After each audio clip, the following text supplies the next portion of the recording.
Mrs. Brown's gift shop. Oh, yes, Mr. Waltman. The bookends? Well, let me see now. That was the little Dutch figurines, wasn't it? The boy and the girl? All right, fine. Well, I'll have to... Oh, hold the line a minute, Mr. Waltman. Mr. Marlowe, you're back. Yes, Mrs. Bryant. Did you find him, Mr. Marlowe? Did you find Chipper? Chipper is dead, Mrs. Bryant. Oh, Take it easy, Mrs. Bryant. Maybe you better sit down here. No. I'm all right. There's a customer waiting on the phone. I'll finish that. Then I want you to tell me everything you found out about my son. Sure. I'll only be a moment. As Martha Bryant went to the telephone, I braced myself for the story I had to tell her. I tried to figure some last-minute way of making hard facts a little softer for a sweet, brave, gray-haired lady who deserved a better break. The first thought about what had happened brought the whole ugly business rushing back at me again. Turned my mind back like a clock to where it had all begun yesterday morning in my office. And that same Martha Bryant, full of hope and quiet courage, had walked up to my desk, handed me a letter, and asked me to find her son. His name is Chipper, Mr. Marlowe. Or rather, Chip, now that he's a grown man. He's 22. He left suddenly without a word 6 months ago. Oh? I've heard nothing until this morning when that letter there addressed to Chip came in the mail. Postmark St. Louis Obispo. Oh, sit down, won't you, Mrs. Bryant? Thank you. Maybe I shouldn't have opened it, but... Well, you see, it's the first indication I've had in all that time that he's even alive. Read it. Dear Chip, it's been a long drag, but the waiting is finally over, darling. Time is now. Meet me at 11:30 Monday night at the House with the Big Wheel, signed Toby. House with the Big Wheel, what does that mean, Mrs. Bryant? I have no idea. But for some reason it frightens me. Oh, 11:30 Monday night. That must be tonight. Who is this Toby? Toby Packler. She's a very, very beautiful young woman, platinum blonde. Oh. Chipper believed he was in love with her, I'm afraid. Oh, please don't misunderstand me, Mr. Marlowe. I'm not a possessive mother. I knew I'd give Chipper up someday, only I hoped it would be to a nice, sincere girl. Toby Packler isn't? She's much too fast. The kind who uses too much mascara and wears things like those little anklet chains they call slave bracelets. I tried to find her after Chip left, but she was gone, too. Oh. Tell me, did you and your son argue about Toby, Mrs. Bryant? No. I only saw her once. He knew I didn't think much of her, but that didn't drive him away, Mr. Marlowe. What did? Well, I've never been able to understand. After his father died, Chip became irresponsible and a little wild, perhaps, especially since I had to spend all my time running our gift shop on Ivar, but he was a good boy, really. I tried to convince myself that he left just to prove his independence, to test his wings, you know. But now... Now what, Mrs. Bryant? Now I'm worried. That letter, it puzzles me. I don't like it. Well, it may mean nothing more than you're getting a daughter-in-law who uses too much mascara. I hope you're right. I want Chip to be happy, to settle down. I want to turn my business over to him, and... Will you try to locate him for me? Here, I have his picture here in my wallet. See? Say, Chip looks a lot like his mother, doesn't he? Yes. Please find out if my son is all right. Sure. I'll do my best. From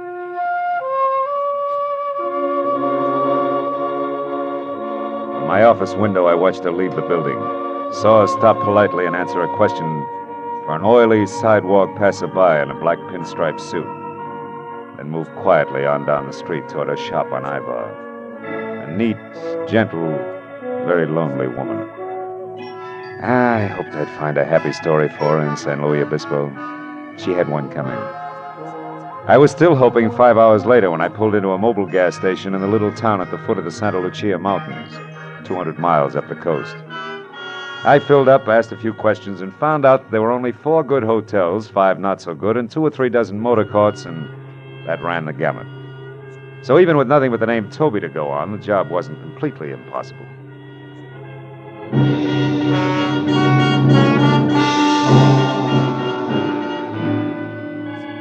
By the time I'd worked my way down into the motor courts, the sun was sneaking off between the rocky hills toward the ocean, and I was still collecting negative answers. Until I tried a mirrored neon combination bar, restaurant, and motel called Pinky's on the north edge of town. Sorry, mister. No Toby Packler registered here. Now, wait a minute. Are you sure? She's a lovely platinum blonde about... About what? Huh? Well, never mind. Skip it, Pinky. Maybe this is better. When I glanced across the lobby at the bar, I'd caught a man watching me. He was the same oily character in a black pinstripe suit that I'd seen stop Mrs. Bryant on the street outside my office back in L.A. He ducked away, and I beat it into a bar. Just in time to see him slip out a side door. So I followed him. Outside, a gravel path wormed through a grove of dejected pepper trees. Wound up in a lonely walled patio, and when I got there, Oily was out of sight. The reason was simple. The nose of his gun in my back said he was behind me. Don't move, Marlowe.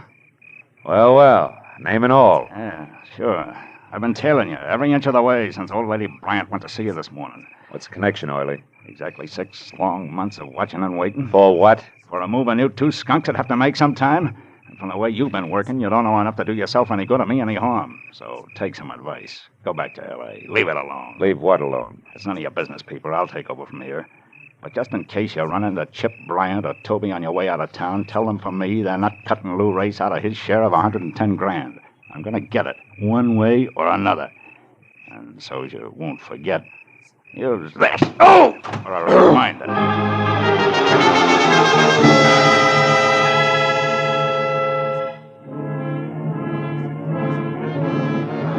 When the brick floor of the patio finally stopped pushing, I was alone.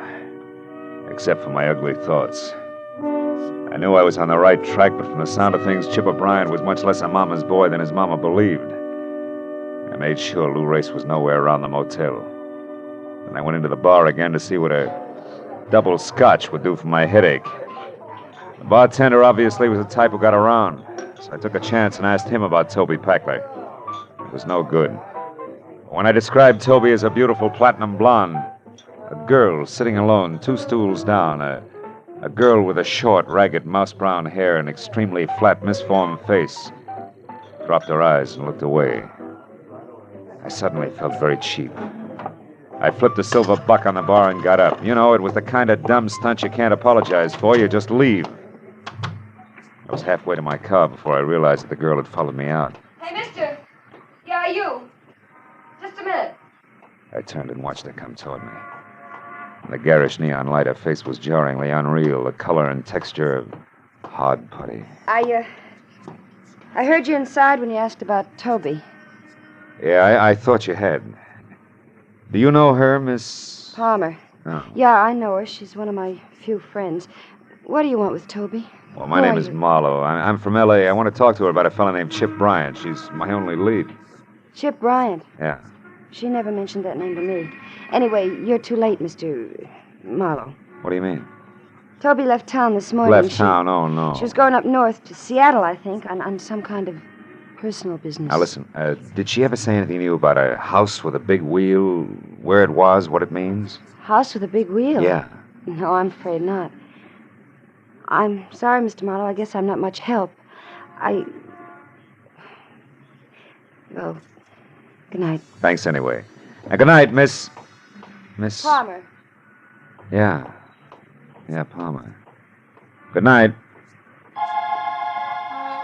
As the girl walked back to the bar, the little gold chain I'd spotted around her ankle glinted in the brittle light. And it was like an echo of a memory. A slave bracelet on her was as out of place as a morning glory in a bed of toadstools. But that gave me a crazy hunch. A hunch that somehow in the last 6 months, a gorgeous blonde named Toby Packler had become a drab brown head with a flat, stiff face. So I didn't chase wild geese to Seattle. Instead, I got in my car and I waited. An hour went by and it was almost dark before she finally came out again, stepped down into a sleek new convertible and drove north out of town. I followed as she turned off a neglected side road. and for 8 miles twisted through jagged rocky hills toward the mountains. Then suddenly, from the crest of a small rise, I saw what she'd been heading for. An old stone house squatting in a grove of eucalyptus trees. The girl I figured to be Toby Packler had slowed almost to a stop. I watched her creep along until she was out of sight. I got out of my car and I went down for a closer look. Round, brown shingled cupolas reared proudly out of choking overgrowth, and on a huge rusty iron gate in front was the name Escobar. But in the trees behind the house I saw more. Turning slowly in the stream, there was a giant water wheel. A big wheel. I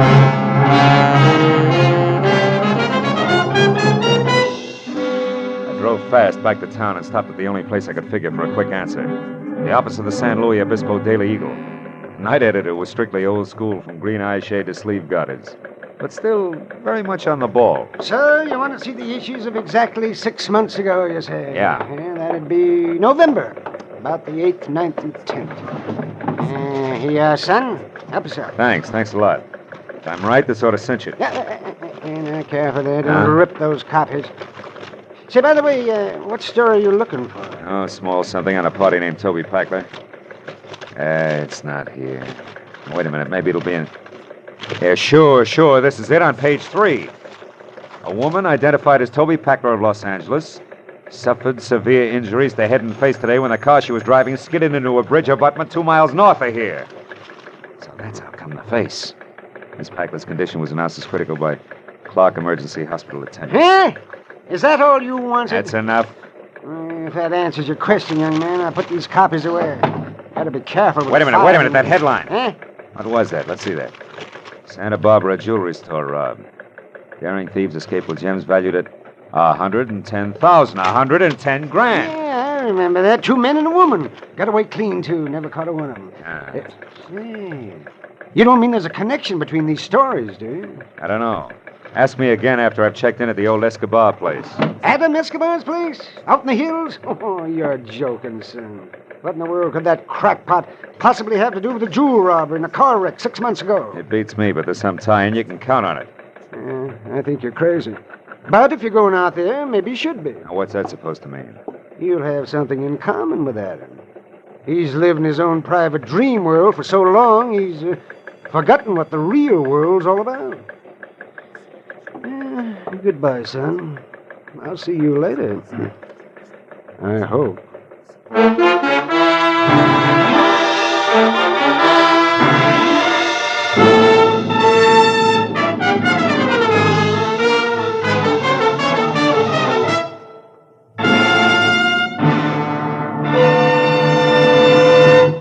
In just a moment, the second act of Philip Marlowe. But first, the fun is always fresh and furious when Groucho Marx takes over on CBS Wednesday nights with his wonderful quiz, You Bet Your Life. Groucho, the master of ad-lib, teams up pairs of opposites and then goes to work with his quips and questions. Very, very solid with laughter, this Groucho Marx show. Hear it this Wednesday and every Wednesday on most of these same CBS stations. Now with our star, Gerald Moore, the second act of Philip Marlowe, and tonight's story, The Hiding Place.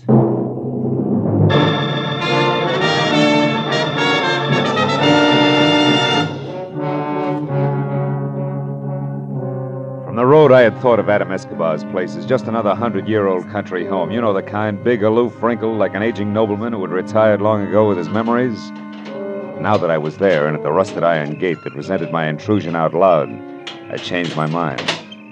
I saw now it had to be a degenerate nobleman. Also, the nobleman had to be flat broke. I saw it everywhere. The name Escobar on the gate in copper lettering had turned a sickly spotted green. The scuffed, faded family crest inlaid in tile in the cement walk was cracked and crumbled. The exquisite stained glass door was cracked all the way down the middle. Only the engraved card in the slot under the knocker that said Adam Escobar, Esquire, was neat and new.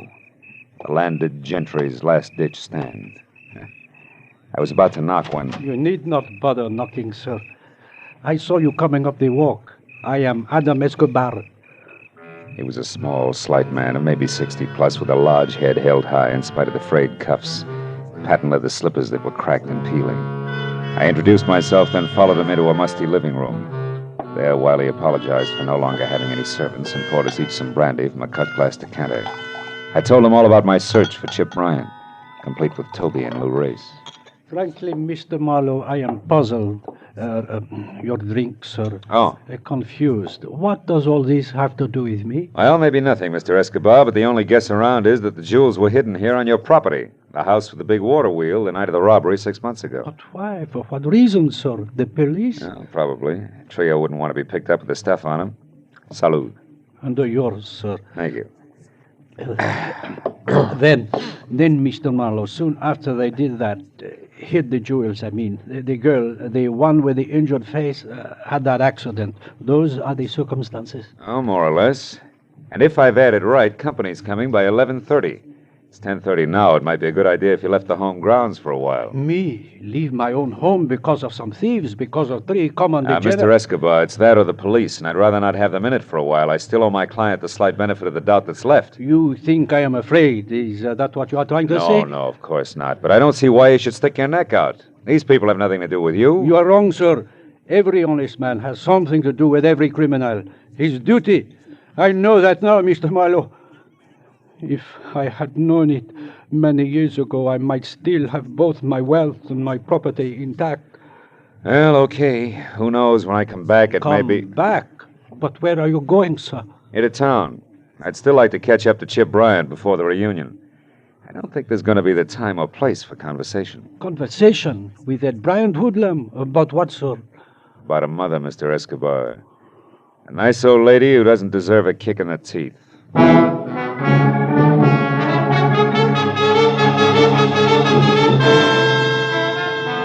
Back in San Luis Obispo, I returned to the missing person door-to-door canvass for the 3rd time that night.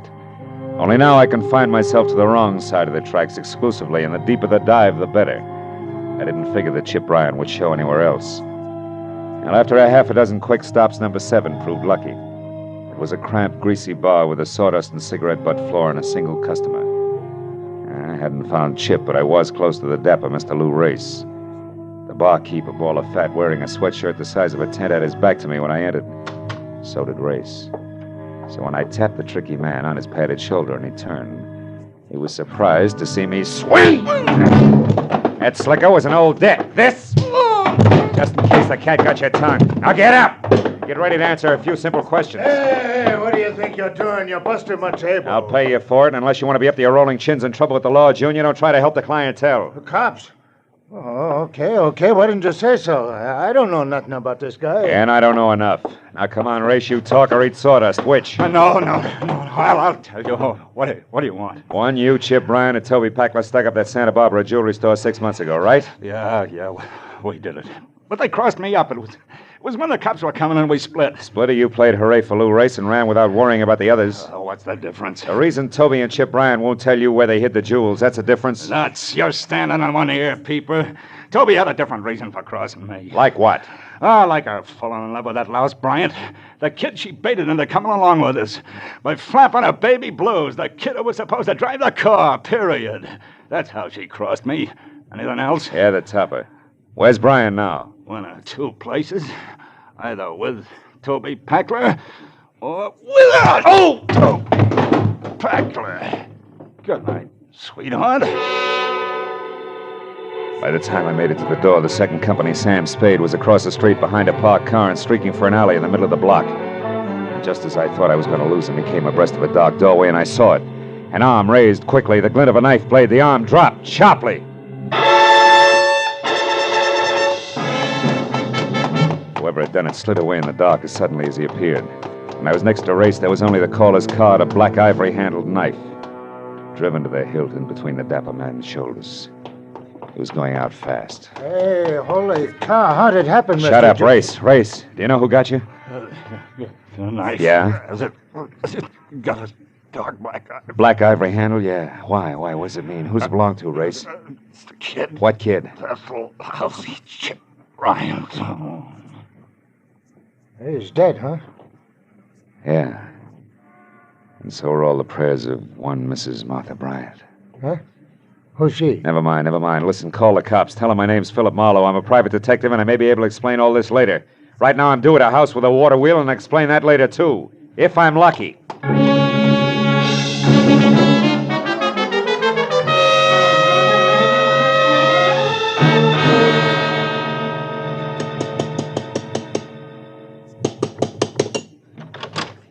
Mr. Marlowe. I'm glad you're here, sir.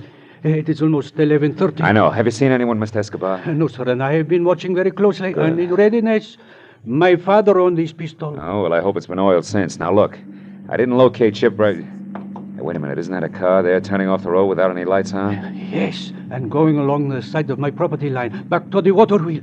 It is a woman, Mr. Marlowe. Yeah, no doubt named Tony Packler. Now, look, you stay here, Mr. Escobar, and keep that blunderbuss ready. Don't forget Chip Bryant's due out here, too, and he's a killer. Keep your eyes open. We'll stand a better chance meeting him one at a time.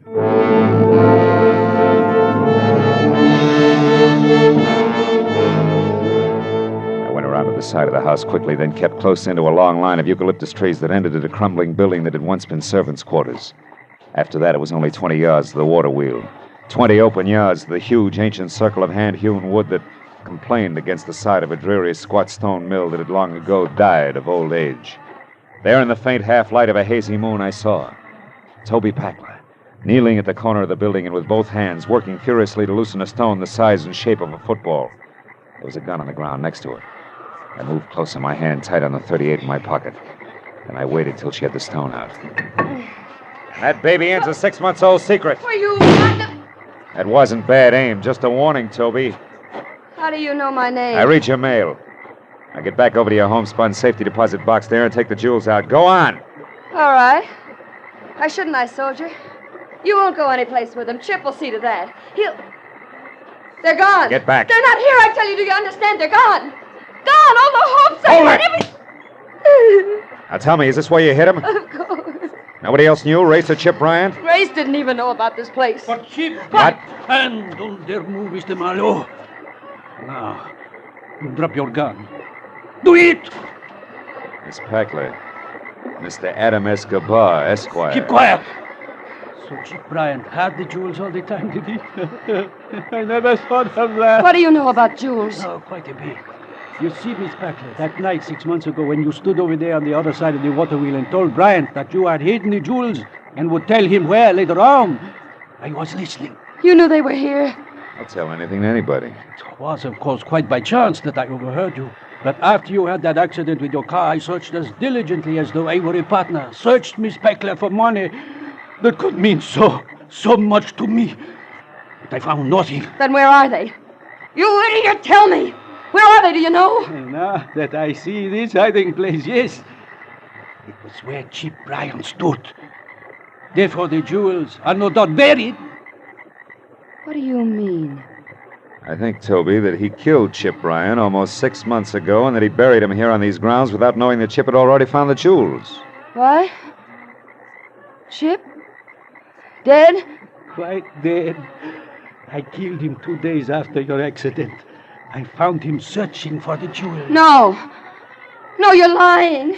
Chip was supposed to go back to Los Angeles and wait until I was well. Wait for my letter. He didn't, Toby. He came out here, found the jewels, and was killed by our host. No wonder I couldn't find them these months that I've searched day in and day out. Scratched and dog and cold and in rain by sun and by dark. No wonder I buried them with him. Yeah, but you didn't bury his knife, did you? That you kept and used on Lou Race tonight. Exactly. Why, you... back, Miss Packler. Why? So you can shoot me, then him? Or so that if I'm very lucky, I can run away to live some more? Toby, don't. Live with a smashed, ugly face? Packler, What have I got to lose? You've been warned. My pretty face is Don't gone. take another step. The man I love is Don't. gone. I And soon said the jewels too. Ah! Escobar, turn around. Point that gun at me. Getcha, Mr. Marlowe. Now it's self-defense. Toby. Toby is bad. Yeah. Real bad, soldier. I had so much once. Pretty face. A guy named Chip. Jewels. I had everything. I was a big wheel. Wasn't I? Soldier.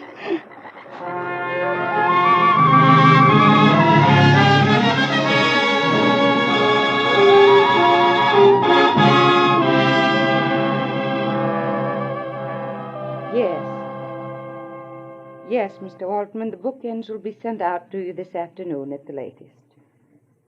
Thank you for calling. Goodbye. I'm sorry to have kept you, Mr. Marlowe. Well, it may be hard for you to believe. But in the minute I was on the phone, and even while I talked, I think I saw Chipper's whole life before me. I know what you mean. Well, Mrs. Bryant, I found out that your son, Chip... Yes. You found out what? Mr. Marlowe, what are you staring at? Oh, that showcase there. Oh. Our Mother's Day display.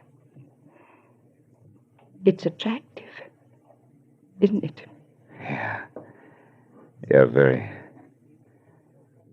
Mrs. Bryant, Chip was killed in a storm at sea a week after you saw him.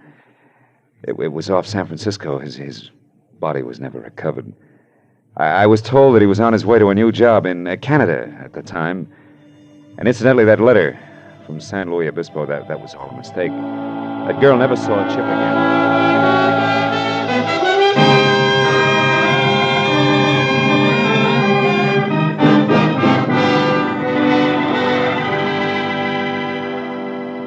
Outside, I left my car where I'd parked it and walked through the busy city street. You know, it's a funny thing. Lies can cause more trouble in this world than almost anything else, they say. And at the same time, can sometimes bring the most happiness.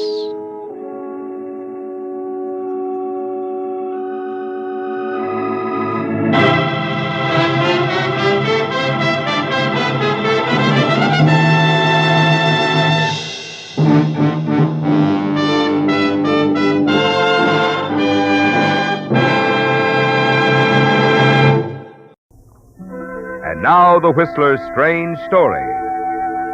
Ticket to Paris.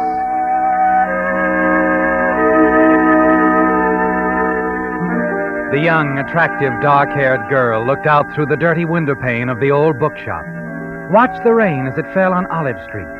Then a few minutes after 10, she locked the shop door, turned out the light, and stood for a moment in the darkness. She rubbed her arms and shuddered, and then hurried through the darkened bookstore. She would always live in terror of the dark, of even the next moment, so long as one man remained alive, the man who was living only to kill her. She'd been forced into the back streets of obscurity to escape him, and though she despised this grim little bookshop where she worked for the old woman named Hattie Simmons, the job paid for her keep, provided her with more safety than she could find anywhere else. As she reached the door to a room in the back of the shop, she stopped and listened. There was someone in the room, searching in the darkness. She threw open the door and switched on the lights. Oh, hello, Madeline. Hattie, what are you doing here in my room? I couldn't sleep, and this old rocker here is so comfortable, I thought I'd come in and sit a while. Oh, my, it's comfortable. You don't mind, do you, dearie? No, I don't mind. It's the storm, I suppose. Makes me so restless. Hattie. Yes, dearie? My trunk. I'm certain I had left it closed. Oh, that. Well, you see... The wine bottle is in the cupboard. Help yourself. Well, now, I don't like to pick up the habit, mind you, but seeing that I can't sleep... Perhaps these would be better for you. Oh, the sleeping tablets. Yes, I was looking for them. The box was here on the table. Dear me, my eyes, you know. Here you are. Madeleine, it always struck me kind of queer, a young girl like yourself taking so many of these pills. They're harmless. Yes, I suppose. But you always seem to have so much on your mind, dearie. Yes, I have many things on my mind, Hattie. Yes. Madeleine? Yes? While I was looking for sleeping pills, I noticed your name on the trunk. Didn't think Portier was spelled that way. Portier. P-O-R-T-I-E-R. Oh. I couldn't help but notice something else, dearie. Inside the trunk. A gun. Of course I have a gun. During the war, many French women had guns. We had to have them. Yes, I suppose. I was just wondering, how come you've got a German gun?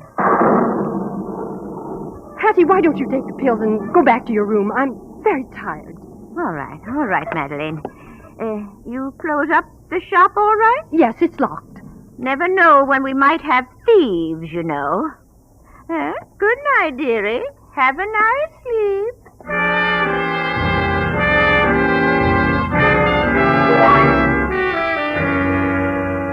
You watch Hattie waddle out the door, and when she's gone, you hurry to the bureau. From the top drawer, you take out a folded newspaper, and for the 100th time, you stare at the photograph on the front page. The photograph of a man in a Nazi uniform. Over it is the name Heinstadt and a question mark. Next to it is another photograph, a young, smiling American correspondent, Alan Tennyson, recently home from Europe. You slip the newspaper into the pocket of your raincoat and hurry out of your room into the shop. And then as you open the front door... Hiya, Frenchie. Oh, you frightened me. What are you doing here, George? Got a guy come around to see his old aunt once in a while, huh? Hattie has gone to bed. Fine. Really didn't come around to see her anyway. I'm sorry. I'm going out. Hey. What's your hurry? George, please, let me by. It's raining, baby. Terrible night to be out. Please. Much better to stay in. Curl up with a good book. Or something. Madeline? Madeline, is that you out there? I thought you said the old goat had gone to bed. Madeline, what? Oh, it's you. What are you doing here, George? That seems to be the burning question of the week. Good evening, Aunt Hattie. Madeline, I thought you were going to bed. No, I decided to go for a walk. In this weather, dearie? Don't worry about me, Hattie. Good night.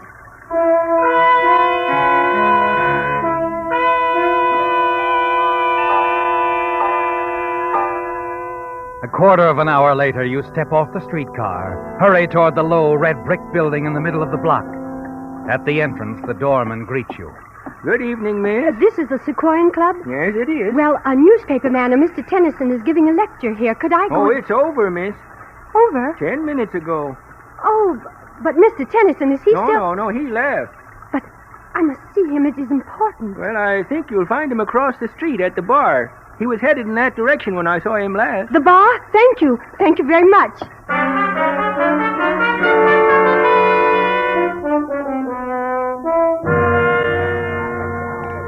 Here we are.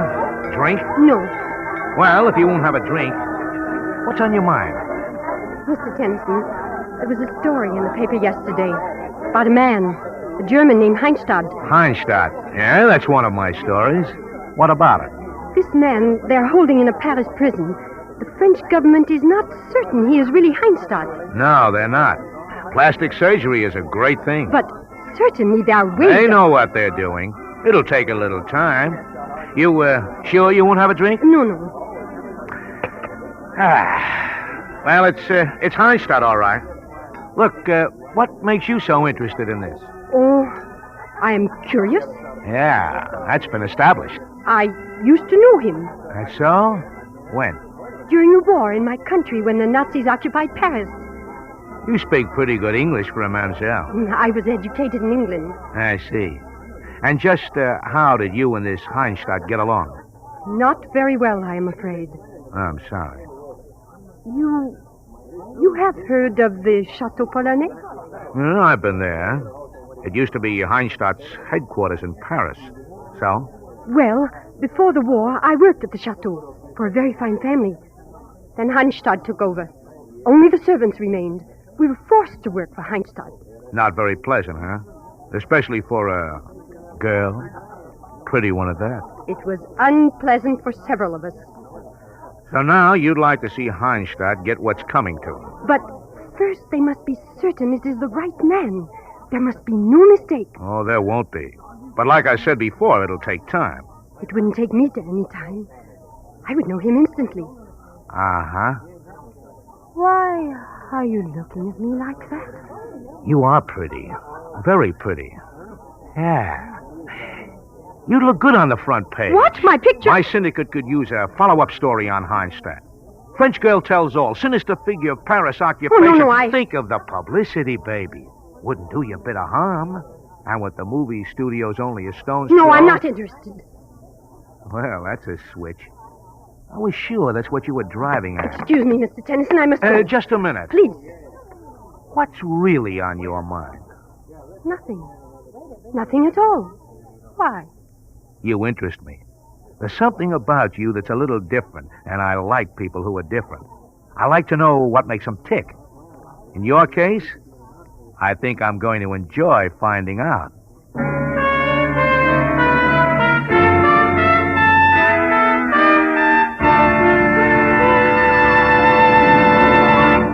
With the prologue of Ticket to Paris, the Signal Oil Company brings you another strange story by The Whistler. Because the past several months of cold weather have been particularly tough on car batteries, here's some news that's worth remembering. There's now available an improved type battery, which is not only much more powerful, but lasts far, far longer. I'm referring to the new Signal Deluxe battery, sold only at Signal service stations. Unlike ordinary batteries, which may be guaranteed for 12 or 18 months, Signal Deluxe batteries are guaranteed a full 30 months on a service basis.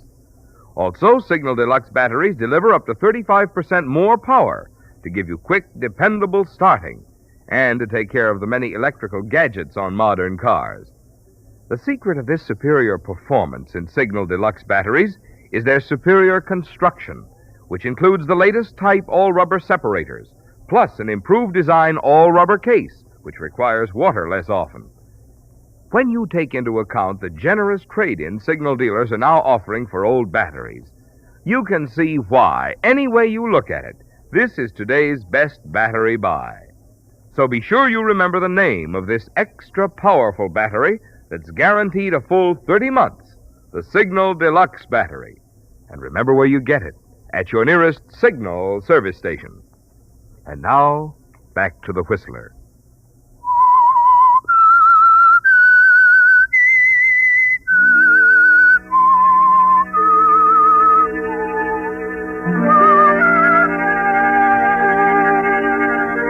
Yes, Madeline. The thought of your picture in the newspaper, the publicity frightens you, doesn't it? And that's why you ran away from the correspondent named Tennyson, the man you went to for information on the German who is now being held in a Paris prison.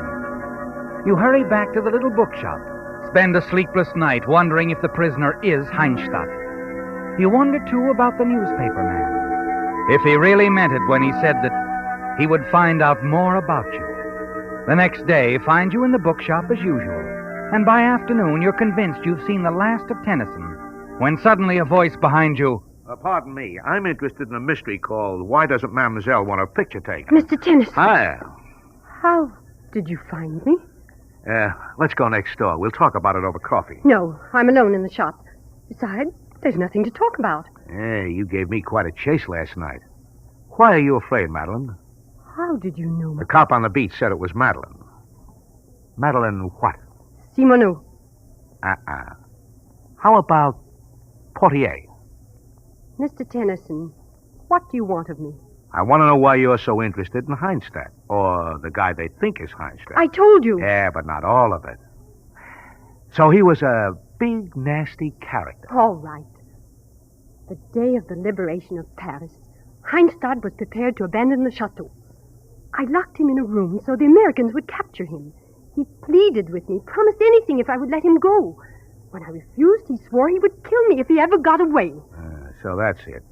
And he did break out of there before our boys reached the chateau. Yes. I knew that as long as he was at large, somewhere in Paris, I was not safe. I see. So you had to get out of Paris? Yes. Later, I came to America. Still don't feel too safe from Heinstadt, huh? Well, I've heard that a few Germans have been able to sneak into this country, and it's possible and that... Heinstadt may be here now. Any publicity about you would lead him right to your doorstep. That's right. You see, Mr. Tennyson, why it's so important to me that I find out if that man in the Paris prison is really Heinstadt. Sure. Well, I'm not going to twist your arm. We'll just forget the story. Mr. Tennyson, you have contact with these things. Perhaps you will let me know when word comes. When the man is identified? Yes, I'll do that. I'll let you know. Thank you. Thank you very much.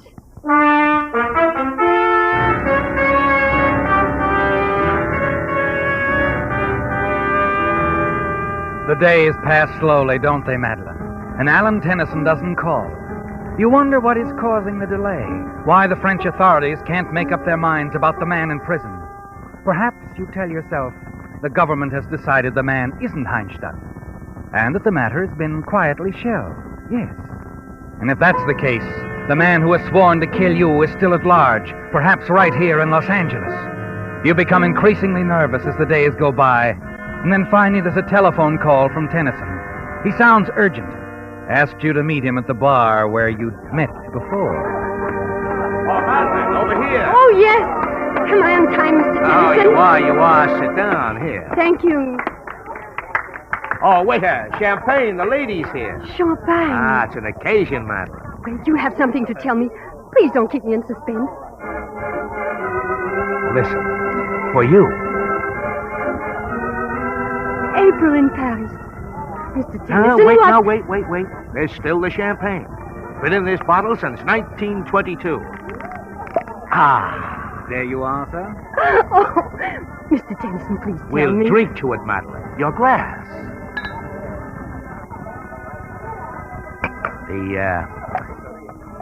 The wire came this afternoon. That man in prison. He was Heinstadt. Yes, not a doubt in the world. Oh. They were going to force him to stand trial, but He didn't escape again. no. He's dead. Swallowed poison. Oh, no. Oh? Delight or remorse? Well, in winning, we can afford some sympathy for the loser. Yeah, I guess it's only human. But, oh, I'm so happy now, Mr. Tennyson. Drink the champagne. To Paris. The Paris I love. To the Paris you love, Madeline.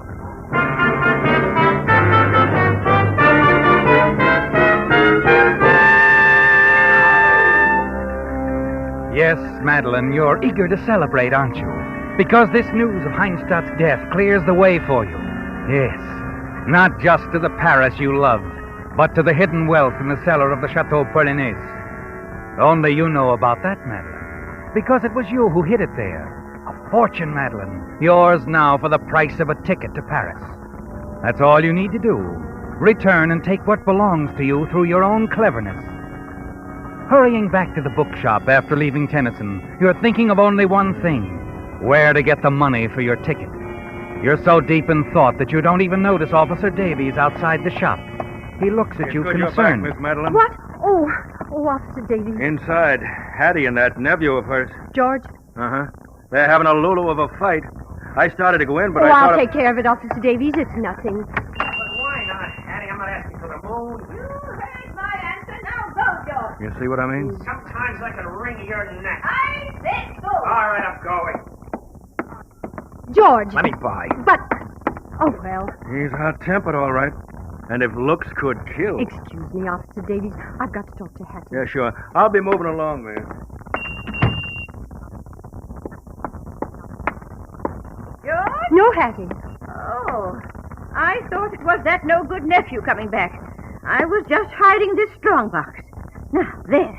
Another quarrel, Hattie? Yes, over the usual thing, money. Oh. Hattie. Yes? Hattie, I must return to Paris. I had a call. I have to return at once. Return? Oh, I'll hate to lose you, Madeleine. Come to count on you a lot. Thank you, but it is very necessary that I go. Soon? That depends. I haven't the money for a ticket. Oh. I was wondering... Well, Hattie, could you lend me the money just for a little while? Lend you the... Dearie, you know I'm fond of you, but you also know I'm not young anymore. I need what little I have. You must be able to get it somewhere else. No, I'm not. I don't know anyone else. No one that I could even ask. You can't turn me down, Hattie. Please, Madeleine. I've had all the squabbles about money that I can stand for one night. But, Hattie, I will pay Madeleine, I said no. Oh. Now, good night, dearie.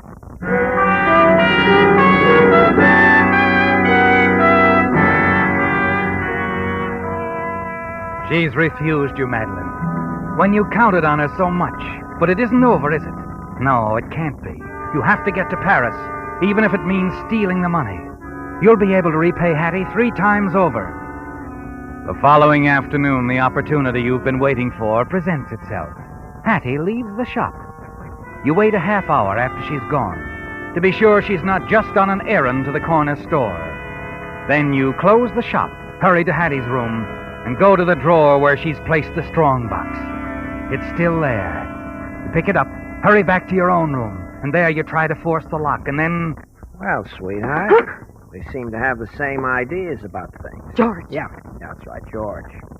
Boy with the key to the front door. I'll take the strong box, baby. No. Oh, but yes. Give it to me. And you can tell my dear aunt that she won't be seeing me for some time. No, George, you mustn't take that box. Get away from me. Give it to me, George! Get away! He shoves you aside and you fall in a daze, your head striking lightly against a trunk. You look at it, Madeline. It's your trunk, your own. And suddenly you remember there's a gun inside. Madeline, put that down. Give me that box, George. Don't come any closer to me. George, I warn you. Madeline, you wouldn't. You couldn't shoot me. Madeline.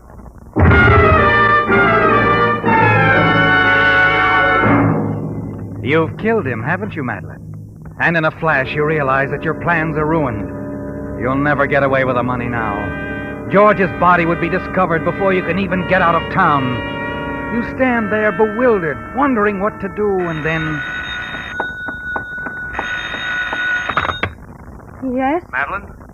Mr. Tennyson. I wonder if I can stop by. I want to talk to you. Say in about an hour or so. An hour? I don't... All right, Mr. Tennyson. Yes, do come by. It's a way out, isn't it, Madeline? A sudden way out that's about to be given to you. A little later, you've unlocked the front door, put the strong box back in its place, and you've turned your room into a shambles, upset the lamps, scuffed the rugs, pulled things from the dresser drawers. When Tennyson arrives and walks in, you're in the middle of it all, aren't you? Yes. Sprawled out, apparently in deep sleep, the gun clutched tightly in your hand. Madeline, what is it? Wake up. Mr. Tennyson, Is this your gun? my gun? Yes. Madeline, what have you done? What's happened here? Did you kill him? Kill him? That man behind the screen. His name was Hawley, George Hawley. I looked in his wallet. George Hawley? He's dead? You didn't know? What is it, Mr. Tennyson? What has happened here, the room? Look, do you remember me calling you a while ago? Yes? Yes, I remember. What happened since then? Come on, think hard. Right after your call? Yes? Hattie. She came in. Hattie? George's aunt. She owns the shop. Was he here when she came in? No, just Hattie and me. She mentioned him, though. They quarreled again. Quarreled? Over money. They were always quarreling over money. Her money? But George thinks some of it belongs to him. It was left by a relative. All right, go on. Then what happened? Nothing much. We had some wine together. And is that what put you to sleep? No, I felt sleepy. Like when I take my sleeping pills. I see. Madeline, where's Hattie now? I don't know. Uh-huh. You know something, Madeline? This is all too pat. What do you mean? Look at this room. The way things have been tossed around. I don't think there was a struggle here at all. You don't... This whole setup is a phony. The room was made to look like there'd been a struggle. This lamp on the floor, it didn't fall. It was placed there. The bookcase, it was pulled from the wall. Mr. Tennyson, Look, Madeline, I've been suspicious of you right from the start. You and that Heinstedt guy. But I explained I like to do my own explaining, find my own answers. Last night I got to thinking you might have been Heinstedt's girlfriend. His girlfriend? Yes, he had one, you know. A French girl named Diane Roger. Diane Roger, but she's dead. She threw herself into the Seine on the night of the occupation. Yeah, that's the answer your government sent me this afternoon. Then what you were thinking last night... Last night doesn't matter, or what I thought then. The important thing now is the dead man behind that screen. But you do believe me. Like I said, this whole thing is a little too pat. It's a frame. And Hattie could have framed you. Hattie? She would do this to Why, me? look, if you'd have planned to kill George, you wouldn't have tried to do it this way. I think you're a lot smarter than that. Oh, I'm glad you see it that way. Uh-huh. I better call the police now. Thank you, Mr. Tennyson. Thank you very much.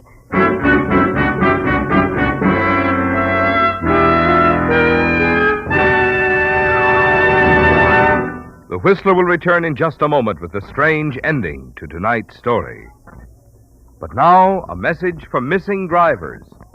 I mean drivers who are missing something. And that means you, if you're not powering your car with Signal, the famous Go Farther gasoline. One thing you're missing is that good mileage, which has made Signal gasoline known throughout 6 western states, from Canada to Mexico, as the Go Farther gasoline. But equally important, you're missing the superior performance in today's Signal gasoline, which makes such mileage possible.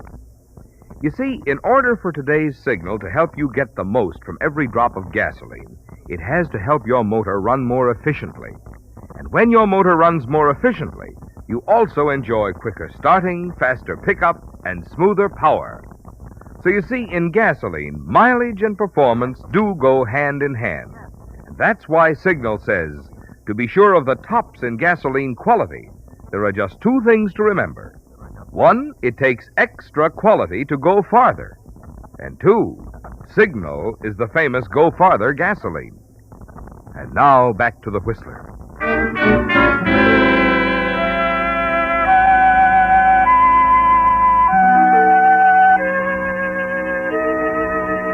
You congratulate yourself, Madeline. Your plan seems successful.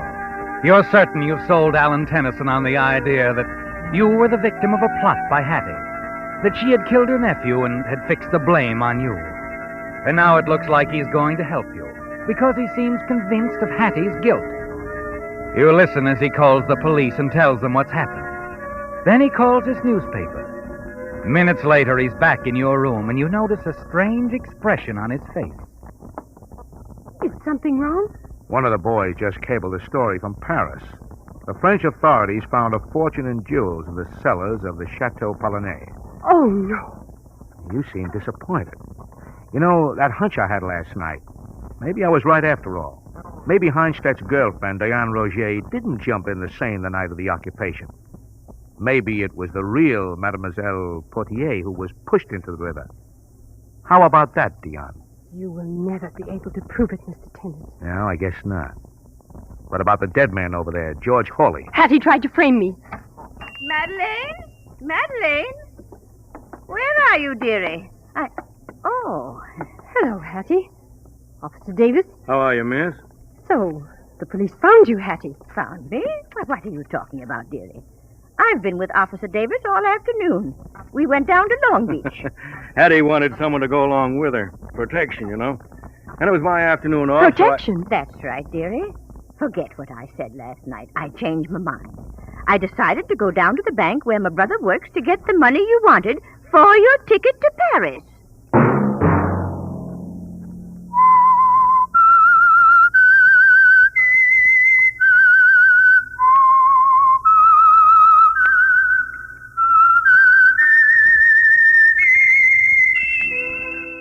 This is your FBI.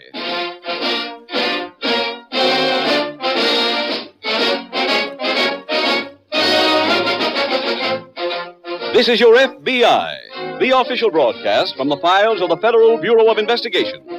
Presented transcribed as a public service by the Equitable Life Assurance Society of the United States and the Equitable Society's representative in your community.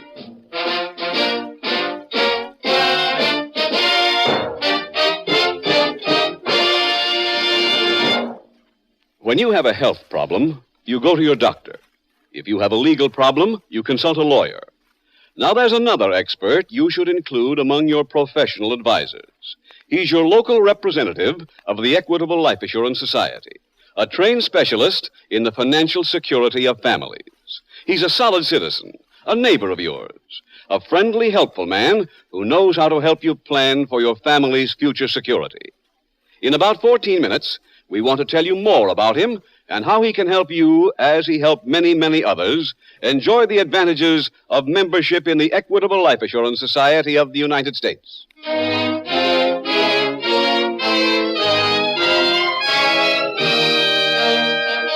Tonight, the subject of our FBI file, Homicide. Its title, Mama's Boy.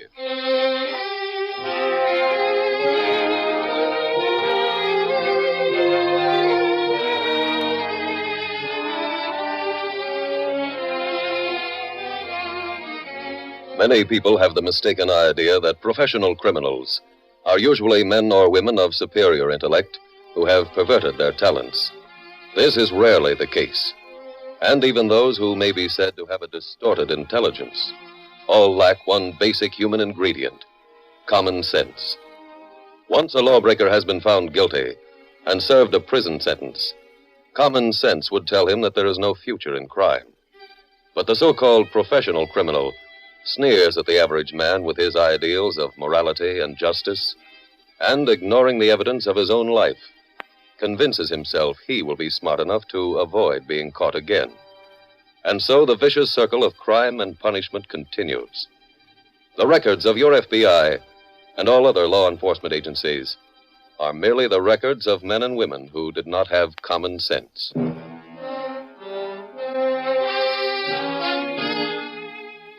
Tonight's FBI file opens in front of an all-night roadside diner. A middle-aged man comes out from the small cafe and approaches one of the trucks parked nearby. He tosses away a toothpick and climbs into the cab.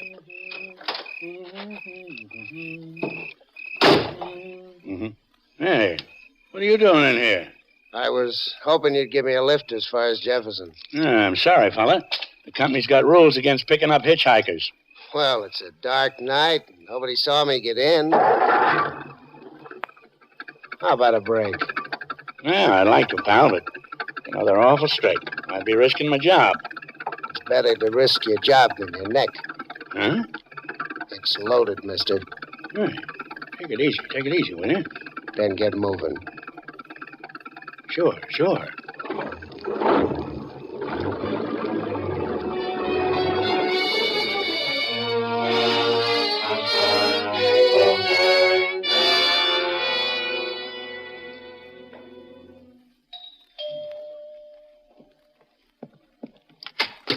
Yes? Hello, Mrs. Walters. Why, Peggy. May I come in? Why, of course, dear, of course. How have you been? Fine, just fine. Is Billy home? Yes, he's in the den working on his stamp collection. Still? He's worse than ever about it. The whole house is filled with stamps. Books and books of them. It keeps me busy just dusting them. Well, I don't like to disturb him. Oh, nonsense. He's just ruining his eyes anyway. This way, Peggy. How is your husband? Oh, you know Mike. Yes. Yeah, here we are. Company, Billy. Oh. Peggy. Long time no see. How are you, Billy? Fine. Just fine. Well, I'll just leave you two young people together. Oh, don't run off on my account. Oh, I've got a cake in the oven. I better see how it's doing.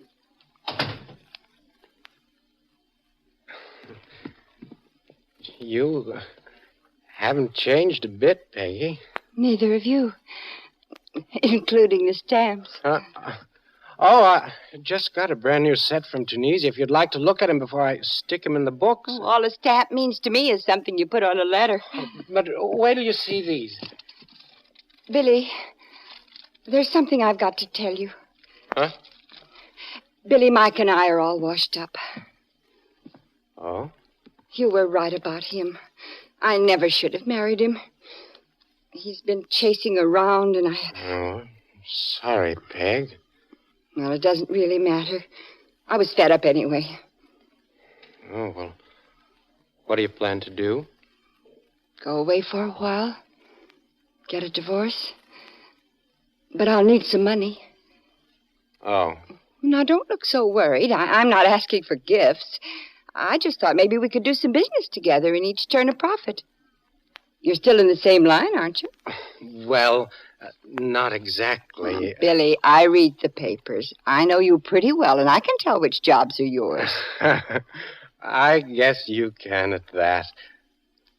What'd you have in mind? Can you handle $30,000 worth of furs? From where? Mike hijacked a truck this morning. Hasn't even unloaded it yet. All you have to do is get in and drive it away. And Mike will be out $30,000. Oh, you are mad at him, aren't you?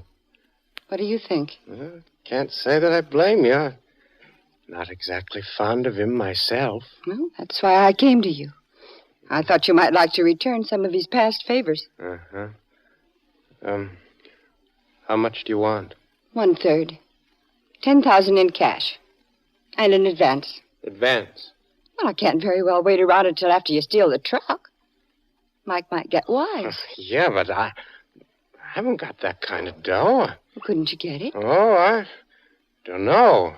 Mom has been taking care of the finances lately. Not sure how much she has put away. Oh, I'd rather you didn't tell her about this deal, Billy. Oh, but I have to, Peg. You know that. I never done a job without Mom's okay.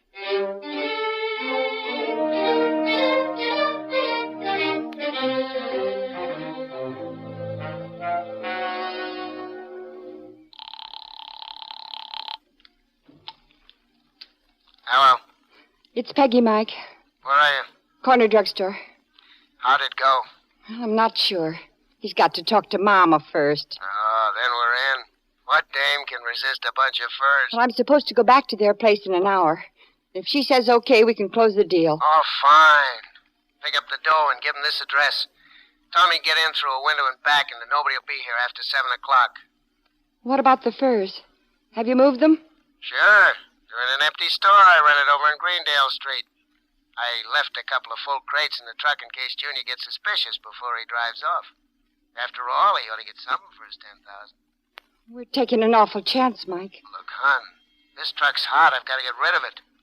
This way, I not only get rid of the truck, I get rid of Billy. But something might go wrong. What can go wrong?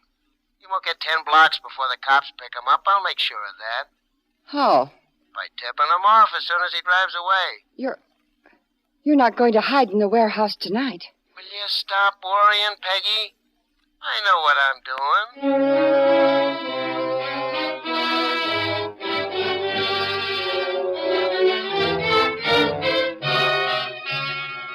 About a half hour later, at the local FBI field office, Supervisor Jed Bryant looks up as Special Agent Jim Taylor enters. You wanted to see me, Mr. Bryant? Oh, yes. Sit down, Jim. Thanks. You've been assigned to these truck hijackings that have been going on lately? That's right, sir. I'm afraid I've got another one to add to the list. Oh? The highway police report that a Burgess transit driver has been found in a gully just over the state line. He's been shot, apparently left for dead. And the truck's missing, of course. Right. The driver able to tell us anything? Not yet. He's still in a pretty bad way. Well, that sounds like the same area where those other two trucks were waylaid. What was this one carrying? Furs. Big shipment. Oh. They're marked pelts, so if they turn up, that'll give us something to go on. Oh, that's good. Of course, we don't know that whoever hijacked this truck drove it on into town. I think I've got a way of finding out, Mr. Bryant. Oh? Yes, after the last robberies, I asked the attendants on the Tri-State Toll Bridge to keep a check on every commercial vehicle that uses it. A truck heading this way would have to cross the bridge. Oh, use my phone. All right, sir, thanks.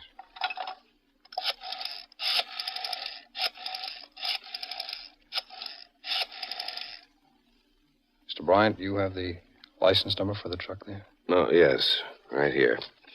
Thank you, sir. Hello? This is Jim Taylor speaking. I'd like... Oh, fine, Mr. Watson. Yes, that's what I called about. Are you still keeping records for me? Good. I'm interested in a Burgess transit truck. License number 3Y57682. The police figure the hijacking took place around 4 a.m. this morning. Okay. Sometime early today, Mr. Watson. Yeah. That's it. About 5:15, huh? Anyone get a look at the driver? Oh, I see. Well, Brookdale Avenue. Yes, sir, that does help. Yes, thanks a lot. Bye. Watson was on duty himself. He spotted the truck, but he didn't notice the driver. What about Brookdale Avenue? Well, Watson remembers the truck turned off that way. Brookdale only leads out onto the peninsula. Well, we could block off the area and begin a search. Can't be too many buildings large enough to hide a truck that size. Yes, I'm sure the local police will be glad to cooperate, Jim, and I'll assign Fred Thompson to give you a hand. All right, thank you, sir. The truck's still somewhere on the peninsula. We ought to be able to turn it up.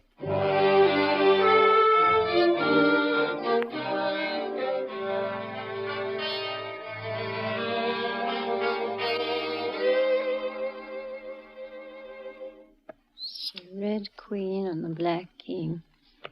Jack 6 on a 7. Oh, where are those red jacks? Hi, Mother. It's 7 o'clock. Peggy said that was the best time to come for the truck. Oh, yes. I ought to be back in an hour or so. Still be early enough for us to go to the movies. Billy, Yes? I've been sitting here thinking about you and Mike Jorgen. You never got along together, even when you were a little boy. Yes. That's why I'm looking forward to this job tonight. Gives me a chance to get even with him. Maybe Mike feels the same way about you. I suppose he does. Then how can you be sure this whole thing isn't some kind of a trick? Well, Peggy wouldn't try anything like that, Mom. She's through with Mike. Is she?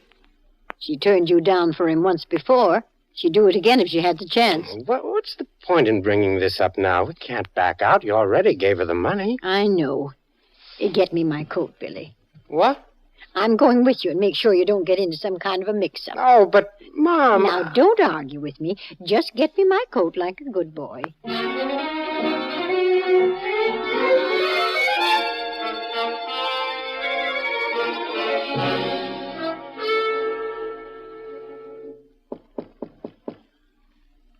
Who is it?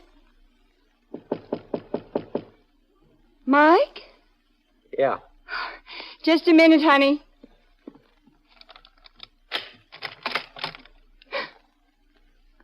Well, what are you two doing here? You don't mind if we come in, dear. I trust we aren't interrupting anything important. Why, no, I was just packing. I thought you told me you'd left Mike. Why, I did. Sounded like you were expecting him when we knocked. Well, you see, I was afraid he'd come back. You got the furs all right? As a matter of fact, we didn't. Oh? The crates were all empty except for 2 on top. Are you sure? Oh, yes. I went along with Billy and saw that he checked very careful. I always like to be certain that I'm getting my money's worth when I buy something, especially the way prices are these days. Well, Mike must have already gotten rid of the furs. That's what we decided, too. Well, I didn't know. I'll be glad to give you back your $10,000. Do you still have it, Peg? Well, no, not here in the apartment, but I can get it. From Mike. What are you talking about? It's probably just a coincidence, but we found $10,000 in Mike's pocket. Mike's pocket? Where is he? What's happened to Mike? He's dead, Peggy. Dead? We found him hiding in the warehouse office, and Billy... Well, you know Billy's never liked Mike. Now, Peggy, you mustn't carry on so. I think you better spend the next few days with us. It isn't right for you to be alone at a time like this.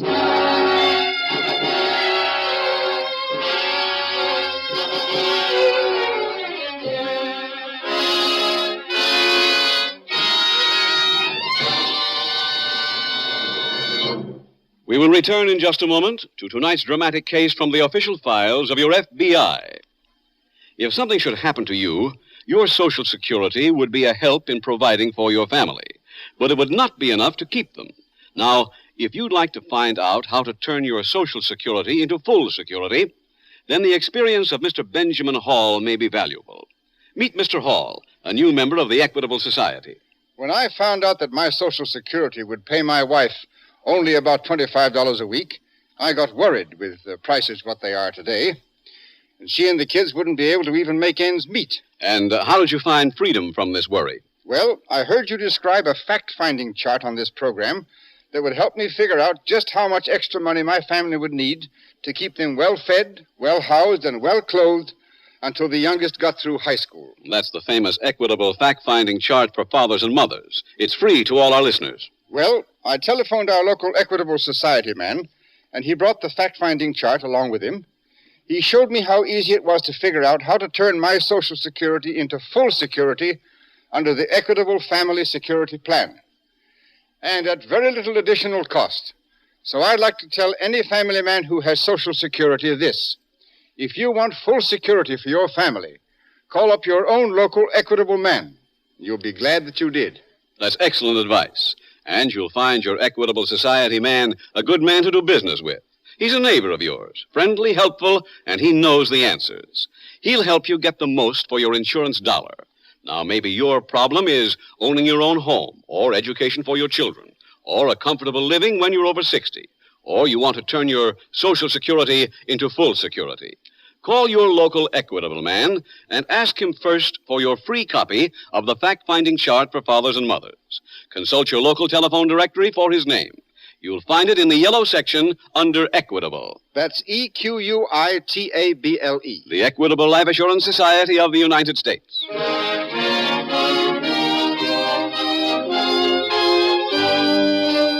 And now back to tonight's FBI file, Mama's Boy.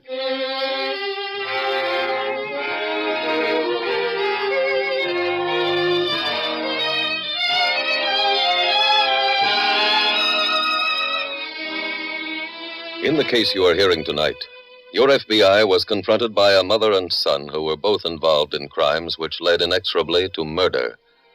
Criminal family combinations are not uncommon to the FBI.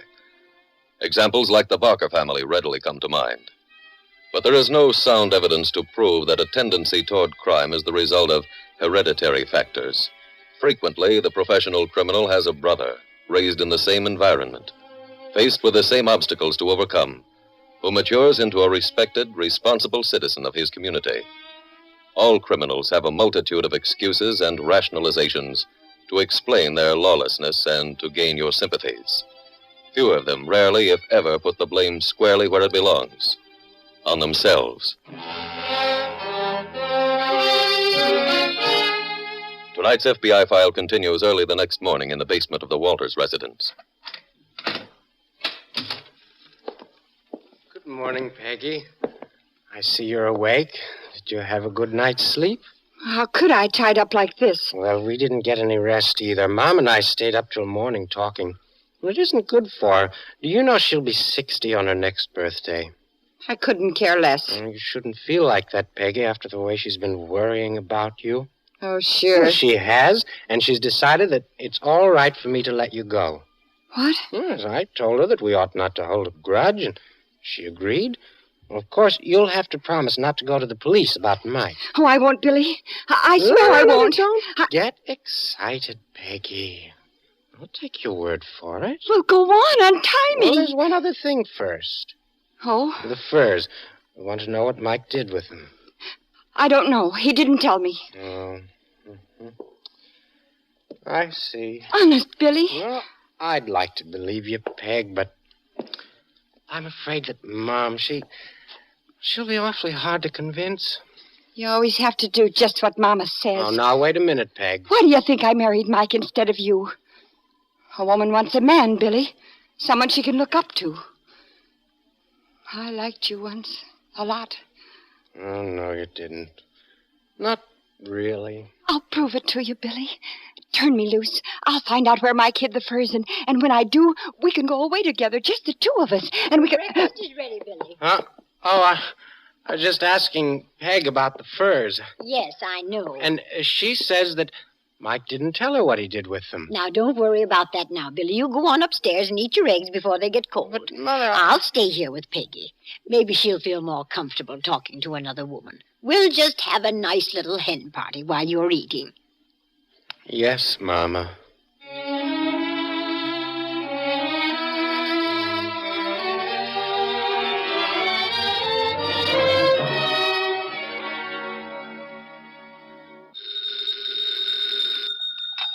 Bryant speaking. It's Taylor, Mr. Bryant. Oh, yes, Jim. The police search is paid off. They found the Burgess truck in a warehouse on 11th Street. Good. Well, not too good, I'm afraid. The furs are gone except for a couple of cases. Oh? And the owner of the warehouse has been murdered. Oh. Yes, sir. He's a man named Mike Jorgen. Found his body in the warehouse office. Jorgen. There's quite a record, Mr. Bryant. Small-time racketeer, several arrests for burglary. Oh. One of the back windows had been left open. Apparently the killer or killers came in that way. Was there more than one? Well, we found some footprints just inside the window and a layer of dirt. Looks like they were left by a man and a woman. I'm having casts made now for the lab. Oh, Mr. Bryant, anything new on that driver? I had a call from the hospital. They think he may recover consciousness in an hour or so. Oh, fine. I'll ask the police to send a picture of Jorgen over for possible identification then. You think he hijacked the truck? So far, sir, that's my guess. Any leads on why he was killed?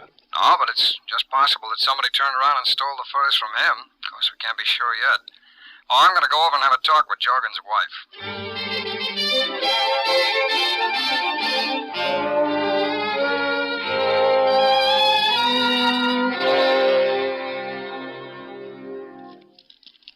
You can stop fiddling with those stamps now, Billy, and get the furs. She knew where Mike hid them? A vacant store, 213 Greendale Street. There's a back entrance. You can park our truck in the alley.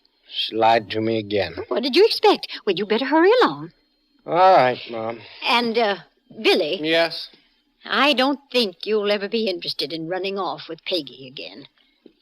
Is she? Oh, no. She isn't dead. But I had a little trouble persuading her to tell me the truth. She isn't quite as nice looking as she was. Mama. I had to do it for your sake, son. She wouldn't be good for you. You need a mother to look after you.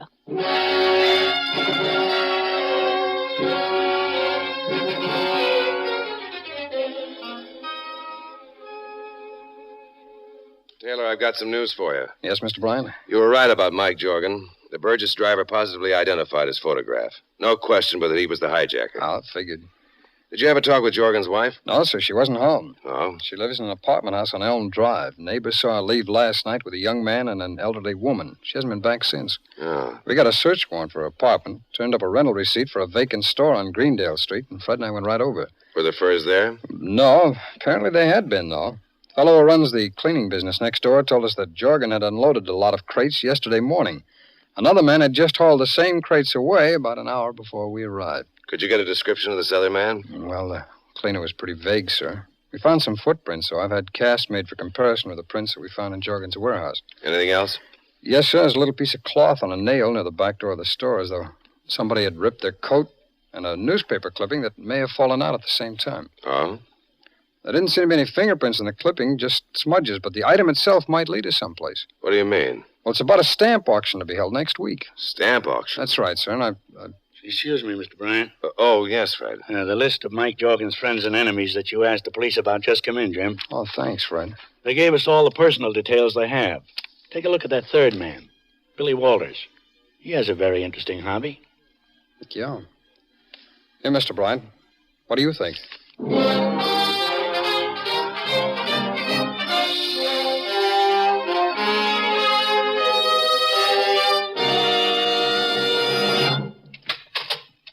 Is that you, Billy? Yes, Mother. Did you have any trouble? Oh, no. Found the furs all right, just what Peg told you. Put them in the shed. What's the matter? Your jacket's torn. Huh? There, in the pocket. Oh, I must have done it on one of the crates. Huh. Looks like part of the cloth is gone. Well, I'll just have to put on a patch. You're so careless with your things, Billy. Sorry, Mother. How's Peg? Same, I guess. Are we going to let her go now? How can we, Billy? Well, you did promise. Believe me, son, if I thought we could trust her, I'd be the first one to say turn her loose. Under the circumstances, She wouldn't make any trouble for us. She wouldn't dare. Billy, why are you always taking her side? She isn't the sort of girl for you. I've told you that time and time again. Yes, Mom, you have. Of course, if you think more of her than you do of me, if you want to risk both our lives and let her make a fool of you again. Okay. When do I have to take care of her? As soon as possible, I should think. But you don't have to do it yourself, Billy. What's the matter? Shh. Thought I heard somebody out in the back. Listen. Yeah.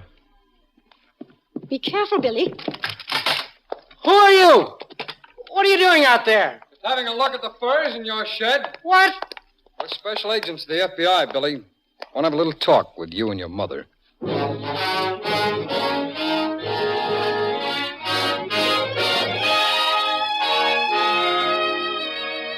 Emma Walters and her son Billy were turned over to state authorities and were found guilty of the murder of Mike Jorgen.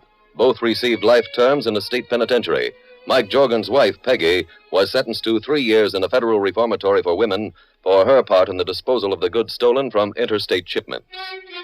In tonight's file, you heard how a hijacking led in turn to assault, murder, another hijacking, and kidnapping. Only the swift action of your FBI prevented a second murder. FBI records show that many crimes are similarly interrelated, and because of this interrelationship, the solution of a comparatively minor offense often simultaneously solves other more serious offenses. This is one good reason why your FBI and all other law enforcement agencies are deeply concerned with every act of lawlessness, no matter how trivial it might seem on the surface. This is one reason why you, the average citizen, has a duty to report any evidence of crime that may come to your attention. To excuse or overlook an offense on the grounds that it seems unimportant may encourage the criminal to further more dangerous acts or enable him to hide more serious offenses already committed. Remember, your obligation never lies with the criminal. It always remains with your community, your state, and your country.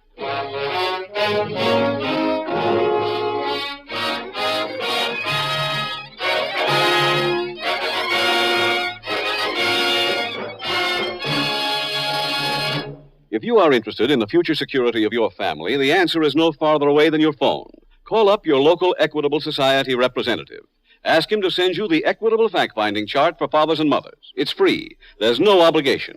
No matter what your life insurance problem may be, independence after 60, education for your children, or assured home ownership, your Equitable representative can help you plan wisely and economically. Just consult your local telephone directory for the name of your local representative of the Equitable Life Assurance Society of the United States. Next week, we will dramatize another case from the files of the Federal Bureau of Investigation. Its subject, kidnapping. Its title, Pickup. The incidents used in tonight's Equitable Life Assurance Society's broadcast are adapted from the files of the Federal Bureau of Investigation. However, all names used are fictitious, and any similarity thereof to the names of places or persons, living or dead, is accidental. Tonight, the music was composed and conducted by Frederick Steiner. The author was Frank Burt. Your narrator was William Woodson, and Special Agent Taylor was played by Stacey Harris. Others in the cast were Tom Brown, Walter Catlett, Isabel Jewell, Jeanette Nolan, Paul Richards, and Carlton Young. This Is Your FBI is a Jerry Devine production.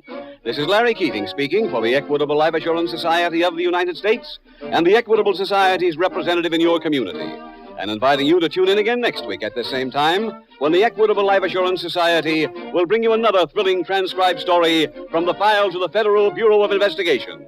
Pick up on This Is Your FBI.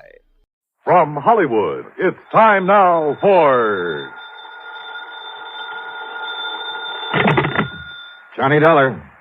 Marty Bruce, Johnny, at Worldwide Mutual. Oh, hi, Marty. How are you? Did you ever hear of the Mei-Ling Buddha? Nope, I'm afraid I never. It's probably the most valuable piece of jade there is. A little statue not more than 3.5 inches high, made during the Mei-Ling dynasty. And you've insured it? Yes. For how much? $40,000. So what's happened to it? I don't know. I don't know if anything's happened to it. Well, if nothing's happened to it. I'm not even sure of that. Huh? That nothing's happened to it. Come on over here and let's talk about it, huh? Yeah, I think I'd better.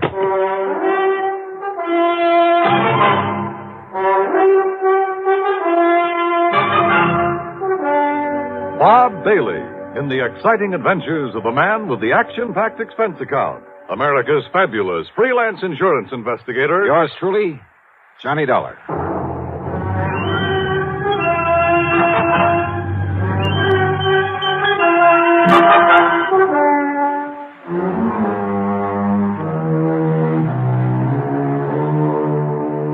Expense account submitted by Special Investigator Johnny Dollar to the Worldwide Mutual Insurance Company, Home Office, Hartford, Connecticut.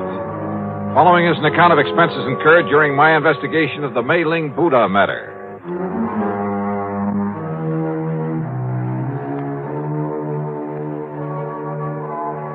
Expense account item 1, $1.10 for a taxi from my little apartment to the office of Worldwide Mutual, where Marty wasted no time in getting to the point. I'd know for sure if it weren't for that knuckle-headed Ray Kermer. Who's he? One of our account men. Got back from a European vacation just this morning. For being so stupid, I ought to fire him. He knew we'd insured that jade Buddha. And when he saw it over there in Paris a couple of weeks ago, he should have looked into it. Found out what it was doing there. Doing just exactly where, Marty? In a dingy little antique shop, somewhere on the Rue de la something or other. He didn't even have sense enough to get the address or the name of the place. Oh, where was it supposed to be? Locked up in the home of the late Darrell Harcourt up in Boston. And of course it isn't. Well, that's the point. I don't know. There's been no report of a theft. Well, if somebody's seen it in Paris... Is that Buddha pretty well known among collectors and so on? I told you, it's probably the most valuable piece of jade in the whole world. Then let me use your phone. Sure, here. But if we don't even know what shop or where it is in all of Paris... Just leave it to me. My phone call was to a slimy little character whose name is de Marsac, but who calls himself the Chat Gris, the gray cat, who knows the Paris underwear like the back of his hand. He'd been a lot of help to me some months before in locating a painting that was stolen from my good friend and the actor and art collector Vincent Price. Certainement, Monsieur Dollar. If you are willing to pay me well. If you can dig up the information I want, I'll mail you a check for $100 American immediately. Oh, no, Johnny. Only 200? What you call bucks for my inestimable services? Oh, Monsieur. Okay, 200. Now listen. There's a little idol, the Mei-Ling Buddha. Yes, I know it well. Oh? I saw it only this morning, here in Paris. Where? At the shop of Monsieur Dubuisson on the Rue des Pas de l'Amour. Yes, it was smuggled in only a few weeks ago. And the price on it? Well, for such a rare and exquisite piece, most reasonable. How much? 32 million francs. That's around $80,000, so it must be the McCoy. You wish me to, shall we say, obtain it for you? You mean steal it? But of course, monsieur. But for a price. No, thanks. I'll send you a check. You're giving him $200 just for that? A lot cheaper than my flying over there. Well, yes. So now I'd better check at the home of this, what'd you say the name is? Darrell Harcourt in Boston. I'll put down the address for you. Died about 2 years ago. Holmes in charge of his old housekeeper, a Mrs. Mary Haskell. And I take it his property hasn't been disposed of yet. His fine old tapestries and furniture, yes, will to various museums here. Thanks. Everything but the contents of Mrs. Haskell's room and the study. The latter he willed to a nephew, Charles Curtis, to be given to him the day he finishes at Harvard. Well, that's a funny sort of arrangement. Harcourt was a funny man. The Buddha was the only thing of real value in that room. And he figured it was enough to get his nephew started in a business of some kind. I see. This Curtis boy get the house, too? No. That goes to Mrs. Haskell after Curtis gets the contents of that one room. Well, looks as though I'd better hie myself up to Boston and make sure that Buddha's really gone.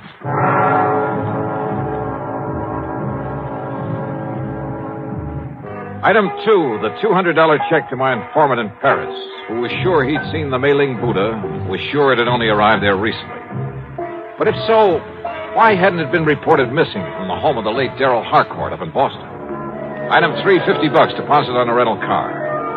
When I reached Boston, I headed west on Beacon Street, a couple of miles beyond Kenmore Square, and there on a little side street found the Harcourt home. It wasn't much of a place anymore. The lawn and garden had been neglected, and the building itself was in need of repair. The doorbell was the old-fashioned kind. Yes? Mrs. Haskell, I'm Johnny Dollar, insurance investigator. Oh, of course. Do come in, Mr. Dollar. Rather dismal, desolate, isn't it? You live here all the time? I am responsible for this house until the terms of the will are fully met. That's when Charles Curtis finishes school. Yes. Of course, my own quarters at the back are as tidy as they've always been, and Mr. Harcourt's study is exactly as it was when he passed away. I want to see that study, Mrs. Haskell. Oh, no, Mr. Dollar. It's to be left as it is until Master Charles opens it to claim his inheritance. You're talking about the Mei-Ling Buddha. And the furniture, and books, and things. How long since you've seen that little jade idol? Why, not since Mr. Harcourt died. I locked the door, and it hasn't been opened since, except that Well, I'm sorry, but I have to look around in there. But, Mr. Dollar... You have the key? Of course. I keep it on this chain about my neck at all times. Let me have it, please. But, Mr. Dollar... Listen, I can get a court order if necessary, but it would only waste time. But how am I to know if you're even... Well, that is... Here, my credentials. I'm a fully authorized agent of the company that insured that Buddha. But I'm responsible. Has it occurred to you, Mrs. Haskell, that the Mei-Ling Buddha might possibly have been stolen? That's impossible. Is it? Okay, where's the study? I'll go with you. By all means.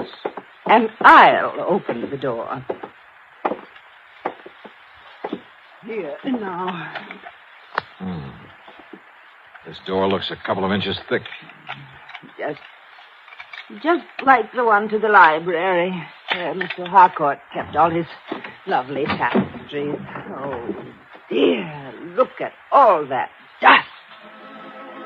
Dust is right. It was on everything. The accumulation of a couple of years. On the desk, the chairs, the oaken floor, bookshelves, and tables. The room was dark and gloomy. Yes, it looks just the same, except for all this horrible dust. But as I told you, Mr. Dollar, this is the first time the door has been opened. Yeah. Now, where is the... Oh, I hope you didn't hurt yourself. No, I just didn't see it. But he always insisted on keeping the electric fan on that little table next to the door. Yeah. Now, where's the Buddha? In the little wooden casket on the desk. Now, let's see.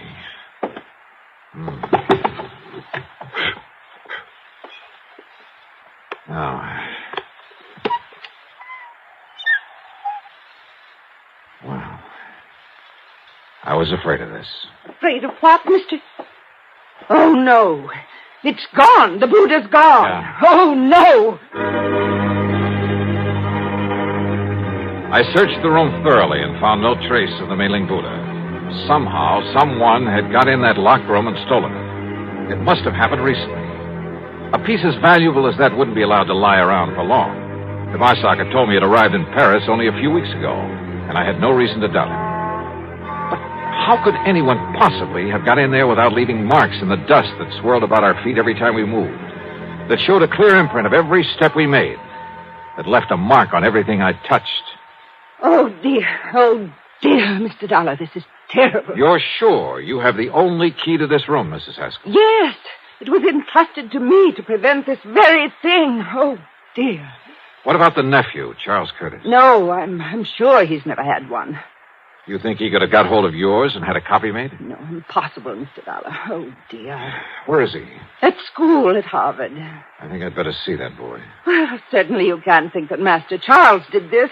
I don't know what to think yet. Tell me, you're absolutely sure you've let no one in here since Mr. Harcourt died? You can tell by the dust over everything that no one has been in here. Not for years. You're sure of that? Absolutely. Well, except for the federal tax man, of course, the appraiser for the estate. Oh? When was that? A month or so after Mr. Harcourt passed away. And yet the piece showed up in Paris only a few... I was with him, Mr. Dollar, and so was the attorney. Who is the attorney? Mr. Howard Bancroft in town. Do you have his address? His office is just off Copley Square. Uh-huh. Then I've got two people to see, Charles Curtis and Howard Bancroft. Mr. Dollar, about Master Charles. He's a good boy. Oh, yeah, I'm sure. You simply can't think that he... And anyhow, no one could have gotten here without leaving a trail. Mr. Dollar... Now, look, I want you to close up this room again and leave it closed. I'll be back. Please, Mr. Dollar, about Charles, listen to me. Maybe later, Mrs. Haskell. Later? Yeah, after I've talked to him.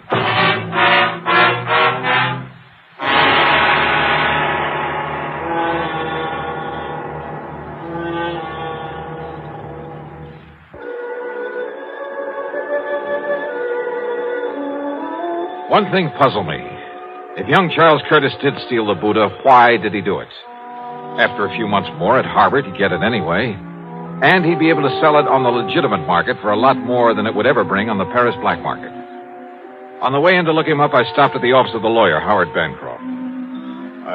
I can't believe it, Mr. Dahl. Well, the fact remains, Mr. Bancroft, that the Buddha's not only missing from the Harcourt home, but has turned up in Paris. But the only person who had access to that room was Mrs. Haskell, in accordance with Mr. Harcourt's wishes. That room hasn't been entered for years, until today. And yet, if the Buddha has shown up only recently... I'm afraid I don't follow you, sir. Mr. Harcourt willed it to his nephew, didn't he? That's right. Charles Curtis, when he finishes school. And he willed the house to Mrs. Haskell, didn't he? Yes. And it will be little enough reward for her years of service to him. How do you mean? Mr. Harcourt paid her very little during all those years. She, and I too, quite frankly, felt she was entitled to a great deal more. You see, his really valuable things, the collection of tapestries, he willed to various museums. So I understood. They were kept in an hermetically sealed room, the library. Hermetically sealed? Practically. Didn't you notice the tremendous doors on the study and library, the sealed windows? Then how could any dust? What? About Charles Curtis, Mr. Bancroft. Admirable young man. In addition to the money his uncle always gave him, his own family is very wealthy, you know. No, I didn't know. Yes. They've given him everything he wants, and it hasn't spoiled him a bit. Even during college? He's an excellent, hard-working student. He's going to be a lawyer, Mr. Dollar, and he'll be a good one. And maybe my thinking about him has been wrong. Oh, definitely. Why, Mr. Dollar, he's planned to donate the Mei-Ling Buddha to a museum when it comes into his possession. So you see... It's just that after handling more or less straight insurance cases for so many years, I almost instinctively suspect anyone close to the problem at hand. In this case, young Charles Curtis. Even Mrs. Haskell. Maybe even you. I beg your pardon. But I guess I'd better just shake the dust out of my brain and tackle this as a plain, ordinary... Wait a minute. Dust. Eh? It's a little matter of dust that really has me stopped. It makes it impossible for that room to have been entered since... Tapestries, you said. I mentioned them. Of course. How blind can I be? Eh? Look, you better get ready for some legal action on behalf of your client, the late Mr. Darrell Harcourt. What? I'm going to play a hunch, Mr. Bancroft. Maybe it's all wrong. Maybe it's crazy. But I'm going to play it to the hilt.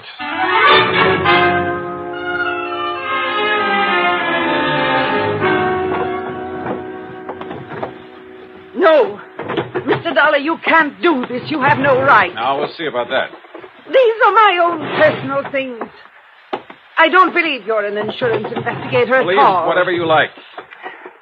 Have you a warrant to search my room this way? No. No, you're just some thief, some... Uh-huh. Oh. Yeah. This bank book in your name. No, you give me that. Oh, no. Uh-huh. Some 20 years of a balance that never got above $600 or $700. Give me that. Here. 2 months ago, a single deposit of $21,000. That was money That was the money you got from some crook. We'll let the police run him down. Some crook who smuggled the Mei-Ling Buddha over to Paris after you stole it out of the study. That's impossible, and you know it. That study hasn't been open for nearly 2 years. You saw the layer of dust in there yourself. Oh, yes. You pointed it out to me half a dozen times. I should have caught on then. Come on, we're going into that study. Give me the key. No, I won't. Then I'll have to rip it off that chain around your neck. All right. Here. You saw for yourself? Yes, I saw it all right. And I didn't have sense enough to realize what kind of dust that was. Here now. Look at it. Full as earth. What are you talking about? About the old-fashioned method of cleaning fine tapestries with full as earth. That's the way Mr. Harcourt cleaned them, isn't it? What difference does that make? And there's probably a supply of it down in the cellar somewhere that he always kept on hand. What if there is? That doesn't prove anything. Yeah, I was blind. Blind as a bat when I knocked over this electric fan that didn't have any dust on it. Because it's what you use to spread the dust. The fine particles of full as earth all over this room. A little sackful, maybe, held in front of the fan. Now, listen. And it left proof, apparently, that nobody'd been in here for a couple of years. Yeah, it had me fooled. But not anymore. Better get your coat, Mrs. Haskell. No.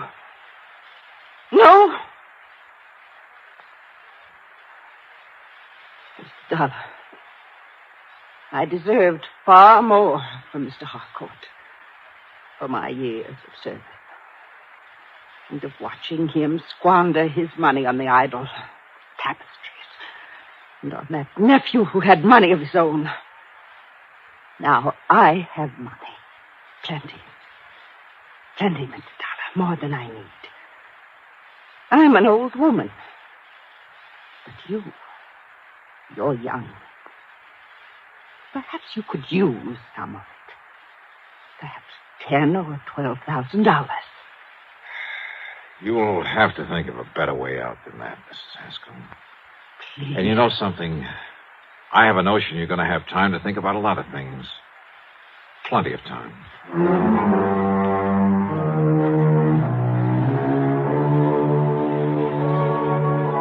Yeah, I know. The Mei-Ling Buddha still has to be brought back from Paris. Maybe I'll get the assignment. Maybe it'll go to one of our regular foreign investigators.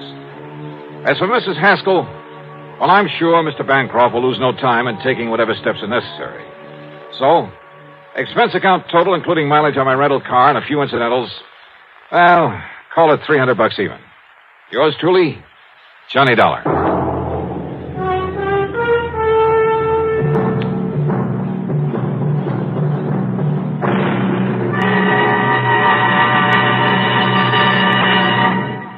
Now, here is our star to tell you about next week's story. Next week? Well, far be it from me to get up on a soapbox, but I hope you'll make a point of listening to it. It concerns a lot of money in the wrong hands, in the hands of a bunch of kids too young to meet responsibility, too young to realize that cutting loose from family before they're ready can lead to trouble. In this case, murder.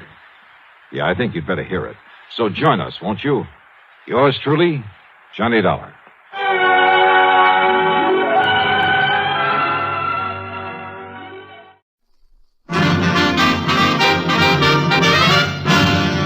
The Damon Runyon Theater.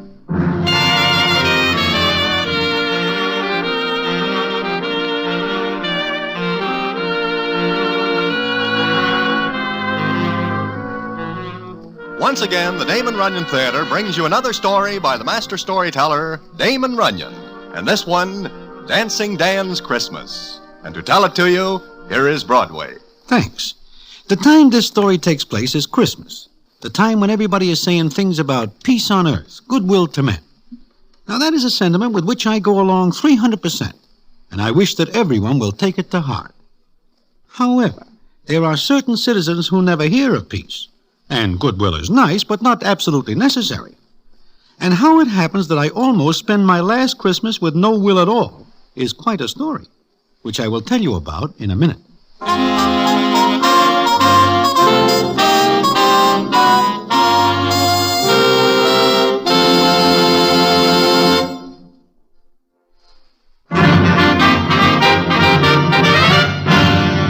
And now, back to the Damon Runyon Theater and the famous story, Dancing Dan's Christmas. It is just 2 days before Christmas that I am sitting in Mindy's enjoying some cheesecake and coffee.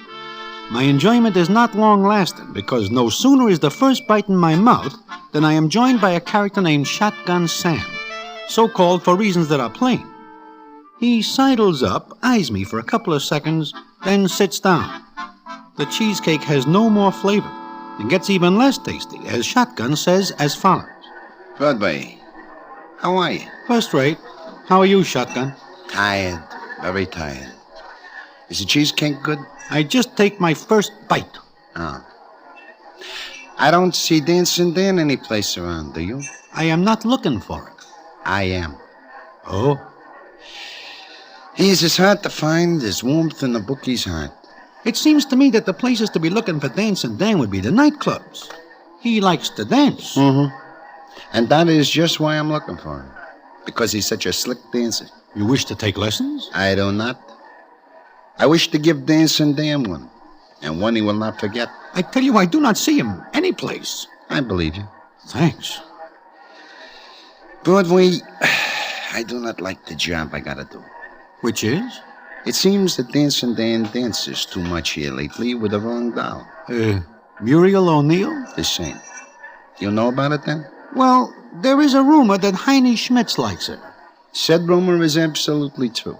And because it is, Heine wishes Dancing Dan to know it. Look, Shotgun, what harm is there in dancing with Muriel O'Neill? None, except that Dancing Dan does it more than once. Now I've got to find him and end his career. You're sure you do not see him? As sure as I am a foot high, I do not. Okay. But if you do, you will let me know? Well, to tell the truth, I do not get to many places which are apt to see Dancing Dan. But in case you do, Heine would take it as a personal favor if you would tell me. Also, he would take it as a personal affront if you do not. But, Shotgun, I also would take it as a personal affront. I have got this job to do for Heine. And I would like to get it over with because I wish to get home for Christmas. I do not like to spend the Christmas season hunting for somebody, eh? I hear. Okay. See you around. Now, when a citizen like Shotgun Sam says he would take it as a personal affront, he means just that. So I make it strictly my business to keep more than somewhat away from the spots where I am likely to see Dancing Dan. Not that I would tip off Shotgun, because I like Dan. But if Shotgun finds out that I see Dan and not tell him, that is not only the end of my peace on earth, it is the end.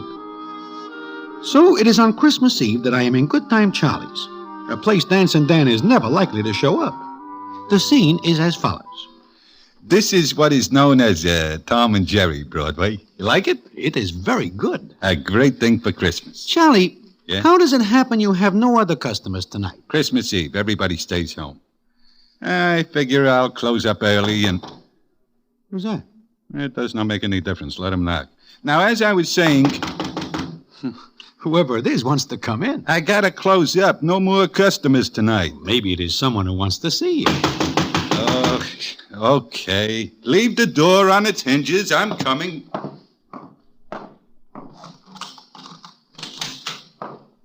Hiya, Charlie. Dan. Dancing Dan. Yeah. Dancing Dan. Well, Broadway, how are you? What are you doing here, Dan? Here? Well, I just thought I'd drop in and wish everybody a Merry Christmas. Everybody is not here. And so I see. Hey, Charlie, is that a Tom and Jerry? Yeah, you wish one? Yeah, just one. Then I gotta go. Here, store this someplace for me, will you? Yeah. What is in the package? Iron? Not by a long shot. Well, Broadway, I haven't seen you for a long time. Where you been keeping yourself? Safe? Huh? How's it with you, Charlie? Pretty good. Here. Have a Tom and Jerry on the house. Thanks. It's good. Yeah. Dan, is it safe for you to be out? Oh, you mean about Heine Schmitz, huh? That is it. Well, this is kind of a farewell party, boys. From now on, I'm going the straight and narrow. You? Why? I mean, this is news. Yeah. Maybe because I'm in love. This makes it worse. I presume the doll is Muriel O'Neill. You know, this is Christmas. I figure there's no better time for a guy to cut out his old life and build something new for himself. And that's what I'm going to do. And here's to you, Broadway. Look, Dan, I'd give 1,000,000 potatoes if I do not see you tonight. Why? I just would. You are plenty hot. Oh, sure, Heine doesn't like me. And when Heine doesn't like somebody, that somebody is in the red. Plenty. I gotta go, Dan. Why? Look, you know I wouldn't give the tip off, Dan, but... Well, Shotgun Sam is looking for you. And when he finds you... I know. Broadway is right, Dan. Shotgun will not be particular who is between him and his target. Yeah. You sure nobody sees you come in here? I don't know. Holy mackerel. Merry Christmas, everybody. It's funny, isn't it?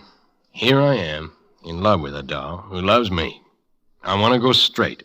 I want to forget the old life and build up something new for Muriel and me. I gotta do it the hard way. Yeah, it is funny. Okay, tell you what. I'll stay just a couple of minutes. Then I'll take the heat off you two by getting out of here. Okay? Sure, Dan. You are an all right guy. Broadway, what do you say? It's Christmas Eve. What else can I say? Thanks. Well, Merry Christmas, boys.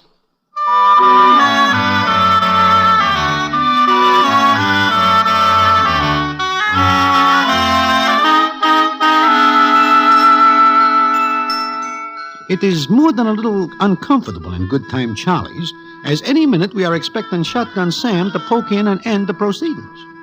But a half hour goes by, and all three of us are beginning to think that everything is all right, when the scene is as follows. That is somebody at the door. Yeah, it is. Dan, there's a back way out of here. You think they won't have that covered? Open the door, Charlie. You crazy? I'm tired of running away. Open the door. You cannot do this, Dan. Step back. I'll open it. No, don't, Dan. Look, if anything happens, take that package to police headquarters. Police? Yeah, there's a note in it. They'll understand. Now get back out of line of the door.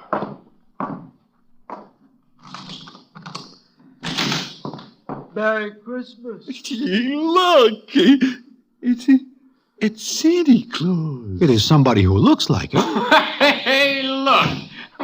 Hi, Charlie.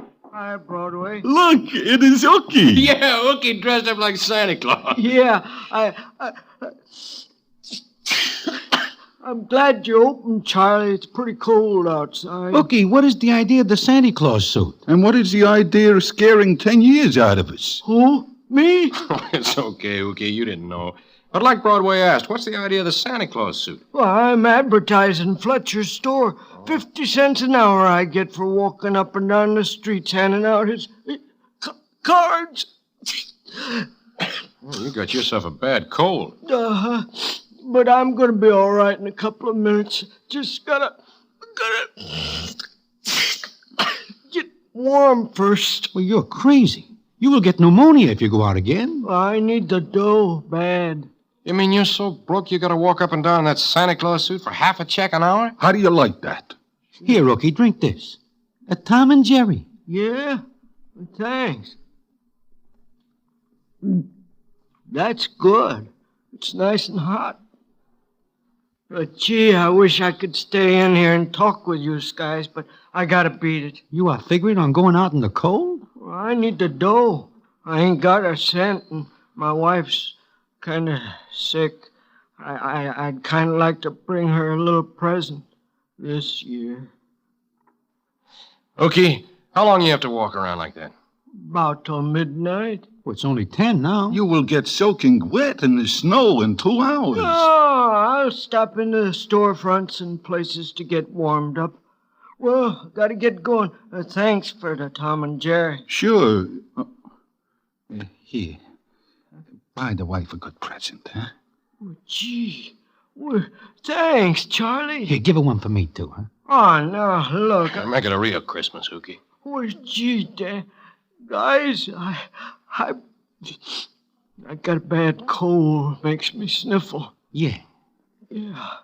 Well, gotta get going. Wait, Ookie. You got dough now. Why kill yourself for a measly 4 bits an hour? Well, it ain't only this job, but Fletch promised me if I'd make good, he'd let me clean up his place overnight, 15 a week. And I need the job, so you see, I gotta do it. No, you don't. Oh, yeah, I do. I've been pretty sick the past year. Couldn't hold no job, but this year's gonna be different. I promised Midge, my wife. Ookie, take off that suit. Huh? But Dan, I got Take it off. Dan, what's the idea? I'm not gonna let Ookie walk around with that cold. Oh, now, please, Dan, I need the job I'm gonna get. You'll get it, because Fletcher's Santa Claus is gonna walk around. What are you talking about, Dan? Me. I'm gonna be Santa Claus. Now I hear everything. Oh, Dan. Go on, start taking it off. You stay here till you get good and warm. Then take a cab back home. Dan, I won't never forget this. I won't either. Well, I'll have it off in a jiffy. Dan, you are crazy. You'll be walking around the streets. You'll be a setup for shotgun. You got a chance if you keep out of sight. I'm going to make this the best Christmas I ever had. It says peace on earth, goodwill towards men. Okay, I'm through running away. If Shotgun wants to rub me out on Christmas Eve, let him. I'm not going to run away anymore. But what about Muriel? Why do you not think about her? I am. I'm giving her a Christmas present. Huh? What? Yeah. Together, we'd only have to keep running away. By herself, she'll do a lot better. Hurry up with that suit, Ookie.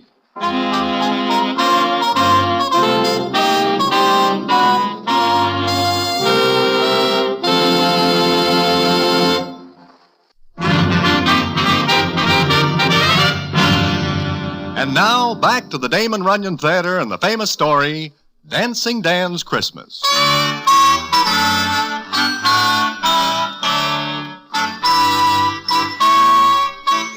Well, Dancing Dan puts on Ookie's Santa Claus suit, beard and all.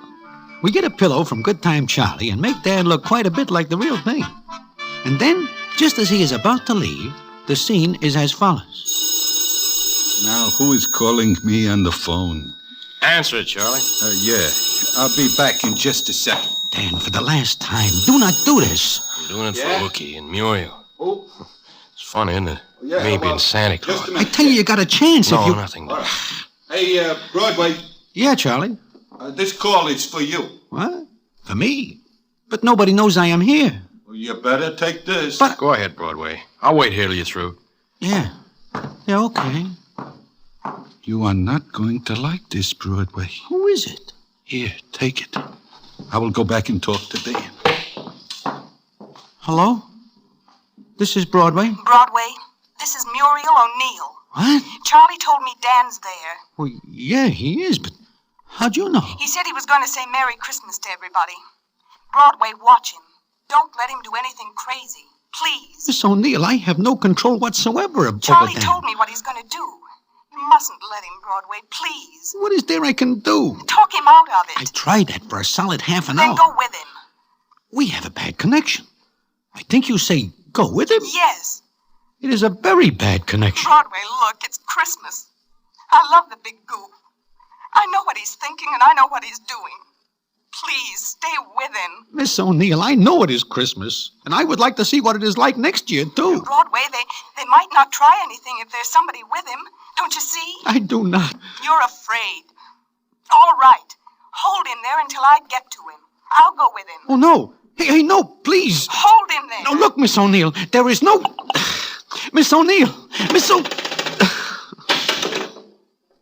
Step on him, Broadway. I want to get going. Yeah, I'm coming. Friend of yours on the phone? Uh-huh. A friend of mine. Yeah, well, what does the friend have to say, Broadway? Nothing much. Say, Dan. Yeah? I think I will walk a piece with you. You're crazy. I need some air. Broadway, stay here. I have to meet somebody in a little while. Come on, Dan. Okay, I can't stop you. Oh, give me that package, Johnny. What have you got in there, Dan? A Christmas present for the police. Come on, Broadway.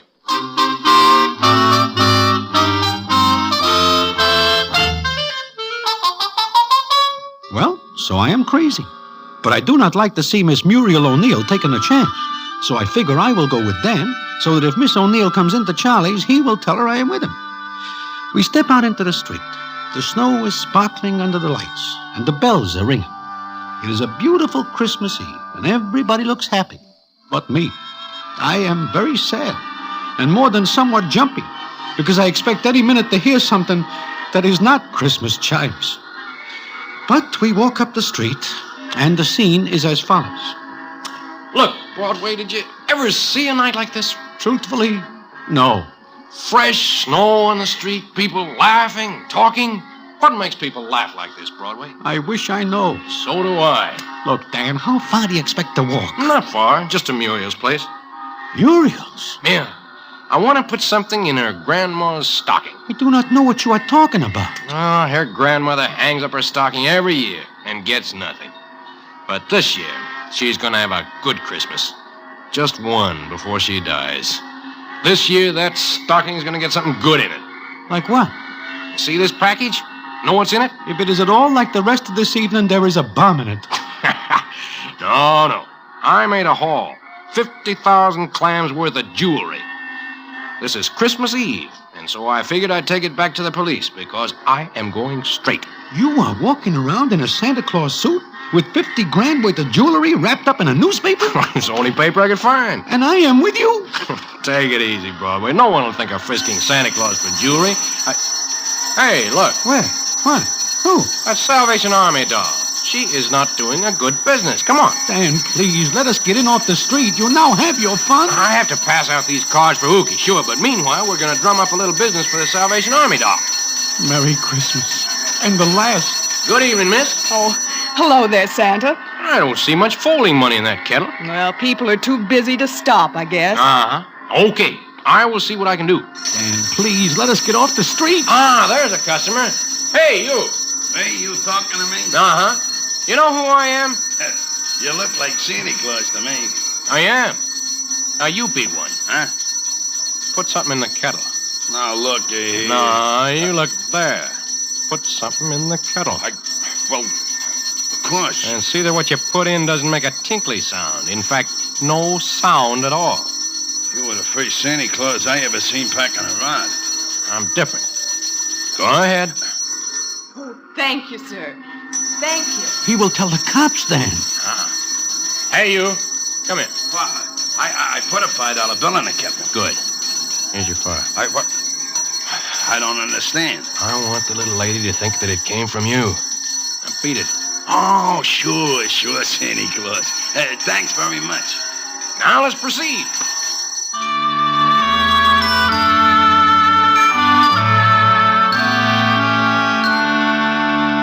Well, here's my last stop, Broadway. Look, Dan, forget this business. Oh, no, I still got Grandma O'Neill's stocking to fill. Come on. But Shotgun might be watching here. So, what if he is? He will get you. Well, I'm not going to let Shotgun spoil the best Christmas Eve I've had since I was a kid. You coming with me or not? I can't stand out here on the street. Well, then come on.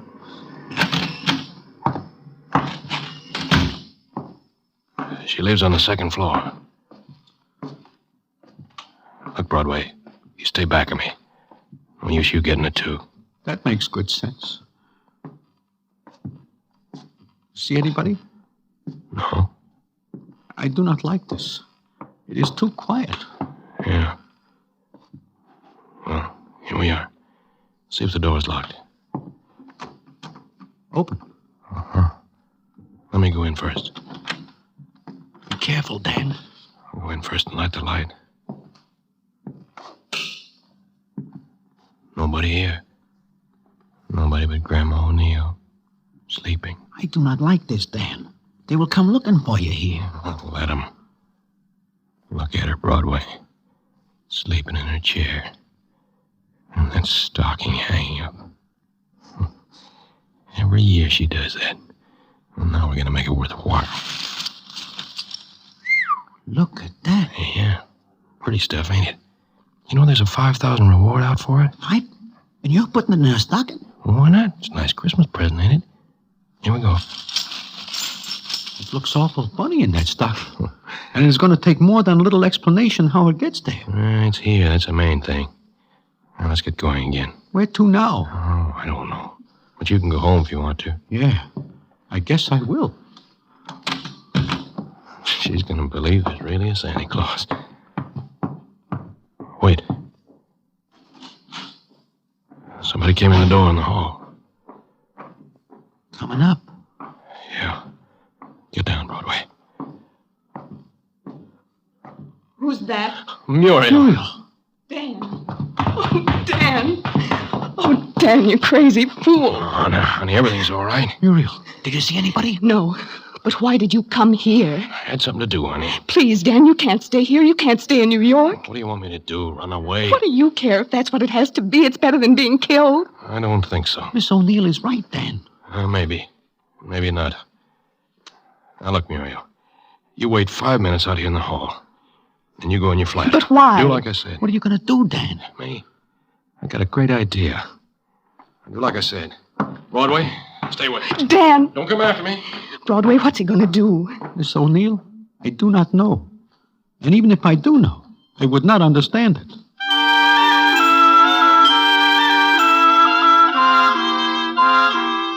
Well, we do like Dan says. We wait 5 minutes, and then we go into Muriel's flat. When she sees the jewelry in the stocking, she makes me tell her what happens, and then she runs out in the street to look for Dan. But he is gone. And it is not until the next day that I hear what happens from Good Time Charlie. Sure. I am telling it straight, Broadway. Dan goes right to the police and tells them he pulled that jewelry job. And he leaves the jewelry so Muriel will get the reward? That is the way I figure it, but she will not accept it. But now he will get a couple of years at least. Sure he will. You know, maybe it is better this way. He goes to the clink, but he does not get rubbed out by Shotgun Sam. Yeah. Yeah, but there is something I do not understand. What? Why is it that Muriel does not take the reward money? Dolls are very funny people sometimes, Broadway. They are very funny people. She says she will wait for him, and they will start all over again. Yep, like you say, dolls are very funny people. But, Charlie, there is something even funnier. Yeah? What is that? I am not able to figure out why Dan is still alive. And why Shotgun Sam is not watching your place here last night. Or having it watched.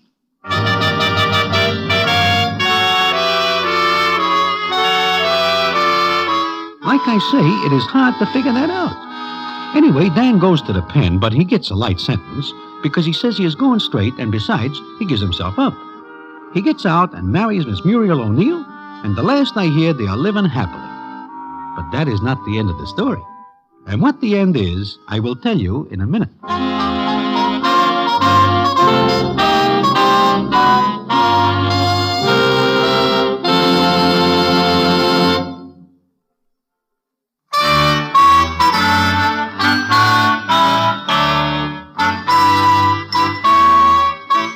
Well, it is a year later that I am once again sitting in Mindy's. It is again Christmas Eve. I look up from my blinzers, and whom do I see but Shotgun Sam? And he is looking at me with a funny look. He comes over and sits down, and the scene is as follows. Hello, Broadway. Hello, Shotgun. It is just about a year since I saw you last, is it not? Almost exactly. Mm-hmm. Christmas Eve last year. Oh, no, you do not see me last Christmas Eve. I see you last Christmas Eve. You do not see me... You were going to say something? No. I see you come out of Good Time Charlie's. You do? Uh-huh. I'm looking for Dancing Dan. But I'm not looking for him anymore because Heine Schmitz no longer cares for Miss Muriel O'Neill.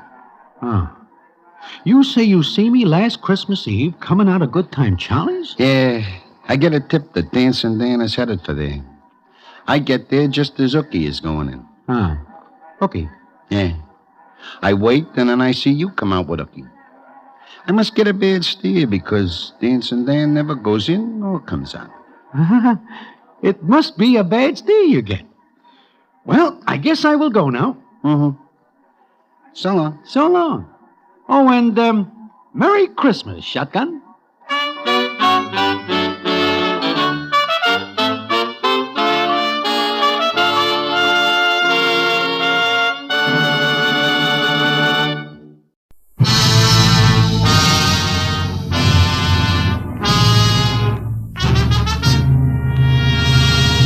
Okay, Shayne. Get the picture. A guy in front of you with a .38, a guy in back with a rifle, and you with nothing. If wishing will make it so, you better start wishing to be somewhere else fast, because...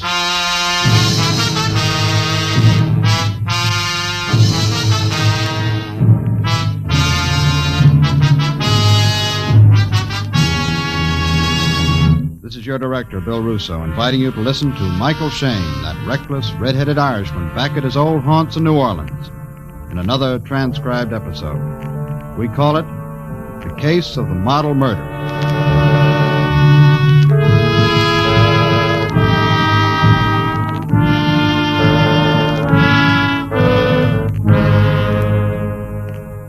Waiter, my compliments to the chef. This shrimp's superb. Look, maybe I'm talking out of turn, Mr. Franklin. After all, you're hiring me, but 20 a day is mighty short wages for some of the things I get involved in, and I've learned that the phony cases usually have the biggest hospital bills. Phony, Mr. Shayne? Yeah, I get a message that you want to see me urgently. Okay, I come dashing down here, expecting you to be tearing your hair or dying from a leaky artery, so what do I find? You find me in a seafood bar enjoying New Orleans' most succulent river shrimp and sipping excellent dry Manhattan. That's right. Then you give me a story about a girl, Marianne Chevney. I have to find her and bring her to her home by Friday midnight or she loses $8 million. Is that too complicated? No, Mr. Franklin, it's too simple. Instead of giving me any details, you go on chewing your shrimp. And sipping my Manhattan. Waiter, one more of the same, dry. You sure you won't join me, Mr. Shayne? Look, this picture you gave me, is it the only one you have? The most recent, yes. It was taken a few weeks before Marianne ran away from home 7 years ago. Oh. She never got along with her father, you see. What about this Friday business? Why Friday after 7 years? Simply because Friday at midnight, Marianne will be 25. So she's got to return home by then or she doesn't get her money. Brilliant. Wait, another order of shrimp, please. You're sure giving me a lot of time. This is Thursday. I got one whole day. Marianne's father was your partner, half-owner of Chevney Franklin Importers, huh? That's right. Chevney died over 3 weeks ago. Why the sudden concern now? Oh, I haven't been idle. I've been running ads for the girl in the papers. Yeah, you've been a busy little bee, you have. Mr. Shayne. All right, what happens to the $8 million if Marianne Chevney doesn't get home in time? It goes into the business. But you're the business now. That's right. Don't look so perplexed. It's quite simple, really. Yeah, something simple. You're hiring me to find her so that you can lose $8 million. Precisely, Mr. Shayne. Waiter, another dry Manhattan.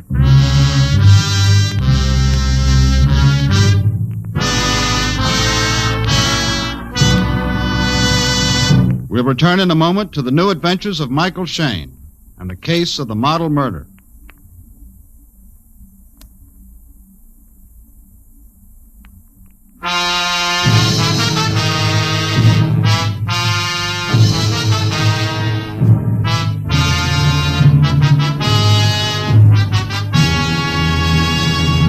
From the minute I walked into the seafood bar at the Carlton Manor Hotel and sat down opposite Franklin of Chevney Franklin Importers, I knew I was walking into something with more angles and a course in advanced geometry.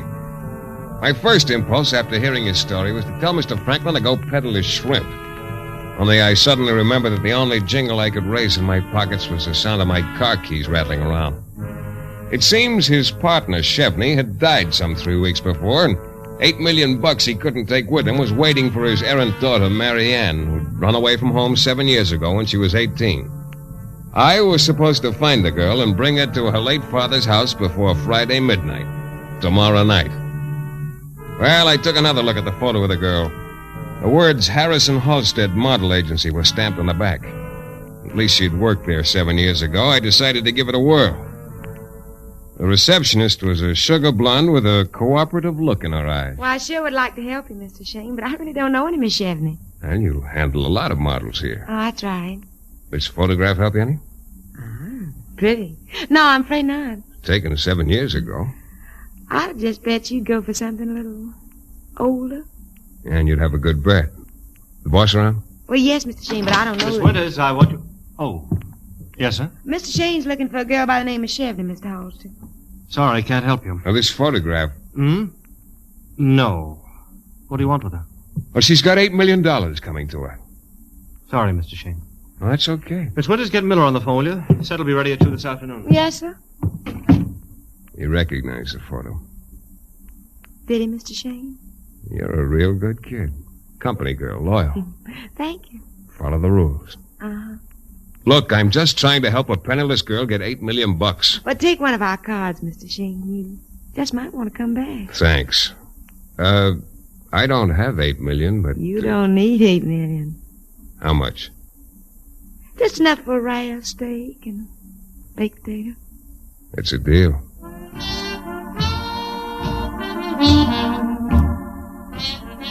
Miss Winters struck me as a girl with the wrong name. There's nothing chilly in her attitude. As for this Halstead character, he was one of those guys with a monogram complex. Everywhere you looked, you found H.H. staring you in the face. Harrison Halstead. On his tie, on the pocket of his shirt. Even the cigarette lighter on the reception desk had the same two H's sort of leaning against one another. And the agency card Miss Winters had given me, they were there, too. As I waited for the elevator, I turned the card over. The handwriting was nice and firm. Matey Carter, 2614 Mount York Avenue, might be able to help you. I thought, Shayne, how would you get along without that winning personality of yours? Matey Carter's place was a little bungalow in a court. There was a light on behind curtains. I rang the bell.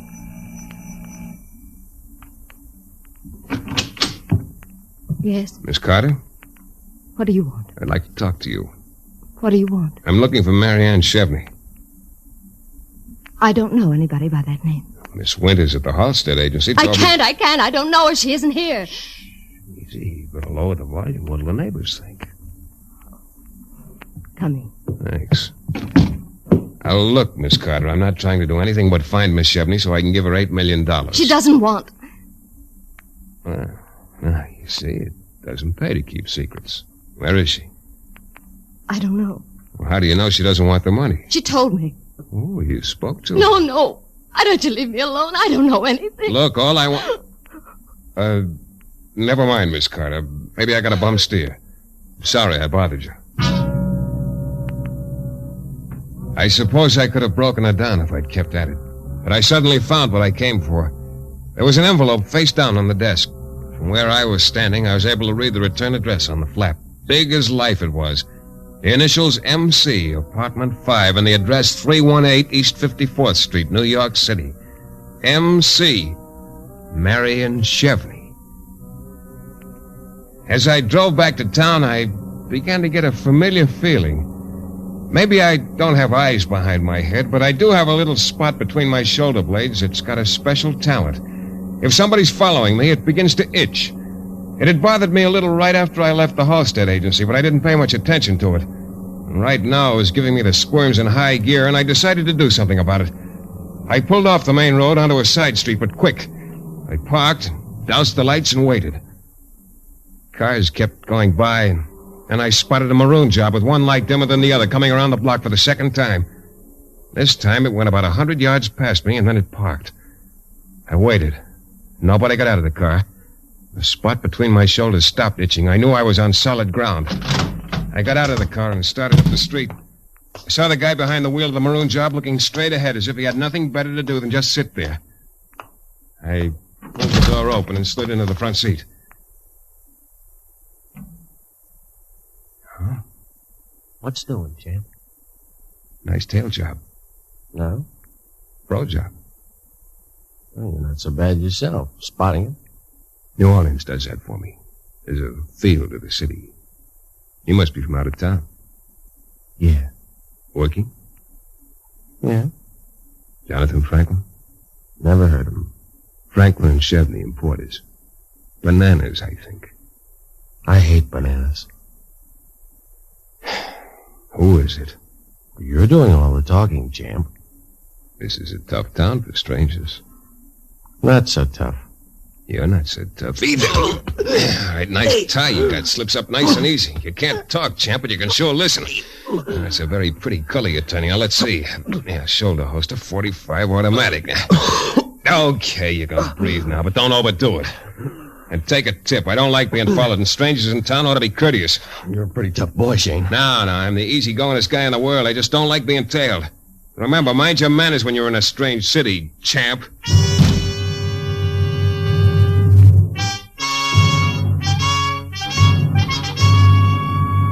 Franklin was in the dining room of the hotel carving up some rare roast beef with Yorkshire pudding on the side. I dropped into a chair on the other side of his table and told him what I'd found out. As usual, he got real interested. New York, eh? Will you join me, Mr. Shayne? You're real worried about getting Marianne Chevney back here before tomorrow night, aren't you? Oh, you can't rush things, my boy. Ah, this case smells clear across the river. Don't you trust me, Mr. Franklin? One moment, Mr. Shayne. Wait up. Yes, sir? Bring me a phone, please. You were saying... I said somebody's been tailing me. I'd like to know why. You're implying, Mr. Shayne, that because I don't trust you, I've hired someone to watch you? In a nutshell. Now, that is not true. But the fact that someone is following you is very disconcerting. Your telephone, Mr. Franklin? Oh, thank you, waiter. You pardon me, Mr. Shayne. Travel desk, please. Hello? This is Jonathan Franklin speaking. Will you arrange for a charter plane with the New Orleans Charter Service, please? In the name of Michael Shayne. Yeah. In about an hour. It's now 8:30. The plane is to go to New York and leave here at 9:30. Thank you. Well, you're full of surprises, Mr. Franklin. I've got another one for you. Yeah? If you succeed in bringing Marianne back here before midnight tomorrow, there's a $1,000 bonus for you. Sometimes, Mr. Franklin, your conversation is positively brilliant.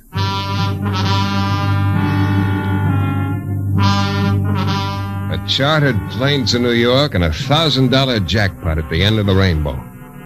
I felt like a captain of industry as the plane got the right away from the airport tower and circled in for a landing. New York, great little city. It was 4 o'clock in the morning when the taxi pulled up in front of 518 East 54th Street. I told the cabbie to wait. What's money to me? Took the stairs of the brownstone 2 at a time. Apartment 5 was at the end of the hall on the first floor. I knocked. Nothing happened. I knocked again. Nobody could sleep like that. Then I tried the door. Locked. Apparently Marianne was a dirty stay-out late. Across the hall, the door to apartment number 4 said manager. I walked over and started knocking again.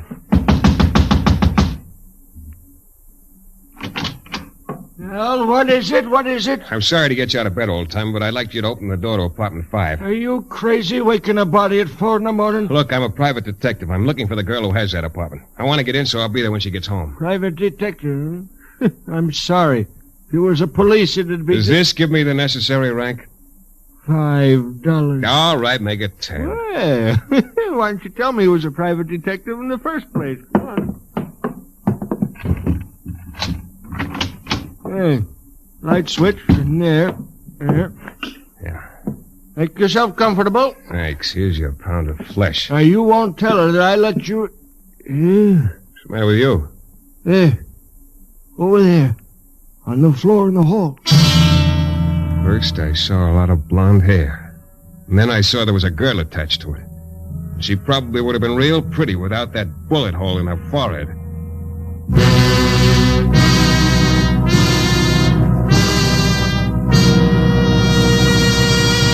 We'll return in a moment to the new adventures of Michael Shayne and the case of the model murder.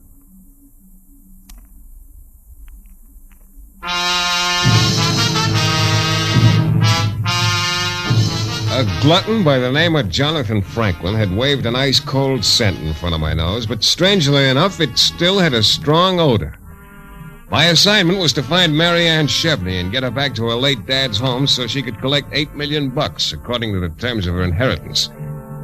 Well, I picked up the trail at the Harrison Halstead Model Agency, where Miss Chevney had once worked. Mr. H.H. and his secretary, Miss Winters, acted like I was after atomic secrets. And as I left, Miss Winters shoved a card in my hand with the name and address of Mady Carter. Well, Miss Carter had the willies bad, but I picked up the information that the girl I was looking for was in New York. Franklin stopped eating roast beef long enough to charter a plane for me. And I arrived at the end of the trail just in time to find my quarry still warm, but with a bullet in her head. Oh, my police. We'll have to call the police. Yeah, but not before I make a phone call long distance. Oh, you won't be long now, will you? Son, because they get real mad.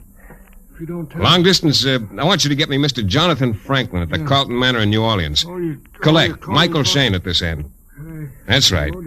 This is Circle 65970. Yeah, my reputation. You know this will be in the papers, don't you? Be police all over the place and reporters. Yeah, and her blood stains a nice carpet, Yeah, too. who's I gonna feel pay real for sorry that? for you. Hello? Don't be long. Hello, Mr. Franklin. Yes, what is it, please? Well, take your earmuffs off. You might like to hear this. What is it, Shayne? Just a second, Mr. Franklin. Look, old police timer, on that don't you phone. have a telephone in your own apartment? Yes. Well, I never thought of that. Well, think of it. Well, Shayne. The gal is dead. Really? Now, what do you want me to do? Come on home. You've done a good job. You're not sorry? No. Should I be?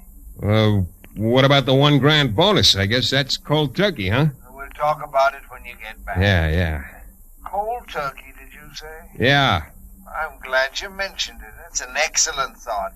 With a glass of cold milk, of course. Goodbye, Mr. Shayne. I had a little time before the cops had come, so I started moseying around the apartment. First thing that caught my eye was a cigarette lighter on an end table. It looked familiar. Very familiar. All of a sudden, I knew why. There was a monogram on it. Yeah, 2 H's sort of leaning against each other. I got the long-distance operator again and put in a call to Mr. Halstead, also collect. There is no answer. Are you sure you got the right guy? Harrison Halstead's residence in New Orleans, Orange 240. Thanks, operator. Shall I try later? I didn't know how, but it was pretty obvious that Halstead was in this thing up to his ears.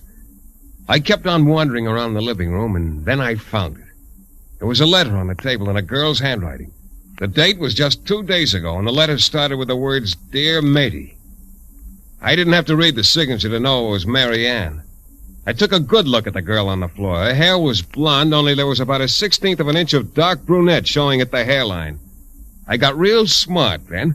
I finally figured it out. This girl was Mady Carter, and the frightened girl back in New Orleans was really Mary Ann Chevney. Only somebody else had apparently made the same mistake, and it was my guess he was hightailing it back to New Orleans to correct his error. I made a quick call to homicide to pay my respects and then headed for the airport. Luckily, the plane was ready to go when I got there. Oh, Shayne, you had the girl in your hands and then you waltzed off with a dream. One thing was clear. Mary Ann Chevney had plenty to worry about. It took me just 10 minutes from the time I landed back in New Orleans to get to her place. The door to Marianne's bungalow was locked, and there was no answer to my banging. I started around the house trying to get a look-see inside. Nothing. Nobody home. When I got around to the rear and peeked in the bedroom, I saw why. The place was empty. Either she decided to run, or else she'd been taken on a trip without a return ticket. I scrambled over to Carlton Manor, and guess what? Yeah, Jonathan Franklin was eating. It seems you made a mistake, Mr. Shayne. How do you know? The papers. Wasn't Mary Ann who was killed in New York. It was a girl by the name of Carter, Madeline Carter. You still want me to find Mary Ann? Oh, of course. Let's see. 3 now. You only have 9 hours left. Would you have some lunch? Bouillabaisse? No, thanks. Don't you ever find time to eat? Yeah, but I'm peculiar. I only eat 3 meals a day.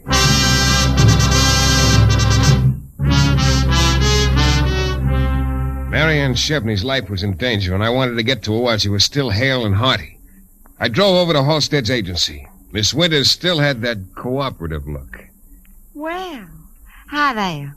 Hi, where's your boss? Out. Been in today? Well, I know. As a matter of fact, he hadn't. Did you try to reach him at home? Yes, I did. He wasn't there, huh? Oh, is something wrong? Something's very wrong, sweetheart. Look, that note you slipped me last night. Not the kind I usually write. Mady Carter, you knew I was looking for Mary Ann Chevney. Well, I said Mady Carter might be a help. She's a friend of Miss Chevney's. You didn't know there was a switch? Switch? Mady Carter was in New York. She was killed last night. Killed? Halstead could have taken a plane up there last night, couldn't he? Well, I don't know. As far as you know, he could have, couldn't he? Well, yes. I haven't spoken to him since last night. Tell me, is he a bachelor? Yeah. Lives alone? Uh-huh. In town or in the country? Both. Oh, he has a country place. Where? Well, I'll tell you in a minute. You want me to look it up? You bet I do, sweetheart. If I'm not too late, it might make the difference between a long and wealthy life or a 45 slug to Mary Ann Chevney. It took me almost an hour to drive out to where Halstead had his beach home. The place had a real subtropical flavor, bordering on the Gulf and surrounded by a mass of lush undergrowth and stubby cypress trees. I didn't bother to announce myself. I just barged in. She'd been here, all right. There was a woman's jacket over a chair in the big paneled living room, and her purse half open on the floor. I went to the back door and opened it and looked out. Bounced off a stone, and I caught a glint of the bullet as it whined off on its ricochet. It had come from the left. I ducked back into the house. He had shells to burn, whoever he was. There was no sense my perching like a sitting duck, so I started toward the front. The living room had been empty a moment before, but now there was a man in it, a man with a gun. Halstead. Stop where you are, Mr. Shayne, and raise your hands. Where's Mary Ann? It's none of your business. I said raise your hands. Now, look, Halstead, don't be coy about this thing. There's a guy out there with a gun, a big gun, and he's got big ideas. So have I. Move back. Against the wall. Look, who's working for who around You've here? been sticking your nose in where it doesn't belong, Shayne. Told you yesterday, if there was anything about Mary Ann Chevney you ought to concern yourself with. What did you do with her? Let's just say she's in protective custody. Yours? As I said, that's none of your business. Hello, champ. What's doing? Still tailing me, huh? Yeah, and this time no necktie. Very bad taste. Huh? Drop that rifle. I don't think so. You ought to practice more, you mess. Oh, this is real cute. Champ was in the kitchen with a rifle, and you're in here with a pistol, Halstead. You both have a grudge against me, only you can't stop worrying about each other. Shayne, who is that man in the kitchen? I don't know. I haven't figured it out yet, but I think he's after Mary Ann, too. Aren't you, Champ? Could be, but right now I'd get more places. Missed again. Just stick your head into that doorway once more. Now, Mr. Shayne, I'll give you just 3 seconds to tell me what you want. I told you. I want the truth, now. What difference does it make what I want with the girl if you're already... All right, Shayne, I warned you.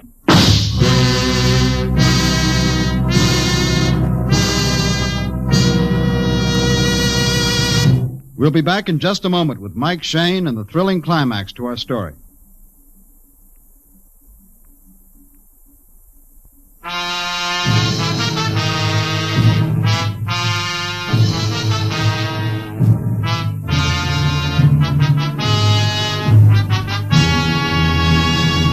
It was a second or two before I realized Halstead had fired at the laddie with the rifle, not me.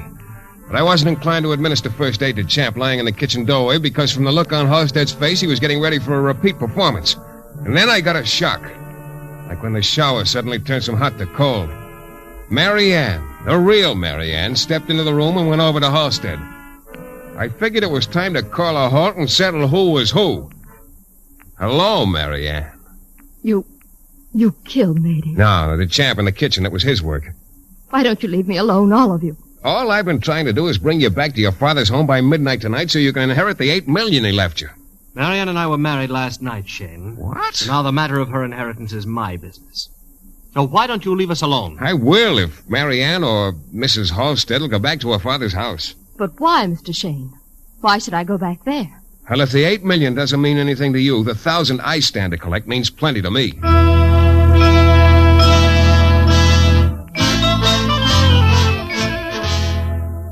I knew it was the right time. 6 o'clock, when I walked into the dining room of the Carlton Manor.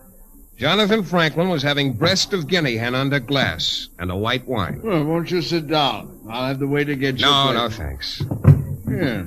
You look calm and relaxed, Mr. Shayne. Success. Yes. Splendid. And Marianne? I found her. And her husband. Her husband? That's right. Oh, your boy is down at headquarters, Mr. Franklin. Headquarters? My boy? Yes, the chap. He talked when he came to. He got a little overeager after he trailed me to Halstead's beach house, and Halstead winged him. Oh. The way I figured, it wasn't a question of Marianne getting back to her father's home before her 25th birthday. No? This wine is delicious. 1929 Sauterne. No, it was a question of whether or not she'd reach her 25th birthday. And that's why you had me searching for her, to find her so you could have her killed before she did. Now, you're not going to spoil my dinner. You know, there's an old saying, Mr. Franklin, the foolish person eats himself into the grave. You say he talked? Yes. He told us why he'd been following me, so that if I found Marianne, he could kill her. He told us how he was sent to New York before I left. Oh, I should have guessed that, Mr. Franklin. It only takes 10 minutes to get to the airport from here. Why make the charter for an hour later? You have a point. And there was only one person besides myself and Marianne who knew the address of Matey Carter in New York. I should have thought of that, I suppose. You finished with your dinner, Mr. Franklin? Because if you are, there are some men waiting for you in the lobby. Homicide detail. You're spoiling my digestion, Mr. Shayne. Doesn't matter, Mr. Franklin. From now on, you'll be eating crow. Hearty appetite.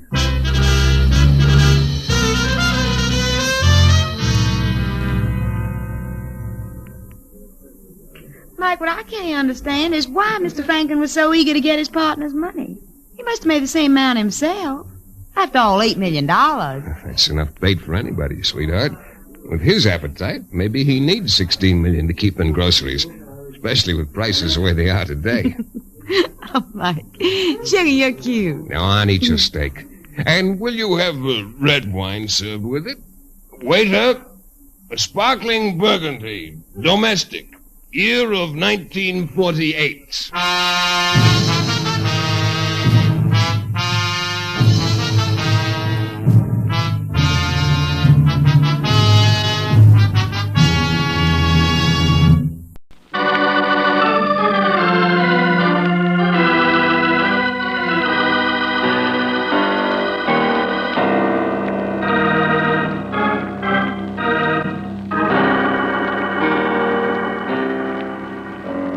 Standard of California, on behalf of independent Chevron gas stations and standard stations throughout the West, invites you to Let George Do It.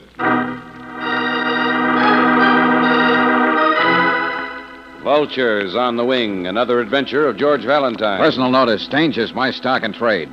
If the future shapes up like a condolence card with a big black border, you got a job for me, George Valentine. Write full details.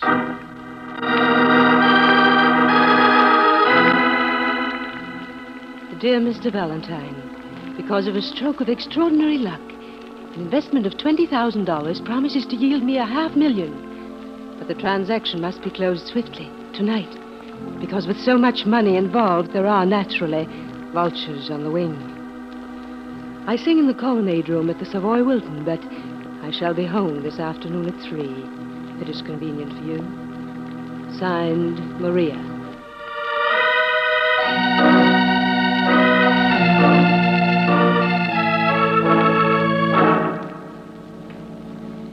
You're concerned that there's something questionable about the proposition. Is that it, Mr. Valentine? No, I guess I'm just a creature of habit, Mrs. Burnett, but... It's Maria to the whole world. Then why not to you and Miss Brooks, of course? Oh, well, let's be real chummy and call me Brooksy. You were saying, George... Oh, just call me Georgie. Now, I was saying, when 20 grand teases back a $500,000, I begin to drip with all kinds of doubts. Oh, it's all very legal and terribly simple. All right, you've written the lead. What about the rest of the story? Those vultures on the wing. Yes.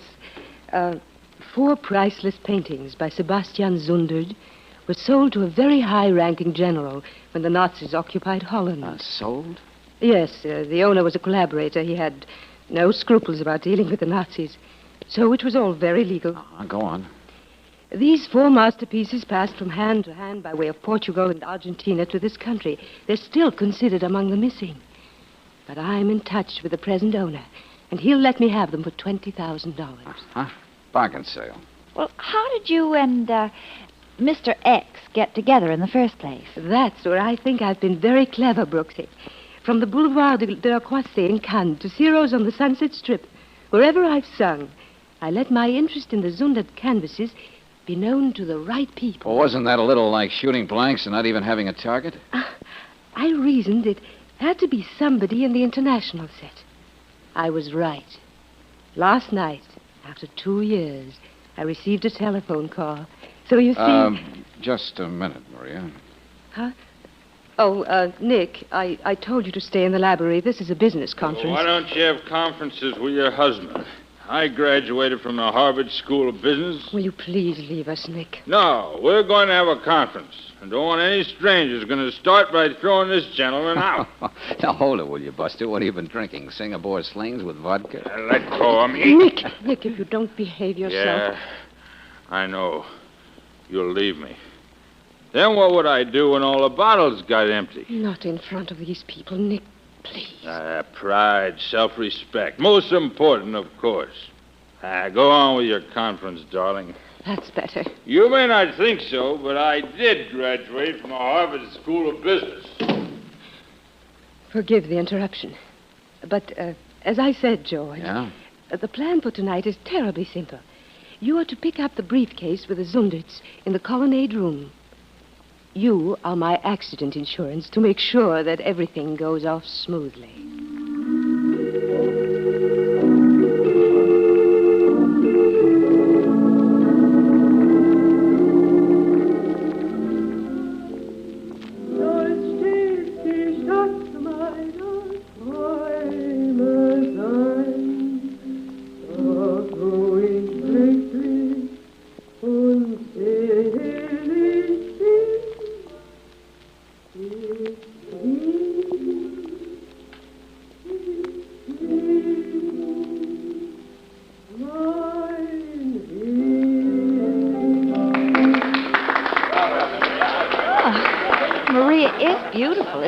Oh, not any more than Hedy Lamarr. Now, look, we have just about 10 minutes before you meet the man with the briefcase down in the lobby. Oh, this is just about my cue to go to the powder room with this briefcase full of old newspapers under my wrap. Right. And on the way back, make certain everybody in the place knows you've got it. Do you really believe anybody will think we've made the swap in the powder room, George? This operation is strictly cloak and dagger, Brooksy, so let's play along. Well, what have I been doing up to now? Well, the point is, if there are any interested parties in the offing, they'll stick right here with me and your briefcase. While you go downstairs and claim the other one and get over to Maria's. Well, here I go. I just hope my briefcase isn't showing. I was hoping the young lady would leave so I could have a moment with you, Mr. Valentine. Okay, I'll take out the stopwatch, friend. Running errands for Maria? Charming creature, isn't she? I'm Alfred Steger. Steger Art Galleries. Oh, so you know me. No, I've been lucky up till now. Maria, the darling, might very well become the proud owner of 4 perfectly breathtaking Zunderts tonight. You don't say. But the poor pet is always at such loose ends. She might very well lose these treasures. Then if by some chance they found their way to me, you might very well find yourself $5,000 richer. How did you get hold of the information, Steger? Good heavens, man, you should know. Hasn't Maria even mentioned my name? I really believe I feel slighted. Oh, you'll bounce back. Just because I'm considering double-crossing her doesn't mean I don't think the world of the dear girl. However, what have you to say about being $5,000 richer? Scruples, awkward things, always getting in the way. But think it over, Valentine. Good evening, Steger. Oh, Van Brooklyn. Would you mind returning to your table so I could speak to Mr. Valentine? Now look here, old man. Oh, please, boys, don't fight over Please me. do not make me ask you again, Steger. Oh, very well. I was quite through anyway. Oh, by the way, Van Brooklyn. Yes? Why don't you drop around at my galleries? I have some excellent reproductions. Why do you speak to me of reproductions? Because these might fool even you, despite your reputation as a connoisseur. Good night.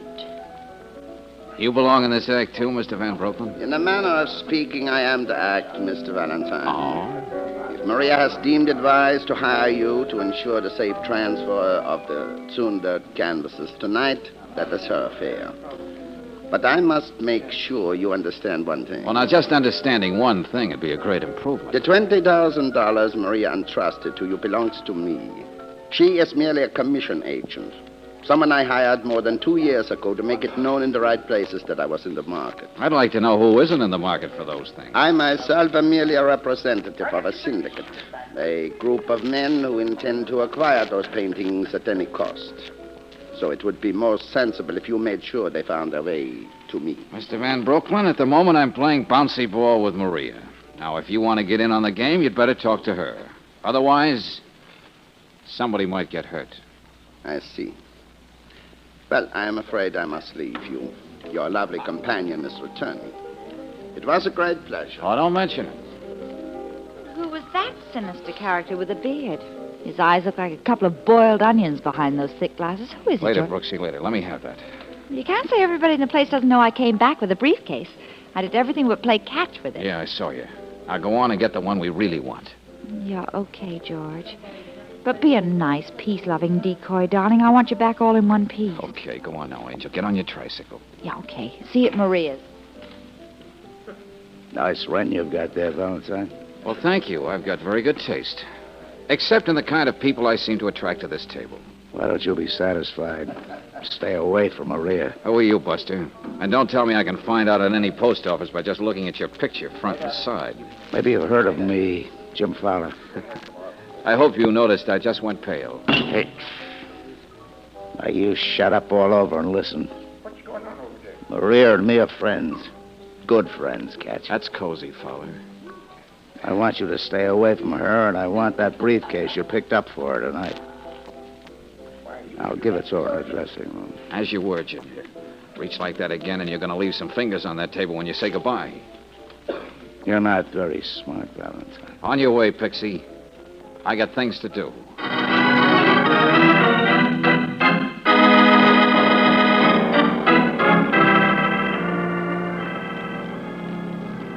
You heard me. In the car. Oh, you're the muscle boy for Van Brooklyn, Steger, or Fowler? Get inside, or you're going to collect yourself a lot of holes that'll spoil your appearance. And give me that briefcase. Suppose I pout. You're not going to shoot me down on the street, are you? Try me. Get wise, stupid. You're playing with the older boys now. Get in.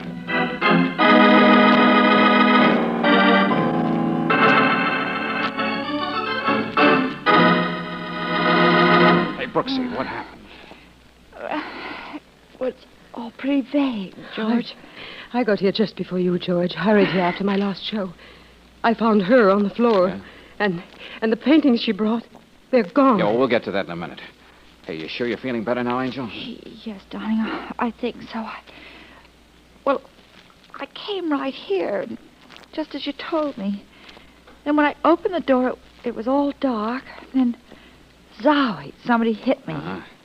Hey, has your husband, Nick, been over there like that all the time? I don't know. I found him that way with his head down on the table. He's no good to anybody.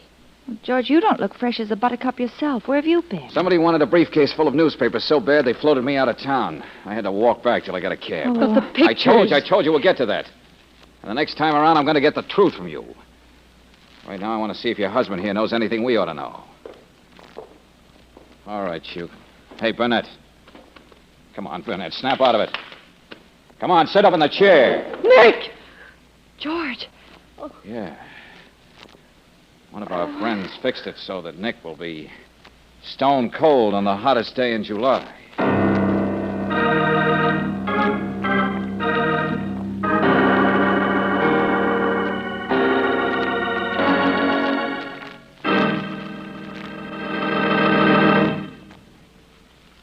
return to tonight's adventure of George Valentine in just a moment. If you're driving a new car, you're probably getting a lot of pleasure out of its smooth performance. But wait until you try a tank full of new, improved Chevron Supreme gasoline. It gives car performance to delight the heart of every motorist. Thanks to special blending agents, new Chevron Supreme gives your car faster starts and faster warm-ups.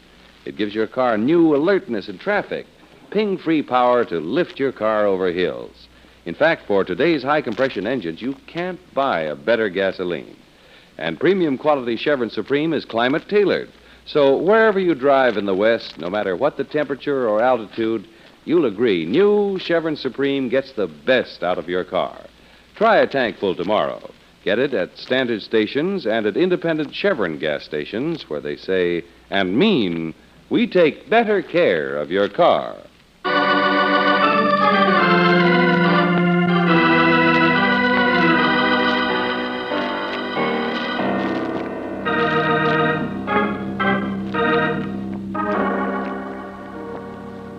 And now back to tonight's adventure of George Valentine. A glamorous lady known simply as Maria to the international smart set sends you on an errand, namely to drop off 20 grand and pick up for painting. Then various and sundry personalities start double-crossing each other all around you to snare the above-mentioned canvases. And as an added fillip, Maria's husband is found stabbed to death. Momentarily, you bide your time, which, if you're anything like George Valentine, you devote to cerebral contortions while Lieutenant Riley does the talking. Mrs. Burnett, did your husband know all three of them? I mean Ben Brooklyn, Steger, and Fowler? Yes, more or less. Uh-huh. Well, I've got an all-points bulletin out for them. We'll have their stories in the morning. Right now, I want to get the picture here straight. Now, Miss Brooks. Yes, sir? You're sure there isn't anything you forgot to tell us? No, it was dark. I hardly got in the door. Then I thought I saw somebody looking at me. Well, then that may be imagination. I came here directly from the Savoy Wilton. Anybody can tell you that Okay, Mrs. Burnett, okay. Nobody is questioning your alibi. Anything else, Miss Brooks? Come on, think hard, Brooksy. Yeah, well, just as I passed out, I remember hearing a loud noise. Uh-huh. A crash of some kind. That's all. Hey, Riley, that means the lamp on the stand over there were knocked over when the murderer was leaving, and not in the struggle with Burnett. Back to the same thing. They both knew each other, and there was no struggle.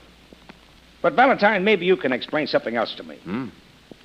The bloodstains near the foyer door, and Burnett lying with his head on the table a good dozen feet away. How did he make the trip with the knife in him, and why no signs of blood in between? Yeah, I've been kicking that around too, Riley, but it keeps bouncing back at me. Yeah. Well, we'll leave the whole thing until tomorrow when I know a lot more than I know right now. Well, good night. Oh, you'd better stay put, Mrs. Burnett. Oh, we'll come along with you, Lieutenant. All right. May I see you a moment, George? I'll be right there, Brooksy.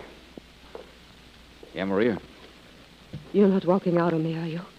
I need you more than ever now. I can't imagine you needing anybody. But if it's going to make your dreams any sweeter, I'll be seeing you in the morning. Better get your story straight.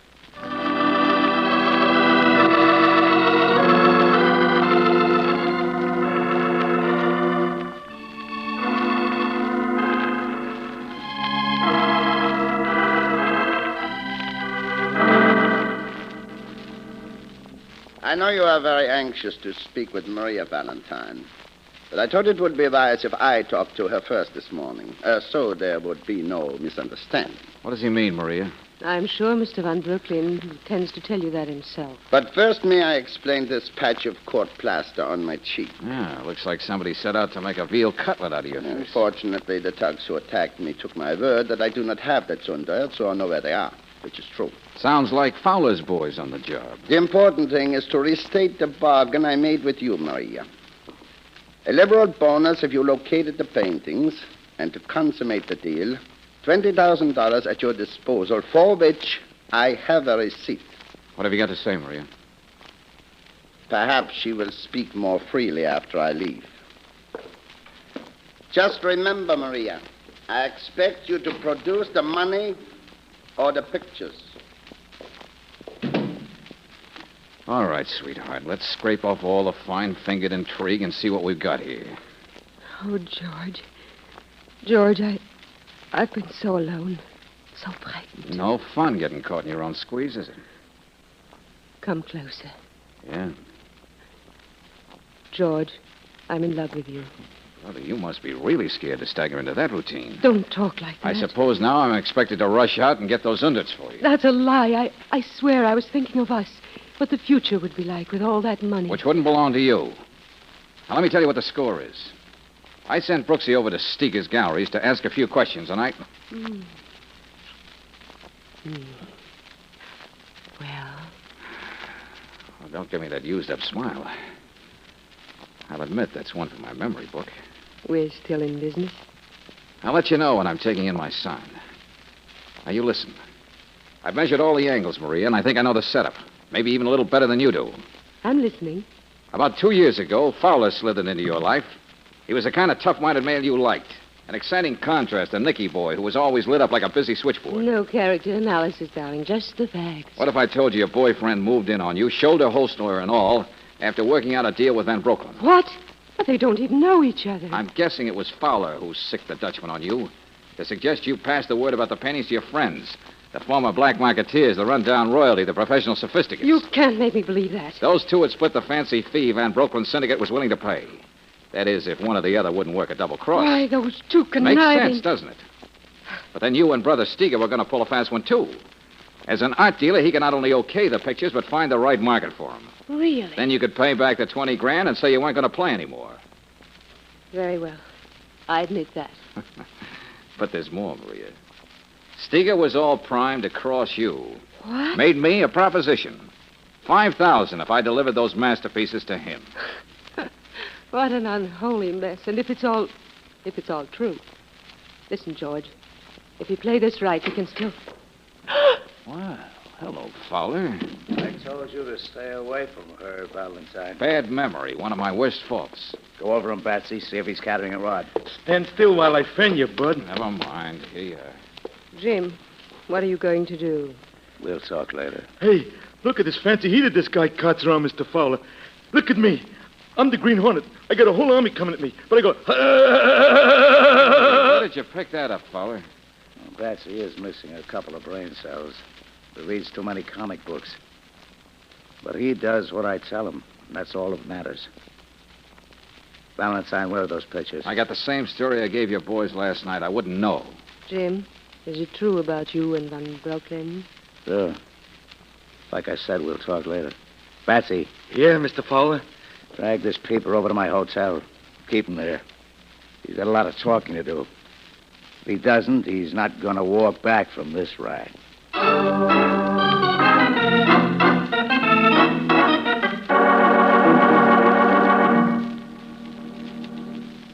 Look at me now. Oh, please, please, no more, Batsy. Now, will you stop waving that gun? Now I'm the heavyweight champion. Bam, biff, bang, he's down. Hey, 1, 2, 3, Hey, 4. hey, Batsy. Huh? There's somebody at the door. What? Oh, hey, one squawk out of you and you know what you get. I know. What's more, I believe. What you want, sister? I'm here to clean up Mr. Fowler's suite. I ain't got all day, you know. Hey, wait a minute. Oh, I didn't know you had company. Oh, but I can clean around the gentleman if he'll just cooperate. Wow, you're a cute kid. How about you cooperating with me? We might get places together. Oh, fresh, ain't you? Come on. Make it snappy and get through. Gee, you got a funny voice, mister. Huh? Oh, didn't you know? You're talking to a frog with a man in his throat. Now, listen here, you... He looks like an overgrown meatball to me. That's all from you, babe. Looks like a punch-drunk fighter with a hot foot. I warned you, babe. Now I'm going to play marbles with them pretty blue eyes. George! That does it. Impolite to turn your back on it. Yes! Jeepers. Did you see the size of his hands, Easy, George? Percy. Wait till I get his gun. Hey, you were terrific, Angel. What blessed little voice guided you from Steger's over here? Steger's own sweet falsetto. Huh? Well, when I walked into his galleries, I heard Steger screaming blue murder in the back. Somebody was giving him a going over. Fowler's really covering territory today. And then I heard Steger cry out your name. Yeah. Then somebody said Fowler was taking care of you at his hotel. I mumbled something and backed out of the place. Oh, if I had the time, Angel, I'd kiss you. Oh, I ought to get something for the $5 I slipped the chambermaid. Now we got to give this place a double quick canvas for those Zunderts. Yeah, but if they were here, George, why would Fowler be picking up assault and battery charges all over the city? I don't know, Brooksy, but there are a couple of weird angles that keep popping up in my mind like three blind mice. Such as? Well, never mind now. Get on the phone and ask Riley to get our all-star cast at Maria's.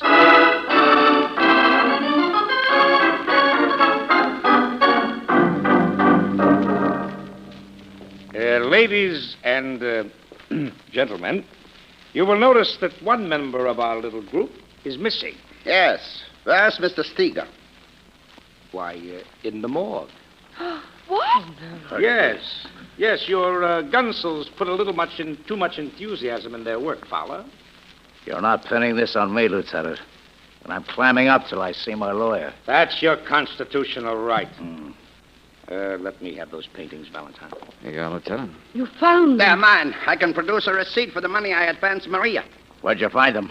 Where were they? In your place, Buster. Right under a neat pile of your monogrammed undies. Which adds up to this. Fowler, I'm holding you for the murder of Nick Burnett and Steger. Can I call my lawyer? I don't know what you were trying to get out of Steger, but that'll come out in time. Wait, Lieutenant. Yeah? Somebody planted those pictures in his apartment. What? Well, what do you mean? But that sounds crazy, George. Why? Maybe mine here, Van Brooklyn, can tell us. I, who was willing to spend a fortune to secure those Zunderts? Yes, Valentine, that doesn't make much Oh, but sense. it does, Lieutenant, it does. With Fowler framed for murder, you wouldn't have to split with him, Van Brooklyn. The paintings were bound to find their way back to you. You have legal ownership. Maria's receipt. Absurd. Mere speculation. When Miss Brooks walked in here last night, she thought she saw two eyes staring at her. They were the glint from those egg-sized lenses you use for glasses, Van Brooklyn. That's right, George. Oh, I'm sure. The now. noise Miss Brooks heard after she was hit was you crashing to the floor with the table and the vase. That's when you got that gash in the cheek. Nobody's been slamming you around. Then it was his blood in the foyer, not Burnett's. Yeah. The lab tests will prove that beyond any doubt, Riley. You're pinned down like a butterfly, Van Brooklyn. Well, what's the joke? These pictures. People have bought and sold them, degraded their souls and spilled blood for them ever since I first put them on the market in New York. What of it? Just this. They did it because these are masterpieces. Art in its most sublime form.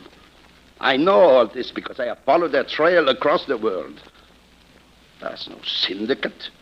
No one but me. I want them back, and you know why? Because I painted them myself. Oh, listen. Yes, You yes. painted them? I fooled the entire art world. The greatest hoax in the history of art. With my failing eyesight, I knew I would never paint again.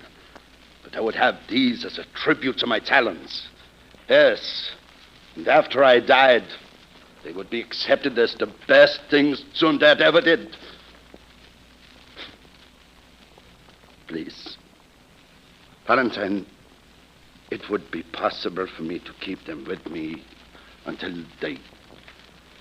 I don't know why not, Van Brooklyn. You've paid for them.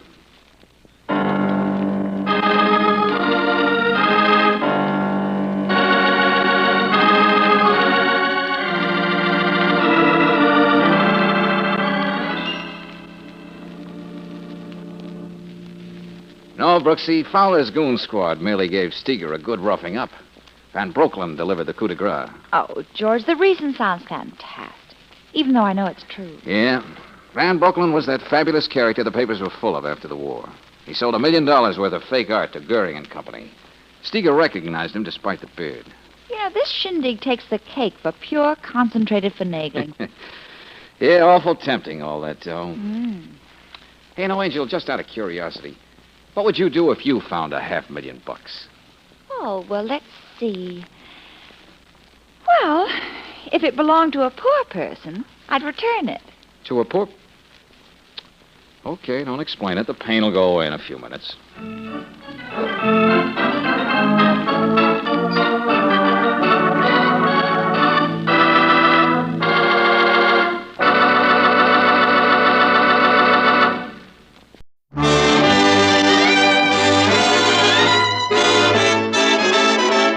The makers of Camel cigarettes present Dick Powell as Richard Diamond, private detective.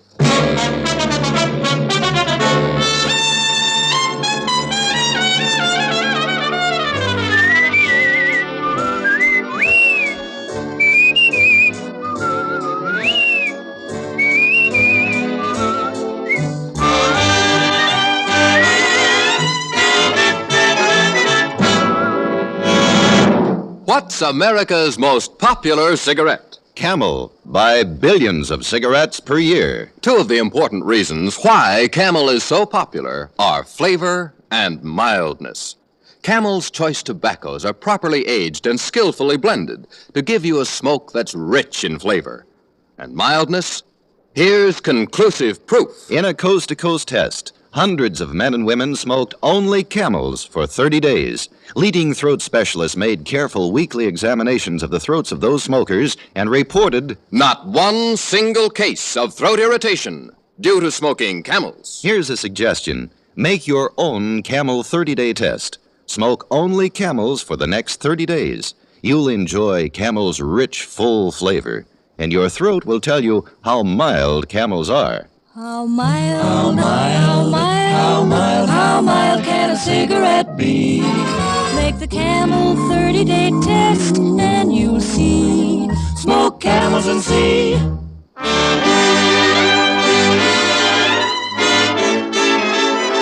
Here transcribed is Richard Diamond, private detective, starring Dick Powell.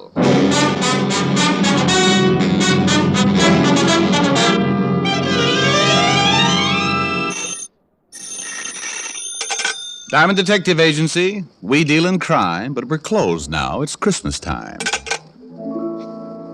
Hello there, this is Diamond. Every year about this time, my business takes a big nosedive. People usually pack up their troubles and start unpacking colored lights and Christmas tree ornaments. So tonight, I'm going to tell you my favorite Christmas story, one I always like to tell. A Christmas Carol by Mr. Charles Dickens.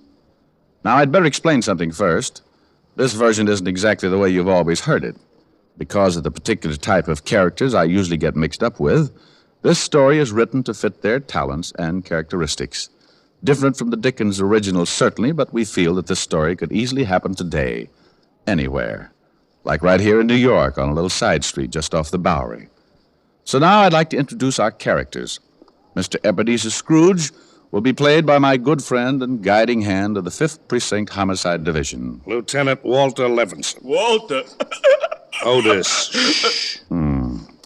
The character of Jacob Marley will be played by one of Lieutenant Levinson's most trusted henchmen. Otis, that's you. Huh? Oh, Sergeant Otis Loveloon. Loveloon. Waltz.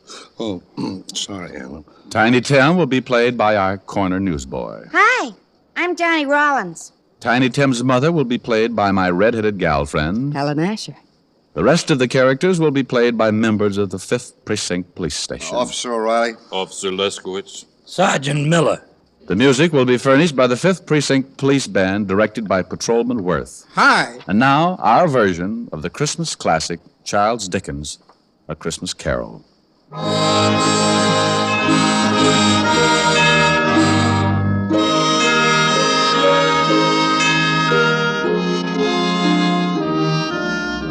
Once upon a time, there was a nasty old guy named Ebenezer Scrooge. He was nasty, all right. He didn't like anything, except maybe all the dough he could get his hands on. Scrooge had a little business that he started with his partner, Jacob Marley. The outfit was known as Scrooge and Marley Loan Company. But one day, poor old Marley just up and keeled over.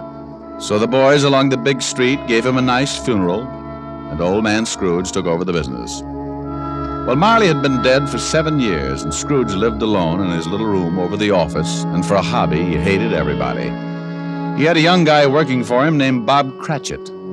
Bob had a wife and 4 kids and made just enough to make ends meet. Scrooge used to ride him all the time. When it got so cold the polar bears complained, Cratchit would turn on the little heater, and Scrooge would say, Cratchit, what do you think you're doing? Turning on the heat, that's what I'm doing. My fingers look like popsicles. I don't care if they come in 6 delicious flavors. Every time you turn on that heater, it costs me money. Business is not good, so get back to your work. And turn off the heat. Oh, now look, Mr. Scrooge, I'm freezing. This pen ain't guaranteed to write under ice. I'm telling you once more, get back to your work. Okay, but I don't know why you worry about business. Why not just put up a sign and turn the joint into a skating rink? Merry Christmas, Mr. Scrooge.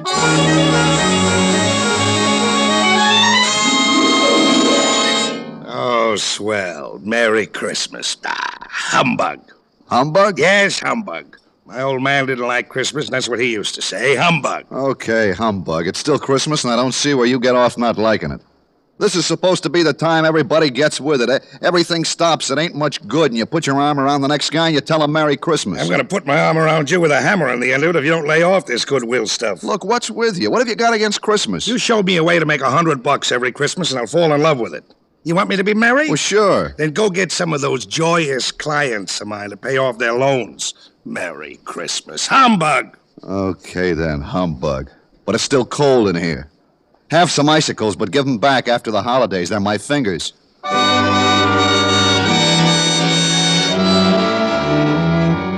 Late that evening, Scrooge went upstairs to his room, the room where Jacob Marley used to stay. It was dark in the little hall, and when Scrooge reached for the door, he looked up at the big brass knocker and saw... Holy cow. Could have sworn that was old Jake's face in the knocker. They must be working too hard. So, in he went. A little shaky after seeing Jake Marley's face, but he just passed it off his nerves.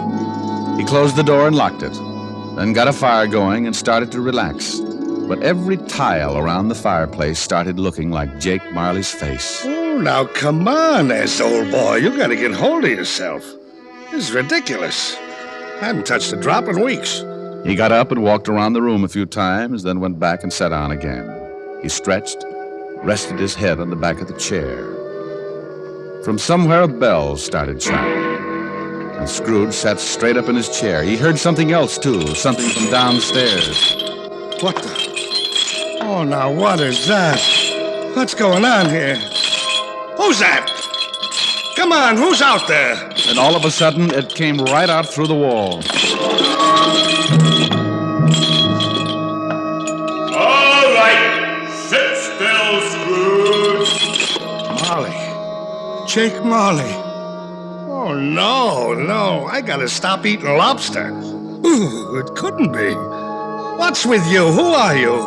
Jake Marley. Who else? You're dead. The deadest. But nevertheless, Jake Marley. His ghost. Oh, you are very sharp today, Scrooge, old boy. I don't believe it. You got eyes, ain't you? Yeah, and I got a bad stomach, too. That's who you are. Nothing but a bad case of indigestion. You don't think I'm a ghost, huh? Okay. Maybe a good scale change your mind. No. Stay away from me. All right. I believe you. You sold on the idea? Yeah. But why did you come to see me? Regulations. Every man's supposed to live his life and help his buddies. If he don't do it while he's alive, then he gotta do it after he kicks off. Oh, cut it out! Why come to me? Because you're gonna end up just like me, unless we do something in a hurry. Now, I haven't got much time, so you better listen. Oh, I don't want to be like you. I'll listen. Okay. You are gonna have 3 visitors.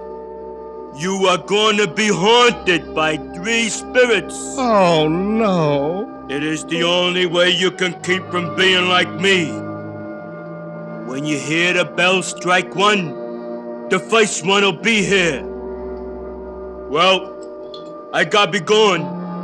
You won't see me again, but you remember what I told you. So long, Scrooge, old boy. Your goosebumps can relax now. Cut it out!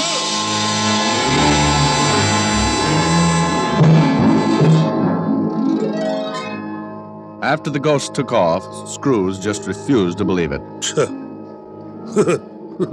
Nuts. It's ridiculous. Humbug.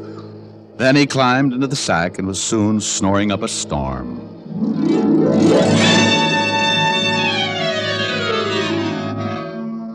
When Scrooge awoke, it was still dark, and the bell from the church on 53rd Street was striking 12. He lay awake listening and thinking to himself.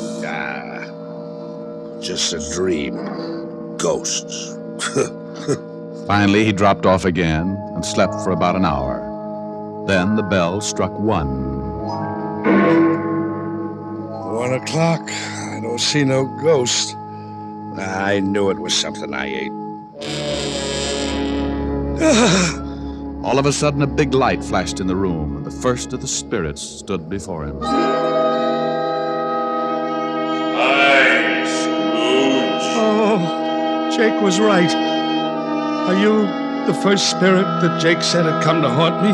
Yeah, you know it. Well, who are you? Me? I'm the ghost of Christmas past. Yeah? How long past? Your past. Come on. We're gonna take a little ride. Well, where are we going? Just relax. I'm running this tour. Well, let me get my pants. You got 'em. Oh, they're on me.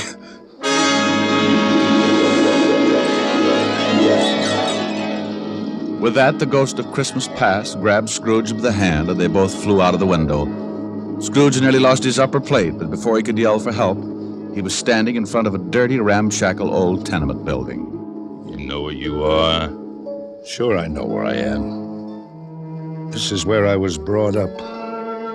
Even the garbage cans are the same. You had a pretty tough time when you were a kid, didn't you? The toughest? I wasn't very big. The rest of the kids in the neighborhood were. I had more black eyes than a crow. You want to go in? What for? To see your folks. My folks died a long, long time ago. They're there now. Come on.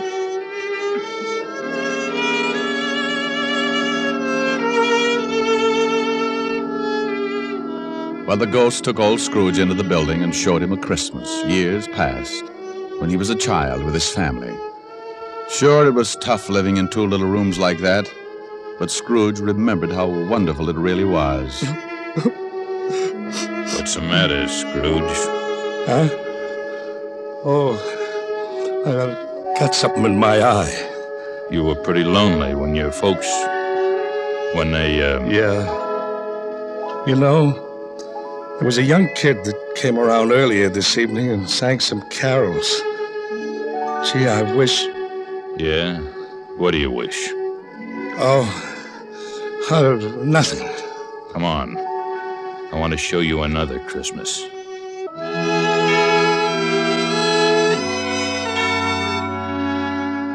The spirit showed him another Christmas, and still another. And you know, no matter how tough Scrooge remembered his childhood had been, it always seemed that Christmas was wonderful. And then before he knew it, Scrooge was back in his little room, and the spirit was gone. Scrooge was pretty beat. He climbed into bed and dropped into a heavy sleep.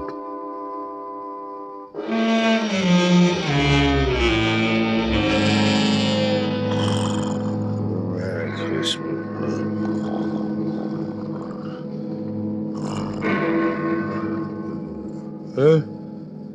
What's that? It's 2 o'clock. Hey, that light in the other room. I got burglars. Hey, Scrooge, come on in. Who's that? What are you doing in the other room? Come on in and take a look. It's pretty nifty. Hey, what is this? What have you done to the room? Looks like Macy's window. Where'd you get all the holly and the mistletoe? And how did you get in here? Do you like it? Oh, for Pete's sake, a Christmas tree. Who are you? The ghost of Christmas present.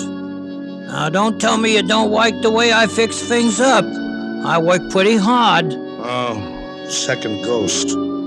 Okay, take me wherever you want to go, but believe me, next time I try the train. Let's go.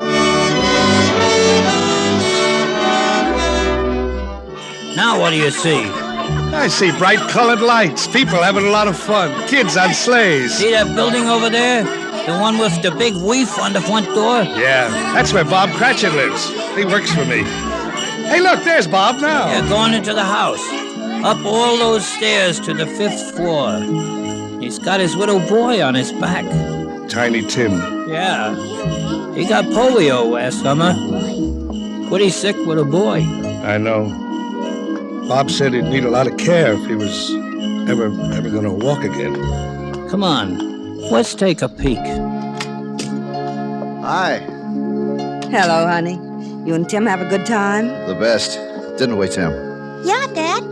We watched all the kids in the block on their sleds.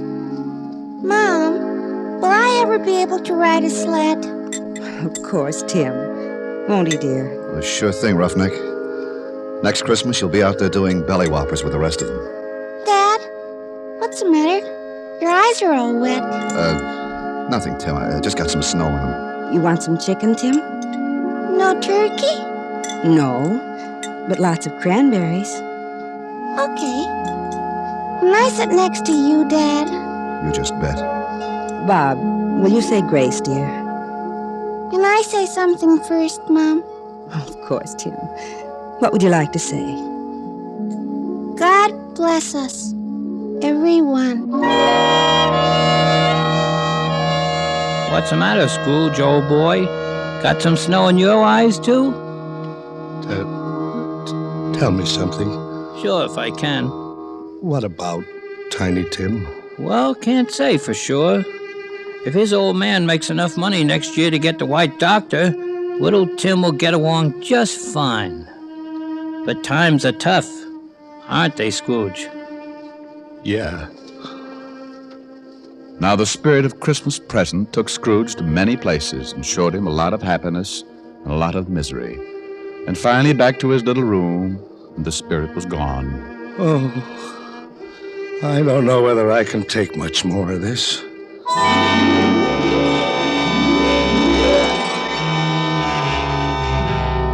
Then a new ghost drifted in. This was the worst yet. He was really done up for haunting. He was all dressed in black with one arm sticking out and pointing right at poor old Scrooge. This was the last one of the spirits. Scrooge's knees sounded like castanets on a reducing machine. Okay, you don't have to tell me. You're the ghost of the Christmas that hasn't come yet. You I'm really scared of.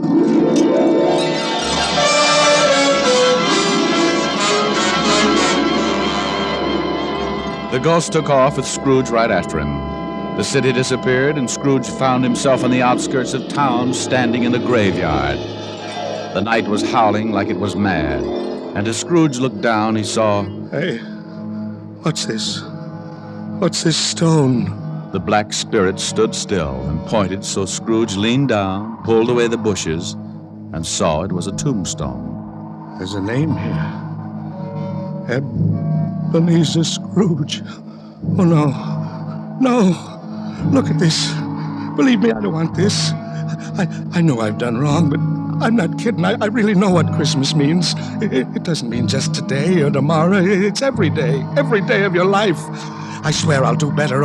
Only take me away from this. Let me try. Let me try to make Christmas right for me and for everybody else. Please, please don't let this happen. Give me another chance. Well, don't just stand there. Put your arm back in. You'll catch cold. Well, say something. Suddenly, Scrooge dropped to his knees and reached out for the spirit. But something happened. The spirit started to shrink. Then it collapsed. And when Scrooge looked up... What the... My bedpost. My own bedpost. I'm home. Oh, thank goodness. I lived the past, the present, and the future, and now I'm home. Hallelujah! Spirit, wherever you are, believe me, from now on, things are going to be different. Oh, yeah.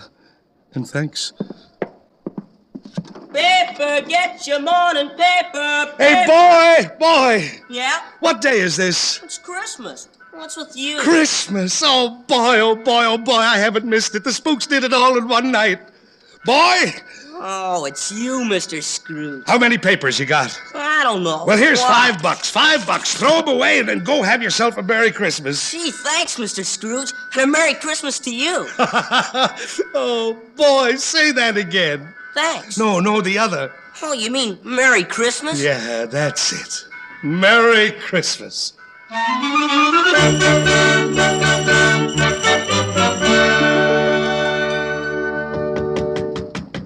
Okay, I'm coming. What's the matter with you? Can't you see the store's closed? Look, mister, the store's... Ebenezer Scrooge. Merry Christmas, Barney. You've been drinking? Not a drop. Well, what's the matter? Ain't you going to wish me a Merry Christmas? Oh, sure, Sure. Come on in. The wife's upstairs with her mother, but I got a bottle in the back. Look, Barney, I know your grocery store is closed, but you could still sell me a turkey, couldn't you? What do you want a turkey for? You've been eating at the automat every Christmas for the last 7 years. It's not for me. Well, then who's the bird for? Bobby Cratchit, you know, the young guy that works for me. Oh, yeah? How much you gonna charge him? Yeah, here's $20, huh? Here's the address. And listen, don't tell Cratchit who sent the thing, okay? Yeah, okay. Merry Christmas, Barney. Yeah. Merry Christmas.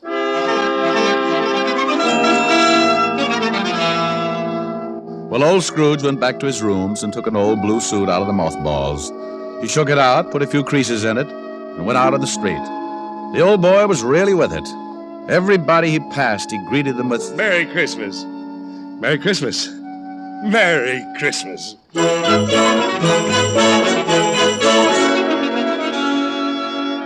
He went to church and gave a large donation, and Father McCarthy nearly forgot his sermon. Yes, for the first time in his life, Scrooge was having a Merry Christmas and arrived early at his office.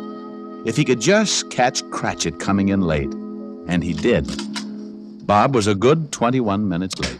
Cratchit! Oh, no. You're 21 minutes late. Yeah. I'm sorry, Mr. Scrooge. I had a big evening. Oh, you did, huh? You know what I told you if I caught you fancy-footing it in here late again. Okay, so I'm canned. You think you got it coming? Well, I'm too tired to argue. Jobs are tough enough, and I hate to lose this one, but I'm just too tired. A raise would help, huh? Well, that's the silliest question of the year. Then you got it. It's in the envelope. What? Uh-huh. Maybe after we see how the funds are, we might be able to do something about Tiny Tim. Yeah. I don't get it. A raise? You want to do something about Tim? I don't get it. Sure you do, Bob. Haven't you heard? It's Christmas. Now go on home, take the day off, take the week off, come back when you feel like it. Merry Christmas. Mr. Scrooge? Yeah? Merry Christmas.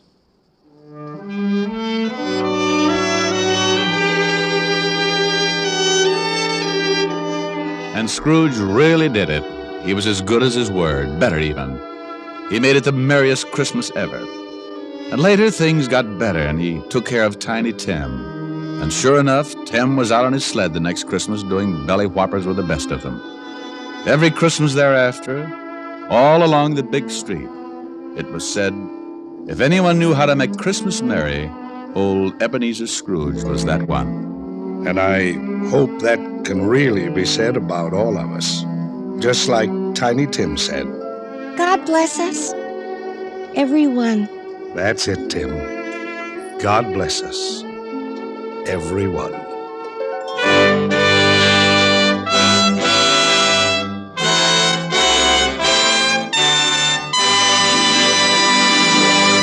Oh, Rick, that was a wonderful story.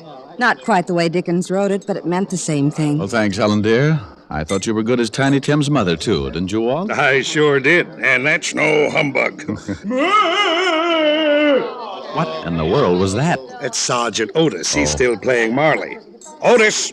Yeah, Ebenezer? Oh, cut it out, Otis. The play's over. Go on, call officers Riley, Lund, and Miller, all of them. Tell them to leave the punch bowl and come over here. We're going to sing. Oh, boy, I'll lead off.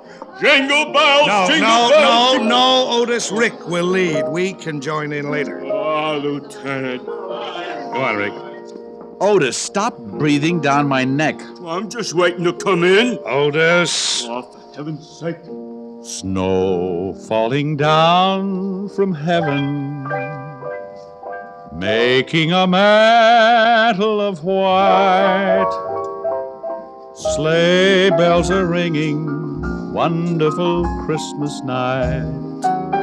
Jingle bells, jingle bells. No, not yet, Otis.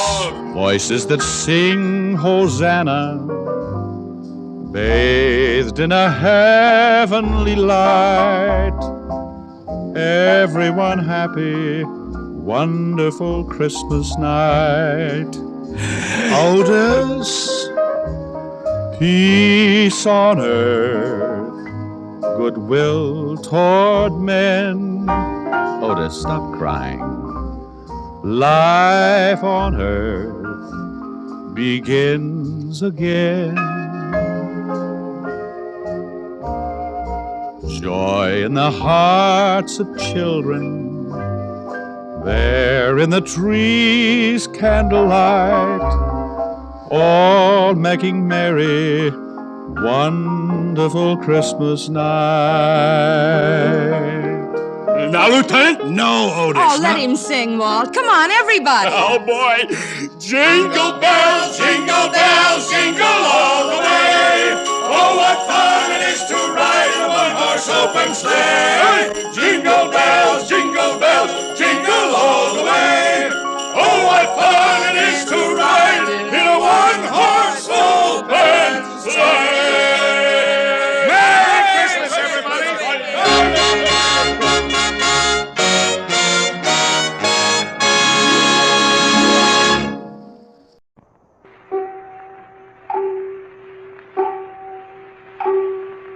Time and the little gray cells. These will always catch the criminal. Agatha Christie's Poirot.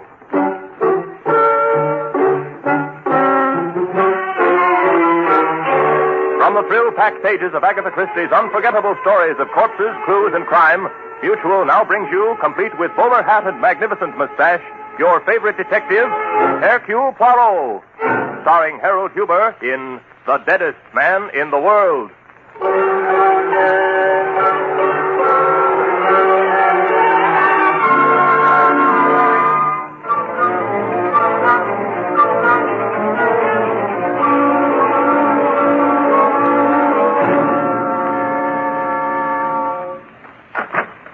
Mr. Poirot. Oh, thank heaven you're in. I was afraid that...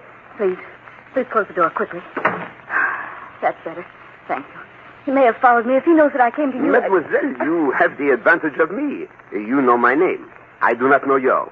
But no matter. You seem to be in trouble. I have found that a cup of tea is... Oh, no, I mustn't stay. We haven't time. Mademoiselle... Shepherd. Shepherd. Mademoiselle Shepherd, what you have said is intriguing, but confusing. If you want my help... I'm sorry. I haven't made anything clear, have I? You see, Derek killed my dog. Mademoiselle, are you asking me to investigate the death of a dog? Oh, no, you don't understand. I know I'm telling this badly, but... Perhaps it is my fault, Mademoiselle, for being impatient and hastening to conclusions, eh? You see, I live at Manhattan. You've probably never heard of it. A small suburb of New York, about 37 minutes by train from the Long Island station. Oh, you know it then? No, a small hobby of mine. I read timetables. Oh. Well, I live there with my Uncle James. Pardon, Mademoiselle, but if my memory does not betray me, James Shepherd is a famous name. Is he not called... The luckiest man in the world. Yes, that's Uncle James. I have often asked myself if the newspapers were not wrong to call him lucky. I myself would have them change it to the shrewdest man in the world. What makes you say that? A simple deduction. Any man who wins the grand prize in the Dublin sweepstakes 40 years ago takes all his winnings and boldly breaks the bank at Monte Carlo, and then, Mademoiselle, has never gambled since.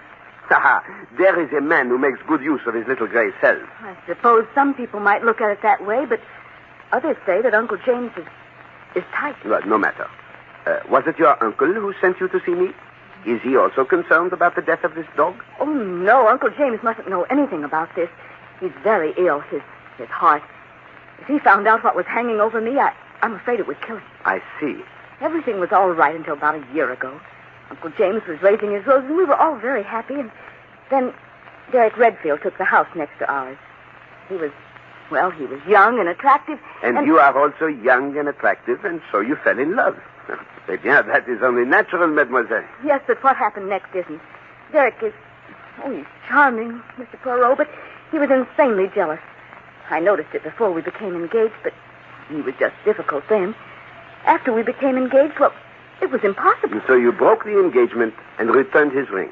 How did you know? Mademoiselle, that is obvious. You tell me you are in difficulty. You tell me you were engaged. And yet I see no ring on your hand. Voila, you have given it back. You're right, but that's what started all this. Derek is going to kill me. Oh, come now, mademoiselle, you are not serious. I was never more serious in my life. Ah, mademoiselle, if we were to suspect every young man who threatened to kill his loved one when the affairs of the heart went badly, poof, half the population would be in jail. And what about the dog? What about Taffy? He said he'd kill Taffy, and he did. But, mademoiselle, what makes you so certain your dog was killed? This. I knew you wouldn't believe me, so I brought it along. This is the meat, or part of it, that poor Taffy found in the garden last night. He ate it and died. It's horrible. Just smell it, Mr. Poirot. Yes, it is unmistakably poison. I confess this puts a different aspect on the affair. Then you will come down to Meriton and help me. No, mademoiselle? But why not? Surely you believe me. He told me he'd kill Taffy as a warning. He knew I loved Taffy with all my heart, and he poisoned it. I'm frightened, Mr. Poirot. You must protect me. Mademoiselle, I am not a guard for the body. Oh, but you must, I tell you, you must. Could you not go away for a little while? It's no use. He'd follow me. Anyway, I can't leave Uncle James. Oh, Mr. Poirot. Have you spoken to the police about this? No, they wouldn't help me. I was depending on you. I thought you'd do something. Seems funny that somebody can be killed. Somebody can know she's going to be killed. Nobody will help her. Doesn't that seem funny to you, Mr. Poirot? Excuse me, mademoiselle. I had to do that. Hysteria is not only unpleasant, but it also accomplishes nothing. I'm sorry. Would you mind raising the shade? I'd feel better if there were a little more light. Not at all.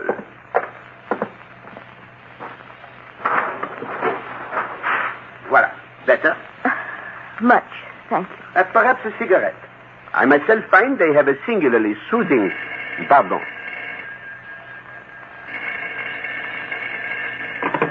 Hello? Mr. Hercule Poirot? Speaking? This is a warning. If you know what's good for you, stay away from Elaine Shepherd. Who is this? Mademoiselle, Hercule Poirot has changed his mind. You may expect me at Maniton this evening. Oh, thank you. Thank you, Mr. Poirot. No thanks, mademoiselle. I do not like people who kill dogs, and above all, I do not like to be threatened.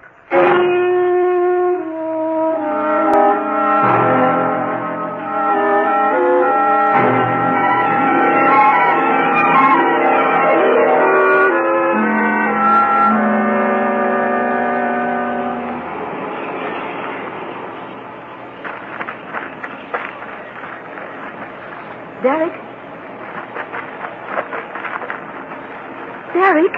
Elaine, here. This way. Derek. Oh, Derek, my darling. Anybody see you? Not a soul. I left the house the back way. You know no one ever comes here. Oh, Derek, why couldn't you come back with me on the train? Are you crazy? We mustn't be seen together now. That'd ruin everything. Just when we have it all in our grasp. All right, darling. You know best. Everything went just as you said it would.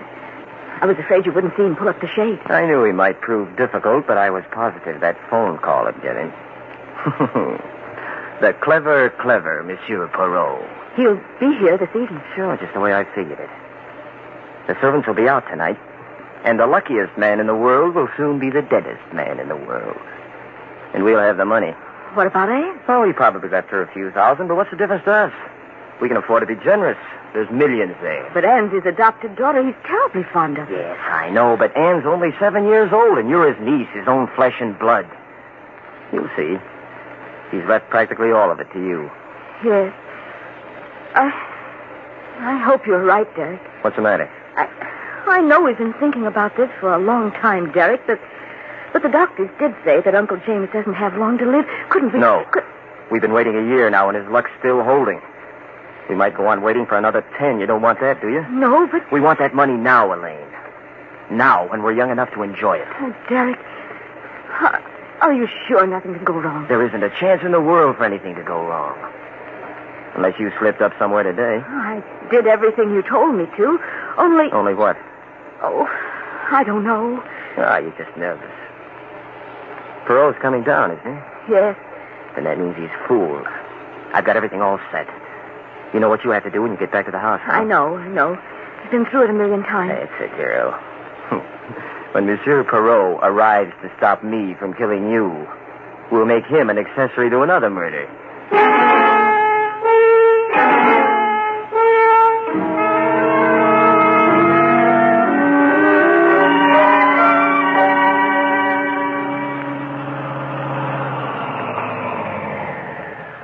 Here you are, buddy. The shepherd joint. 1,000 thanks. Okay, but it's all the same to you. I'd rather have one tip. And that, too. Oh, Monsieur Poirot, come in. You don't know how glad I am to see you. Mademoiselle, it is a great pleasure to receive such a hearty welcome. There's a deep, dark plot behind my welcome. I suspected as much. Yes. You see, tonight is the servants' night out. I didn't want you to run away because you'd have to put up with my cooking. But, mademoiselle, that will be a pleasure, if I may help. You? Well, people who have had the pleasure of sampling the cooking artistry of such famous chefs as Escoffier, Oscar, and the immortal Monsieur de Gouy, these people, mademoiselle, say there is yet one greater chef. Who? Hercule Poirot. Oh, then I'm doubly glad to have you. Oh, there's Uncle's phonograph. That means he's awake. Wouldn't you like to go upstairs and meet him? That is, if you don't mind climbing 3 flights. Oh, I should be delighted, but did you not tell me that it would upset him to know that I am in the house? Oh, don't worry about that. I'm going to tell a little white lie. Now, don't you be surprised at anything I might say. On that score, be at ease, mademoiselle. I have come to expect extraordinary things from you.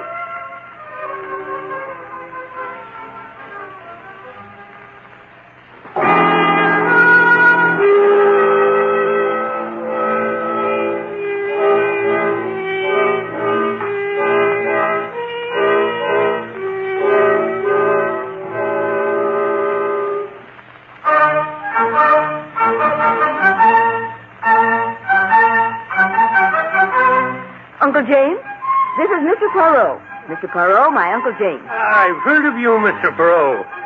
Wait until I turn this phonograph off, and then you can ask me some questions. Questions, monsieur? Sure.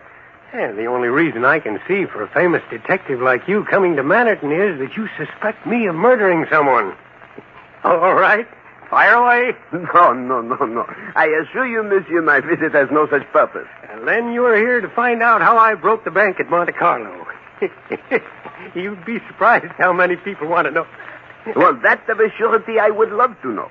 But I am certain that is something beyond my poor powers of discovery, eh? You're just as smart as they say you are, and I like you. So I'll tell you how I did it. I was just lucky as the devil. Now, Uncle, Mr. Poirot really came down because he heard about your roses. He's interested in gardening. Oh, of course he is. Any smart man would be. I tell you, Mr. Poirot, the roses are all right. Of course, not as fine as they used to be when I was able to get out and tend to them myself. And now my greatest pleasure is playing records on this phonograph. And a very fine machine. Mr. Poirot is also a good cook, or so he says. He's going to help me with the dinner. And so I am, mademoiselle. Now, what do we have? Well, there's a duckling. With a sauce bigarade. I insist on it. If you know how to make it. But of course. And some string beans. But I can take care of those. You just boil water and... No. It is a sacrilege. You must not destroy the flavor. They must be steamed gently, mademoiselle. And... All right, you win. Come along and show me. I will indeed, mademoiselle. Directly after I have my bath, I will make a sauce bigarade that would make Escoffier himself jealous.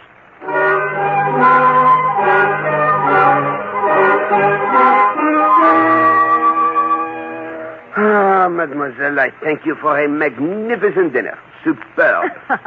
I'm glad you enjoyed it. And the sauce bigarade? A masterpiece. I have never prepared it better. I hope you didn't mind my asking Derek over after dinner. No, I did not mind, but I do not see what you hope to accomplish. I know it's probably silly, but if Derek sees that you're actually here, he'll realize that I'm serious and leave me alone. Well, I shall not threaten him, mademoiselle. Threats are useless. No, there he is. Oh, no, don't bother. I'll let him in. Elaine, I got your message. I came right over. Does it mean you forget... Who's this? May I present Mr. Hercule Poirot? This is Derek Redfield. Poirot? Well, if you did this to impress me, Elaine, you've certainly succeeded. I've heard of you, Mr. Poirot. And I of you, monsieur. Yes, I know. I can just imagine what Elaine's been telling you. You must think I'm a pretty bad sort of guy, but, you really got me in a spot, Elaine. How about a little drink to sort of help me out, huh? Would you like something, Mr. Poirot? Little sherry or port or something stronger? Port will do excellently, mademoiselle. Then if you'll just press that button next to your chair, the maid will bring it. I'm too lazy to move. This one? Mm-hmm. I suppose Elaine has told you how I made a complete fool of myself and scared her half to death, Mr. Poirot. But I hope you can realize how it is when a fellow's in love. Mademoiselle, it has just occurred to me. There is no maid to bring the port unless she has already... Of course, I completely forgot how stupid of me. It's only a little after 9. Servants won't be back until 11. I'll get it. Hey, what did you ask me over for, to ignore me?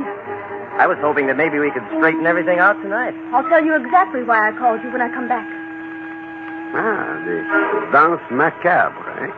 Monsieur Shepard seems to have a rather morbid taste in music. Look, Mr. Poirot, you can ask me any questions you like, but I've got to convince you that I don't mean any harm to Elaine. Tell me, monsieur, you did kill her dog? Well, yes, but... Here we are. I hope you'll find the port to your liking, Mr. Poirot. Elaine, I just admitted that I killed Taffy, but I only did it because I love you. You know, sometimes you want to hurt the person you love. Derek, I asked Mr. Poirot to come down here to show you that I'm serious. When I tell you I never want to have anything to do with you again. I can never forget the way you've acted. And if you make any more threats, Mr. Poirot will know how to deal with it. But, Elaine, if you'll only listen... I have nothing more to say to you, Derek. Oh, Uncle's turned off the Victrola. What time is it, Mr. Poirot? It is 9:15, mademoiselle. I'd better run upstairs and see if Uncle wants anything. Good night, Derek. But, Elaine... I said good night. Mr. Poirot, I'm desperate. Maybe you can understand the way I feel. Would you talk to her and put in a good word for me? I am afraid, monsieur, that I would find it slightly ridiculous for me to plead the suit of a man who terrifies a lady to such a degree that she seeks my services to protect herself from him. But I... Sacre bleu! Mademoiselle! Mademoiselle! It's Uncle James. He's fallen out of the window. He's dead.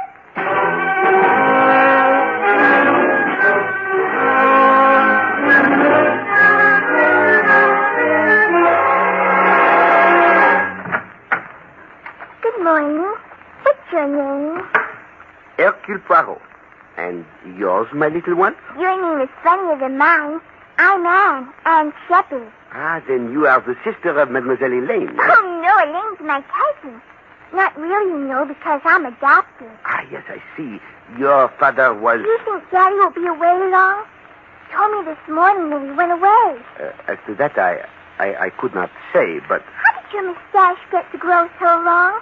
Daddy has a mustache, but not one like that. Ah, ma petite, very few men have.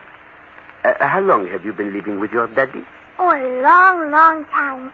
But you haven't told me whether your mustache is real. I assure you, my little one, it is real. Just like your hair. Oh, you have to brush your mustache then, like I have to with my hair? Oh, yes, indeed. One has to take care of a mustache, you know. Could you show me how you brush it now? I would like to, ma petite, but I have not the time. What is ma petite? It is French. It means my little one. When Daddy comes back, I think I'm going to learn French. You love your daddy, eh? I should say so. Are you going to live with us now?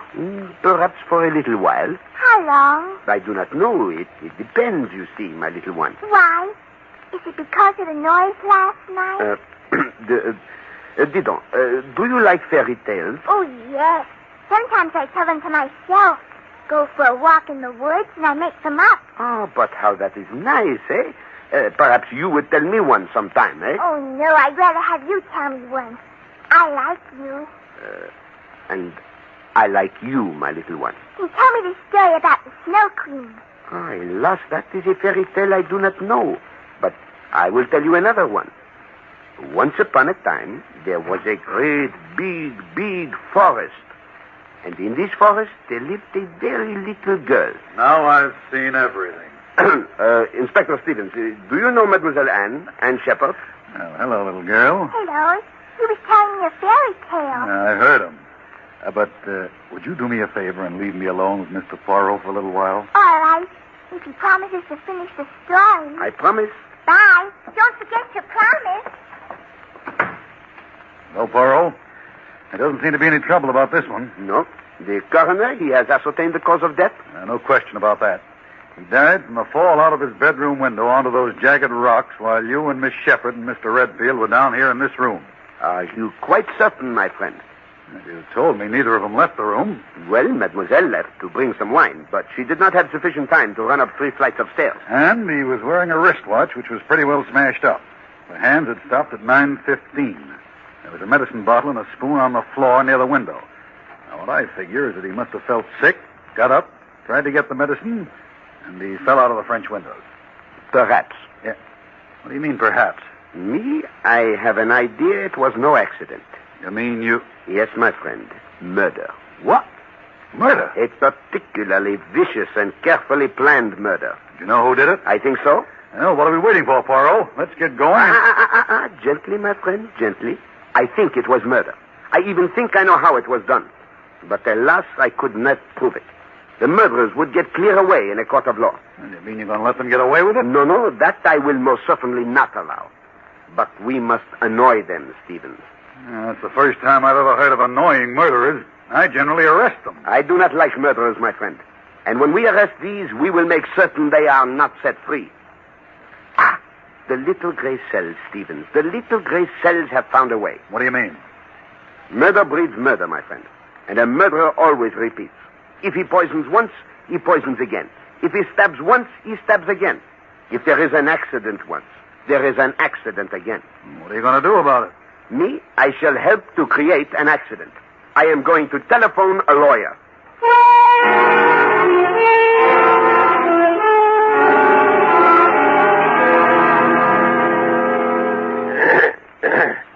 And now that we are all together, I think that we can proceed with the reading of the will. As the late Mr. Shepard's attorney, I am the trustee of the estate. I, James B. Shepard, being of sound mind and body, do him.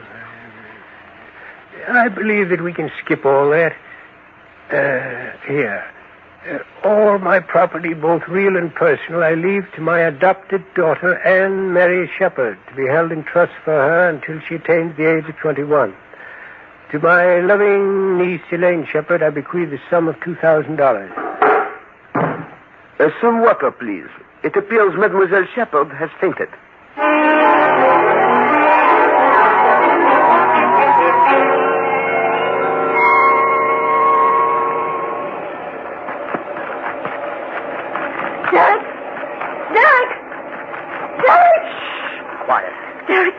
The will. What about it? What happened? Will you stop shaking and tell me? Uncle James left everything. Left it all to Anne. What? All of it. I don't believe it. True. We were all there. McBride read it to us. But it's impossible. Didn't he even mention you? Yes. He left me $2,000. $2,000. That's good. That's very good. What are we going to do with $2,000? I don't know. Oh, Derek, it's all gone wrong. I knew it would. I'm sorry we ever started. We never should have done it. Hey, wait a minute. I think I have an idea. Sure, that's the solution. It's easy. What? If you'd only stop and think, you'd see the way it has to be. Derek, I don't know what you're talking about. Who inherited the money, Elaine? Why, Anne... No, Derek. I say yes. Derek, you mustn't. Listen to me. Remember what you said about planning things? The people who didn't think things out made mistakes. Never mind that. I know what I'm doing. No, Derek, we planned something, thought it all out. Look what happened. Even if we do something to Anne, I still won't get the money. Don't be a fool. You have to get it. You're the only living relative. Now, listen, Elaine. Inspector Stevens has gone back to New York. We're perfectly safe. I won't help you do anything to Anne. What makes you so soft about Anne all of a sudden? A bride who doesn't even belong to your family. Where does she come in for anything? Oh, Derek, I'm frightened. I won't do this with you. Oh, yes, you will. That's one thing I'm sure of now. We're together, Elaine. Together for life. Don't forget you were with me on one murder. And you're going to be with me on another.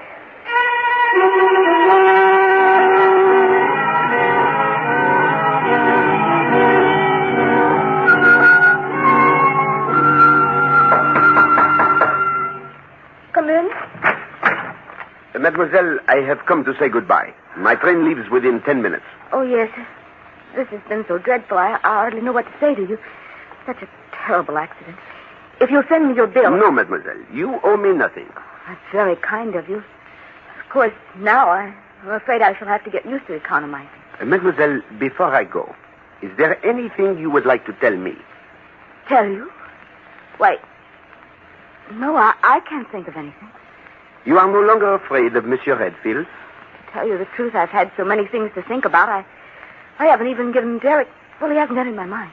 What are your plans? What? Do you intend to stay on here with Mademoiselle Anne? What? I hadn't considered it. I don't know. She is a very charming child. I spoke to her this morning and told her the truth about Monsieur Shepherd. She is very sad. I think you should see that she is helped. Oh, I intend to. I'll do everything in my power. I am sure you will, mademoiselle. Au revoir.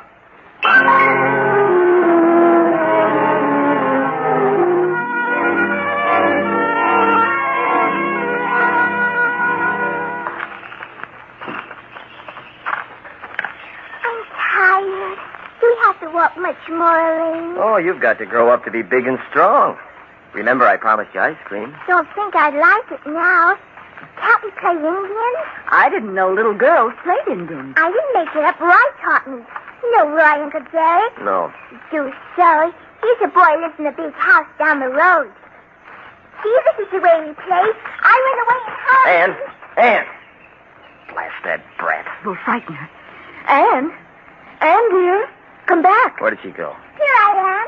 See, I'm very good at it. Sometimes even Roy can't find him. He's a scout. Anne, I don't want you to do that again. Yes, you might get hurt. There might be some bad men in the woods. Oh, pooh. Come here, Anne. But you're so near the edge. I said come here. No, I don't want to. Anne, did you hear me? Yes, but I don't like you. Gonna run away and hide. You're not going to run anywhere. There, I've got you. Oh, Mr. Poirot! Mr. Poirot. So you didn't take the train? As you see. I am afraid that woods and flowers do not agree with me. I must have the fever of the hay. Cut it out. Pardon? That means stop trying to fool us. You're a little cleverer than I thought. A little? Oh, monsieur, for the sake of courtesy, let us say a great deal, eh? Come here, Anne. Go! Just how clever are you, Poirot? Hold still, Anne. Ah, monsieur, really. Such a transparent little plan, eh? You send a charming young lady to my apartment with a very sad tale. She is so distressed. I must protect her from this terrible fiancé. And everything prepared for me, even to the poisoned meat. This meat so strongly dosed and evil-smelling that not even a starving dog would have eaten it, monsieur. So I say to myself, these people must have a reason for wishing Hercule Poirot at Manhattan. What is it? And that evening I find out. You have murdered Monsieur Shepherd. I told you. Shut up, you fool. Is that all you have to say, Poirot? And you, mademoiselle, the window shade. Did you really believe that such an old trick would deceive Hercule Poirot? You become hysterical and you need light. Oh, mademoiselle, you asked me to raise the shade and then the so convenient telephone call. So what? You can't prove we murdered anyone. We were right there with you when Shepherd died. Ah, no, monsieur. Monsieur Shepherd did not die at 9:15. You killed him earlier, much earlier, before dinner, in fact, while I was bathing. That is the only possible time. It is easy to set the hands of his watch. Then you came over and played your little comedy with me. Oh, you're crazy. You heard him playing his Victrola as well as we did. I heard the Victrola, monsieur. Then if he was dead, who started it? That, monsieur, is what makes me to burn. I started it myself, when Mademoiselle Elaine asked me to press the button for the servants. After making so much bother about their being out, you simply had the wire set for that button to start the racket automatically in Monsieur Shepherd's bedroom. That was supposed to prove he was alive. You removed the wires last night. All right. You have it all figured out. But you've overlooked one thing. I think not. It is not Hercule Poirot who makes mistakes. But you made one this time. This is the last bit of detecting you'll ever do because you're going over the cliff. No, Derek, no. Here, hold the kid for me. Monsieur, you are even more stupid than I thought. Yeah, this is perfect. Everyone knows the kid liked you. You went walking together and fell over the cliff. Those shoes of yours weren't made for the country. Another accident. I think not. Give me the child, mademoiselle. This is it. All right, Inspector. I believe you've heard enough. There we are, Redfield. You haven't a chance. Why, you little smart aleck. You'd never have proved a thing if the will hadn't left all that money to that brat. You couldn't have proved it. Precisely, monsieur. That is why I induced the lawyer to read a false will. The real one left everything to Mademoiselle Elaine.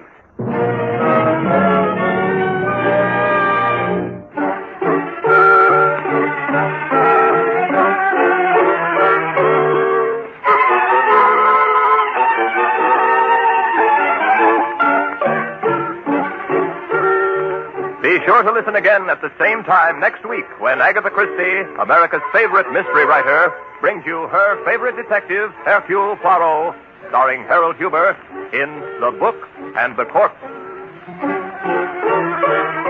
Agatha Christie's Poirot is directed by Carl Eastman.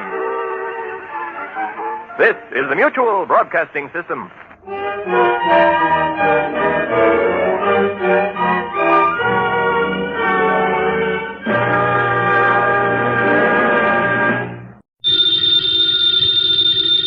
Ladies and gentlemen, the ringing of that phone bell means mystery, adventure.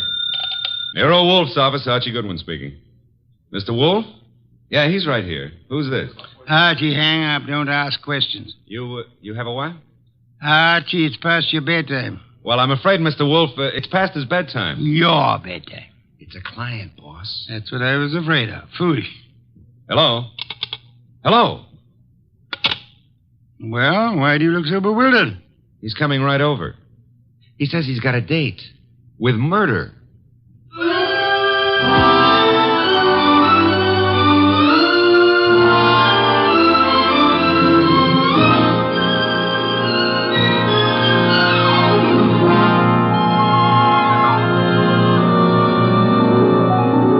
Ladies and gentlemen, it's the detective genius who rates the knife and fork the greatest tools ever invented by man.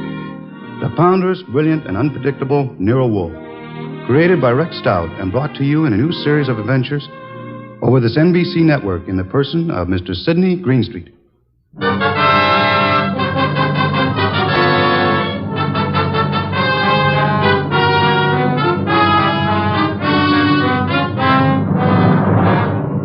Tonight's story, The Case of the Calculated Risk, was as strange and baffling as any Nero Wolfe had to deal with.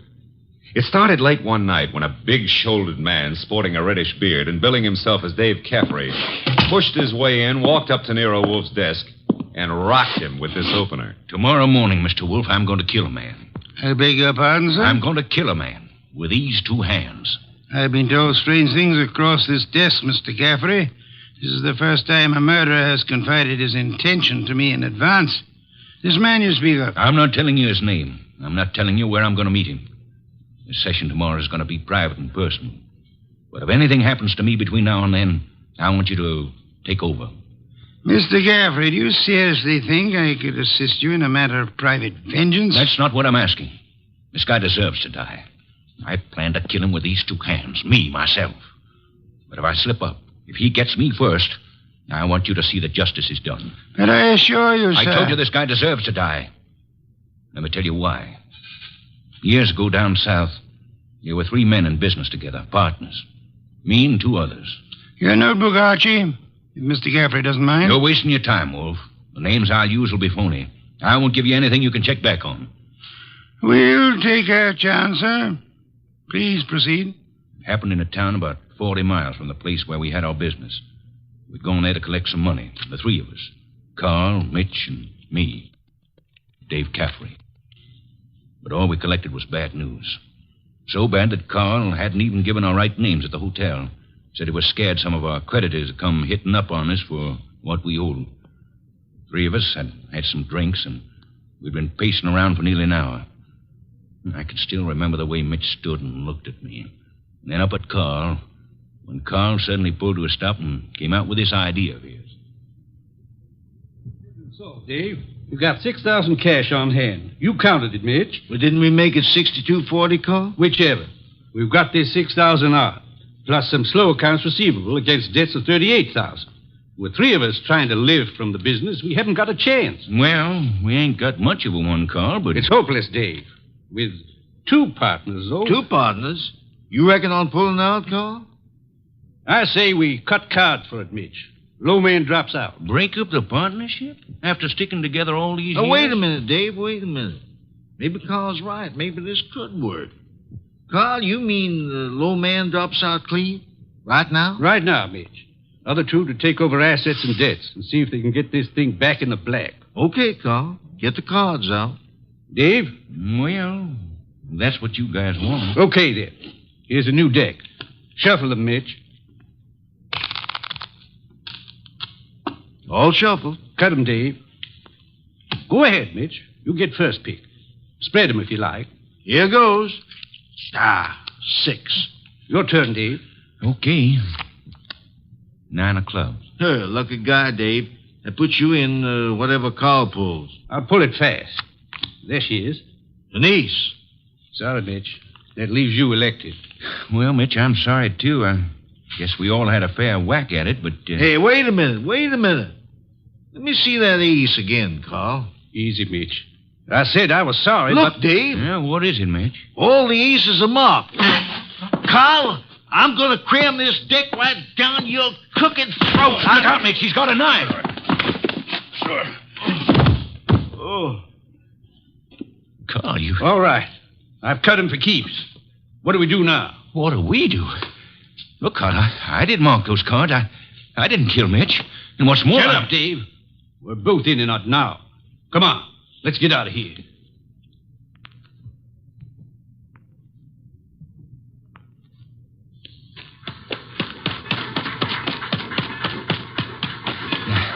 Now what, Carl? Look, Dave, this is where we split up. 2 men together, easy to trace. You head one way, I go the other. Yeah, but the dough, I got no money. Here, I'll split up the 6,000. This is your half. Here, stick the envelope in your pocket. Now, grab that freight. Get set. I'll catch the next one going the other way. Get going, Dave!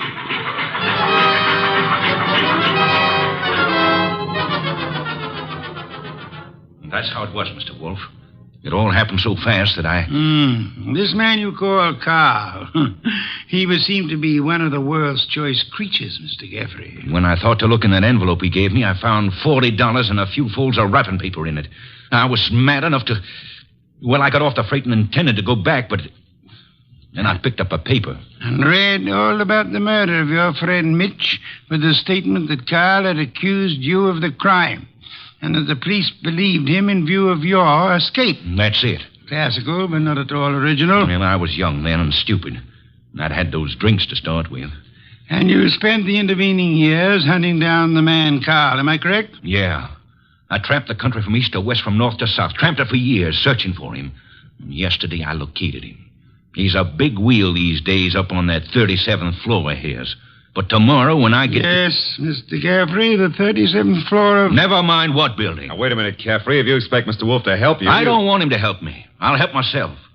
But if I slip up, I know Wolfe's reputation well enough to know that he'll never rest till this rotten, chiseling murderer is sitting in the chair.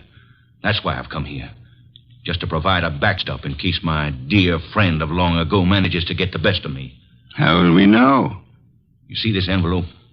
Read what it says. Nero Wolfe, 601 West 35th Street, New York.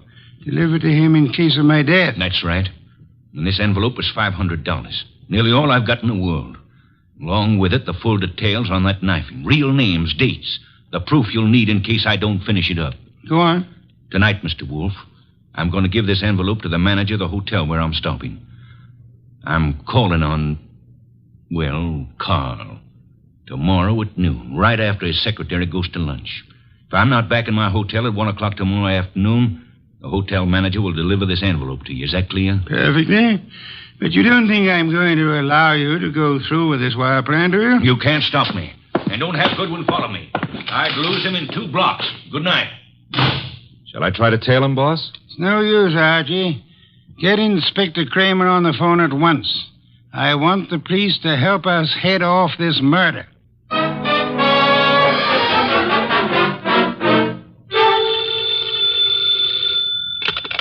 Nero Wolfe speaking. It's Archie. I'm calling from the morgue. And? They found Caffrey's body in a subway washroom, mugged and stabbed. Wallet gone, pockets cleaned out, no envelope. Just 2 hours ago he was here. No envelope, eh? Gone. Witnesses? None so far.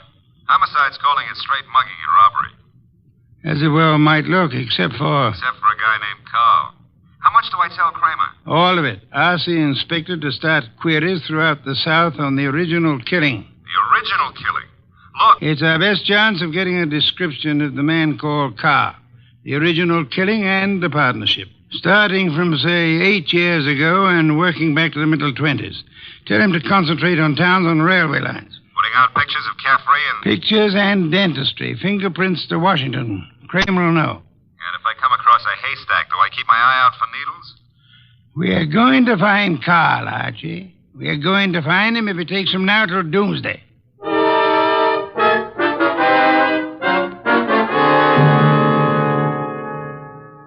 Mr. Wolfe, let's face it, we're licked.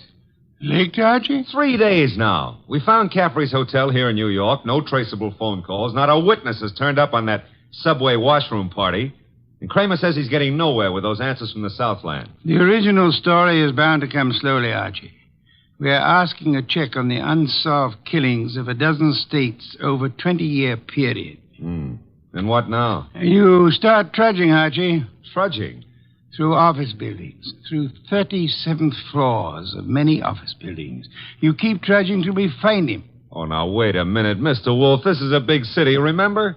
I might have to go through hundreds of buildings. This morning, Archie, the Municipal Reference Library informed me that there are exactly 34 buildings of 37 floors or higher in Manhattan. Now, when you rule out the United Nations building, hotels, Okay. Maybe not so many 37th floors, but lots of offices per floor. Maybe 40 or 50. Call it 30 times 40, and you've still got 1,200 to start with. And you don't know what kind of business. You don't know what Carl's real name is. You don't even know what he looks like. There could be 4,000 men like him. 4,000 affluent men, Archie? Yeah, well, all right. Caffrey said he was in the chips, though. You know, for a guy who'd been bumming around, that could mean anything from 10 grand a year up. Hey, wait a minute. That cuts your field to 1,000. 1,000 tall men? Tall? I've been over those notes. Caffrey didn't say he was tall. As plainly as you could ask. Caffrey was almost your height, but he said Mitch stood and looked at me. And then he looked up at Carl. Up, Archie. That makes Carl your height or taller. Yeah. Well, maybe Caffrey and Mitch were sitting down, and Carl was, Caffrey told us the three were standing at the time. Check your notes. I've studied them. Okay. Maybe that does cut it down some. Yeah, it's still a lot of citizens that start checking for a southern accent. Don't rely on accent, Archie. Carl has had many years to lose any accent he might have had. Yeah, that's true. And so we narrow it, Archie. A man almost surely tall. A man not using the name he was born with. A man with an unexplained gap in his past. I ought to be able to reach right out and tap him. You go skeptical again, Archie. Well, it's still a pretty big haystack.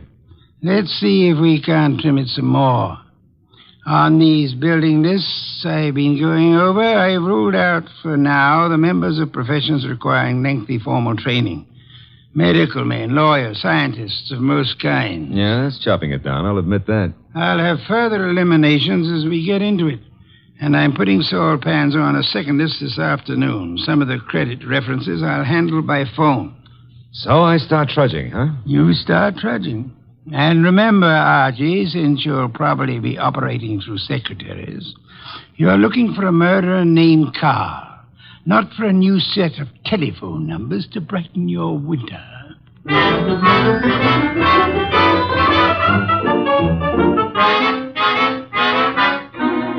Tall?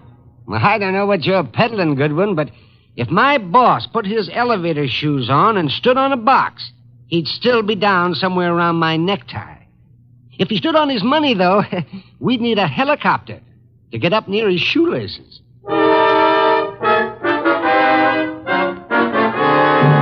Oh, Miss Jonas, do you mind if I sit down? Why, of course not, Mr. Goodwin. Oh, thanks. You know, I've been in 12 offices on this floor, and you're the first girl who's seen the importance of this survey first crack out of the box. Well, I'm sort of new here, and I try to pay attention. Oh, you're not just beautiful. You've got a head on you. Is Mr. McLean in? Well, he's at lunch right now. Lunch? Oh, that reminds me. Know any good restaurants up this way? Well, I was just going to the downstairs drugstore myself, but I wouldn't say Well, come on. Put your bonnet on and let's skip the drugstore.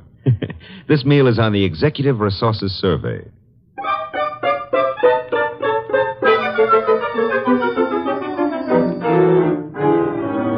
There you are, boss. The boil down. Tinsley, McLean, Fernandez, Tesoro, and Kaplan. All five of them tall, all five a little misty in the background. You and Saul have done well, Archie. Very well. But I'm crossing off Fernandez and Kaplan. Why? The Credit Bureau report clears Fernandez, and Kaplan was on a special war job. The FBI x-rayed his record twice. Leaving J.P. Tinsley, Carson McLean, and Philip Tesoro, huh? I'd like to see all three here, Archie. Get them here one way or another.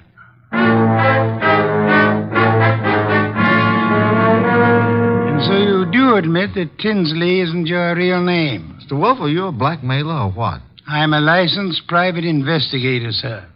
Any disclosure you make will be kept in confidence, provided it doesn't touch on the case I'm engaged on. You haven't said what the case is. I don't intend to. If you prefer to explain this mysterious gap in your background at the district attorney's office... Well, I'm using the name Tinsley because I've got an undivorced first wife out on the coast. We broke up 20 years ago, but she said she'd see to it that I never married again. And she knew where I was today. Well, I don't say I'm a saint, but she's a vindictive woman. I see. May I have names, dates, and places starting 1924?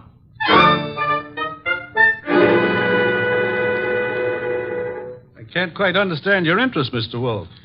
It's rather complicated, to put it briefly, Mr. McLean. I'm working in the interest of a client. Our people have found this puzzling gap in your background, and I'd appreciate such clarification as you may be able to supply. But I told you, Mr. Goodwin, I was raised and educated in the Orient. Until 32, I was in business with my father in China. Where you say your father died? Died. With the Depression, I returned to New York, started this importing business in a small way, weathered through the early 30s, and I think my bankers can assure you of my standing today. They've done so. Carson, McLean and Company has an excellent credit rating. Thank you, Mr. Wolfe. To switch somewhat abruptly, Mr. McLean, would you happen to remember how you spent the evening of the 19th?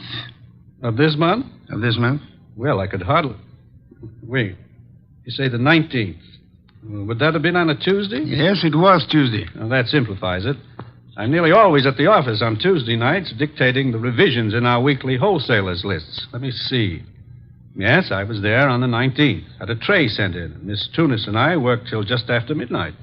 Miss Helen Tunis, the secretary Mr. Goodwin spoke of. She's been with me for 2 or 3 months. Miss Tunis can confirm this dictation on the night of the 19th? Of course. And Mr. Wolfe, your manner is so persuasive that I'd scarcely realize you're asking some extraordinary searching questions. May I ask why in the world you... If you'll indulge me, Mr. McLean, my prying is nearly concluded. You say you were in China until 1932.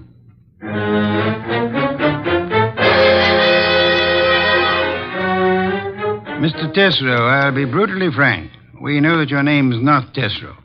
And we know that you served a prison term from 34 to 38 for arson. I'd like some straight answers. I didn't say I wouldn't answer your questions. The past can remain your own, provided... Look, Mr. Wolfe, I've been going straight for 12 years. And this business of mine is on the level. Now, if this is a shakedown... I'm asking where you were on the night of the 19th. And I'm telling you I stayed in town. I ate alone. And I went to a movie. I caught the 11:35 for Stanford. And that's all there is to it. You're denying that you were ever in business in the South? I was born in the South, but I haven't been back there since I was a kid. What about the arson? I put in 4 years squaring for that mistake. Let's start again, Mr. Tesreau. You say you were in Cincinnati in 1931.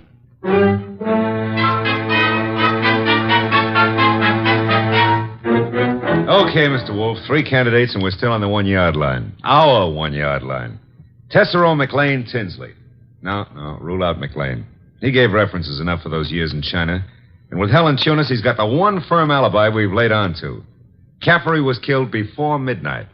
With conditions as they are in the Far East, Archie, it'll be weeks before cables came back on McLean's claims. Claims? You figure the whole Chinese background's a fake? I want you to see Miss Tunis again, Archie. Taking all precautions for her safety. And this is one time I give you permission to ply her with all the attentions you can contrive. Are we far enough to pull tails on any of these 3? I've got Saul Pans on, Tesreau. And Saul promised to have men on Tinsley and McLean. Pictures of the 3 have gone to Kramer for circulation in the South. No answer yet from the coast on Tinsley, huh? Not yet. For the moment, Archie, you'll concentrate on Helen Tunis.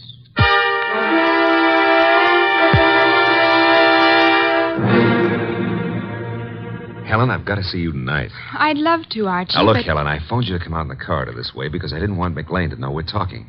Do you still say you got that new mink coat on your own money? Mr. Goodwin, I don't know what right you Helen, have if you to... get 5 guys to buy you stuff, it's your business. Mr. McLean said his wife might be sent detectives around. You can go right back to your old Mrs. McLean and tell her that I... Easy, Helen, easy. He was dictating to me. You know, baby, the harder you lie, the prettier you look. But if this is a fake alibi, and if you keep propping it up, you're going to find yourself in trouble. Bad trouble. Now, how about it? Do I see you at your apartment tonight, or would you rather come down with me to Nero Wolfe's right now? Archie, All right. I can't go with you now, and I've got a dinner date with my aunt tonight that I can't break, but I'll try to be back at my apartment by 11.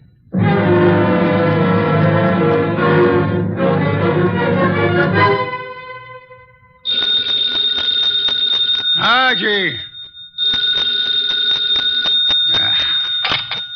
Nero Wolfe speaking. This is Archie, Mr. Wolfe. I'm at Helen Tunis's apartment. Well? I could cut my throat for not making her come with me this afternoon. Trouble? Not for her anymore, poor kid. I got here 3 minutes ago and found her strangled. Couldn't have happened more than half an hour ago. McLean. Didn't Saul Panzer say he was getting a tail on him? He was a new man, and he lost him. I should have left you on McLean, Archie. No, we were both wrong. What do you want me to do? Phone the police immediately. This is 32nd Street. I'm only 3 blocks in a job from the office. What if I come back and call from there? Come back then. I'll phone Kramer myself. Mr. Wolfe, I'm still kicking myself for that. Look out, Archie. Too late, Mr. Wolfe. Keep coming right in, Goodwin, with your hands up. No, I wouldn't try that. McLean. And keep your hand out of that desk drawer, Wolfe. This time you're too late, McLean. My hand's in the drawer, and I think I'll leave it there. You don't think I'd shoot? I'm sure you would. But you've got 2 of us to cover now.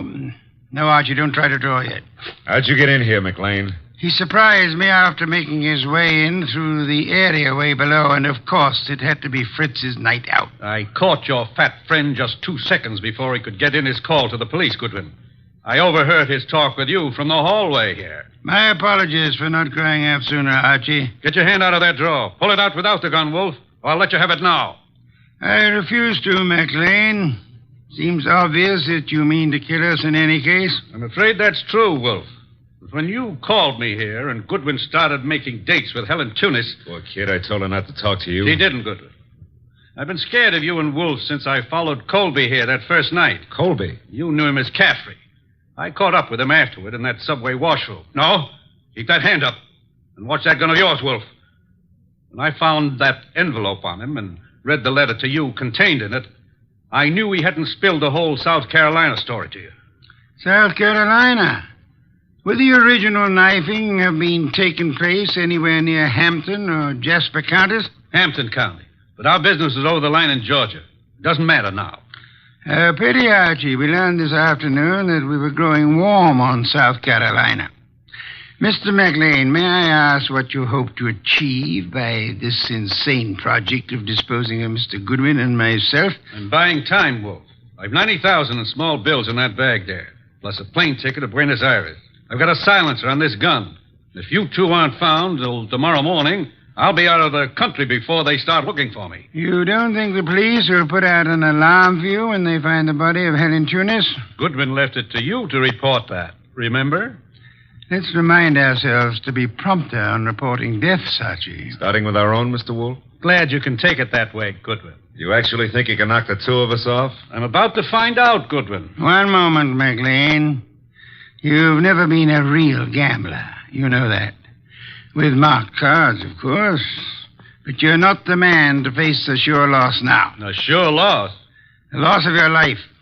Within seconds after you try to pull that trigger. I told you I had a silencer. You think anyone will hear the shots?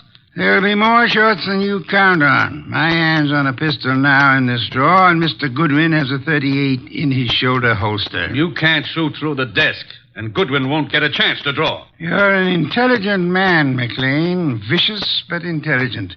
May I describe the certainty of your immediate death if you don't throw that pistol on the desk and give yourself up? There are 2 of you, I know that, but... McLean, you must be aware that in the actual fact, exceedingly few men are killed instantly by a single shot, even from a pistol of heavy caliber.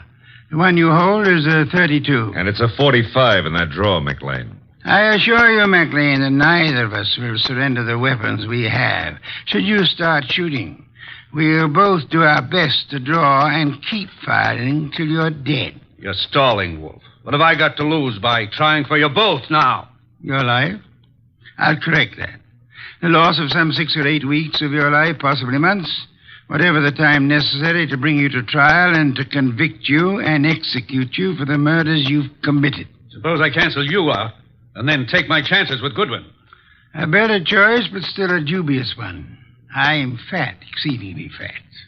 And for perhaps the first time in my life, I'm thoroughly grateful for that. My bulk affects the calculation, McLean. McLean, you could pull off all 7 shots and still not hit Mr. Wolfe where it counts. If you have to start, you better start on me. You exaggerate, Archie, and I thank you for the gallantry of it. No, it's quite likely that with 2 or 3 shots, McLean might well dispose of me, but not with your first shot, McLean, and we'll not permit you many more than your first. Look, if I promise to do no more than tie you 2 up to give me my head start, will you toss in your guns? Of course not. Do I speak for us both, Archie? Check. I say let's start it now. Wolfe, if I give you half of what's in that bag, would you forget these admissions I've made and help on my defense? I've told you I refuse to bargain. I think that I shall count 5. If your weapon hasn't been tossed on the desk by then, I'll do my best to get my pistol into action. Are you in accord, Archie? Start counting. Wait a minute, Mr. Wolfe. 1. If I trade half that bag for no shooting and 1 hour's start, no tying up, just your promise that... 2. All the bag for a half-hour start, 90,000. 3.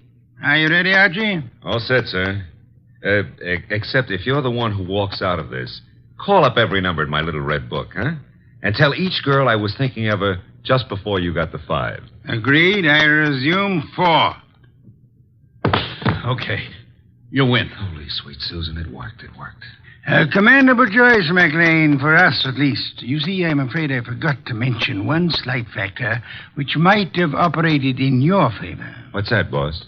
I must confess, Archie, that my 45 is in the upstairs den where I took it to oil it last night. Holy cow, you didn't have a gun? Why, you dirty... Take it easy, McLean. I've really got one. Oh, by the way, Mr. Wolfe, signal's off on those women, huh? When my heart gets back down out of my throat, I'll call them myself. I'll trouble you for a beer first, Archie. And then, if you'll be good enough to phone Inspector Kramer, you can bid him pick up his triple murderer. The one-time cutter of cards. Fortunately for us, who's never been a real gambler.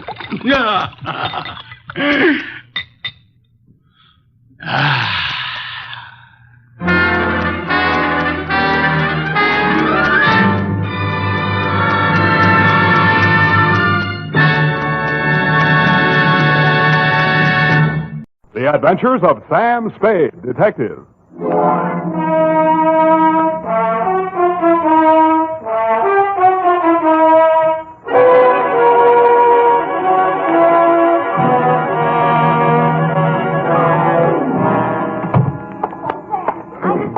On the phone. She works in the sleep shop, you know, next to the knobby knit. Yeah. And she says they advise their nightmare customers to put a heating pad under the kidneys.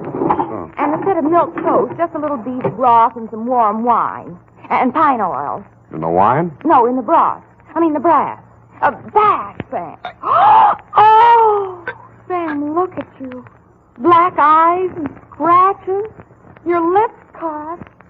You didn't go home at all. I did so. When you promised me you were going straight home for that much-needed rest.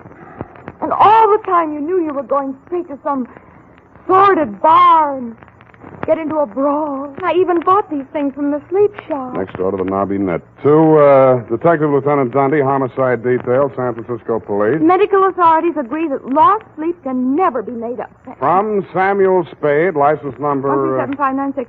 Fatigue is cumulative. Subject, the Insomnia caper. Dear Dundee.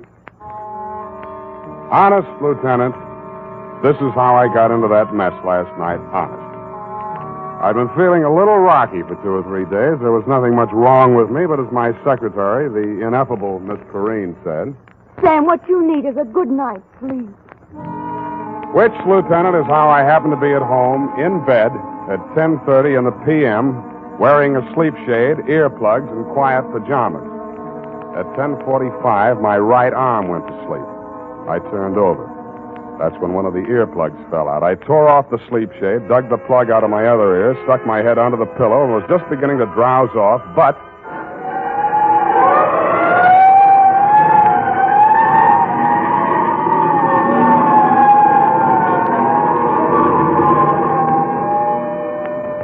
I sat up and lit a cigarette.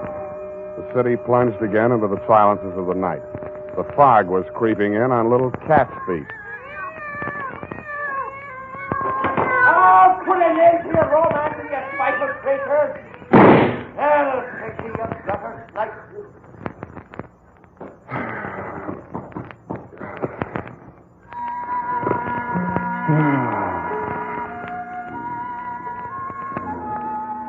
Then all was peace and quiet again in Post Street. Nothing but the sound of foghorns way out on the bay and the rhythmic throb of the cable car mechanism under the California Street incline. This time I almost made it, and then... Go on, take your guts out. See what it gets you. Get over it. You dirty...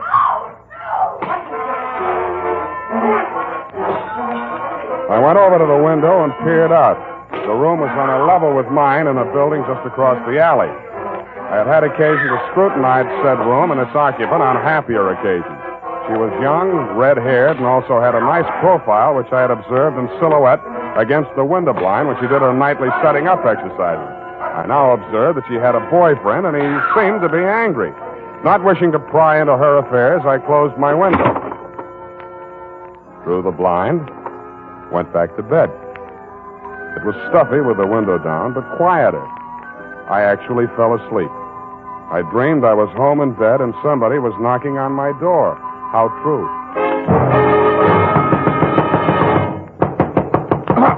Please, open the door, let me in. Who is it? Evie? Yes. Okay.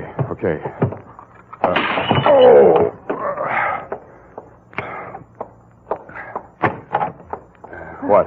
Please, don't be angry. May I come in for a minute? You're in. Oh, thank you. I know this seems peculiar, a perfect stranger. I saw you in the window. That makes us even. I have the apartment across the alley. Yeah, I know. And you saw him strike me. No. Well, you must have heard. I heard a lot of stuff breaking. Well, my ship models, he threw them all over the room, broke them to bits. They weren't especially valuable, and besides, they were presents from him, so... Now I get it. Now, you came here to tell me all about your collection of ship models. I think that's real neighborly of you, Miss... Doreen Dubar. Yeah, well, it was nice meeting you. Drop in again sometime, and I'll show you my collection of trout flies. Please, don't send me away. I'm deathly afraid of him. His name's Dan McCrae. He's a merchant seaman. His boat just got in today, and... Yeah, but why me? Well, I've seen you in the window so many times, I somehow felt I knew you. That's foolish, I suppose. I don't even know your name. Look, sweetheart, if you think you're going to rope me in as a witness to that lover's quarrel... Oh, please, no. It's more than that. Believe me. I can't tell you everything, but... Why tell me anything? Okay, I'm sorry. Pardon me for living. I know it's wrong of me to want to stay alive. I don't want to be hard-hearted about it, but if you're really afraid of the guy, you ought to go to the cops. But you don't understand it. Doreen, are you in there? Dan Badger, no doubt, from the game of the same name. Open the door! Look, chum, before you say anything, let me put you straight. You picked the wrong sucker. So you're the guy, huh? The old lady said you was good-looking in a cheap sort of way. Well, I think I'll fix that part of it right now. Hey, wait a minute. Oh, so you're going to make it easy for me, huh? Okay. No! What have you done to him? He'll be all right. Loosen his tie. I'll go get some water. All right.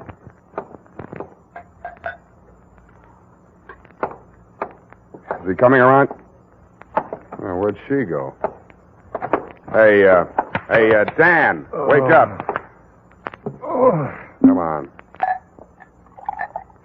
Swallow it. What'd you hit me with? Where's Doreen? She dissolved. Come on, get up. Okay, Shepard. This is your round. Who? Not that it matters, Danny boy, but who? You're Frank Shepard, ain't you? You stupid. Can't you read? The name's on the door. Spade. Here's my card. Huh? A detective. What was she doing here? Her story was that she was running away from you. Now beat it, will you? It can't be too fast for me. I'm sorry, Spade. I've been at sea too long, I guess. The old lady over there told me Doreen was seeing the sky every night. Channel fever or something. I blew my top. Yeah. No hard feeling, Spade? Ah, forget it. But when you do catch up with that guy, Shepard, watch your left. You telegraph it.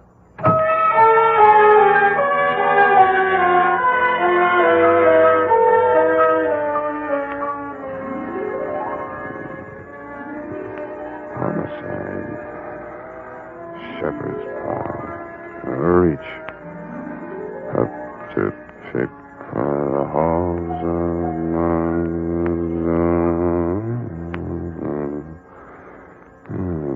Oh, boy, look at me. I'm dozing. Don't answer that, baby. Let it ring.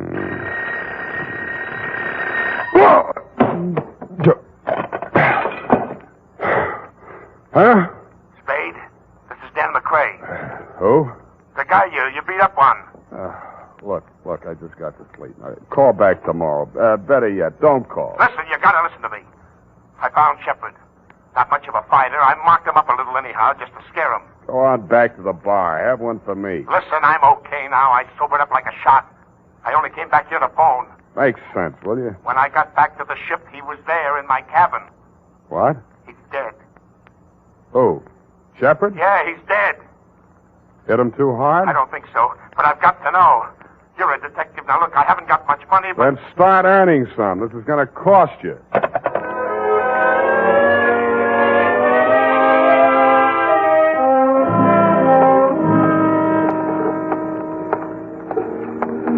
Hello, Dan. Well, you got here quick. I'm a real fast sleepwalker. This the ship? Yeah. Come on, I'll take you aboard.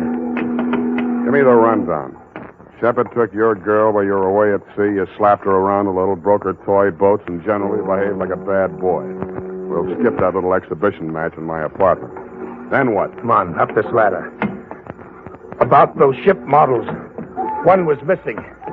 She acted funny about it, and guess where it was? In Shepard's hotel room. Yeah? The Boston Hotel up on Broadway. Crumb dump. I shook the address out of that old lady. Never mind that now. So you went there, went up to his room, worked him over. But he was alive when I left there. That's clear. Then I had drinks in a lot of different places. I think I was in some other fights. Yeah, you look it. I don't know who with, just faces, a lot of blurs. I don't even know where all I went. Then I don't remember anything till I'm in an all-night beanery down here on the Embarcadero, and a cab driver's holding me up on the stool pouring coffee to me.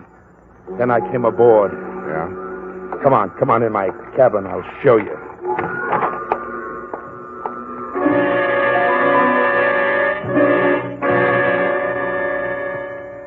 There were a few bruises and ring marks on the face, but they'd been cleaned up and smeared with methyolate. I know you're not supposed to touch anything until homicide gets there, Lieutenant, but this one had obviously already been tampered with, so I didn't think you'd mind if I rolled him over just enough to peek at the back of his head. There was a tiny cut on his scalp near the base of the skull, not more than 1/4 of an inch long. It had hardly bled. I frisked the pockets. In his wallet, $38, identification card, Frank R. Shepard, Boston Hotel, San Francisco, and a snapshot of Doreen sailing a model Chinese junk in a pond someplace. In his cigar case, cigars. Around his middle, a tooled leather belt with hammered silver buckle. It was a popular type Hickok belt, but something about the buckle didn't quite figure.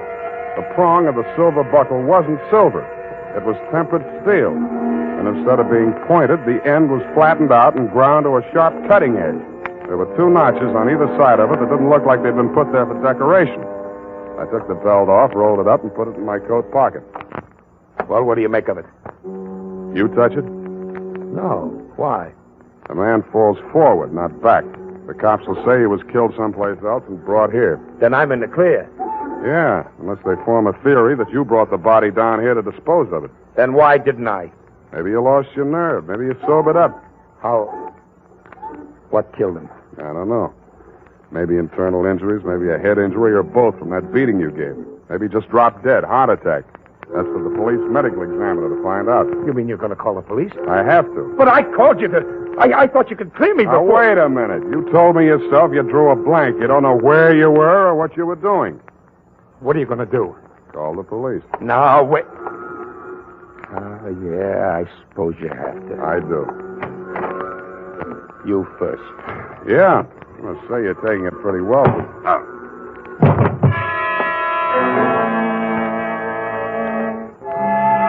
I had a small dream. Abstractions, you know, cubes and circles. Nothing worth describing. But after I'd given homicide the rumble and crawled home to my own trundle, I did better.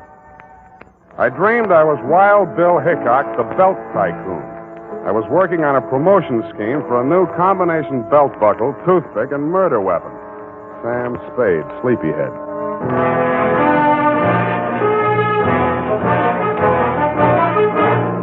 The United States Armed Forces Radio Service is presenting the weekly adventure of Dashiell Hammett's famous private detective, Sam Spade.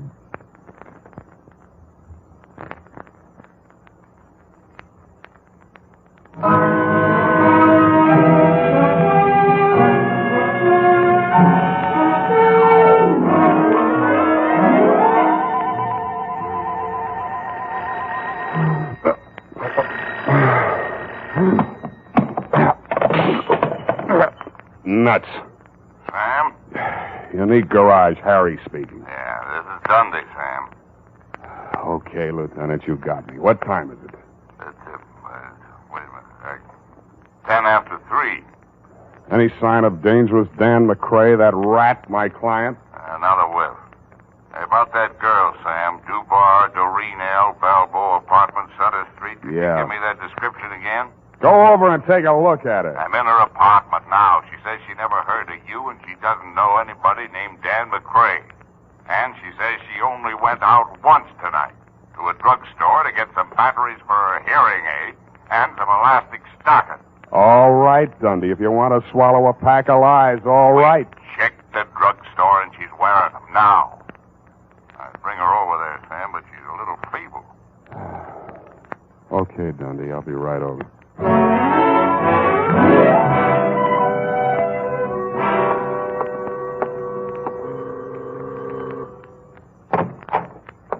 Hello, Dundee. Come in, Sam. I want you to make sure, Sam, this is the apartment. Yeah. That's my window just opposite. You can see the bed that I just got out of to come over here in response to your untimely call.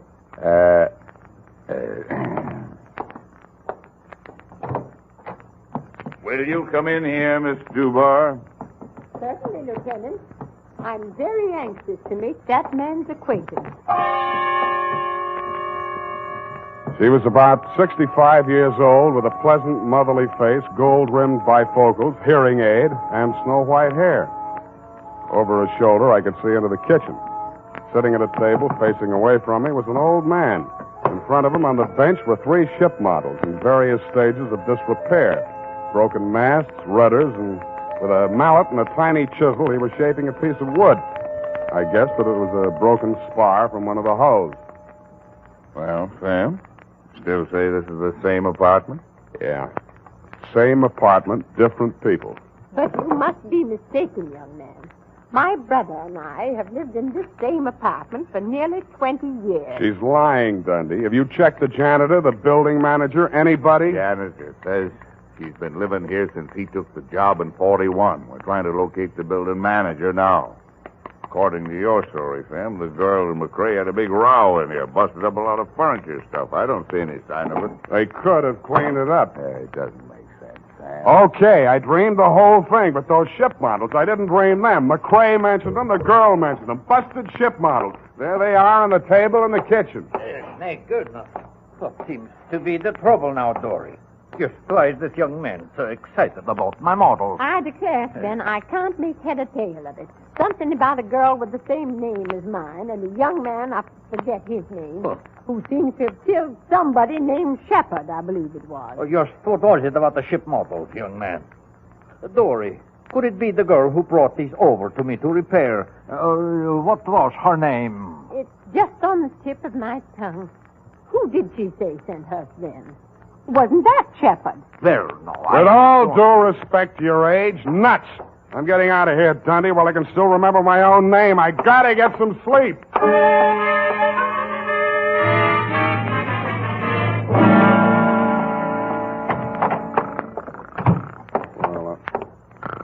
Hey, wake up. Oh, Sam. Get out of my bed. Sorry. I was beat. I didn't know where else to go. You can go to jail. Their beds don't have inner springs, but it's a free flop. Listen, I had to make that break. It would have been a murder rap for sure. You mean your memory came back? I had a funny feeling I'd seen that guy Shepard somewhere before. And just before I slugged you while we were standing there in the companionway, it came back to me. That guy Shepard, he came aboard ship yesterday when we docked. He flashed a badge on the gangway watch and asked to see the ship's carpenter. The one that made those ship models for you? Yeah. But don't you see? Manslaughter is one thing, cop killing is another. This ship's carpenter, what's he look like? Oh, thin, around 65. Lame. Talks like a Swede. City morgue. Maxie, Sam Spade. That stiff-tagged Shepard? Shepard, yes, Sam. Just got him back. I think it's all there. Those autopsy boys. Careless. What killed him, Maxie? Puncture wound. Base of the skull. Small, sharp instrument. Anything new in his ID? Well, Shepard seems to be a phony handle, Sam, but it'll have to do till Revere comes along. Sergeant Polhouse let it drop that the boys at his hotel thought he was a detective. Uh-huh. And funny thing about Sheppy boys, Sam. No belt, no suspenders, very loose trousers. How'd he keep them up? By the time I got to him, it didn't matter.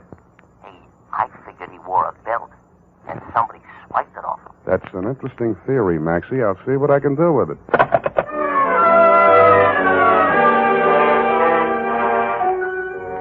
I tucked Danny boy back into my bed, locked him in, and gumshoed around the block to the Balboa apartment. Just to be mean, I woke up the janitor and checked his statement on the old couple in Doreen's apartment. He worked 3 buildings, was sure of the old woman, but backed down a little on the man, which is what I expected. Was sure of the floor, but not of the apartment number. Didn't know any tenants by name, which goes to show, Lieutenant, what police statements are sometimes worth. I thanked him, stole his passkey, and went upstairs. I didn't expect to find anybody home in Doreen's apartment. I was half right. Sven, the old carpenter, was sitting in a chair, staring straight ahead of him. He looked as though he were in a daze. I walked over to him. Even close up, he didn't look dead. But he was. Body still warm, no visible wounds. But he was wearing a tooled leather belt with a hammered silver buckle. The prong of the buckle was tempered steel and had the same peculiar shape as the one in my pocket, the one I had taken off of Shepard's body. The ship models were gone. What was left of them I found in the fireplace. And in the charred remnants of what had once been the hull of the toy Chinese junk, I found something that hadn't burned. It was a small metal cylinder with 2 pins projecting from it on either side, about the middle of it. It looked like a miniature lock mechanism, which it was exactly. The key, you guessed it, was the prong of that belt buckle. The cylinder was empty, except for a few white grains that looked like sugar. I tasted them. It was not sugar, but in the dope traffic, they sometimes call it that. About then, I heard footsteps outside in the hall. I ducked into the closet, leaving the door cracked enough to see out. Stand over there, Doreen. Don't try anything. I won't shoot you unless I'm forced to. No, you didn't shoot Frank Shepard, did you? Don't ever mention that name again. All right. Well, Sven, don't just sit there staring. We've just time to catch the boat. Sven, answer me. I don't think he can answer you, Mrs. Brownrigg. Oh, what are you talking about? Sven! Sven! He's dead. He's dead! Oh, careful, she's got a gun. Hand it over. Hand it over, Grandma. You won't need it anymore. You killed him! Yes, I'm a desperate character. Hand it over. Come and get it. It should be easy for you. Such a strong young man, and I'm such a weak old woman. Now, look, you don't have your glasses on, and this .45 is too heavy for an elderly type criminal. Now, sit down and keep quiet. Okay. Sam, I thought you'd forgotten all about me. I've been trying to all night. Where were you? They locked me in a closet in her apartment. Next door? They were going to take me with them, get rid of me on the boat. After what they did to Frank, they had to get out fast. Shepard. Who was Shepard, anyway? I can't tell you that. He was a federal narcotics agent, wasn't he? How did you know? You just told me. Now tell me the rest of it. Well, honestly, I didn't know anything about it till about a month ago. I was dusting the ship models and knocked one off the shelf. It broke and something spilled out of it. Mrs. Brownrigg was here when it happened. She rushed for it and ran out of the room with it. She said she'd take it and get it repaired for me. And then this girlfriend of mine came by while I was sweeping the white powder up. She's a nurse. She tasted it, told me it was dope. Well, I didn't want to do anything till I talked to Danny, but she reported it. And that's when Frank Shepard came to see me from the narcotics squad. He told you to play along with them? Yes. They arrested the man Mrs. Brownrigg was selling it to, and Shepard told her he was taking the man's place so he could spy and get evidence, you see. She believed him because of the belt. This the belt? Yes. That thing on the belt, it's really a little key that fits in a little... Yeah. Now, that fits in a little lock that releases the little mechanism that makes the false bottom fall out of a little boat. When did she find out that Shepard was a narcotics agent? I didn't. I saw them together so much that I began to think they might double-cross me. Then I thought about that sailor, Dan, that roughneck boyfriend of hers. So I went to Dan and told him I thought his girl had taken up with Shepard while he was away at sea. And I had to let Dan think the worst because I was sworn to secrecy. But Dan's so violent and jealous, he said he'd kill Shepard, so I came to you. You were a witness that Dan hit me, and I thought we might have him arrested so nobody else would get hurt. But I guess you were too sleepy to care. What? Sorry. I must have dropped off. To sleep.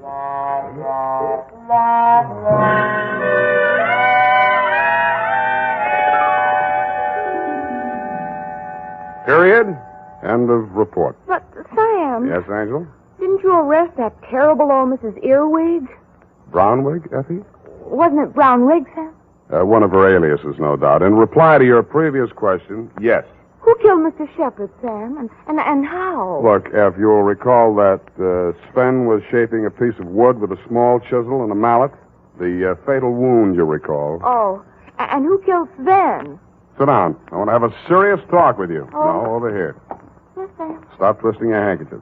Yes, Sam. Effie, sometimes I think you've been a detective secretary too long. Warps the outlook. Sam, are you trying to tell me that my services are no longer required? See, that's what I mean. You jump to conclusions. As in the instance of the death of Sven. I only asked who killed him, Sam. Exactly. Did it ever occur to you that some people, especially old, feeble people, just die? Yes. Quietly? Sitting in a chair sometimes? Yes. Sometimes in bed in their sleep? That'll never happen to you, Sam. Sick. But it did happen to Sven. Perhaps the excitement of his criminous activities, fear of discovery, his impending flight were too much for his heart. On the other hand, it might have just been old age. Of course. The point is, Effie, it does happen. Never in detective stories, only in real life. Mm-hmm. Well, I guess that's all. Good night. Sam, you're not sleepy. Nevertheless, I'm going home to bed. Oh. Well, good night, Sam. Good night, sweetheart.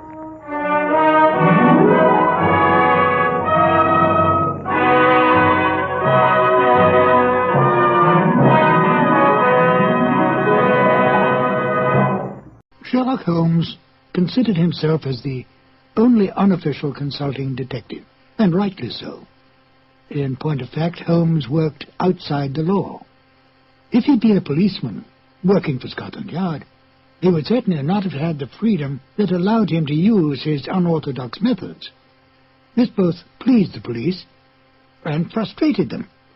Pleased them because he almost invariably let such men as Inspector Lestrade and Inspector Gregson take the public recognition for a case that he had solved.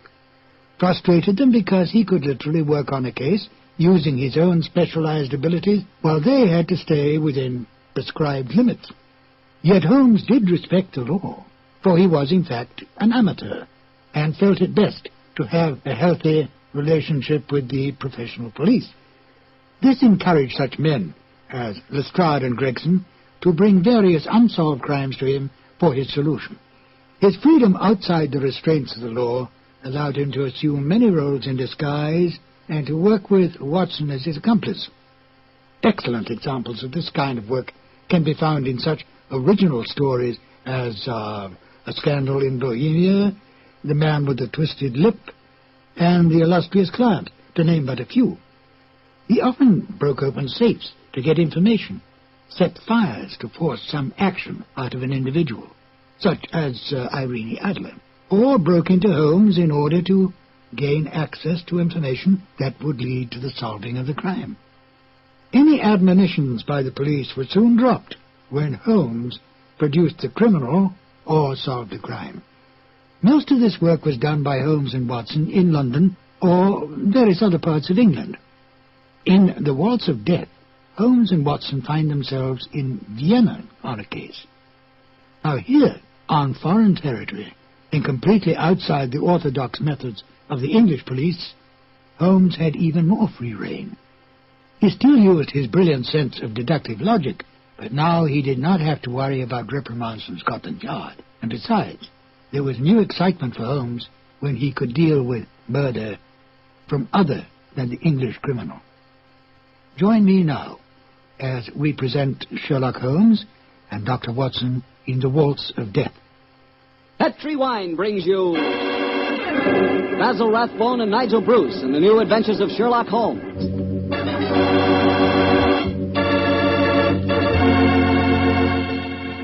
The Petri family, the family that took time to bring you good wine, invite you to listen to Dr. Watson as he tells you another exciting adventure he shared with his old friend, that master detective, Sherlock Holmes. And as for me, well, I'm going to tell you about a swell idea. The idea of serving Petri California sherry before dinner. Tomorrow night, just before dinner, instead of that last-minute rush, take it easy. Pour yourself a glass of Petri sherry. Now, if you'll do that just once, I wouldn't have to say another word about Petri sherry. You'd be a customer for life. Because Petri sherry is good wine with a capital good. Judge that Petri sherry any way you like. By its beautiful amber color, its heart-of-the-grape aroma, or by the best test of all, its flavor. Petri sherry is delicious. And you have a choice of two kinds, Petri regular and Petri pale dry sherry. If you're not sure which you'll like better, try them both. Don't buy one, buy two. But remember, always buy Petri.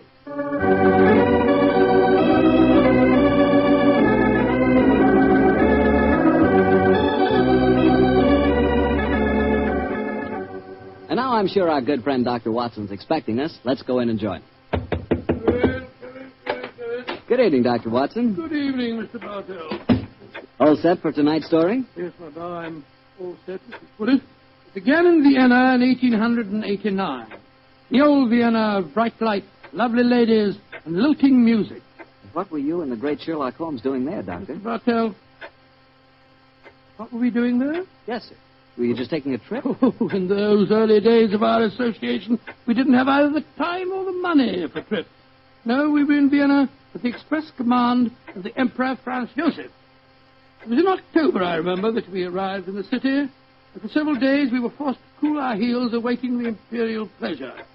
And on one of those idle evenings, of the good services of our friend, the Chief of Police, Count Frano, secured us an invitation to a resplendent ball that was being held at the palace of Princess Stephanie von Kram. It was an incredibly colorful spectacle, Mr. Bartell. A string orchestra high in the gallery of the palace ballroom played a haunting Strauss waltz, while on the floor below, the cream of Viennese aristocracy swayed and glided gaily to the lilting music. I can remember the picture so well, Mr. Bartell, that Holmes and I stood there talking to the Chief of Police, Count Frano. A colorful scene, is it not, gentlemen?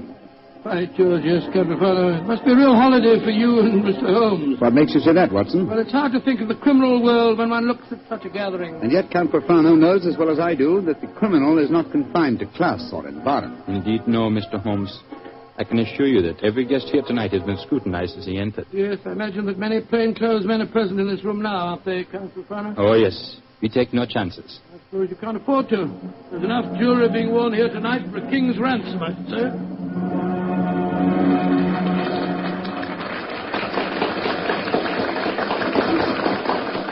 Well, the waltz is finished. Now I can present you to our hostess, Princess von Kahn. Stephanie, my pigeon. My pigeon must know the princess pretty well. Yes, I'm glad to see that in Vienna the profession of criminal detection carries no social stigma. Allow me to present you Mr. Sherlock Holmes, Dr. Watson, the Princess Stephanie von Kahn. I'm very honored to meet you, Your Highness. I'm most happy to meet you, gentlemen. Permit me to introduce my protege, Janos Horvath, the Hungarian composer. This ball tonight, Mr. Holmes, will mark a rare occasion. A signal honor is to be conferred on Herr Horvath and myself before tonight is through. The next waltz is a new composition of his. Tonight will be its debut. Indeed, how very interesting. It is a great honor the princess has conferred on me. A new composition could not possibly be presented under more auspicious circumstances. Count Frana, you spoke of an honor in connection with yourself. May I tell them our secret, Stephanie? No, I will tell them myself, Anatole. After your waltz has been played, Janusz, and Anatole and I shall be the first to have the privilege of dancing to it, my father is to make a public announcement. He is to announce my engagement to Count Anatole Rafon. Oh, indeed, my congratulations to you both. Lucky fellow. Am I not the luckiest of men? Is she not exquisite? I, the gay man of Vienna, the cavalier who swore that no one woman would ever capture him. I confess it, gentlemen, I'm in love. Oh, but I pity you. Even the great waltzes of old Vienna could hardly be worthy of this moment. Anatole, you are a born flatterer. Oh, come, the waltz is about to begin. I shall see you gentlemen later. Auf Wiedersehen. Auf Wiedersehen. The orchestra is tuning up, Herr Horvath. I imagine this is a great moment for you. A very frightening one, I assure you, my friend. In a few minutes, I shall know whether my new work is to be crowned with success or failure. Dr. Frana is leading the princess to the center of the floor. The conductor is raising his battle. This is your moment, Herr Horvath. Good luck. Pray for me, gentlemen. Pray for me. There they go, the princess and Count Frana. They're starting the waltz. Ah, they make a striking pair, don't they? Here come the other couples out on the floor. Charming. Quite charming. It reminds me of... Great Scott, that was a revolver shot. It's the princess. She's been shot. Come on, Watson. Out of the way, please. Out of the way. Count Frana, what happens? Stephanie, Dr. Watson, see what you can do for her. Count Frana, there's nothing I can do, I'm afraid. She was shot through the brain. She died instantly. Stephanie is dead. Stop that devilish music! Lock all the doors! There's a murderer to be found!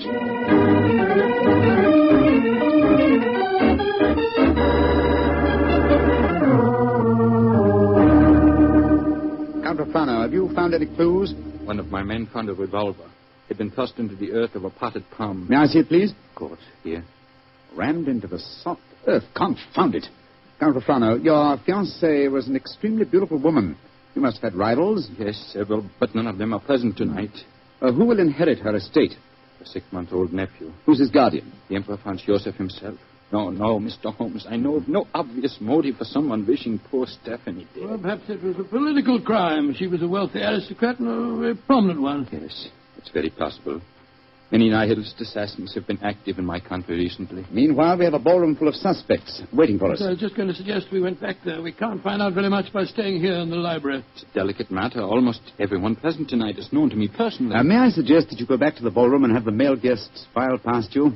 Detain for questioning anyone whose evening clothes do not fit perfectly. What's the cut of a man's clothes got to do with this? Anyone invited to such a ball as this would naturally have his own tailor. I think, Count Frana, if you found a man who had to hire his costume, he might be an impostor and may well prove to be your assassin.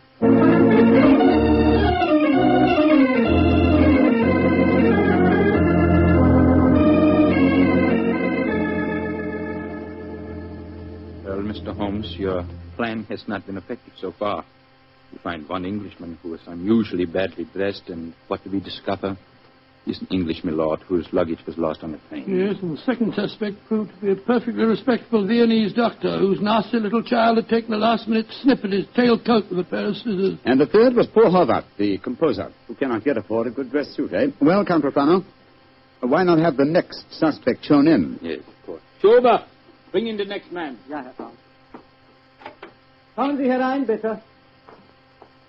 Ein bitte, what a frightful-looking fellow.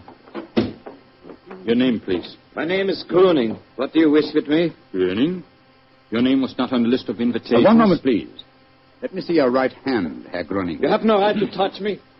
Where did you get these fresh earth stains? Your right thumb is pitted and the nail is full of dirt. What does that poor policeman... Not a short while ago, you tried to hide your revolver by ramming it into an earth-filled flower pot. You know that revolver, please, Count Profano. It will be easy to compare the samples of earth. It will not be necessary. Well, you admit that you murdered the princess tonight, then? Certainly, I admit it.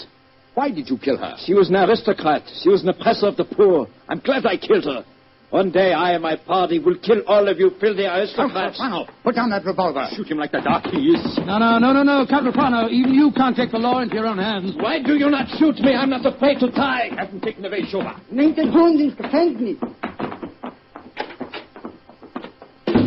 Thank you for stopping my hand just now, Doctor.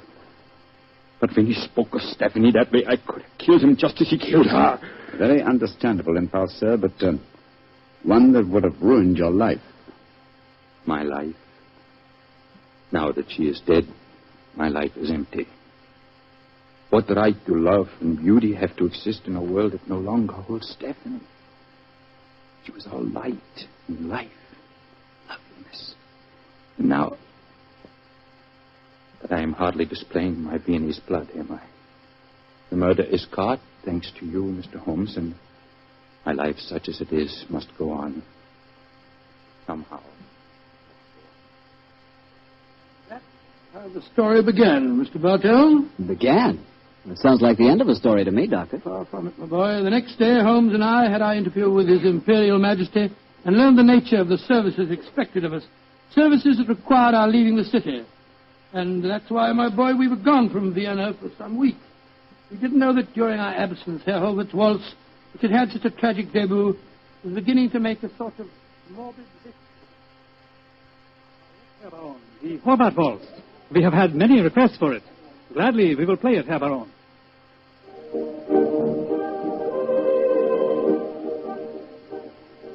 Isn't that the Horvath waltz they are playing? Yes, my dear, and she was walking onto the floor to dance to it. Leah Mollenstein, the actress. A beautiful creature. Are you trying to make me jealous, Hans? Gott in Himmel, it's Leah Mollenstein! She's been shot!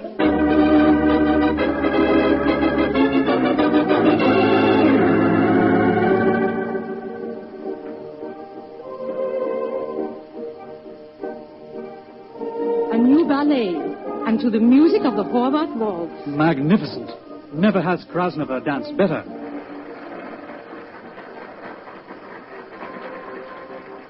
Have you ever seen such exquisite pirouettes?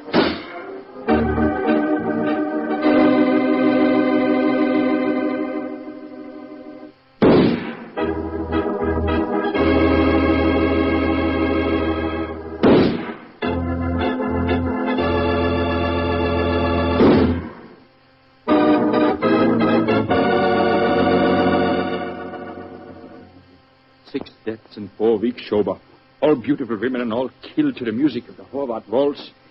There's a homicidal madman at large in Vienna. There's only one thing to be done. We must forbid absolutely the playing of that waltz by imperial decree.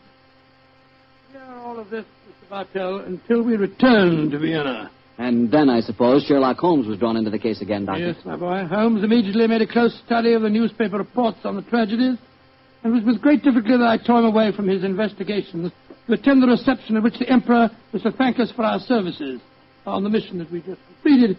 As we arrived at the Imperial Palace, almost the first person we ran into was the Hungarian composer, Janos. Dr. Watson, you have heard of the tragedies connected with my waltz? Yes, we have indeed, sir. We have I was indeed. making a close study of the newspaper reports on them just before I came here. You must do something, Mr. Holmes. People will hardly listen to other music. They want my waltz. But that is forbidden. I'm losing a reputation and a fortune while that waltz remains unplayed. Or perhaps, Herr Horvath, you are laying an excellent foundation for a later reputation and fortune. What do you mean? All this publicity, however distasteful to you at the moment, must in the long run prove invaluable. Ah, there you are, my dear Count Profano. Mr. Holmes, Dr. Watson, I'm glad to see you back in Vienna. You've heard of the murders? Yes, Count, we were just discussing them. I need your help again, my good friend. For over a month now, the murder has been at large, and I cannot seem to get on the trail. Well, I'm Gruning, the first killer. What have you done with him? Released him. What? Released him? Great Scott, why? At the hearing, it was obvious the man was an egomaniac. He boasted of the murder of Stephanie, apparently out of pure vanity. The liberal newspaper editors made quite an issue of the case. They brought pressure to bear, and we had to let him go. Confound it. I wish I hadn't left Vienna. Well, if the fellow's at large again, Count Refrain, it's pretty obvious that he's the murderer of the other women, too. On the contrary, Doctor, he was in prison until yesterday. The last of the murders was committed 3 days ago. Oh, here comes His Imperial Highness Franz Joseph. Good evening, gentlemen. Your Highness. Good evening. Your Highness. Well, I see we have very distinguished company tonight. Not only is the masterful Sherlock Holmes and his colleague, Dr. Watson, our English friends that we are honoring, but I see that we have a distinguished representative from our Hungarian Empire, Janos Horváth. If worth a success, I'm told, is a breed of composers for whom Vienna is famous. Your Imperial Highness is most kind. There's a pipe organ in here. It's in excellent condition, I am told. Will you not play as one of your compositions, Herr Horváth? I shall be most honored, Your Highness. Sit down, gentlemen, sit down. Thank you. What shall I play, Your Imperial Highness? Anything you wish, young man. Anything you wish. Thank you, Your Highness. With your permission, I choose to play... Great heavens! He's playing the Death Waltz. On your guard, Watson. Even in the Imperial Palace itself, this twirling tune may invoke murder.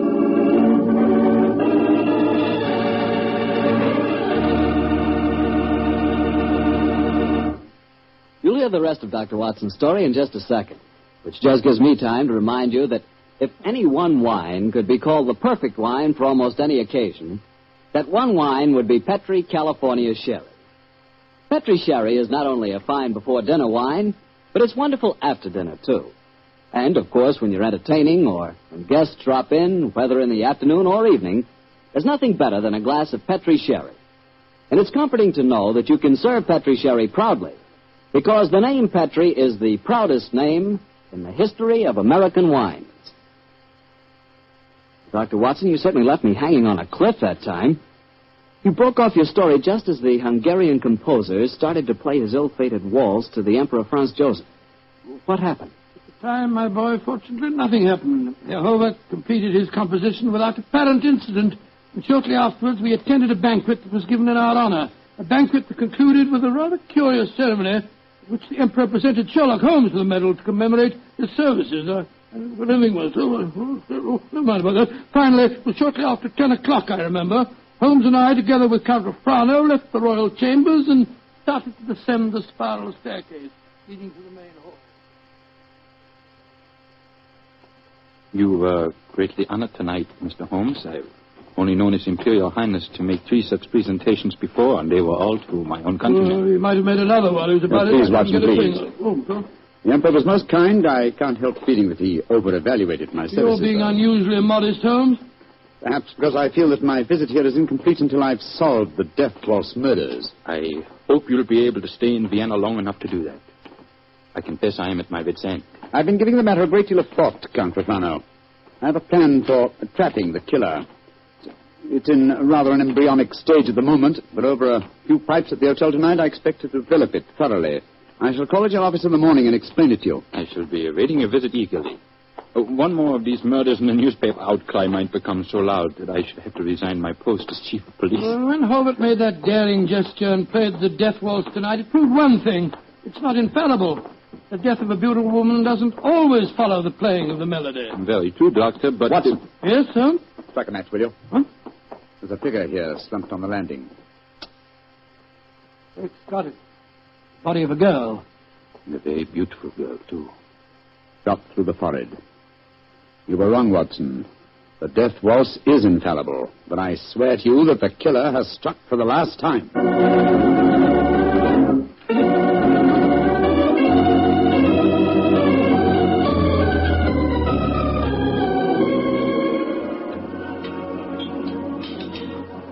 There you are, my dear Count Refrain. Yes, I followed the instructions you gave me this morning, Mr. Holmes. Shaynebaum's is at the moment the smartest restaurant in Vienna. I've reserved the best table for you, and I've invited the guests that you named. A strangely assorted couple, I must say. Janos Horváth, composer, and that grinning fellow, the one that admitted shooting your Your fiancé, Count Rufano. It's as much as I could do to keep my hands off him when he arrived here, Doctor. But Mr. Holmes insisted that I ask you. Just the same, I wish you would tell me his plan. I'm completely in the dark. In the dark, I can sympathize with you, Count Rufano. Holmes never tells me a thing either. Let's turn our guest, shall we? In a very few minutes, I'm sure that my plan will be perfectly apparent. Good evening, Herr Horvath. Oh, good evening, Mr. Holmes. Dr. Watson. How do you do, Herr Holmes? And how are you tonight, Herr Gröning? Angry at having to come here against my will. My party does not approve of these aristocratic, padded pigsties. But Count Rufano informed me that if I did not come here tonight, I could expect to find myself back in prison. How could I resist such a persuasive invitation? Here comes the third guest for our table. I met her at the hotel a few hours ago. Miss Banks, I'm so glad that you were able to come. Hello, Mr. Holmes. I didn't know this was going to be a party, but I couldn't be happier. Allow me to present you, Count Rufano, Dr. Watson, Herr Horvath, Herr Gröning, Miss Barbara Banks from the United States of America. How do you do, Holmes? I wish I knew what you're up to. And how can a young American girl afford to come to Vienna, may I ask? Of course you can ask. My father made a lot of money, and he wanted me to have the advantages he never had. Your father made money because he ground the faces of the poor. Oh, my father never ground a poor face in his life. He was a capitalist. I spit on him. Oh, that's rather unfriendly. And also, geographically speaking, something of a problem. You see, he's living in Wyoming. You make fun of me? Only because you made fun of me. Mr. Holmes, I did as you asked me. I'm very grateful, Miss Banks. The orchestra leader didn't want to play it. He seemed scared. But I waved a lot of money in front of him, and I promised to pay the fine as well. Splendid. Great Scott, I see it all now. So do I. You persuaded Miss Banks to bribe the orchestra leader to play. My waltz. My forbidden waltz? Yes, Herr Horvath. I felt that if the request came from a young American, it might seem quite reasonable. Particularly if the request were accompanied by American dollars ground out of the faces of the poor. You are being unpleasant to me, aren't you? They're playing at your waltz, however.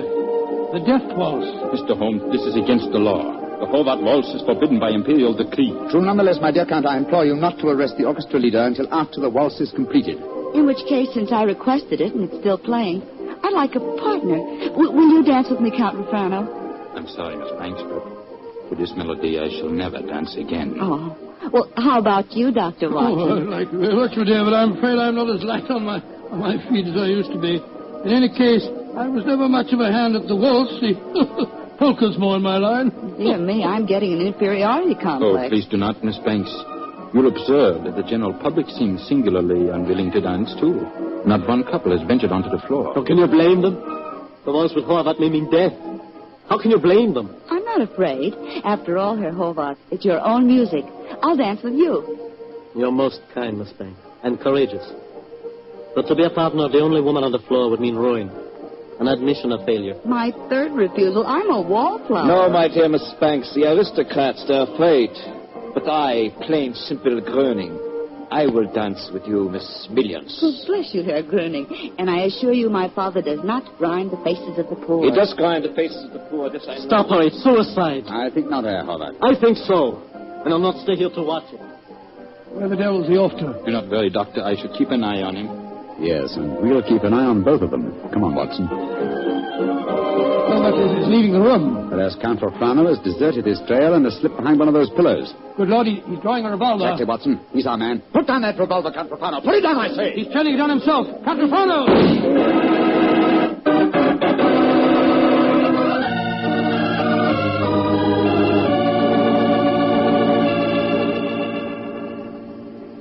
I still can't believe it, Holmes. Not the fact that Count Rufano blew his brains out, but the fact that he was a murderer. Yes, I was slow to believe it too, old chap, and I blame myself for consequence. Two things should have been instantly apparent about the madman who killed beautiful women when he heard the Horvath waltz. Firstly, he must have had some motivation which drove him to such an act. Secondly, he must have carried a revolver with him at all times, since he was invariably armed when the occasion presented itself. Exactly, and that factor made me think of the police official. Then, of course, I saw Rufano's motivation. He loved the Princess Stephanie dearly. Her death in his arms was a psychological shock that was more than his mentality could stand. And when he heard that music, it reminded him of the dead princess and forced him to kill. That's right, old fellow. You will recall that what he said to us after his fiancée's death. What right do love and beauty have to exist in a world that no longer holds Stephanie? When he heard the music, he couldn't bear to think that other loveliness existed, and so, well, he destroyed it. But who killed the Princess Stephanie? The man who was first arrested for it, Herr Gröning. He admitted it. After a little persuasion, when the police arrived, taken back to prison in the carriage that just took Count Frano's body.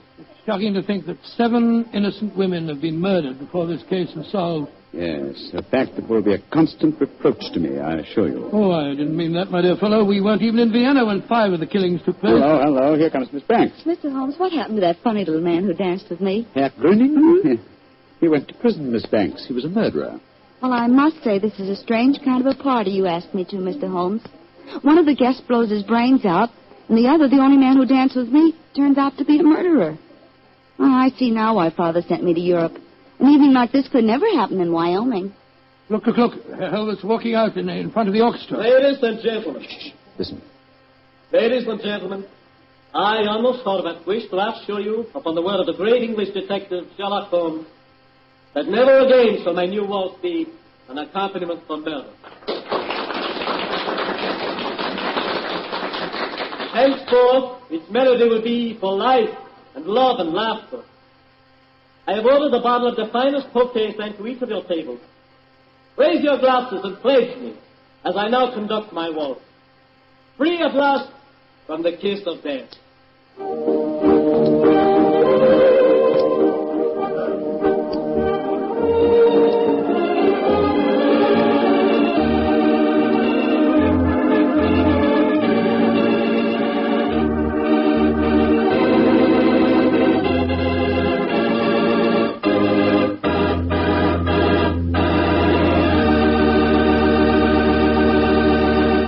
Say, Doctor, I really like that story.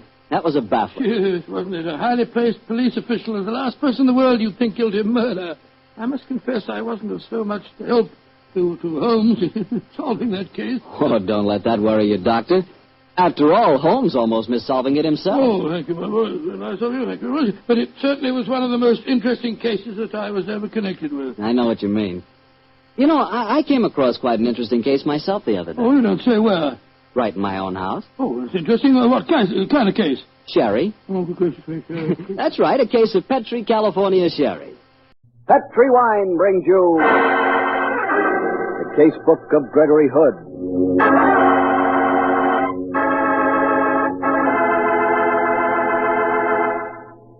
Tonight, the Petri family, the family that took time to bring you good wine, invite you to listen to the story of Gregory Hood, Suspect. Another exciting adventure from the Casebook of Gregory Hood. And as for me right now, I'd like to suggest a delicious new dessert. Peaches in Petri, California Muscatel wine. Just imagine juicy, golden sweet peaches flavored by the wine that goes with them perfectly. Petri Muscatel. Sounds good, doesn't it? But you'll never know just how good till the first bite. Absolutely delicious and easy to prepare, too. You just drain the juice from canned peaches, cook the syrup till slightly thickened, mix with twice the amount of Petri Muscatel, pour over the peaches, and chill for 2 hours.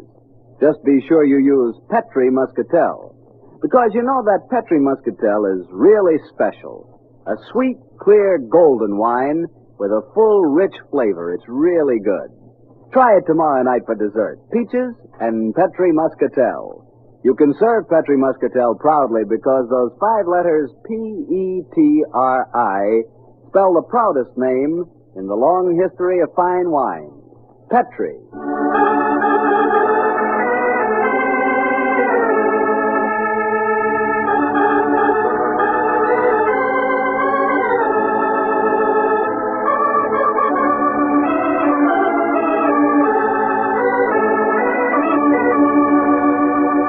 Well, once again, it's Monday night in San Francisco, and time for our weekly date with Gregory Hood and his friend and attorney, Sanderson Taylor. Tonight, Greg suggested we rendezvous at that gourmet's paradise, Emilio's on Powell Street. Let's join him there, shall we?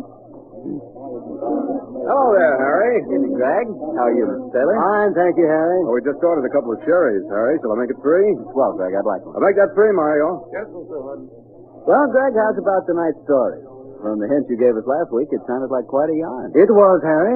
Though if Greg had listened to me, he'd never been mixed up in the mess. If I listened to you, Sandy, I'd keep out of a lot of trouble, I'm sure, but I'd probably die of boredom. In any case, I always was a sucker for beauty and distress. That's the way a good many stories of yours start, it seems to me. Well, me, I'm just the poor man, Sir Walter Raleigh. Who was this particular damsel in distress? A sultry brunette by the name of Daphne. Daphne Bloggs. Oh, now we'll skip the blogs, Sandy. It strikes a discordant note. Daphne was a girl I'd known quite well when I was staying down in Burlingame a couple of summers ago. I lost track of her for a while, and then we ran into each other at the theater a few weeks ago. I was catching a performance of that swell play, The Hasty Heart. Oh, yeah. During intermission, I was getting some air when a voice behind me said, Hello, Greg. Daphne. How nice to see you again. Thanks, Greg. I saw you inside, so I thought I'd catch you at intermission and say hello. Well, I'm glad you did. How about some supper after the performance tonight?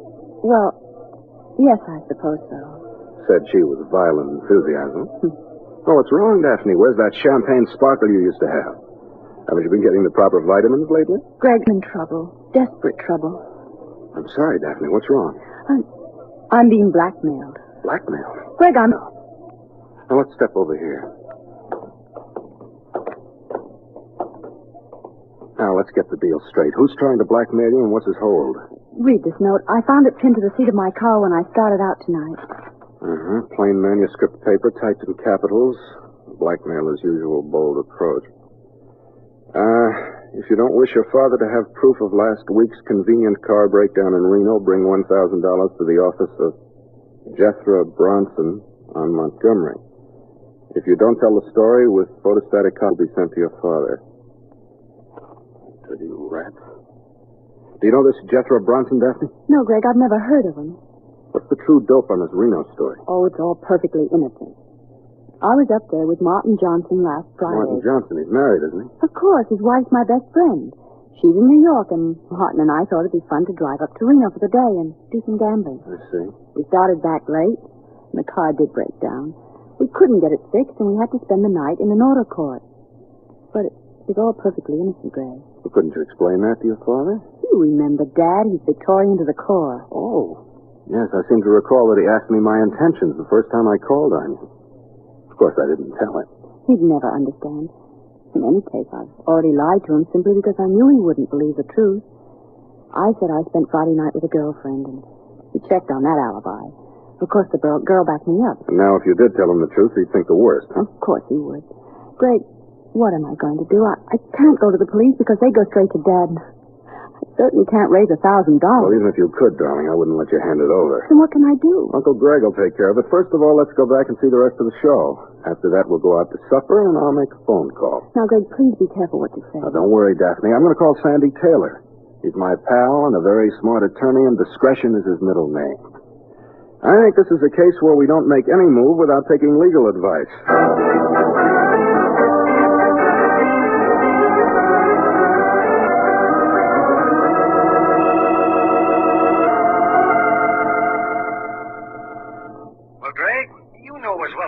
That blackmailers seldom stop at one payment. Sure, but I've no intention of letting her make any payment. She hasn't the dough in any case.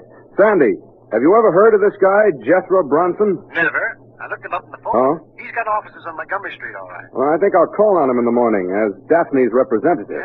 Better let me go, Greg. I can handle him. Oh, but you're so doggone ethical, Sandy. With a rodent like this, a clip on the jaw could do a lot more good than throwing 20 books of law at him.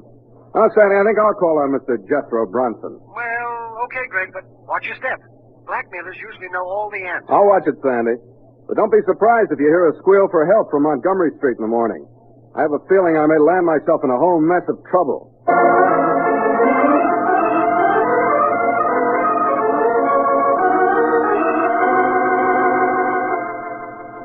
I'm Miss Carter, Mr. Bronson's secretary, Mr. Hood. You have no appointment. No, Miss Carter, but I think if you tell him I'm a friend of Daphne Bloggs, he'll see me. Miss Daphne Bloggs. Just a moment, please.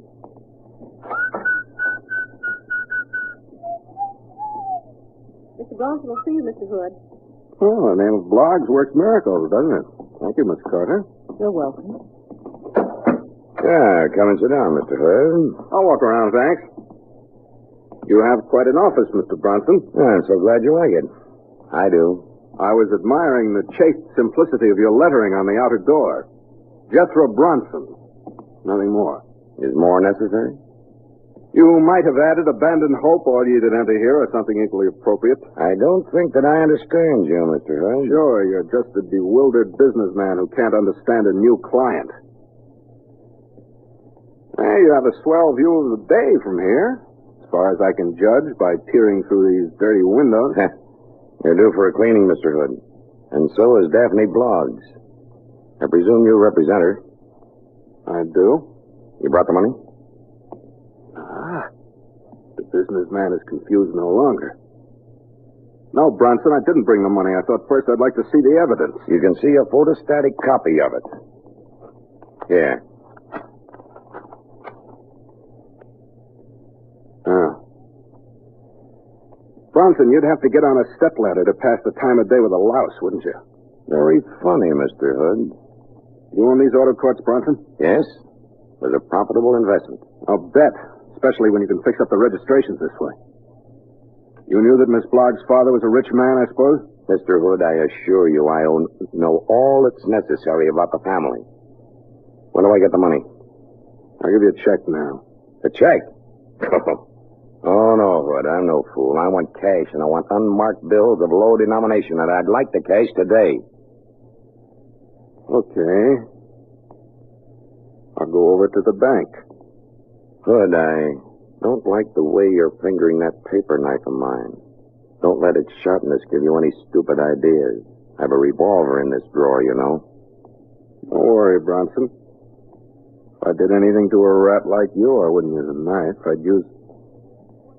Yeah, why not? Keep away from me!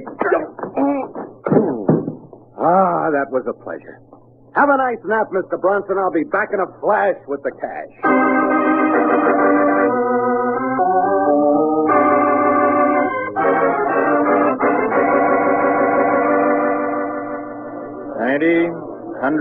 $1,000, Mr. Hood. You got the numbers on these bills, Barney? Yeah. Up to some new trickery on one of your cases? Oh, fairly old trickery, I'm afraid. Thanks. Just a minute. I'll let you out. Oh, you locked up? Yeah. You got in just under the wire. Well, Mr. Hood, good luck with your trick. Luck? Thanks. I have a hunch I may need it.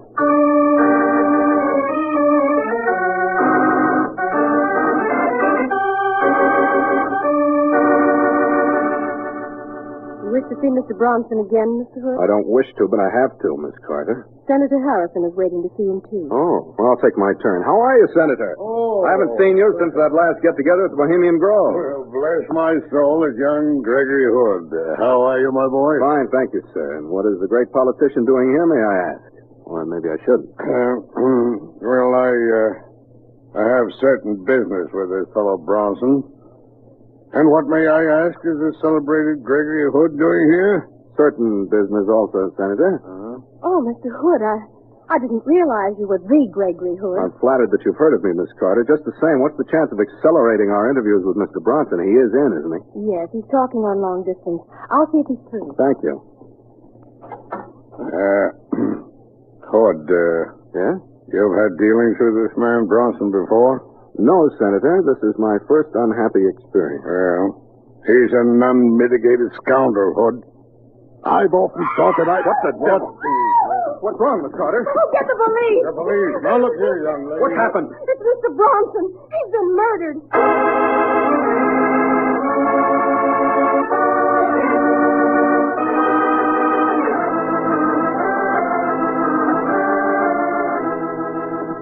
The police are taking the devil's own time with their examination, Sergeant. Why don't they question us? I'm a busy man. I'm sorry, Senator, but there's nothing I can do. Well, who's in charge of this case, Sergeant? Lieutenant Magruder, Mr. Hood. Magruder, huh? Well, that makes it tough for me. Where's Lieutenant Silvers? He's on vacation, Mr. Hood. Oh, then I am in trouble. Good thing I put in a call to Sandy Taylor. I may need a smart attorney. Okay, Miss Carter. Don't leave the office. Come in, Hood. But, Lieutenant, I'm a very busy man. Can't you take me first? No, Senator, you'll have to take your turn. Come on, Hood. Sit down. I find your old world charm irresistible. Thank you, Lieutenant. Hood, I've waited a long time to catch you out on a limb. Now I've done it. Why do you hate me so much, Magruder? Because you're an amateur dick who thinks he can make monkeys out of the police. We don't tell you how to run your business. Why do you make you submit yourself up with ours? I don't. Subconsciously, it mixes itself up with me. Is that a fact? Well, you're mixed up in this one, but good. Let me see your right hand. Oh, it's a little dirty. What's that? No. Your knuckle skin. There's a bruise on the corpse's chin. You socked him, didn't you, Hood? Yes, Sherlock, I did. Why? Because I didn't like him. Why were you here? We know he was a blackmailer, though we could never pin anything on him. You have something on you? On me? No. Then you were stooging for somebody else. Who was it? I ain't talking, as they say, Magruder. Well, you'll talk to the judge, Hood, because I'm arresting you on suspicion of murder. Wow, that's very interesting. If you do that, Magruder, you'll end up with those tired archers of yours pounding a beat again. Skip the comedy, Hood. It won't get you off this spot. Oh, Greg. Sandy, I'm certainly glad to see you. Yeah, I got here as fast as I could, sir. Lieutenant Magruder, meet my attorney, Sanderson Taylor. You don't have to introduce us, Hood. Mr. Taylor and I know each other. Yes, sir. What goes, Greg? The lieutenant's got a vacancy for me in death row, I think. Mr. Taylor, I'm just about to arrest your friend on suspicion of murdering Jethro Bronson. What? On what evidence? He admits that he slugged the dead man. That doesn't prove murder, Lieutenant. But this paper knife does. Bronson was stabbed with it. I powdered it for fingerprints. Your prints are on it, Hood. I had them checked. This fast? Uh-huh. I've been looking forward to this day ever since that Fisherman's Wharf business. Oh. You really do have it in for me, don't you, Lieutenant? Great. Did you handle this knife? Sure I did, but I didn't stab the guy with it. Can I look at those prints on the knife, Lieutenant? No. But don't handle it. Don't worry. I won't mess up Exhibit A. I want to arrest him, Mr. Taylor. If you do, Lieutenant, I'll have him out on a writ before you can spell habeas corpus. Well, that should give us several hours' start. Oh, very funny, Mr. Hood. But you're not going to laugh your way out of this one. Hey, Magruder, even though you hate me, I'd like to save your badge and your arc thing to book me on the evidence of these prints, Lieutenant. Sure. And I'd like to point out a small inconsistency. The faint old prints of Bronson's, I suppose. Yeah? And these two heavy new ones are mine? Sure they are. Fine. But there are only two prints. The thumbprint on the face of the handle, the forefinger print on the back. That's the way you hold a knife when you play with it, as I did, or when you open letters. But you couldn't possibly hold it that way, and only two fingers to stab a man. Why, of course not. If you were stabbing a man, the prints of all the fingers would be on the handle. What do you say, Lieutenant? I guess you're right. But why aren't there murderer's prints on here? I'd say the answer to that would be a pair of gloves. And if you want to make an issue of my prints being on the knife, I'll be very happy. It's perfect evidence that I didn't kill Jethro Bronson. Okay, Hood. You've talked yourself out of this one for a minute or two. But before this case is over, I'm warning you. This is going to be the last chapter in the casebook of Gregory Hood.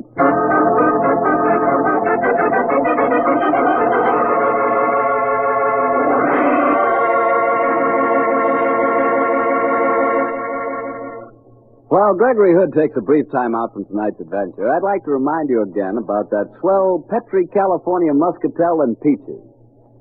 Petri Muscatel goes mighty well with peaches in most any form, such as peach cake, peach cookies, and peach shortcake. Yes, the wonderful flavor of Petri Muscatel really does something to desserts made with peaches. There are plenty of luscious canned peaches in the markets now.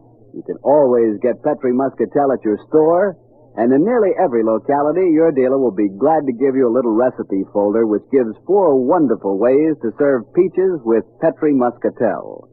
Just be sure you buy Petri Muscatel, because all Petri wines are good wines. Greg, for a moment there, you had me worried. I thought my favorite amateur detective was going to be arrested for murder. For a moment there, I had me worried, too. Lieutenant Magruder's a tough hombre, and Gregory Hood is very far from his favorite detective. But he let you go. Yes. Sandy and I gravitated to the Prosperity Corner bar and quickly went into a huddle. Oh, Greg, you're still under suspicion. We've got to clear you. Very true, Sandy, and the more I brood about the case, the more I incline to one opinion. Huh? And that is? Well, Sandy, Magruder told us what Miss Carter testified. Yes. She said that she talked to Bronson before he made the phone call. She came into the outer office where you and Senator Harrison were waiting. And the next time she went in, Bronson was dead. Exactly, which would mean that if her testimony is true, that she's the only person who could have committed the murder. Unless, of course, an especially adroit seagull flew through his window and did the deed. If she did stab him, it wouldn't be hard to think of a motive. I've known people before who worked for blackmailers simply because their employer was blackmailing them, too. Sure, but if she were the killer, surely she'd dream up an alibi. Yeah. Maybe she saw you handling the knife. I thought your fingerprints would pin the rap on you. Well, it's possible. Yeah. Or it might have been Senator Harrison. It's pretty obvious that he wasn't there purely for a social call. Yes, Sandy, I can see the possibility of motive. It's the how of this killing that worries me. The dead man's office was on the 9th floor. The only exit was through his door.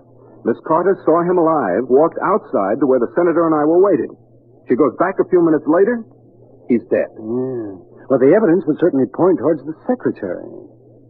Say, Greg, how's about the girl Daphne Bloggs? She'd know as well as we do that Bronson's death would put her in the clear. That's a good murder motive in itself. Well, true, Sandy, but I repeat, how? Daphne's a very cunning girl, but she can't float through a window 9 stories high. No, that's true. Looks like a blank wall, Greg, but we've got to get around. Or over it. Well, Sandy, I think the next step is obvious. We're going to see the secretary, Miss Carter. Right. Huh? I have her address. She lives on Russian Hill. But I'm worried. Huh? What? I'm an ardent whodunit fan, and she's the obvious suspect by all the rules. It can't be her. Oh, well, this is real life. Let's call on her and see what happens.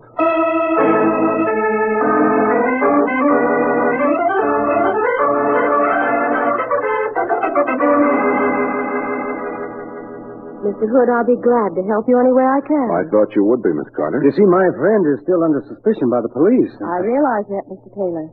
And I must confess that if I hadn't known you were the Mr. Hood, I would have suspected you myself. Well, you wouldn't have been the only one in your suspicion. Miss Carter, did you know that your employer's profession was blackmail? Blackmail? No, I certainly didn't. Though I did know he was crooked. A blackmailer. I wonder why Senator Harrison was there. Do you suppose Mr. Bronson had some hold over him and that the senator killed him? When did he have the opportunity? Oh, that's true. He never went past me, and there's no other door. He didn't even go in after you left the office. He and I watched each other like hawkshaws until the police arrived. You left the office, Miss Carter? Yes, Mr. Taylor. After I called the police, I was sick. What's your own theory, Miss Carter? Well, I didn't have one until I looked at this newspaper, Mr. Hood. Have you seen it? No, what ties in? Well, I spotted this on the back page. Huh? Oh, I may be imagining things, but it seems to me that it might connect. What's it say, Greg? You're a very smart girl, Miss Carter. Listen to this, Sandy.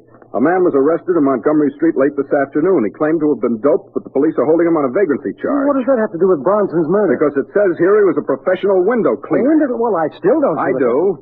Bronson said that his windows were due for a cleaning. You can see what happened. The murderer doped the window cleaner, borrowed his equipment, worked his way around the Bronson's window, went in and stabbed him, and then made his getaway. It's the only way an outside person could have gotten in. Then let's go and talk to the window cleaner, Greg. Sure, Sandy. He's in jail, and that's one place that I'm sure will have no difficulty in gate crashing.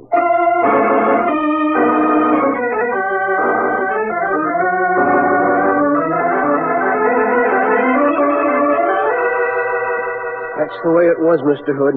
I was standing in the corridor just filling my pipe, and I smell something sweet. Next thing I know, I'm down in the basement. Must have taken me down the service elevator. Sounds like chloroform, Sandy. Yes. What time was this, Hank? Oh, I don't know. Middle of the afternoon, I guess. Well, don't you carry a watch? No. My profession, it's too risky. Might fall down and break the bejeepers out of it. Occupational hazard. Yeah. Have you any idea what time it was, Hank? No, but it was sometime in the afternoon because I could hear a radio in one of the offices, and they was giving the race results. And they're always at the same time in the afternoon. How much of it did you hear? The announcer was starting to give the results of the 4th race, just as he named the horse. It was Lady Best. I heard that, and next thing I knew, I was waking up downstairs. Track broadcast. Swell, Hank. But you don't carry a watch, you've given me a dandy time check. Well, how do you mean, Greg? All I have to do is call the radio station. Hank was knocked out as the 4th race was announced. As soon as I know the time of that, I think we'll have the answer to murder.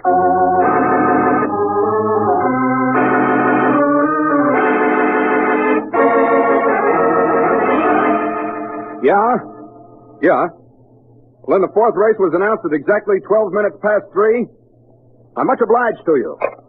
There's that time check, Sandy. Well, I don't get it, Greg. I think I do. This whole case revolves around time. The bank closes at 3. How long do you suppose it took me to walk from there to Bronson's office? Well, it isn't more than a block. A couple of minutes? Just about, and maybe another minute in the elevator. I think this gives us the answer, Sandy. Let me make another phone call to Lieutenant Magruder, and then we'll go back to Miss Carter's apartment on Russian Hill. I think that's where we're going to get the final payoff.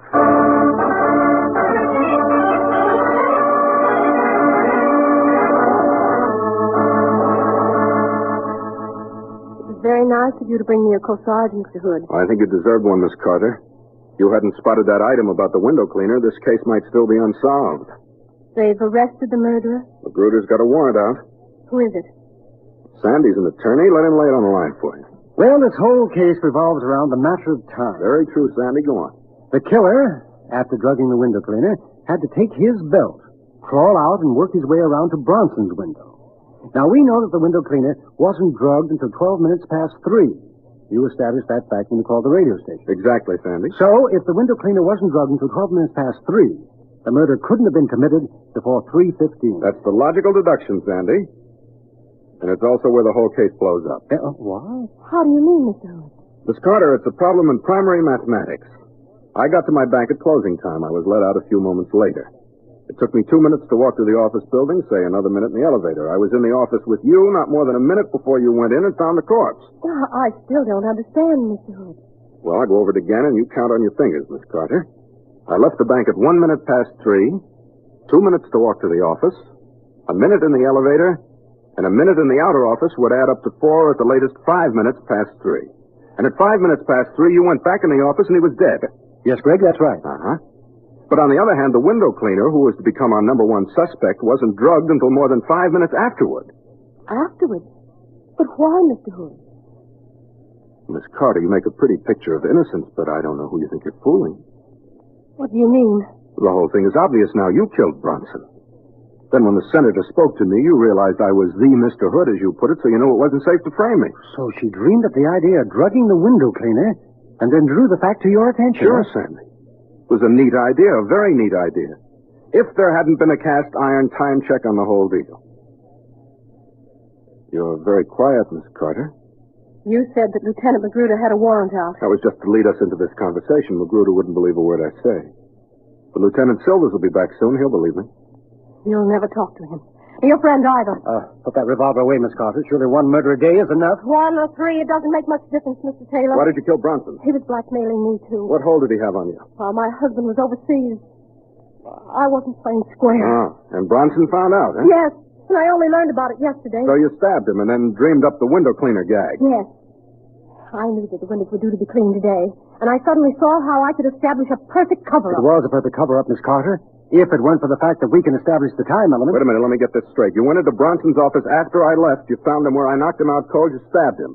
Then after you called the police, when you said you were sick, you left the office and drugged the window cleaner, took him down in the service elevator, and hoped we'd fall for the idea that the murder had been committed by someone coming in through the window. That right? Yes, that's what I'd hoped. It's a pity you had to be so smart. I really don't want to shoot you, but I must. Miss Carter? It's the only way. Magruder! Thank you. I'll take care of that gun.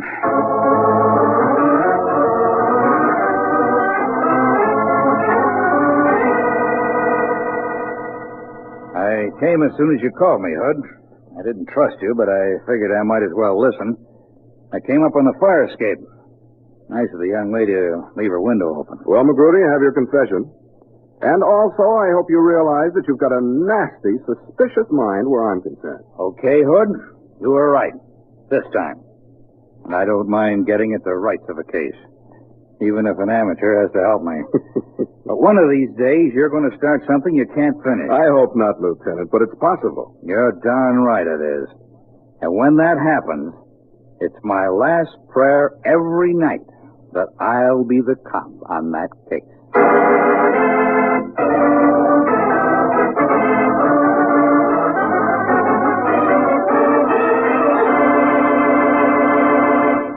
What a story. What a story. But say, Greg. Yes, Harry. I'm more convinced than ever that Magruder just doesn't like you. Why, that couldn't be.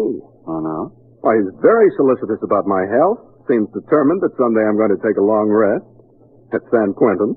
Possible. Magruder doesn't think so. No, I mean impossible, because then who'd toss me those wonderful cues to give out about Petri wine? Well, fella, you tossed yourself that one. But carry on. You bet, Greg. Especially today, because there's something new about Petri. You know, the Petri family has been making fine wines for generations now. It's a heritage passed down from father to son, from father to son. And now, this art in winemaking has made possible the crowning achievement of the Petri family. For at last, Angelo Petri himself has developed a wine so superb It stands out among the truly great wines of America. Yes, that great winemaker Angelo Petri has done what every maker of fine wines hopes to do. He has created a wine to which he can proudly put his own signature. Angelo Petri's signature bottle wine from California. What a wine. Words can't describe its wonderful fragrance and taste. I can only tell you that if you're hard to please about wine, this is the wine for you. Ask your dealer if he's received his allotment of Angelo Petri. Angelo Petri's signature bottle wine is available only in limited quantities. But if you find it, you'll enjoy the finest wine of a famous winemaker, Angelo Petri. Well, Greg, which story out of your casebook are you planning to tell us next week? An adventure that took place under the big top of the San Francisco Circus a few months ago, Harry. The story tells of a very colorful girl who trained snow leopards and of a sad clown whose first smile proved to be a smile of death. See you next Monday, Harry.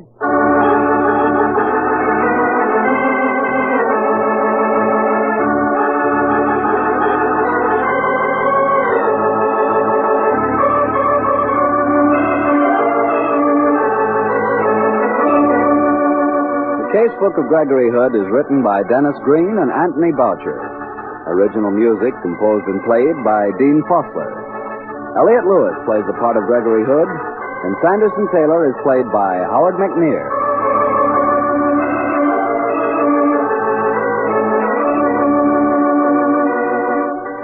The Petri Wine Company of San Francisco, California, invites you to tune in again next week, same time, same station. The Casebook of Gregory Hood comes to you from our Hollywood studio. This is Harry Bartell saying goodnight for the Petri family. This is your FBI.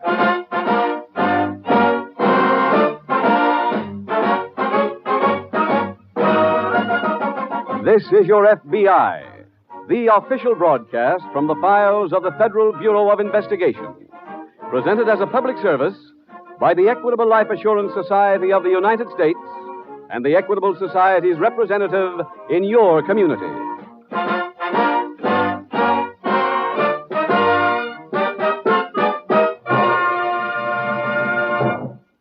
One of the great days in a man's life is the day he pays off his mortgage and owns his home free and clear. If you agree, then be sure to listen to the main commercial on this program. Our sponsor, the Equitable Life Assurance Society, has some interesting and important information about mortgages. You'll learn about the Equitable Assured Home Ownership Plan, a plan that's a real money saver and a home saver, too. Be sure to listen carefully.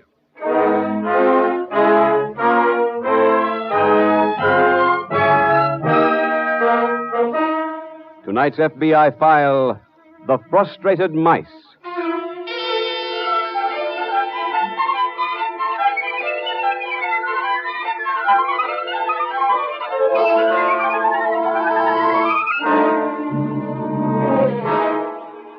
In the annual study which your FBI makes of the field of crime, this year's report verified one fact which has been true since the very first survey was started.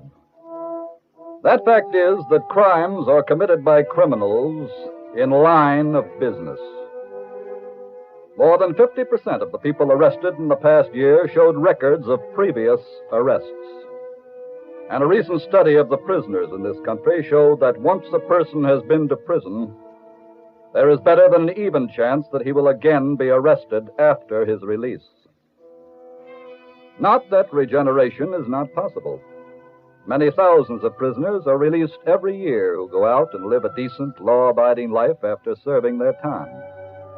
But mostly they are people who committed their single crime because of circumstances. They did not commit their crimes for profit or as a business. The hard fact is that once a man has been convicted of having committed a crime for profit, he will probably go on being a criminal until the very end.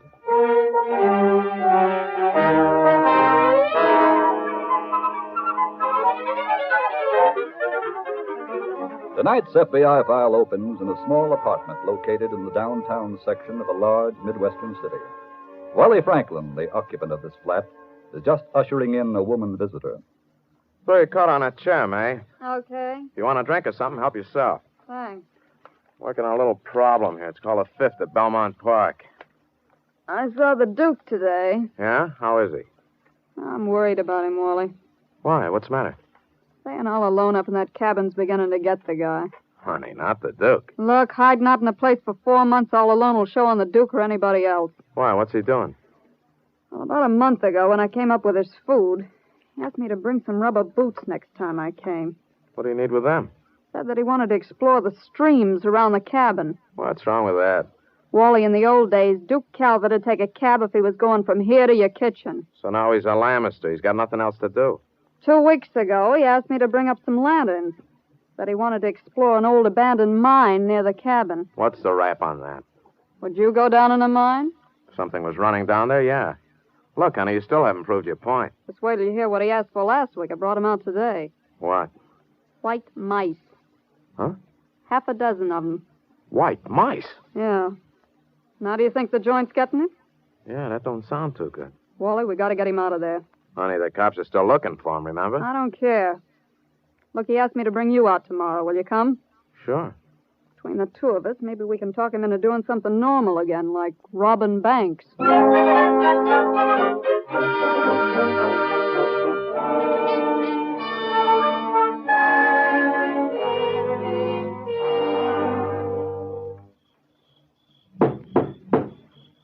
Is that you, May? Yeah. Just a minute. Good evening, May. Wally's with me. Well, hello there, Wally. Hiya, Duke. Come in, both of you. Go on, May. Yeah. Wally, I welcome you to Dismal Villa. Yeah, it's a good name for it. Just hang your wraps on that hook on the wall. What's that? What? A big box laid out on the table there. Ah, a very interesting project. Come along, take a look at it. The idea was suggested to me from one of the science magazines you brought out, May. Yeah? I just finished it this morning. Duke, what is it?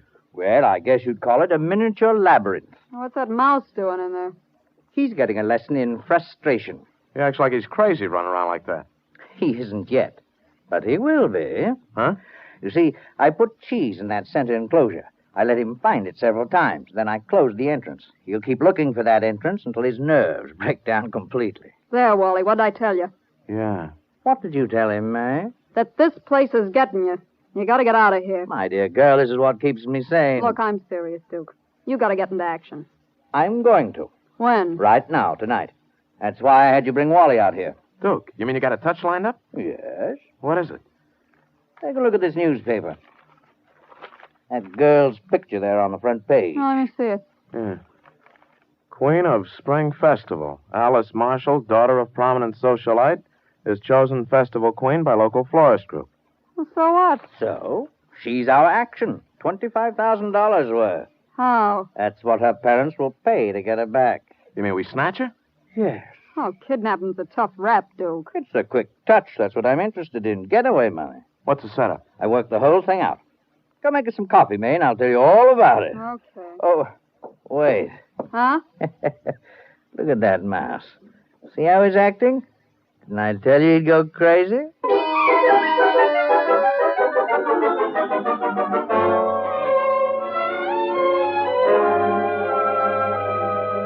Two days later, in the local FBI field office, Special Agent Jim Taylor is approaching his desk. A visitor greets him. Jim Taylor? Yes, that's right. I'm Detective Sergeant Grafton, attached to headquarters. Oh, hello there. Hi. I've just been in to see your agent in charge. He told me to talk to you. Oh, fine. Sit down, Sergeant. Thank you. Now, what can I do for you? We received a report last night about 9 o'clock from a man named Marshall. He's a prominent local banker. Yes. He told us that his daughter had disappeared early yesterday afternoon. She'd last been seen leaving her class at Westside High School. I see. We got a complete description of the girl and sent out an alarm. Nothing came in on her last night. But this morning, her parents contacted us. They'd received a note saying the girl was being held for $25,000 ransom. What? I gave the note to your agent in charge. He's forwarding it to your laboratory in Washington. Mm-hmm. Sergeant, was this note mailed to the parents? No, it was left in their mailbox. Have you been able to establish where the girl went after she left school? Well, we contacted one of her classmates this morning. Yes. You see, this Marshall girl had been chosen Queen of the Spring Festival. And? Her classmate said a woman approached Alice Marshall near the school, said she was a photographer on a national magazine, and asked to take pictures of her. Mm-hmm. They drove away in the woman's car. And that's the last that was seen of her? Yes. Any description on this woman? None. Has any of this been given to the newspapers? No, the parents have requested that there be no publicity. That's good. Now, did the kidnapper suggest any means of contacting them? Yes. They asked that an ad be placed in the personal column of the Morning Star. I see. Well, Sergeant, I gather that the FBI will merely be observers in this case. That is, until it's established that they've crossed a state line with the girl, or until the ransom money is paid. Yes, but we would appreciate your unofficial help. And we'll be glad to give you that. Oh, tell me, have the parents consented to take that ad in the paper? Yes. Fine. Sergeant, all we can do now is wait for the kidnapper's next move.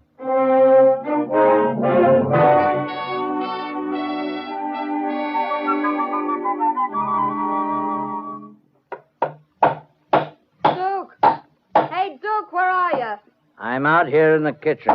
Oh, what are you doing? Establishing some improvements in my labyrinth. What for? We'll be out of here tomorrow night. Well, I enjoy it, May. It was too simple before, though. The mice broke down much too quickly. Where's Wally? He went into town. What for? Buy a paper to see if they ran that ad. Huh? Yes, he just called a few minutes ago. Did they run the ad? They did. Good. How's the girl? Oh, she's awake now. I just left her. I think I'd better go in and have a talk with her. What for? I've written a second note, the one telling her parents where to leave the money. I want her to sign it. Make some lunch, will you, May? Okay. Got a key to her room? Yes. Good morning. I'm your host here, Miss Marshall. I hope you're comfortable. I want to go home. When can I leave here? Well, that more or less depends upon your parents. What do you mean? How promptly they pay for your release. Oh, now, that won't do any good. Keep away from me. Don't touch me. Now, stop cringing.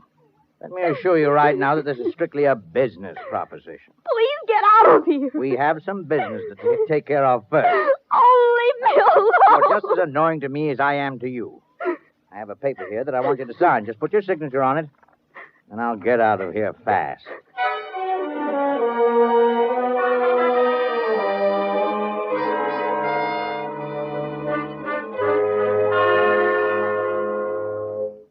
Jim, you busy? No, come on in, Sergeant.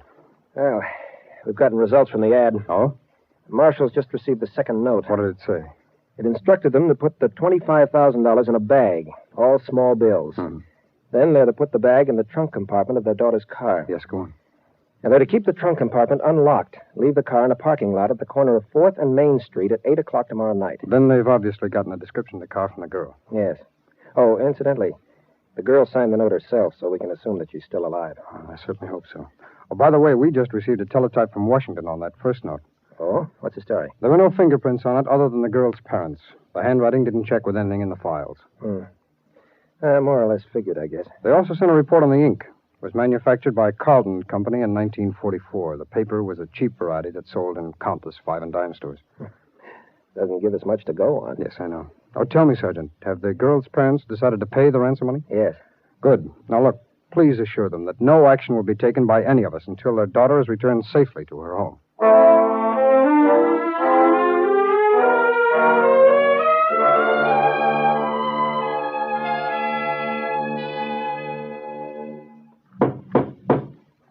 Is that you, Wally?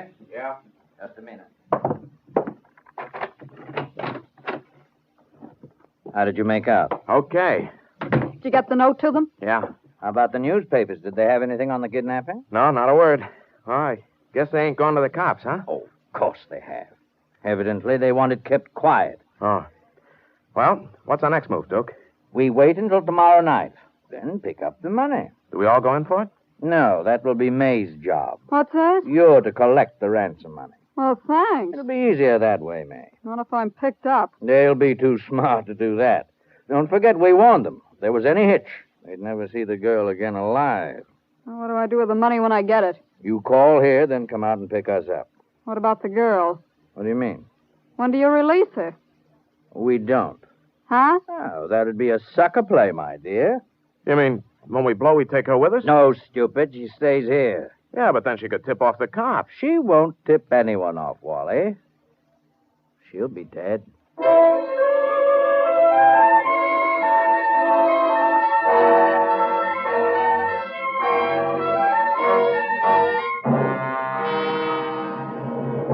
Tonight's case from the official FBI files will be reopened in just a moment.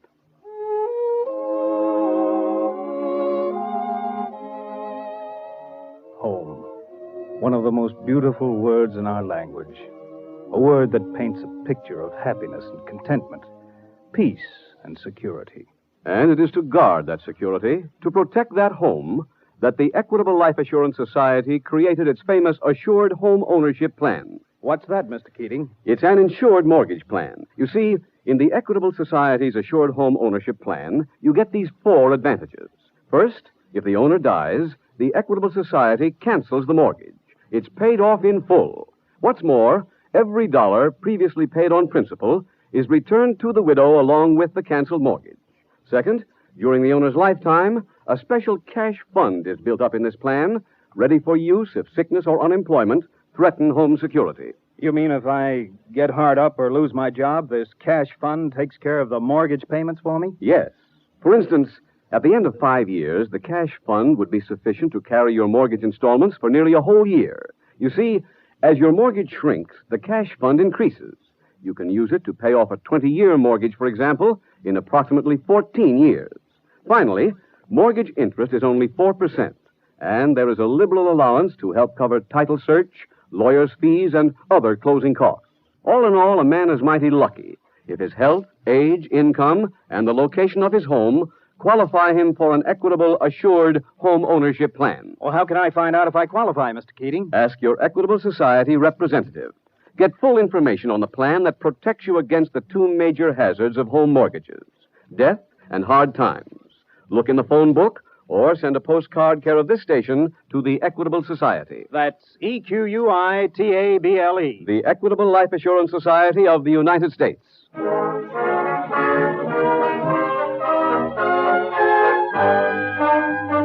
And now back to the FBI file, The Frustrated Mice.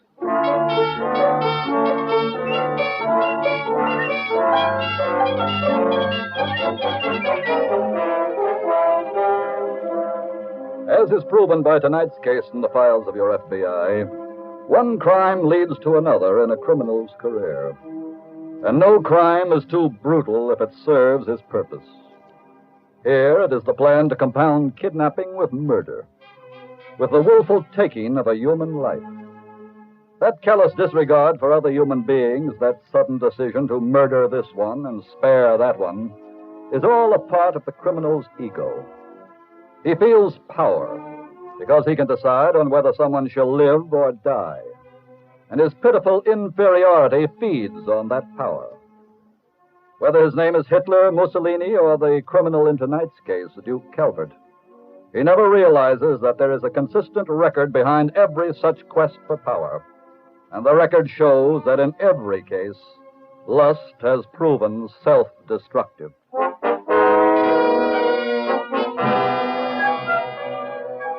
Tonight's file continues at the kidnapper's cabin. 24 hours have elapsed. Duke Calvert and his confederate are seated at the living room table.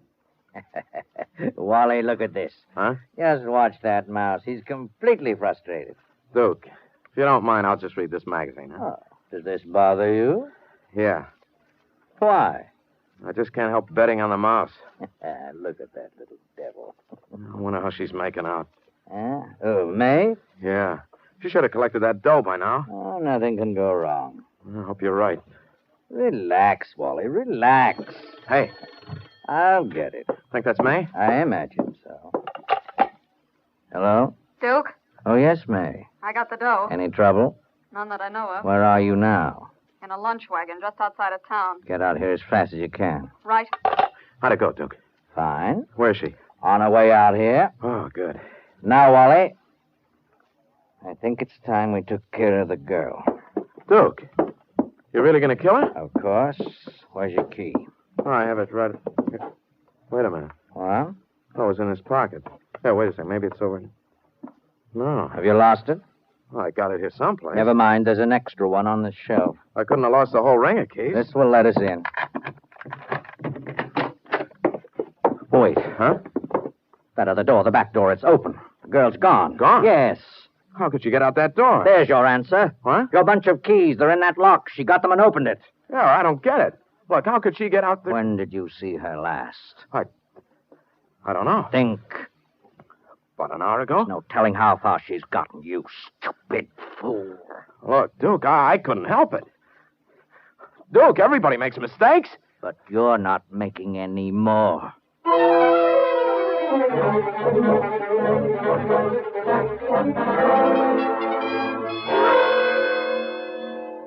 Jim, the girl's in this room. Motorist brought her here to headquarters about 20 minutes ago. Good. Go ahead, Jim. Thanks. Miss Marshall? Yes. This is Mr. Taylor. He's a special agent of the FBI. Hello. Hello, Miss Marshall. Do you feel well enough to tell us your story now? Yes. Fine. I was being held in a cabin. There were 3 of them, 2 men and a woman. I was kept locked in a room all the time I was there. Cabin was across the state line, Jim. I see. Go ahead, Miss Marshall. Tonight, one of the men came in my room and forgot his keys. When he left, I used one of the keys to open the back door. Mm-hmm. I ran out, kept running until I came to a highway. And that's when the motorist picked you up? Yes. Where are my father and mother? They've been notified that you're here. They're on their way over. Oh, thank heaven. Miss Marshall, can you give us a description of these 3 people? Yes, I'm sure I can. And how about the cabin? Do you think you could lead us to it? Yes, I believe I could. Good girl. Sergeant, let's get a description of the people, send out an alarm, and then we'll try and find that cabin.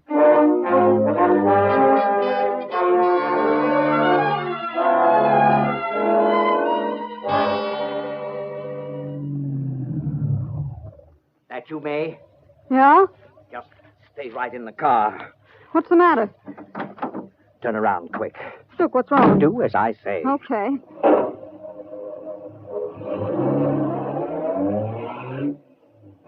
Now, what is it? What's happened? The girl got away. What? How? Our dear friend Wally left his keys in her room. Oh, brother, when was this? Oh, a couple of hours ago, I guess. Jerk, where is he now? Back in the cabin.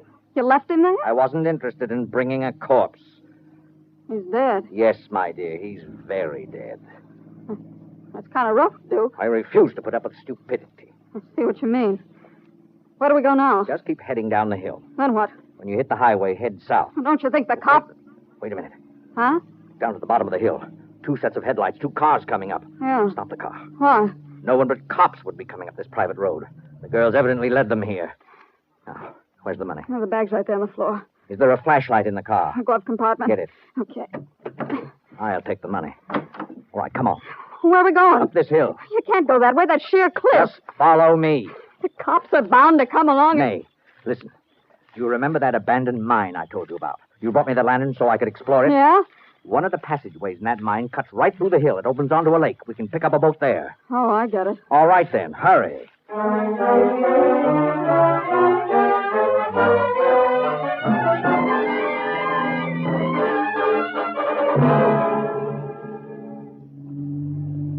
Sergeant, slow the car down. There's another car up ahead. Yeah, I see it. Oh, the cabin's right up there. Oh, good. The car's blocking the road. We'll have to stop. Miss Marshall, get down on the floor, please. We may have some trouble. Oh, surely. I don't see anyone in that car. Come on, let's have a look. I'll tell the boys in the car behind to cover us. Right. Cover us, boys. Okay. I got my flashlight. Come on, Sergeant. Certainly looks empty. Yes, the door is open. Uh-huh. There's no one in it. Jim. Yes? The motor's still warm. And this must be the kidnapper's car. They were probably making a getaway when they saw our headlights. Right. Sergeant, look here. What? Footprints. A man and a woman's, and they lead up the hill. Yeah. Sergeant, tell your men to take Miss Marshall with them up to the cabin. I think we'd better follow these footprints.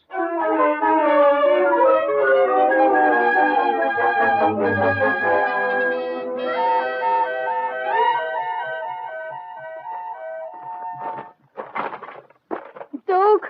Yes, what is it? Hold that flashlight. Still, I can't see where I'm walking. Very well. You sure you know where you're going? Of course, I've explored this place a dozen times. How can you tell which passage is the right one? We've gone past at least a dozen of them. Are you trying to confuse me? Of course not. Well, then please be quiet. Oh, wait. What? We've come to a dead end. Huh? I could have sworn this was the right way out. You mean we're lost? I don't think so. You said you knew the way. Well, let's go back. It must be the last turn. But you're not sure. Let's go back, I said. Come on.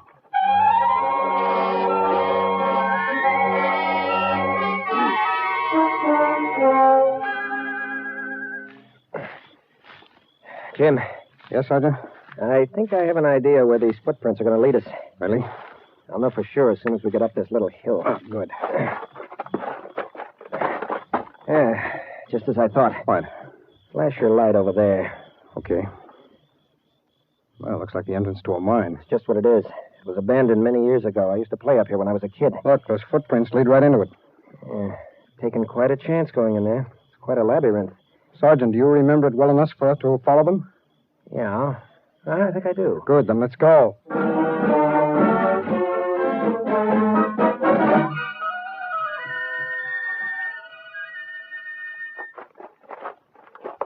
Well, where is it? What? The passage, the one you missed. It should be right here. Right around this corner. Oh! Oh, what is it? Big rat ran right ahead of us. Oh, please stop being so jumpy. Come on. Okay.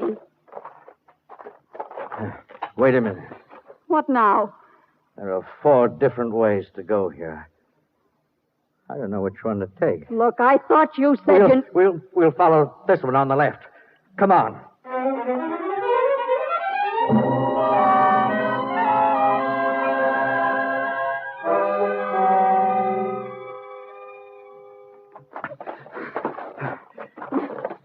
Luke. Oh, what do you want? What do you Don't want? go so fast, please.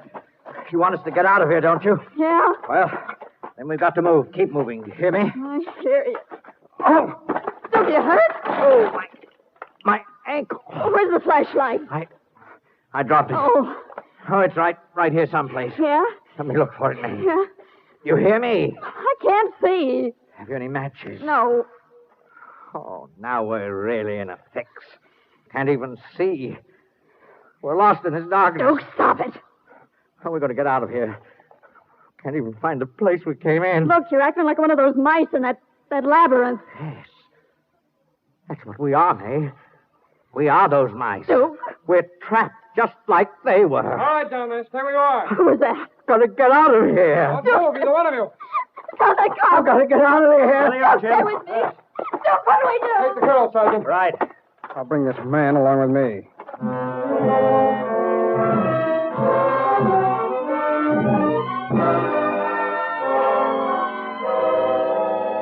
Duke Calvert was sentenced to life imprisonment for kidnapping, then turned over to state authorities for prosecution for the murder of his confederate.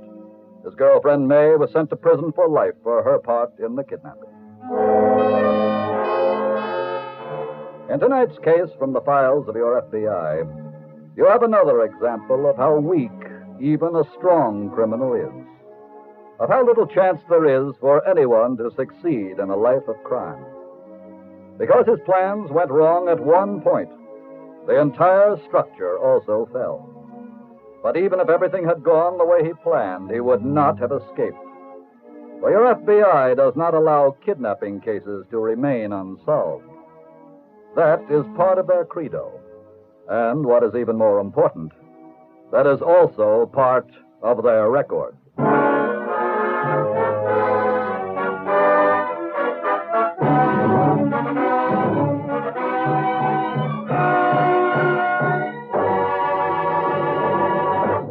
In just a moment, we will tell you about next week's exciting case from the files of your FBI.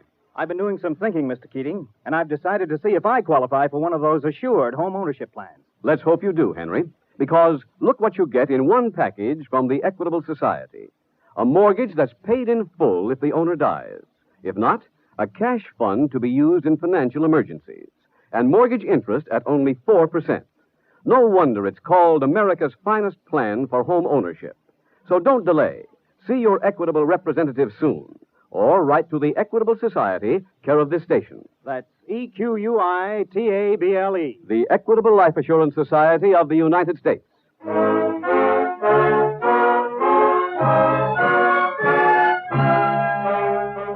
Next week, we will bring you another colorful story from the files of the Federal Bureau of Investigation. The Fugitive Traveler. The incidents used in tonight's Equitable Life Assurance Society's broadcast are adapted from the files of the Federal Bureau of Investigation.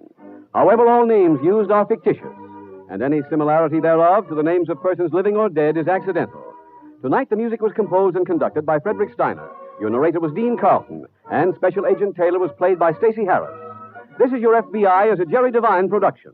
This is Larry Keating speaking for the Equitable Life Assurance Society of the United States and the Equitable Society's representative in your community, and inviting you to tune in again next week at the same time when the Equitable Life Assurance Society will bring you another thrilling story from the files of the Federal Bureau of Investigation. The Fugitive Traveler on This Is Your FBI.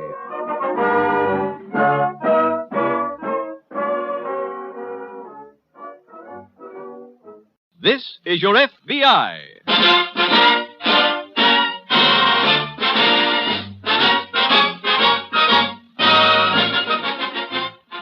This is Your FBI, the official broadcast from the files of the Federal Bureau of Investigation. Presented as a public service by the Equitable Life Assurance Society of the United States and the Equitable Society's representative in your community.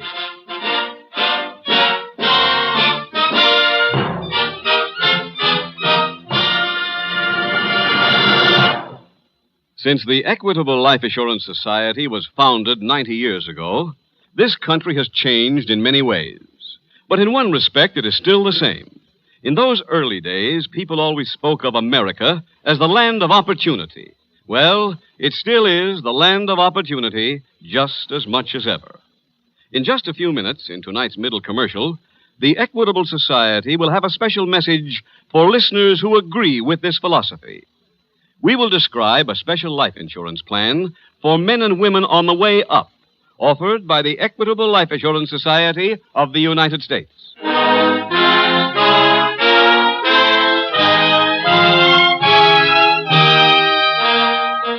Tonight's FBI file, The Baby Rental Racket.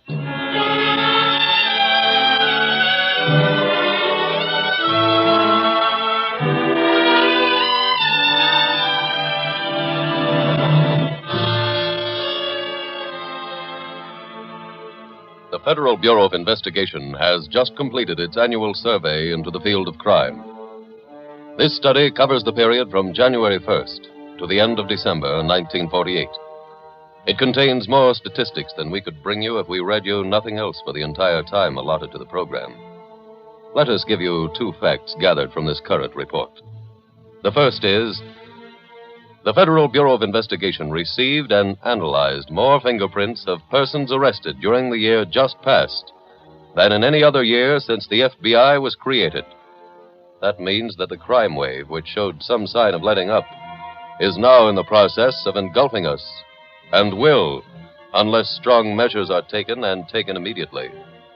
The other fact we bring you is from the crime report.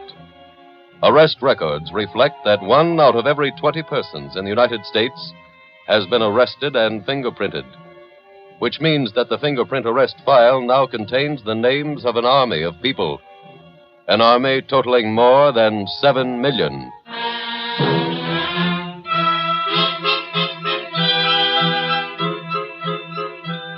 Tonight's file opens in an amusement park located on the outskirts of a large eastern city. It is early evening. A young woman approaches one of the concessions on the midway. Miss? Yeah? Does, Gloria Butler work here? Uh-huh. Well, could I see her? Sure. Go right through that door. Oh, thanks. Hi, Gloria. Susie! Uh-huh. Well, gee, this is a surprise. Where have you been? Out of town. Oh? How'd you know I was working here? I asked around. Hey, what are you sitting way up there for? Oh, it's my job. To swing 5 feet off the ground in a chair? Uh-huh. What kind of a job is that? Did you see the customers throwing baseballs at the target when you were out front? Yeah. Well, when one of them hits the bullseye, I fall out of the chair and into that pool of water. You what?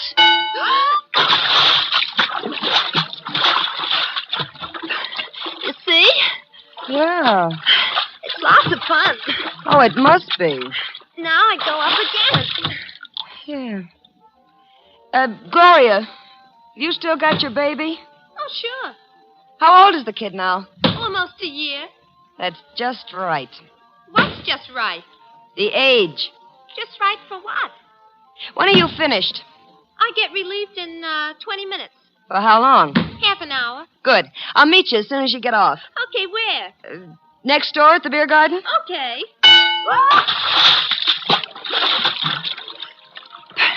I'll be there as soon as I change my clothes.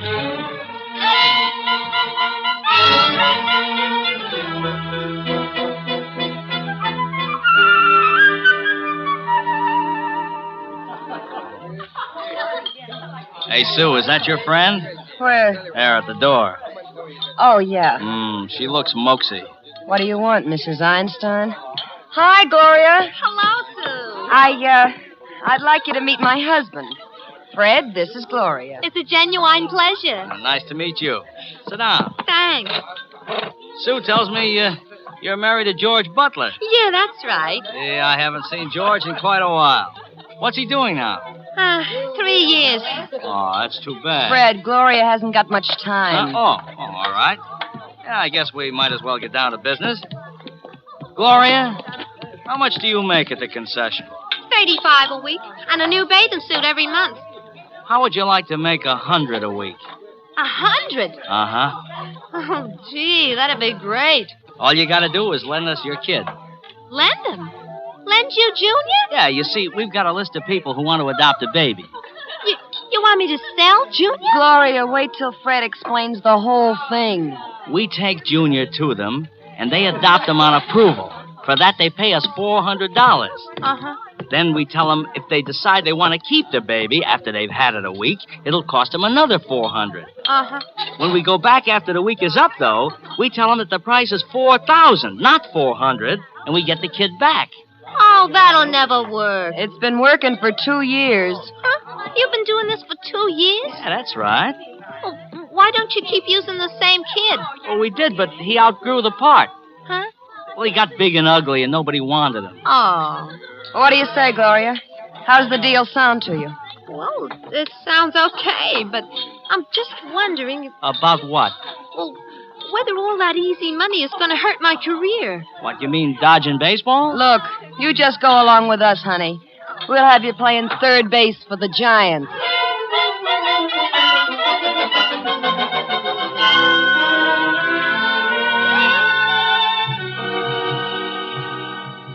A few weeks later, at the FBI pistol range, Special Agent Jim Taylor is finishing his practice round when local policeman Earl Dawson approaches. Nice shooting. Huh? Oh, hello, Earl. Hi, Jim. Didn't know I had an audience. Well, you going over on the line, or you want to share this tag with me? I'll use this one. Okay. I'm glad you're here. Saves me a trip up to your office. Oh? What'd you want up there, Earl? Oh, I've been investigating a local racket. I want some help. What kind of a racket? It's a new one on me.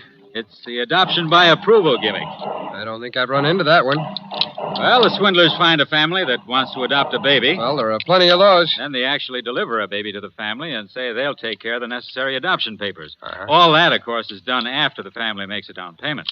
What happens then? Well, after the people get to like the child, the swindlers come and ask for a tremendous second payment. Oh, brother. That's even worse than the old black market racket. Hey, you need some bullets, sir? Oh, no, thanks. I suppose they pick families who couldn't possibly pay the second installment, so they'll be sure of getting the baby back. That's exactly what they do, Jim. Uh-huh. Have you gotten any lead at all on who's working this racket? Oh, yeah, I've got a complete description. From one of the victims? From a half a dozen of them. Oh. The descriptions we've gotten are all so similar, they must be right. Here they are. Oh, fine, thanks. I tell you, Earl, I'll have Ident check on this and see if we have anything on him. Well, I've had to stop a couple of complainants from coming up to your office about this man to press kidnapping charges. We have no jurisdiction there. That's what I told him. Well, I think I'll get in some practice, Jim. Okay, Earl. Oh, and as soon as I get any answer from Ident, I'll get in touch with you.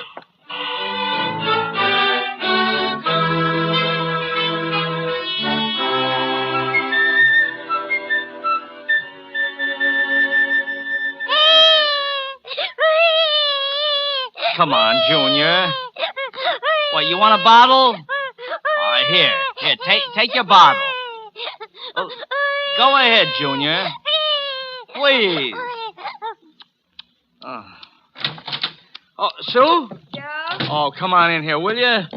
Coming. Oh, don't ever leave me alone with the kid, Sue. I've asked you a million times. You wouldn't have so much trouble if you didn't try to feed it with one hand and read the racing form with the other. Now, don't change the subject. I've asked you not to leave me with the kid. I don't like kids. Now, here, take him. Okay. Oh.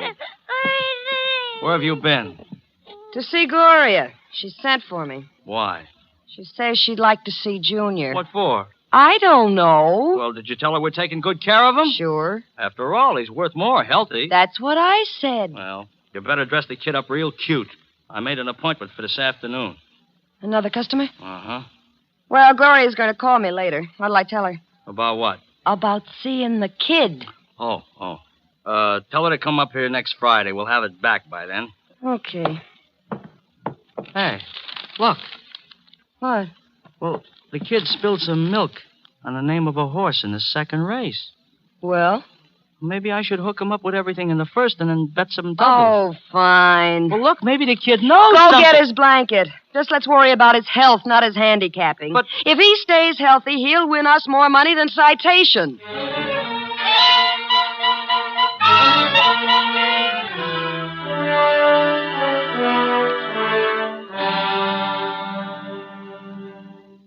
Busy, Jim? Oh, hello, Earl. Now, come on in. Grab a chair, guy. Thanks. Say, you know those pictures you got for me from Washington? On Fred Hamilton? Yeah, they were the right ones. Oh, swell. The last victim, a family named Jackson, identified him as the one who tried to swindle them. Earl, I learned that we've been looking for Hamilton ourselves for violation of the National Stolen Property Act. Well, that brings you in it, too. Yeah? Have you spoken to the latest victims? I spoke to Mr. Jackson. His wife wasn't up to being interviewed. Well, that's understandable. Hamilton gave Mr. Jackson a check to cash after the first payment. The check, which was on an out-of-state bank, was returned unpaid. Well, that's another count against him. Jim, can I get a complete file on Hamilton? Sure, Earl. If we haven't got it here in the office, Washington can send it along. Fine. Earl, I'd like to have you do me a favor, if you will. Sure, name it. I'd like a list of the previous victims. After I've interviewed them, then we can go to work.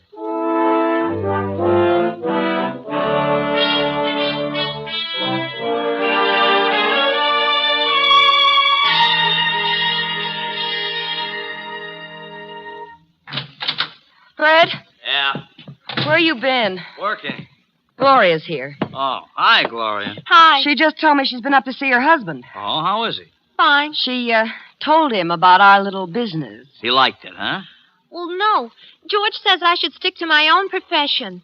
You mean he doesn't want you to work with us?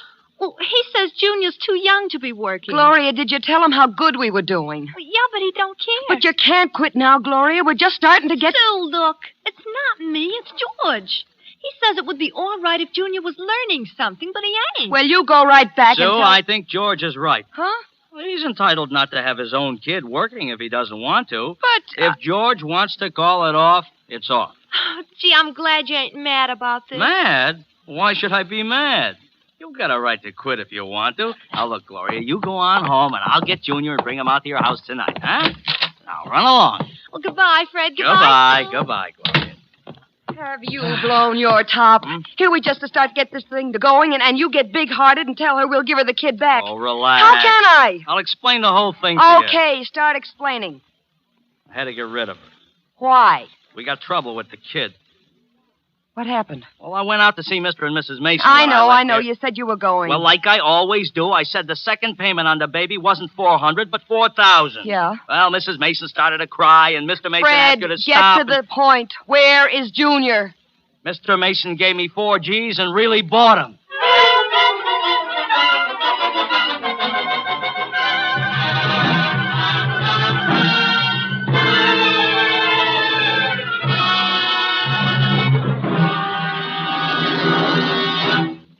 We will reopen tonight's FBI file in just a moment.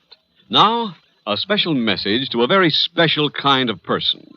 Last Tuesday was, as you remember, the last day for filing your income tax return. Perhaps as you sat at your desk filling out your form, this thought occurred to you. 2 or 3 years from now, I'm going to be paying a tax on a far bigger income than this. I know I'm going to get ahead. I know I'm on the way up. If a thought like that entered your head, if you really have faith in your future success, then you're the man we'd like to talk to. Here at the Equitable Society, we have a life insurance plan that really speaks your language. It was designed for someone like you, for the man or woman on the way up. You'll understand why when you consider its 3 important features. First, immediate protection. The moment you sign the contract, you enjoy the peace of mind that comes from knowing that your wife and children have the protection they need. Second, the Equitable plan provides for readjustments in the future. 5 years from now, when you're making more money, you can make up your mind whether you want more protection or bigger cash values. Or you may decide to work out a retirement program. In other words, your life insurance keeps in step with your income. Third advantage, the Equitable plan is flexible at all times. It can expand or contract as you see fit and offers you many desirable options, which your Equitable Society representative will be glad to explain to you. So why not get in touch with him? Phone him and ask for full details on the Equitable plan for people on the way up. Or send a postcard care of this station to the Equitable Society. That's Equitable. The Equitable Life Assurance Society of the United States.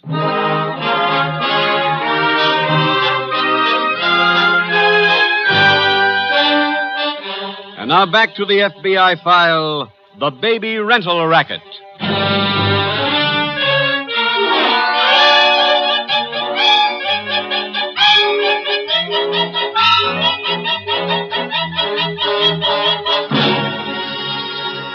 Criminals who can bring themselves to perpetrate the crime enacted in tonight's case from the files of your FBI must be shabby people. It would, however, be a mistake to assume that their clothing would necessarily be shabby or that they would have any external sign that they were anything but decent, law-abiding citizens. It is unfortunate that criminals, even those with long records, do not necessarily show any result of their previous acts. One notorious swindler who had spent as much time in jail as out was able to pose as a doctor and to convince legitimate doctors that he was a bone surgeon of the first water. Many an ex-racketeer who grew up during the Prohibition era is now a sophisticated, easy-to-meet person who might deceive you into believing he was harmless and had put his criminal days behind him. No, there isn't any way to recognize the lawbreaker. For that reason, it is impossible to tell you any way to avoid contact with him, except for the obvious and the best way. If you receive any offer, any proposition, which on the face of it promises to bring you something a little more quickly than you expected, whether that be a baby or anything else, examine the offer very carefully. After doing that, if you have the slightest suspicion, pick up your phone and call your local police.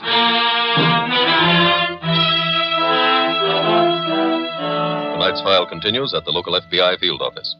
Sorry I kept you waiting, Jim. Oh, that's all right, Earl. I waited around down at headquarters until the last possible minute, hoping we'd get some word on that Fred Hamilton alarm. We didn't get anything on it up here either. Oh, the SAC wants us to distribute pictures of Hamilton to the newspapers. Uh-huh. You want to have the copies made, or shall I? Well, you've got the originals. Why don't you have them made, huh? Okay. If that doesn't flush him out, I don't know what will. Oh, by the way, 2 more complaints came in just before I left headquarters. Oh? One from a family named King and one named Leonard. Pardon me, Earl. Yeah, sure, Jim. Special Agent Taylor speaking. Yes, just a moment, please, Earl. It's for you. Oh, thanks. Hello? Yeah, Bill. What's that? She is fine. Hold on to her. We'll be right down. So long. That was Bill Jordan down at headquarters. Oh, Jim. what did he want?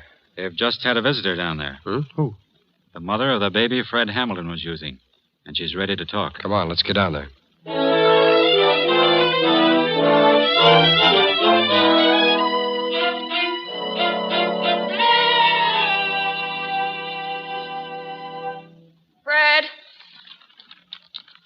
Fred, Yes, dear. put down the racing form. Honey, I blew a bet in the 6th race, and I'm trying to Look, figure out the how... woman with the new kid is on her way up from the lobby. Well, what do you want me to do? Dress formal? This is a new town with new suckers. We're going to have to nail her kid. Okay. That must be her. I'll get it. Mrs. Drew? That's right. Oh, please come in. Thanks.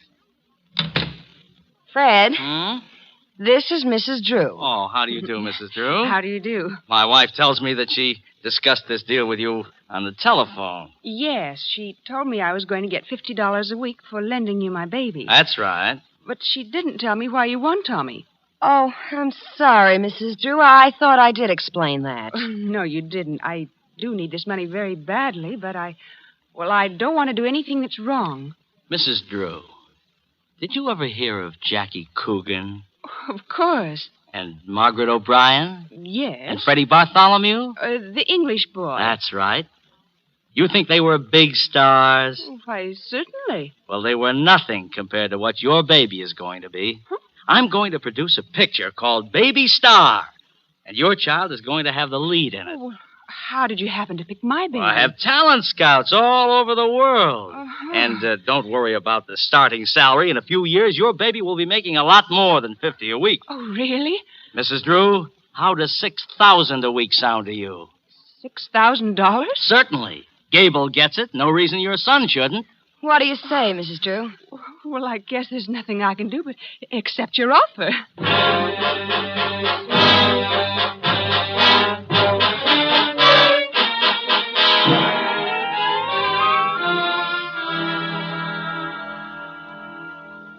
And that's the whole story, Mrs. Butler, huh?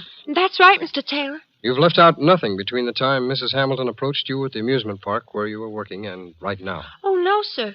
You haven't told me yet how you found out that you had been swindled. Well, I went to their apartment, and there was no answer. So I went back the next day, and there still wasn't. Well, when I couldn't even call them on the telephone, I figured there must be something wrong. I see.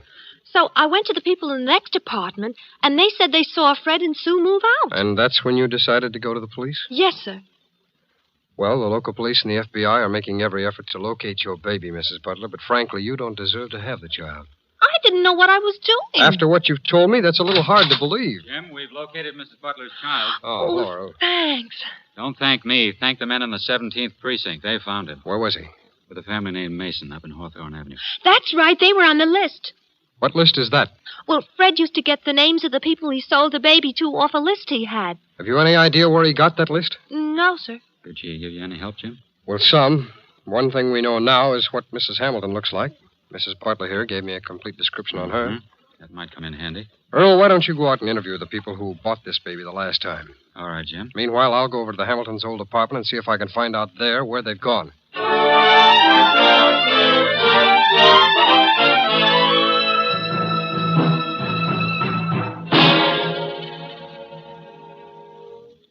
I hope you had better luck than I did, Jim. Couldn't the Masons give you anything, Earl? Oh, they might be able to in a couple of days, but not now. No, how come? Well, they're both pretty well along in years. This is a terrible shock to them. Yeah, I suppose so. Did you get anything at the apartment? I spoke to the same neighbor who told Mrs. Butler they saw the Hamiltons move out. They told me an express man picked up the Hamilton trunk. They shouldn't be too tough to trace then, Jim. Well, I checked at the express company. I found the trunk had been shipped to Centerville with instructions that it was to be held at the station until the Hamiltons picked it up. Maybe we can get them when they come to get it. It's too late for that, Earl. I called the railroad station in Centerville. It's already been claimed. Ah, too bad. And the apartment they lived in had already been rented, so there was no point in trying to find any clues there that might tell us where they went. Oh, pardon me, Earl. Special Agent Taylor speaking. Yes, that's right. You have? Good. She was? When? What was her job there? Oh, yes. Yes, that's a big help. Thanks very much. Goodbye. Earl, that was your ident section. Oh? I gave them Mrs. Hamilton's description. They checked on her. She has a record. She was arrested for stealing $2,000 from the Henderson Street adoption home. What was a woman like that doing at the adoption home? She was employed there as a clerk in the bookkeeper's office. And I've got a feeling that the money's not all she stole. All right, Earl, let's get out to the adoption home.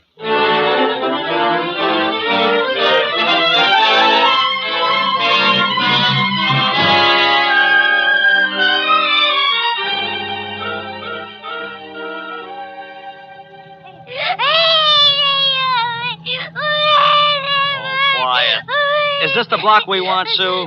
I don't know. Wait till I take a look at the list. I know this is the right street, but I forget the number. I'll have it in a minute. Quiet, baby. Shush. A. Anderson, here it is. 711 Elm Drive. Yeah, well, that'll be right near the next corner. Oh, Sue, will you do something to make this kid stop crying? What can I do? We don't want the bottle. Well, try it again. All right. Here. You see? Ah, you'll make some child a wonderful mother. Never mind the jokes. Oh, this is the place here. Now, you take the kid. Come on, Tony. Hey. That's a good boy.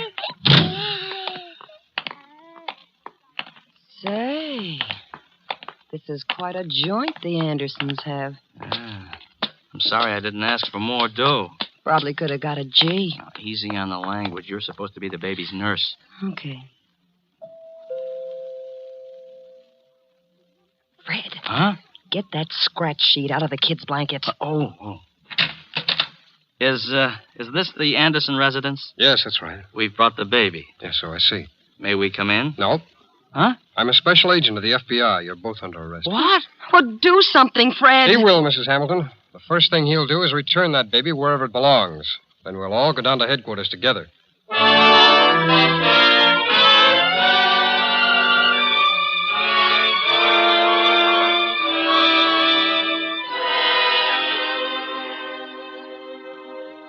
Fred and Sue Hamilton were turned over to local authorities, and both were sentenced to long terms in a penitentiary.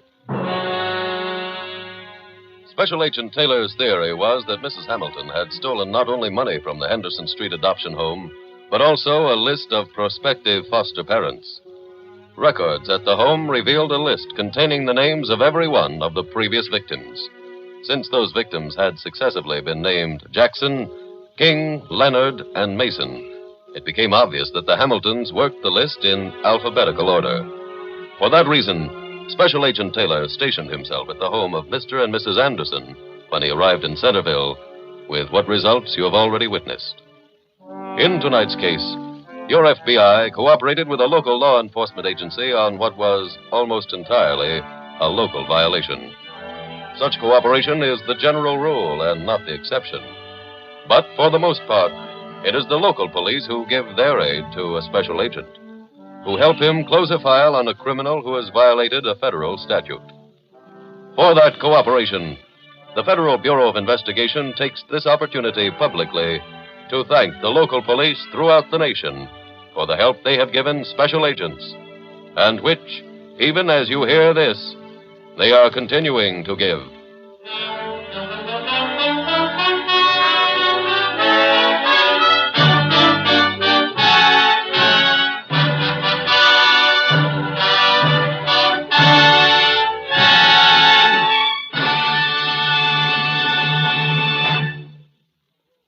In just a moment, we will tell you about next week's exciting case from the files of your FBI. But right now, I want to tell you an interesting fact every insurance man knows. It's this. The type of life insurance you buy shows the type of man you are. And the type of life insurance that appeals most strongly to men who are earmarked for future success is the Equitable Society's plan for men and women on the way up. By purchasing a plan like this, you make a promise to yourself that you are going to get ahead. So don't delay. Call your Equitable representative soon and get the inside story of this unique plan that's geared for you men and women who have faith in yourselves. Or tonight, write care of this station to the Equitable Life Assurance Society of the United States.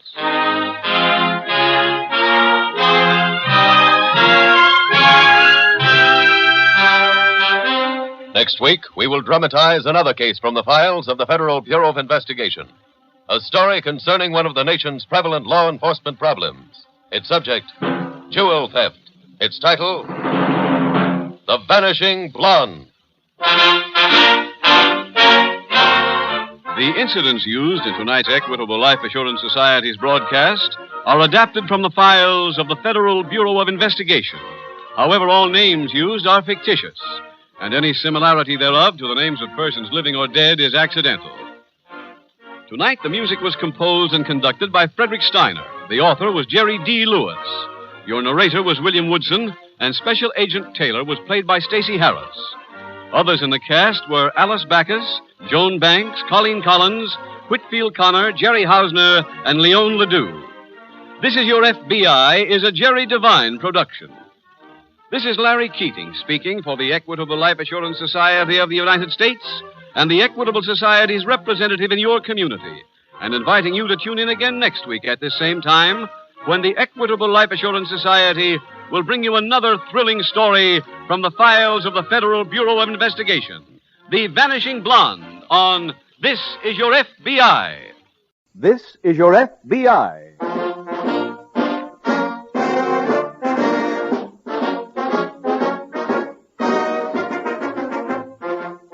This is your FBI, the official broadcast from the files of the Federal Bureau of Investigation. Presented transcribed as a public service by the Equitable Life Assurance Society of the United States and the Equitable Society's representative in your community.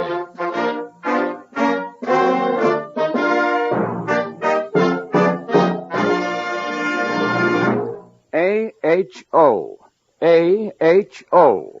AHO is something you ought to know about.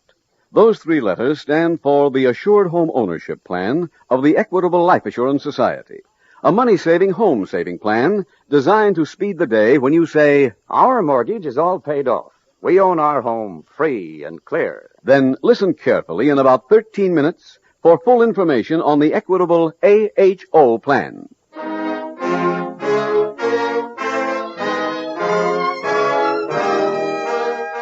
Tonight, the subject of our FBI file, Crime Syndicates. Its title, The Unwelcome Fugitive.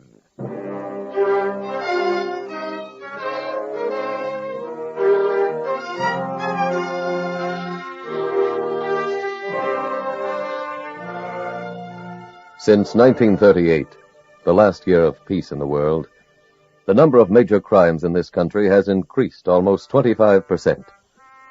Much of that rise is due to the fact that crime today in many parts of the nation is organized and operated on an assembly line basis. The profits to the well-run criminal machine can never accurately be figured. But from evidence your FBI has found in the past, it is certain that those profits in every large city run high into the millions. Where that kind of money is at stake, men will risk prison, death, or any other consequence. Because those men have found that once entrenched in a community, they can count on public apathy to keep them in power. For too many people have come to accept hoodlumism as a necessary part of our way of life. Your FBI is not a part of that group, and whenever it has proper jurisdiction, the Federal Bureau of Investigation will fight to prove that crime is not inevitable, but can be controlled if we attack it as we would any threat that faced us all.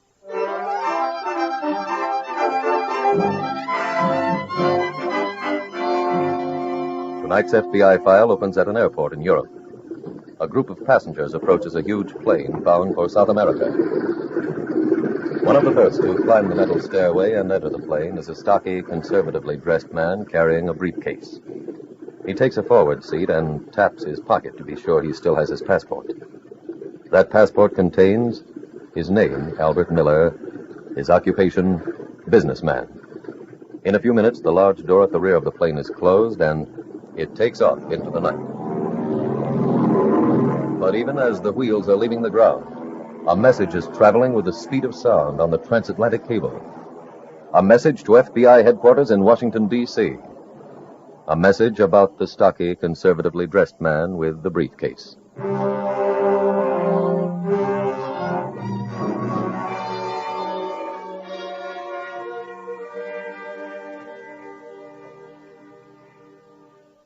Bob, the SAC just put us on an alert. What's up, Jim? Washington called with the word that John Calusa's left Europe. John Calusa? Yeah, he was a bootlegger around here during Prohibition. And he went on to hijacking, protection, slot machines, the regular assortment. Uh-huh. One of his men was arrested and talked.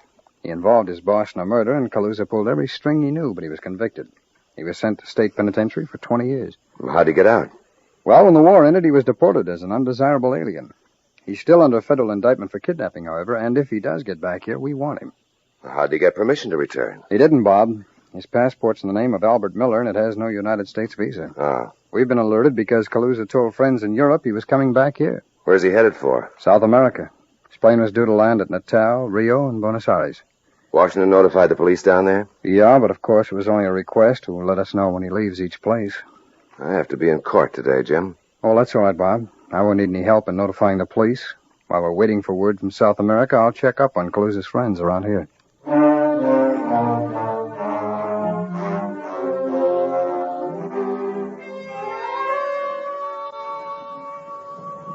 Lottery tickets here, lottery tickets. Senor, how about the lottery ticket? Lottery tickets, senor. No.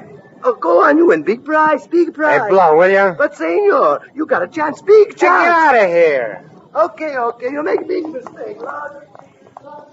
What'd you chase him away for? Oh, them things are a racket. Well, you could have let him sit down. Have a drink with us. Who, that bum? I'd at least have somebody to talk to. Talk to the waiter. All he understands is another daiquiri. Then have one. Eddie, how long do we have to sit around this joint? Till I hear from Calusa. They don't make that many daiquiris. Another one, senorita? No. Come with me to Havana, Doris, baby. We'll really live it up. Dancing, nightclubs. Oh, I didn't know the guy'd take this long to show. Well, can't you leave word for him? Tell him where you'll be. You don't do that with Calusa. Pardon, please. I already told you, no more daiquiris. No. Is the senor's name Eddie Boone? Yeah. I have a note here for you. It just arrived. Well, let's have it. What's it say? Well, let me read it, will you? Oh. It's from Calusa. What's it say? He wants us to meet him tonight. Where? Here. Waiter, a double daiquiri.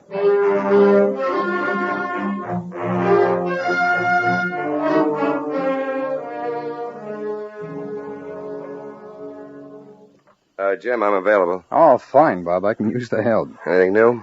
Yeah, we got another teletype this morning from Washington. Yeah? Yeah, the police in South America reported Calusa got off the plane down there. Well, at least we know where he is. No, we don't. When he found out there was a surveillance on him, he slipped down to the airport and chartered a private plane. For where? They have no idea, but he could be headed for Havana. Why do you think that? Well, all of Calusa's friends are accounted for except one Eddie Boone. Who's he? He used to be Calusa's lieutenant. I learned that he left for Havana 2 days ago. Alone? No, with a girl. Maybe he took Calusa a fresh bankroll. Yeah. Well, let's notify the Havana police and ask them to put Boone under surveillance.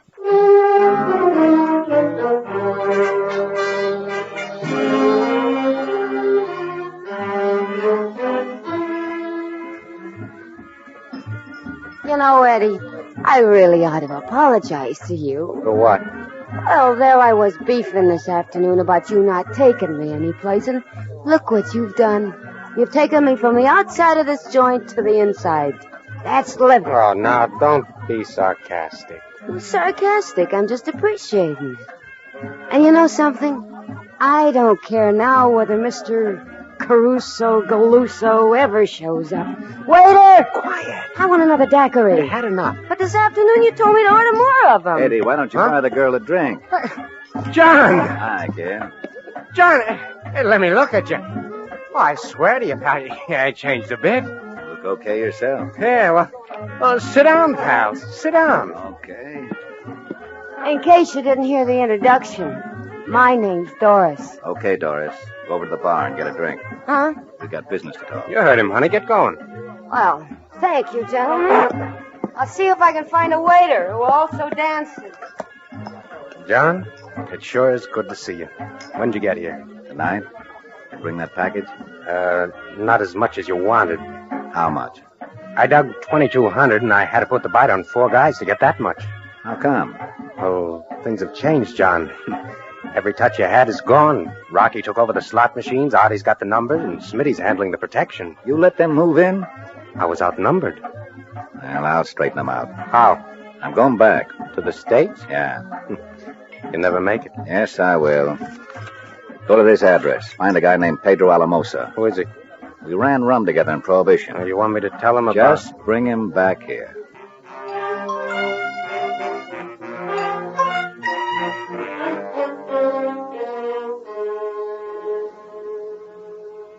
Bob, we got news on Calusa. Oh, where is he? In Havana. The SAC just got a call from there. We better notify the Immigration and Naturalization Service. Oh, the SAC's handled that himself.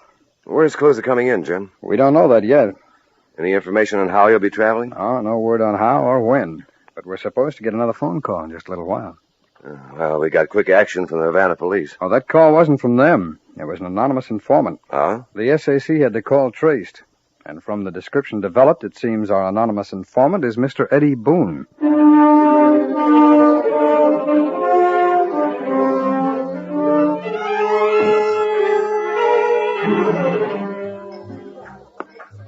Hi, John. I'm sorry it took so long. Did you find the guy? Yeah. Well, where is he? I told you to bring him here. Well, that turned out to be quite a project. This character must be running for mayor. It took me an hour to steer him 2 blocks. Where is he now? He's in the lobby. He stopped to talk to... Ole, Johnny, ole, compañero. Hello, Pedro. Ay, Johnny, it's good to see you. Same here. How long has it been? 20 years? Just about. Well, we got to catch up on other things. First of all, the drinks. Mesero! Where's Doris? Still at the bar. Si, senor. What is your pleasure, amigos? Straight rye. I got one here. Bring him another one. And for me, a tall glass, 2 jiggers rum, 2 jiggers brandy, 1 jigger Pernod. I see. If there is room. Si, senor. Mesero! Si. Make that a double. Sit down, Pedro. Gracias, compañero mío. What happened to the leg? This leg? Oh, it is wood like my head. What happened? One day I am swimming. A shark is swimming too. We meet. I have 1 leg. Shark has 1. That's a tough break. Don't worry. I get even. Since then I kill 20, 40 sharks. Maybe even the one that bit me. John, I know you guys want to talk. I'll go find Doris. Okay, kid. Where'll you be? I'll be at the bar. I'll see you later, amigo. Yeah, sure. He's a nice little fella. Pedro, I asked you to come here because I'm looking for a favor. Oh, if it is one I can do for you, tell it to me. Well, I want to get back to the States. Well, that is not difficult. It is when they barred you. Oh?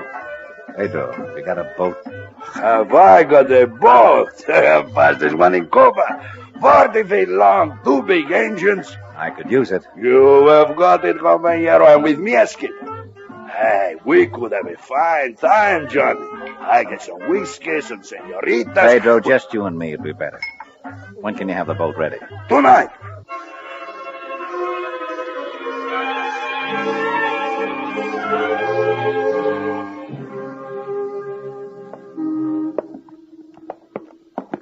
There's a boat down by the end of the dock. Well, that must be it. It ain't very big. You got the details straight, Eddie? Yeah, he's going to drop you at Ocean City. That's right. You're going to hole up someplace as soon as you land. Uh-huh. When are you getting back home? Tomorrow morning. You'll hear from me. How come you picked Ocean City? Oh, him and Pedro ran booze in there during Prohibition. Are you, John? Yeah, Pedro. Everything is ready. Good. Well, I see you change your mind. About what? Senoritas. She ain't coming. Oh, that's too bad.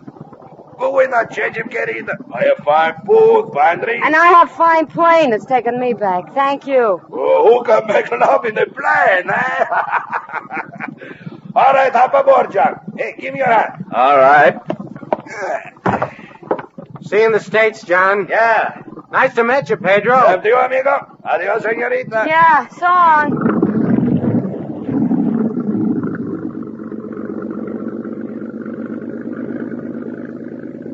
Come on. Where are we going? Find a phone. Not more business. I'm going to call the FBI. In the States? Mm-hmm. For what? I'm going to tell them about the boat and where John will be landing.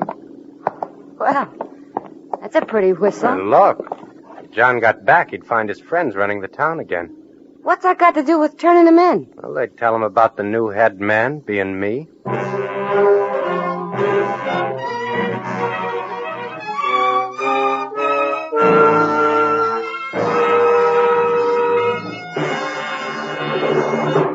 We will return in just a minute to tonight's exciting case from the official file, which shows how your FBI helps promote America's security.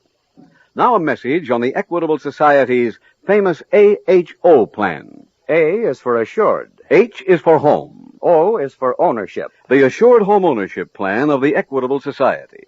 Many experts consider it America's finest mortgage plan because it combines 3 benefits not always found in other plans. First benefit. An Equitable AHO plan gives you a way to pay off your mortgage years ahead of time. Yes, this plan was designed for the man whose ambition is to be able to say soon, "No mortgage on our house. We own it free and clear." Here's how an equitable AHO plan makes that dream come true. This plan combines a low-cost first mortgage with special life insurance protection. One convenient monthly payment takes care of both. Because of the insurance element, a cash loan fund is created. Year after year, this fund grows larger. At the same time, the mortgage shrinks. Eventually, the cash loan fund is big enough to pay off what's left of the mortgage.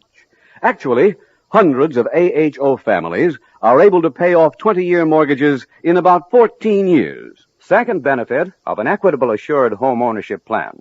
If the owner dies, his widow doesn't inherit a mortgage. She inherits the home free and clear. In addition, the Equitable Society not only cancels the mortgage, but returns to the widow every cent paid to reduce the principal. This may amount to several $1,000s. So for many reasons, a man may consider himself lucky if his health, age, income, and the location of his home enable him to qualify for an Equitable Assured Home Ownership Plan. See your Equitable Society representative, or write care of this station to the Equitable Life Assurance Society.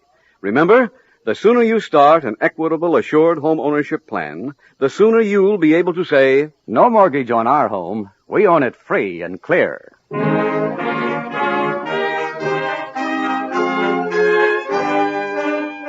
And now back to the FBI file, The Unwelcome Fugitive.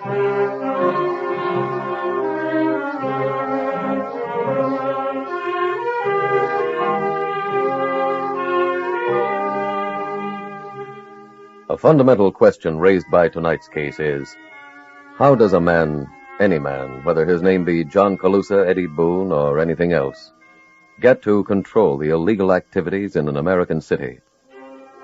A majority of times it comes about through the same channel you heard mentioned by both Agent Taylor and Eddie Boone, the channel of political protection which ties the hands of the police. Those political machines are put in power by the apathy of the voters, and kept in power the same way. That is why your FBI firmly believes that organized crime can be eliminated in this country only if the problem is attacked on a local level by aroused and determined citizens. If there is a corrupt partnership in your community between crime and politics, do something about it. There are good government groups to guide your efforts. They need your help, and you need theirs. Tonight's file continues a few hours later at the FBI field office. Jim, that Havana call came in. Oh, when? Just now. The SAC is having it switched to you. Oh, good. Maybe now we'll be able to... Oh, this must be it. Agent Taylor. Hello? I'm the guy who called from Havana yesterday. About John Calusa? Yeah, he left here 3 hours ago. Why didn't you call us then? I've been trying, but the cable was busy. I see. How's Calusa traveling? By boat. Can you give us any description? Yeah, it's called the Amigo. It's 40 feet long and supposed to be real fast. Guy named Pedro Alamosa's with him. Alamosa. Is it his boat? Yeah. Anybody else aboard? No. Where were they heading? Ocean City. Anything else you want to tell us? Ain't this enough? Well, we'll know in a little while. Okay. Goodbye. What's the word? Calusa and a friend are en route to Ocean City. I'll notify the immigration service. Okay. I'll alert the Ocean City police, and we'll head down there ourselves.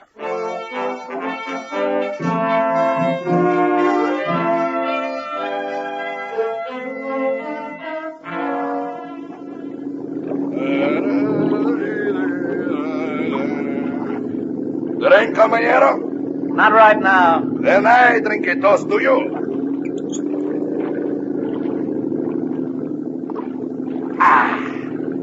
Salt air and rum, my favorite perfume. When do you think we'll make Ocean City? About an hour if the fog don't get no thicker. If it does, well, we head north to Auburn. You remember when we run the rum? It was always much clearer then. Oh, yeah. How about something to eat, caballero? See, I have a basket full of food. Chicken, beef, what will it be?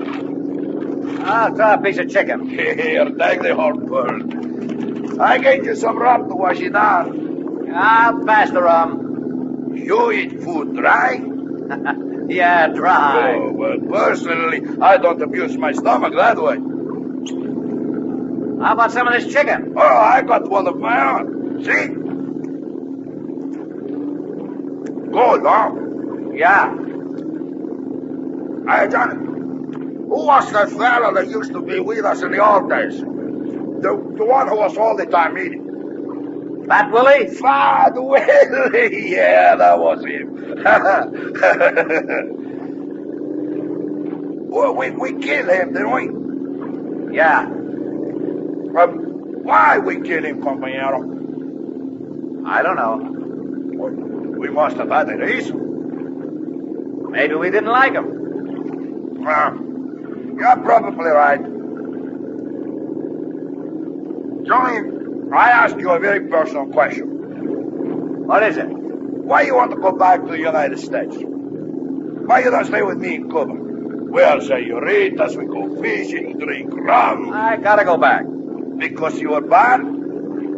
I got a job to do. What kind of a job? Well, before I left, I had a whole city organized. The boys have moved in and taken it away from me. I'm going in to take it back. And if you take it back, what happens? I'm in control again. Being in control, what does that bring you? Money? Oh, when you get the money, what do you do with it? Well, I use it to get the things I want. Oh, what do you want? Whiskey, maybe? Yeah. Women? Uh-huh. Fishing? Oh, compañero mío. If this is what you want, then I am right. You should stay with me in Cuba. Not this time, Pedro. Hey, that cloud is getting heavier. See, I think I head north for Auburn.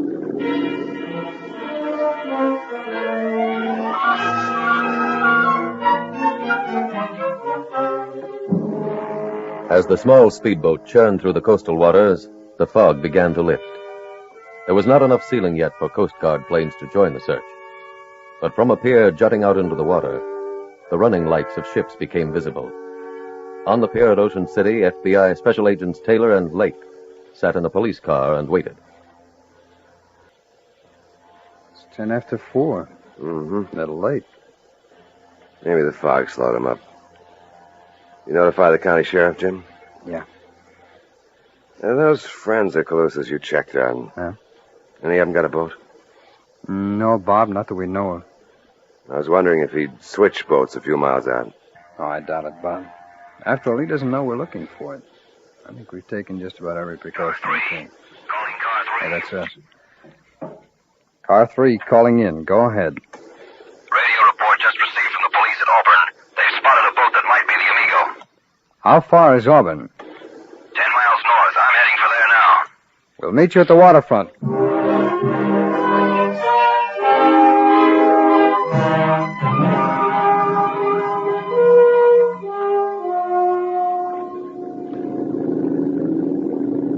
Well, amigo, this is Auburn, and that is the dock. I will drift up. You can jump up. Pedro, I want you to know you've done a big one for me. I won't forget it. All I wish is you would forget it and come back with me to Cobra. Sometime later, maybe. I consider that a promise. And if you need me for anything, you call me, eh? Thanks. I'll get your rope. Okay. Throw it on the hook. Well, compañero, goodbye again. Vaya con buena suerte. Thanks for everything. I'll be in touch with you. That way, Uncle! Huh? John, the cops. Can you start? No. Get away. Under me. You want me? Come in after me!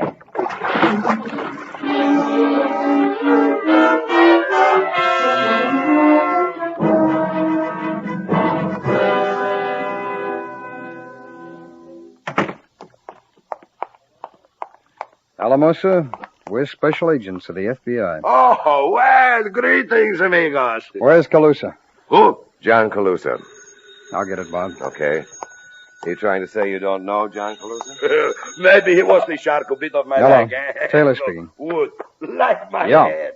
Alamosa, your record shows you were When? arrested in 1929 with John Calusa. Oh, that is a long time ago. What time does it get I in? try to remember everybody I was arrested with. Okay, thanks very much. Bye. You know you've committed a crime, don't you? What? Bob, That was our call from the Caribbean Airlines.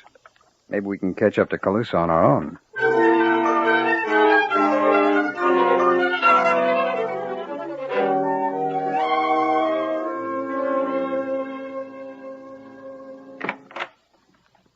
Go ahead. Thanks. Let's hit the kitchen. Get some coffee. How about a drink? First, coffee. Okay. Welcome. Huh? You look kind of surprised. Well, I thought that you'd... Be picked up when I landed? No, but it's daytime. I figured you'd stay under while it was light. Somebody tipped the cops. About what? Me coming back. They were waiting for us. That's a pretty dirty pool. Yeah. Somebody must have spotted you in Havana. Uh-huh. But who'd have an angle? I've got an idea. Anybody mind if I leave? Stay where you are. Hey, look, John. You don't think it was me? I know it was you. I'm going to let you keep on being the front. Huh? The people at City Hall who count will know I'm back. The rest can go on thinking you're the boss. That won't work. Yes, it will. Your dame can go to your office and bring me all the cash that's around. I can just see him handing it to me. Eddie will call and give him the okay. Get going. I'll tell you what else I want when you get back. Just a minute. Huh? Step back inside, please. Hold it, Calusa. Who are you? We're special agents of the FBI. We've got warrants for all three of you.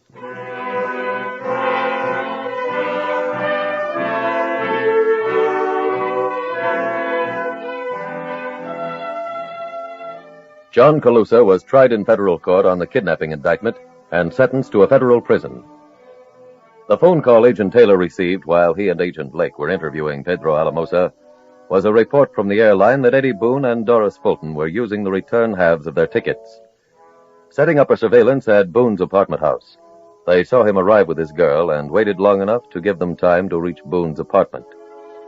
The arrest of John Calusa was an important result of this investigation, but even more important to the citizens of the city to which he tried to return was the fact that the link between Eddie Boone and the political machine was exposed so that the people could do something about it. They did. They cleaned house. Possibly this time they won't again grow complacent and allow the corrupt element to return to power. For the decision is in their hands, just as the decision about your own community is in the hands of your fellow citizens and yours.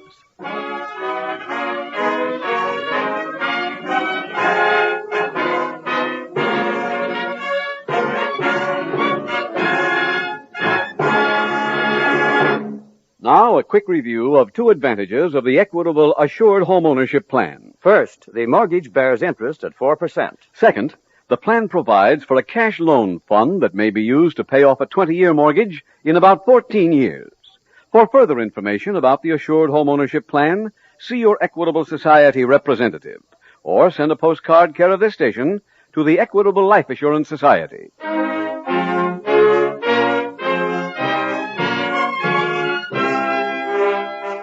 Next week, we will dramatize another case from the files of the Federal Bureau of Investigation.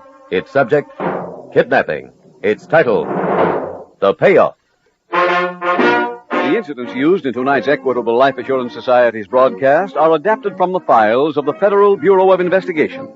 However, all names used are fictitious, and any similarity thereof to the names of places or persons, living or dead, is accidental. Tonight, the music was composed and conducted by Frederick Steiner. The author was Jerry D. Lewis. Your narrator was William Woodson, and Special Agent Taylor was played by Stacey Harris. Others in the cast were Ed Begley, Ted DeCorsia, Georgia Ellis, Herb Ellis, Paul Richards, and Carlton Young. This Is Your FBI is a Jerry Devine production. This is Larry Keating speaking for the Equitable Life Assurance Society of the United States and the Equitable Society's representative in your community, and inviting you to tune in again next week at this same time, when the Equitable Life Assurance Society will bring you another thrilling transcribed story from the files of the Federal Bureau of Investigation. The payoff on This Is Your FBI. This is your FBI.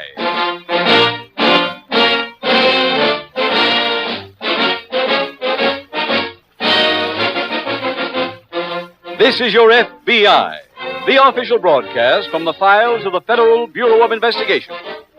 Presented transcribed as a public service by the Equitable Life Assurance Society of the United States and the Equitable Society's representative in your community.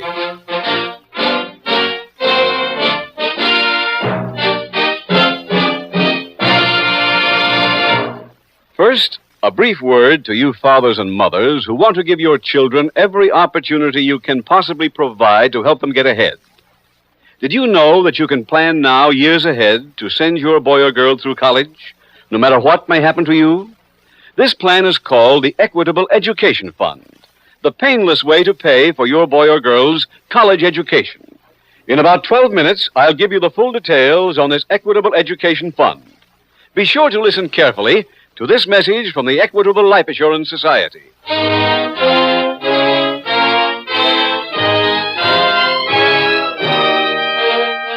Tonight, the subject of our FBI file, Subversive Activities. Its title, The Interrupted Journey.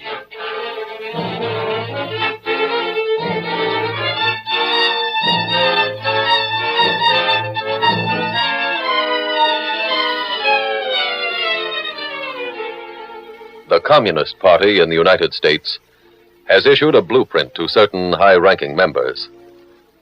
This blueprint describes the organization of Communist Party revolutionary activities in this country. One sentence in that document reads, and I quote, "Every communist must know that the party has a historical mission to fulfill.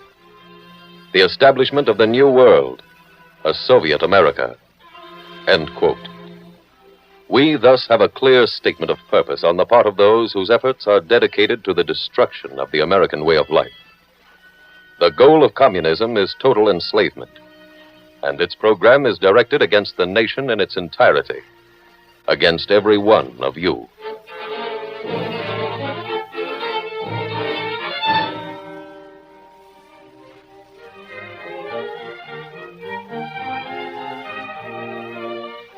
Tonight's FBI file opens at an outdoor concert on the outskirts of Pittsburgh, Pennsylvania. In a back row, a woman sits listening so attentively that she does not notice a man take the seat beside her. Emily? Emily? Huh? Oh, hello, Lloyd. Sorry to start again. Please. The music will have to wait. I can't. Got an appointment in town. I have a job for you. Oh? What is it? Contact Panola. When? Tomorrow. Tell him to print you a set of identification cards. All right. Which ones? Social Security, driver's license, gasoline credit slip, and an engineer's union card. Have them made out in the name of William R. Young. Who's he? It's a name a friend of ours will adopt. Oh. He's coming to this country within the next month, so tell Panola to rush the cards through. This Mr. Young must be pretty important. Yeah, very important.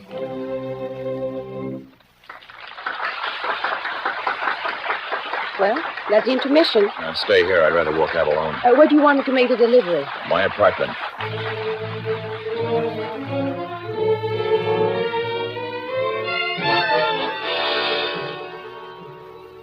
The following afternoon, at the Philadelphia field office of your FBI, Special Agent Taylor approaches the desk of Security Supervisor Paul Dawson.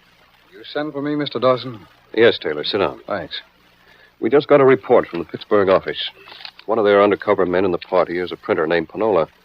He was just told to print up identification papers for a William R. Young. Young?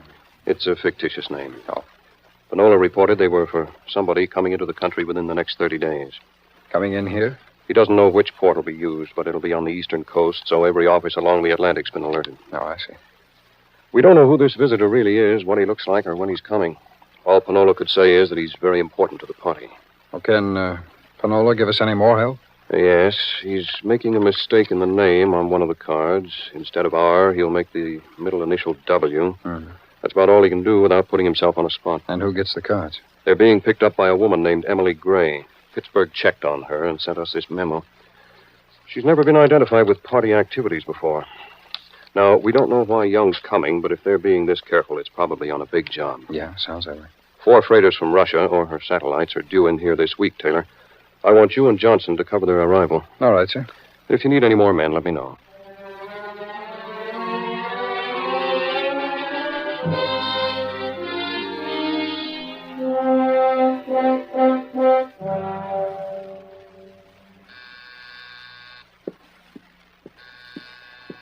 You're right there. Hello, Lloyd. Come in. Thank you. I've got the cards. All 4 of them? Yes, right here. Fine. Heard any more news? About what? Who the cars are for? No, but I found out why he's coming. He's an expert at factory production methods. Oh, why send him here? I'll tour all through the country and stop off at factories where we've got friends. Mm-hmm. Show him how to slow down production without making themselves look like saboteurs. Quite a job. Yeah. Better take your car to the garage and have them check everything. Huh? We're going someplace? Philadelphia. That's where we deliver the cards. To whom? I don't know. When we get near Philadelphia, I have a number to call, though. When do we leave? Tomorrow morning.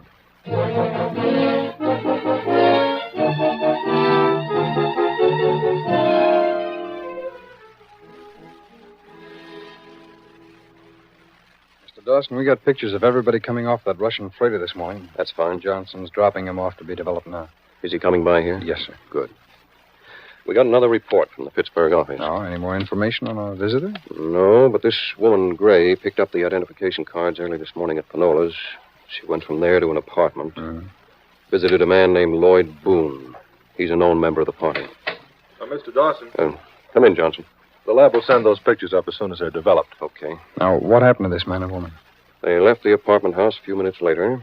They got into the woman's car, headed toward the turnpike. Pittsburgh has 2 cars keeping the surveillance on them. They're traveling in a gray Ford sedan. Here's the license number. Thanks. Are they definitely headed here? We still don't know. But it's our job to pick up the surveillance of that car on the turnpike just west of Harrisburg.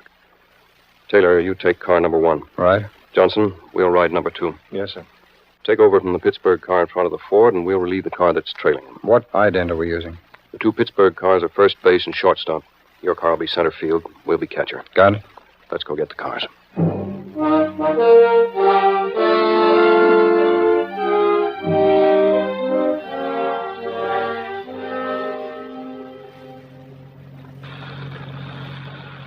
Hello, center field. Where are you? On the baseline, 10 miles west of Harrisburg. Have you heard from shortstop? Yes, he was 30 miles out at 3:15. Is he in front of the Eagle? Was when I talked to him. I'll check and call you back. Right. Hello, shortstop. Center field. I'm 10 miles west of Harrisburg. Where are you? 12 miles west and about a mile in front of Eagle. I see a cut-through. I'll make my turn and start heading east. I ought to be able to pick you up when you come up over that hill. I'll call you as soon as I do. Hello, catcher. I could hear your end, but shortstop didn't come in too clear. Where is he? He's about 2 miles west. I'll relieve him around where we pass that emergency gas station. Good. He's still in front of the Eagle, then. That's right. Wait a minute, I can see a car in my rear view mirror now, just coming up over the hill. Might be him. Establish contact again and call back after you take over. Hello, shortstop. I see you, center field. The Eagle is a half mile in back of me. Pace 55 miles an hour. They made any stops yet? None at all. That's the Eagle coming over the hill. Picking up the Eagle. The Eagle is yours. Hello, catcher. Did you hear that? Yes, we got it all. When you hit Harrisburg, drop behind the Eagle and we'll pick up the front end. Right. I'll give you position and pace every mile till we make the switch.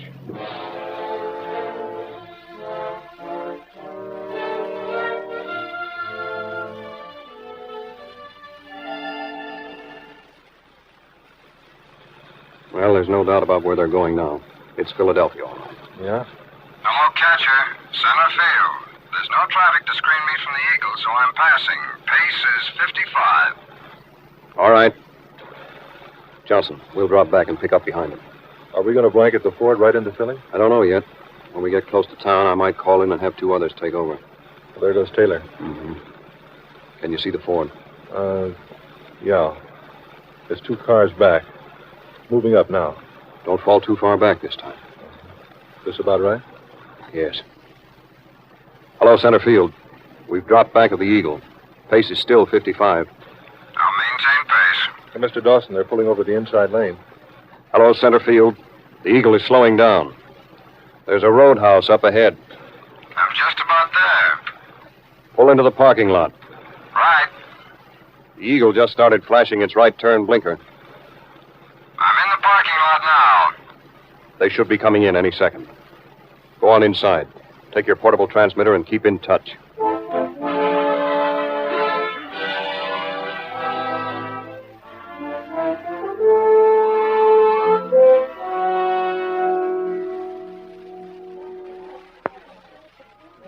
Hello, Catcher. I'm inside the roadhouse. The Eagle has just entered. He's at the counter now getting some change. He's heading for the phone booth. I'm going to take the one next to him.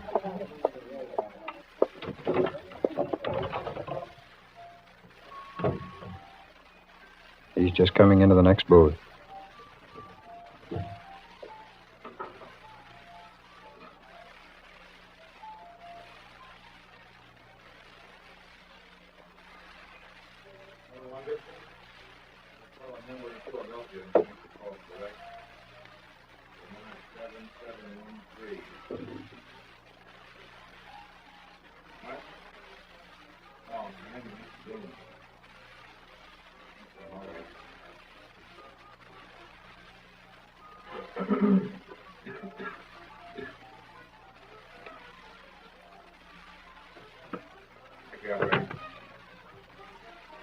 Mr. Walker? I have merchandise you ordered at a roadhouse about 50 miles from Philadelphia. We need clothes. We couldn't make it. Good morning. Better give me the address. Madison? All right, we'll be there. All right.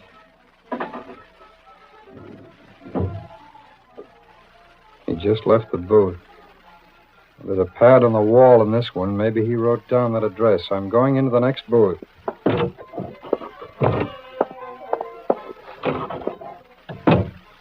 Yes, there's a pad in here, too.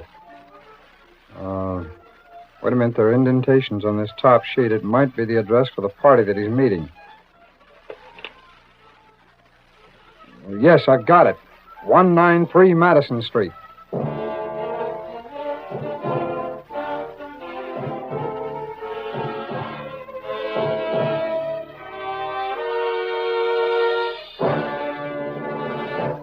We will return in just a moment to tonight's exciting case from the official file of your FBI. Now, for a moment, let's listen in on a conversation that may be vitally important in the future success of a little boy named Billy Darrow, who's celebrating his first birthday today. Billy's father has asked Fred Barton, his Equitable Society representative, to drop in to talk things over. Thanks for stopping by, Mr. Barton. I wanted to ask you about this college education insurance. You know, Billy's a year old today, and my wife and I thought this might be a good time to start. Well, if you start an Equitable Education Fund now, you can have Billy's education all paid for by the time he's ready to enter college. Well, that's what we figured on. What's more, if you should die any time between now and, say, 1968, Billy still gets the education you want him to have. Billy's Equitable Education Fund becomes fully paid up.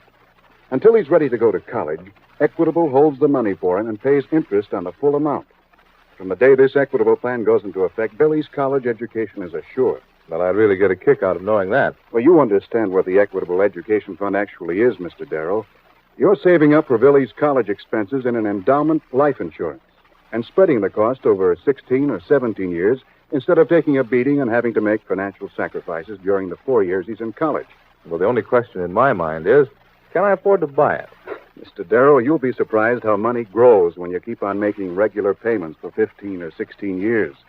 Another thing, by starting now when Billy is still so young, you can spread out your payments over more years and pay less in each individual year. Let's say you decide on a $4,000 Equitable Education Fund. At your age, that would... If you have children of your own, why not get the cost of an Equitable Education Fund from your Equitable representative? These Equitable men don't go in for high-pressure methods. They give you the information you need and let you make up your own mind. Get in touch with your Equitable representative soon. Or write care of this station to the Equitable Society. That's EQUITABLE. The Equitable Life Assurance Society of the United States.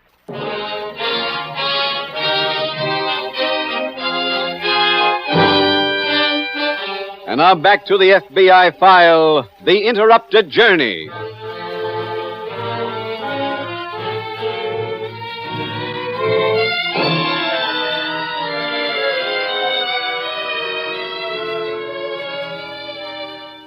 In connection with tonight's case, we bring you a message from Director J. Edgar Hoover.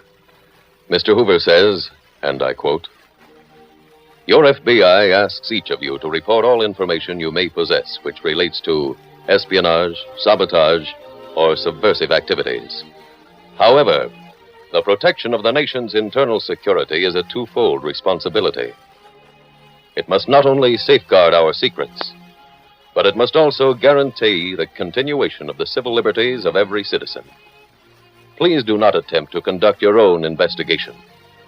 Please do not engage in malicious gossip or idle rumor about any person's political activities. Vigilante action and witch hunts only contribute to hysteria.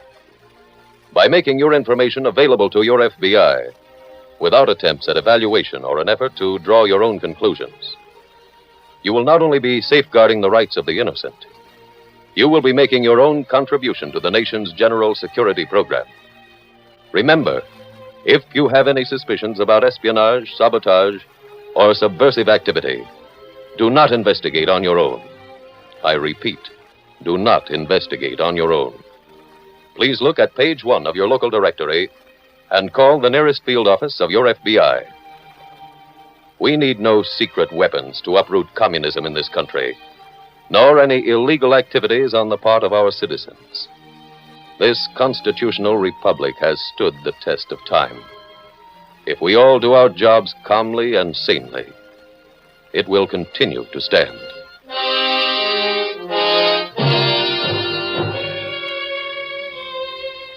Tonight's file continues at the Philadelphia field office later that evening. Mr. Dawson? Yes, Taylor? That address Lloyd Boone wrote down turned out to be a toy shop. The number he called is the shop's, and the place is owned by the Mr. Walker that he spoke to. You checked on him? Yes, sir. He's 53 years old, born in Cleveland, came to Philadelphia as a child with his parents. He's owned the toy shop for 5 years. He has a bad credit rating, suspected of belonging to the party since 1941. I see. Johnson reported in on Boone and Emily Gray. They checked into the Hotel Sentry. They met for dinner a few minutes ago in the coffee shop. I'll send Hopkins over to relieve him. Oh, and I called the port authorities. They say 2 freighters are due in tomorrow from satellite nations. I'll have photographers at the pier. Miller and Reed can cover the first one. Hoffman and Riley can get pictures of the other crew. Mm-hmm. I've got Adams keeping a surveillance on Walker. I can relieve Adams in the morning if you like. No, I've got another job for you. Oh? There'll be a truckload of empty barrels delivered to the garage at 7:30 a.m. Bore a peephole in one of the barrels. All right, sir. Take a walkie-talkie and a movie camera with you. Once you're set, the truck will be driven to Madison Street and parked in front of the toy shop. I want pictures of everyone going in or out of the shop.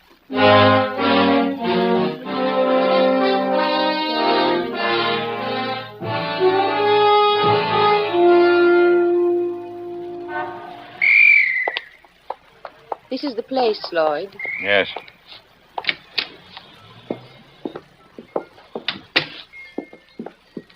Good morning. Can I show you something? We'd like to see Mr. Walker. I'm Mr. Walker. Oh, Lloyd Boone. Oh, hello. How are you? And this is Miss Gray. How do you do? Did you bring the package? They're all in here. Good. Mm-hmm. Have you heard from Mr. Young? Not yet. I'd like to meet him. Maybe we can arrange it before he starts his trip. Wait. This card is made out wrong. Huh? The name on it is William W. Young. The others are William R. That's right. Yes. Maybe we can change it right here. No. He has to show his union card at every factory. When does he get here? Today. You'd better call your contact in Pittsburgh. Have him print another card. One of you fly back and pick it up. This will be Young's address while he's here. Mail him the card the minute it comes off the press.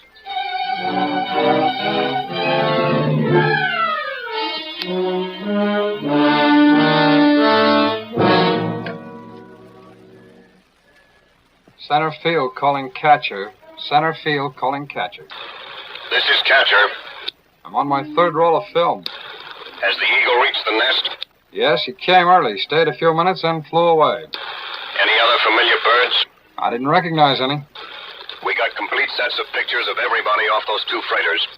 How soon do you want to start comparing them with the ones that I've taken here? As soon as I've made arrangements to relieve you. There's a vacant office in the building across the street from you. I'm trying to get it now.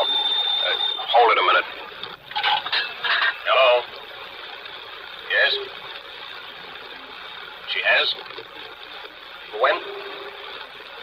Okay. Yes, right away.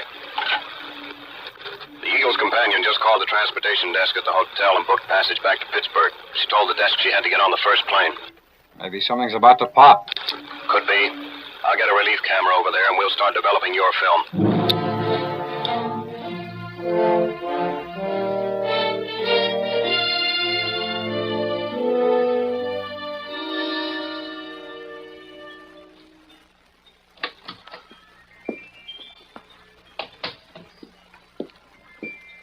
Good afternoon. Hello. Can I show you something? Yes, I'd like to buy a dollhouse for my little girl. Any special color? Red. Hello. I'm Walker. I'm glad to meet you. How was your trip? Not good, not bad. Have you got my papers? Everything but the Engineers Union card. They made a mistake on that one, so you'll have to wait while they print a duplicate. How long? A day or two. I'll come back for it. You don't have to. It'll be mailed to you at this address. You've got an apartment there. As William R. Young? Yes. Here are the cards that turned out right. And here are the keys to the apartment. Thanks. You'll find clothes, money, and everything else you need. Don't get in touch with me again unless there's trouble.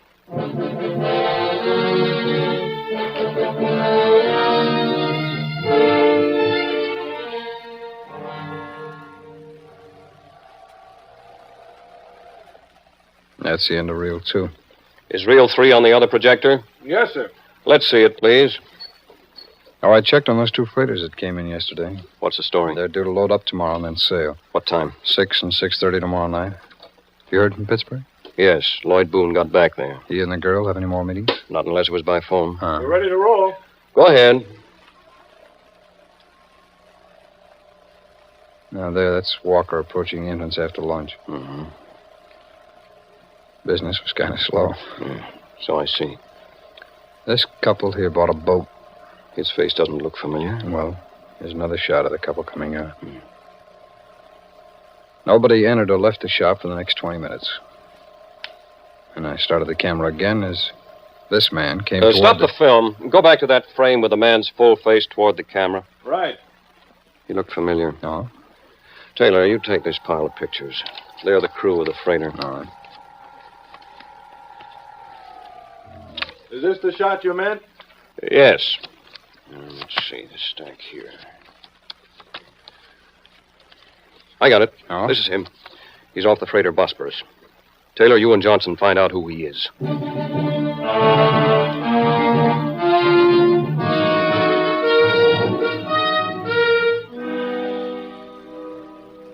Here's the ident on that sailor, Mr. Dawson. Who is he? His real name is Arath. He's the first mate on the Bosporus. Didn't show to sleep aboard the ship either night. Wasn't on hand today when loading started. He hasn't shown up at the toy shop either. How about Walker's home? No. We've had a surveillance there. He could be any place in the country by now. I'm afraid so. How about sending out an I.O.? Washington wants us to wait till the Bosporus leaves tonight so we can be sure he's jumping ship. Oh, I see. That's about all we can do. Till that boat leaves without him, he hasn't shown evidence of going through with the conspiracy. Yeah. Well, Mr. Dawson. Come in, Johnson. This teletype just came in for you. Thanks. From Pittsburgh. Panola reports mistake made in William Young's Engineers Union card discovered. He printed new card. Delivered today to Emily Gray. She sent airmail to Philadelphia this afternoon. No idea what address in Philadelphia. Well, that means he's probably still here. Mm-hmm. Panola also reports learning from Emily Gray reason for visit.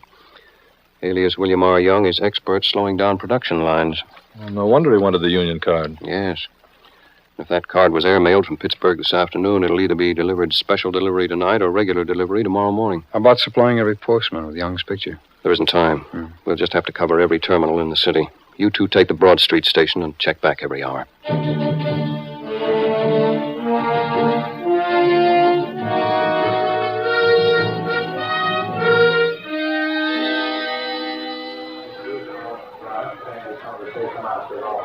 Jim, there's no word yet at the office on Young. Anything on Walker? No. When the shop closed, he went right home. The Bosporus held up sailing till an hour ago. They finally pulled out with Young absent. They held up sailing, huh? Surprised? Yeah, kind of. That must mean they didn't know Young was jumping ship. Well, what difference does that make? Oh, none really, but if they weren't told, it must mean this was a well-guarded secret shared only by those in on the actual assignment. It's just more proof this is a big job. Ah, there's another train that Young isn't catching. Uh-huh. Wait a minute, Rudy. Look. Hey, that's him. Yep, he's running for that train. He might catch We it. better make sure he doesn't. Wait a minute. No, you don't. What? I've got a ticket for that train. We've got a warrant that'll keep you here.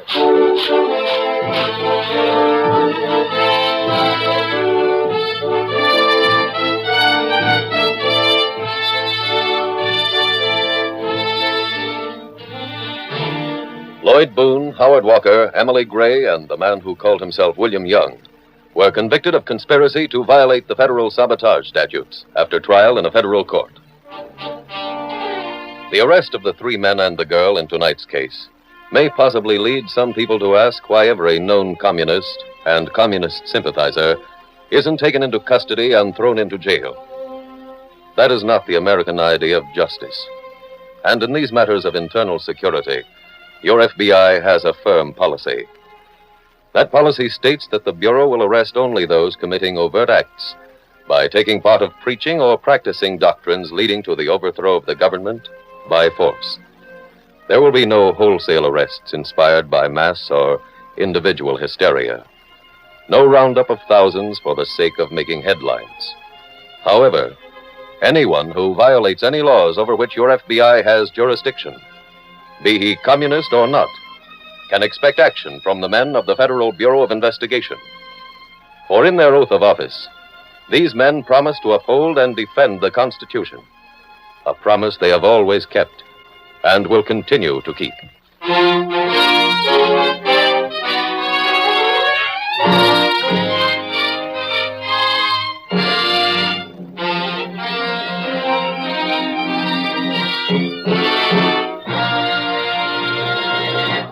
Now, a quick review of the advantages of an equitable education fund. First, it's the painless way to pay for a college education. You spread the cost over many years instead of taking a beating in 4. Second, it's sure. From the moment you start, you're certain your children will get the kind of education you want them to have, regardless of what happens to you. So why delay? Ask your equitable representative for full information on an equitable education fund. Or write care of this station to the Equitable Life Assurance Society.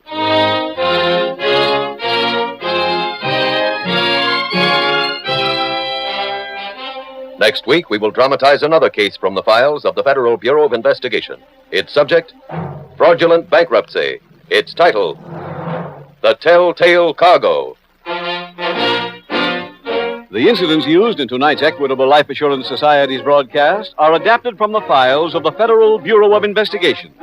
However, all names used are fictitious, and any similarity thereof to the names of places or persons, living or dead, is accidental. Tonight, the music was composed and conducted by Frederick Steiner. The author was Jerry D. Lewis. Your narrator was William Woodson, and Special Agent Taylor was played by Stacey Harris. Others in the cast were Harry Carey Jr., Gladys Holland, Lamont Johnson, Charles Maxwell, Bill Mims, Ted Osborne, and Les Tremaine. This Is Your FBI is a Jerry Devine production. This is Larry Keating speaking for the Equitable Life Assurance Society of the United States and the Equitable Society's representative in your community, and inviting you to tune in again next week at this same time when the Equitable Life Assurance Society will bring you another thrilling transcribed story from the files of the Federal Bureau of Investigation. The Telltale Cargo on This Is Your FBI. This is Your FBI.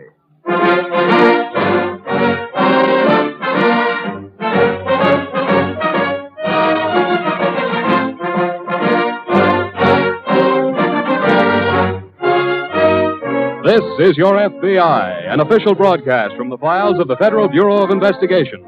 Presented as a public service by the Equitable Life Assurance Society of the United States. To your FBI, you look for national security, and to the Equitable Society for financial security. These two great institutions are dedicated to the protection of you, your home, and your country.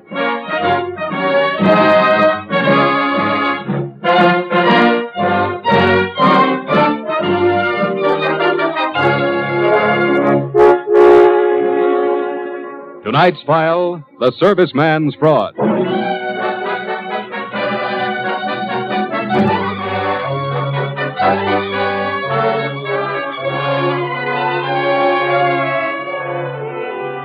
The war is over and the fighting men are coming home. But for the FBI, the war, the fight against fascism, is not over. In a sense, it still goes on, because the fight against democracy still goes on. Not only overseas, but right here in this country. In a Midwestern state, for example, where a thin, white-haired man named Martin Bessemer was trying to form an organization called the United Brotherhood of America. Bessemer made his speeches in a large hall, and in his audiences were many veterans of our war against fascism. Directly behind this hall, he had his offices, a large outer reception room and a small inner office used only by Bessemer, by his red-haired secretary, and by his business manager, a hard, quiet-faced man called Frank Kingston. Wheeler, you finished typing that letter? It's right over there. Oh, okay. When's Bessemer going to sign it? As soon as he finishes rousing the rabble. Oh, you know, baby, 1 million copies of this ought to open a few thousand vets with plenty of separation pay. They could all hear him talk. You know something funny, Frank? Hmm? I listened to him the other day. And you almost believed him. Almost? If I'd had my purse, I would have handed over the membership fee and joined up. The more suckers who feel that way, the more money in the bank for us. For us? Yeah. We're in it together, baby. Frank. Huh? When are you going to get him to sign that check? I told you that when the time comes. Yeah. And I told you, I'm not going to sit around here waiting for dollar bills to start... Hello, Mr. Bessemer. Hello, Frank. Hello, Lila, my dear. Hello, Mr. Bessemer. I've been working hard today, haven't you? Pretty hard. Well, I'll take your dinner tonight and make sure you're getting enough to eat. Oh, here's the letter we drew up, Mr. Bessemer. Thank you. The United Brotherhood of America has a particular appeal for our veterans. I realize their plight and promise to give every honorably discharged man who joins the Brotherhood a battle bonus amounting to... I've never promised anything of the kind, Frank. Well, there are a couple of million vets waiting for somebody to lead them someplace, Mr. Bessemer. You know, vets with dough. You want to get them to join, don't you? Well, naturally. Then sign here. Oh, now look. You hired me to boost your membership. Sign here. Kingston, nobody tells me what to do. Nobody. Oh, I'm sorry, Mr. Bessemer. I didn't mean to sound as though I were giving orders. I was just thinking that if we can pull in the vets, the organization ought to get big enough to swing your election at the state legislature. Or maybe even Congress. Well, in that case, let me have your pen, Frank. Okay. Here. Thanks. There we are. I'll pick you up about 6, Lila. Okay. Goodbye, my dear. Bye. Goodbye, Frank. Goodbye now. He'll pick me up at 6. So what? So we'll have dinner and he'll slobber over me again. All right. All right, nothing. What kind of a guy are you to let someone else take your You girl? won't be bothered much longer. No? No. Our friend just signed his last will and testament. This letter? Yeah. It's going to mean a killing for us and the finish for him. How? Well, it's going to hook a lot of poor fish, baby. But it's also going to make somebody start an investigation. For instance? I don't know. But when they come around, we're going to be gone. And Mr. Martin Bessemer's going to be left holding the bag.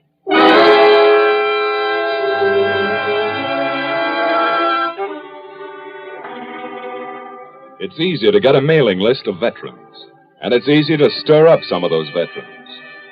The end of the war doesn't mean peace for the country. It means a period of transition, reconversion, change. Many fighting men who have come home want that period to be swift and sure and right. So when they read a letter like Martin Bessemer's, many veterans get excited. Some want to join his organization. And some react the way a boy like Eddie Butler did. Eddie is calling on his girl. Sorry I kept you waiting, Eddie. Like my new dress? Huh? I asked you if you liked my new dress. Oh, yeah. Yeah, new, isn't it? Eddie, when we get married, my clothes That bird ought to have his head handed to him. What are you talking about? I'm sorry, honey. A letter came this afternoon. I didn't get a chance to read it. You read it now. Put it away. But look at it. I don't want to. It's from a gent named Martin Bessemer. He's the head of an outfit called... The United Brotherhood of American Wars. I know. How do you know? My brother Bobby got one this morning. What'd he say? Oh, I don't know. Said he wants to join. Join this? Yes. Well, he can read, can't he? Listen to this. The United Brotherhood is an organization restricted to members of the Caucasian race. That's a fancy way of saying Aryans. All right, Eddie. And this juicy little warning that we veterans have to rise up and throw the foreigners. All right, Eddie. But, Nora, don't you Give see... me that letter. Nora! I'm sorry. I don't get it, honey. I don't get you. Me? Eddie, sit down. No, here by me. Okay. Darling, I know it was pretty bad overseas, and you went through a lot. But you're home now, darling, and the war is over. The fighting's over, you mean? What? As long as there are weasels like your Martin Bessemer around, it's not over. Look, honey, I get mad, but don't try to chalk it up to combat fatigue or anything like that. I get mad because I see that maybe there's a chance all that fighting was for nothing. Eddie, that's silly. Silly, yeah, and your kid brother joins a peachy little group restricted to members of the Caucasian race. He's a kid, and it's a small, unimportant organization. There are a couple of million kids and plenty of these small, unimportant organizations for them to join. Eddie. No, I am mad. I don't like it, Nora. I don't like that it's going on and we let it go on. What can we do? I know what I'm going to do. What? I'm going to join Mr. Bessemer's little restricted bunch. What? It'll get me into one of his meetings so I can find out what he's up to. If he's up to what I think he is, Mr. Martin Bessemer better watch out.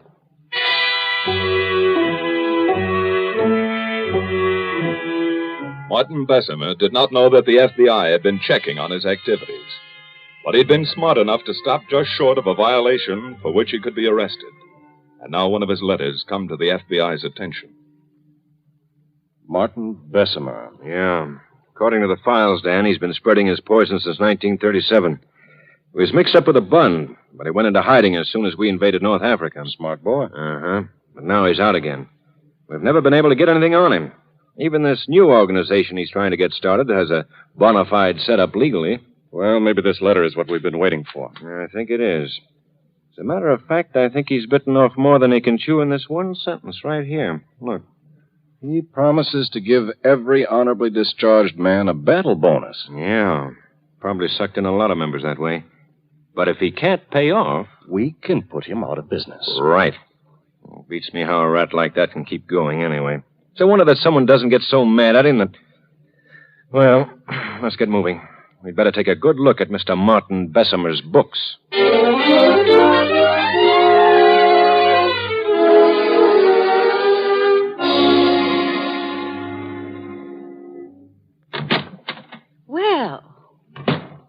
It's about time you showed up.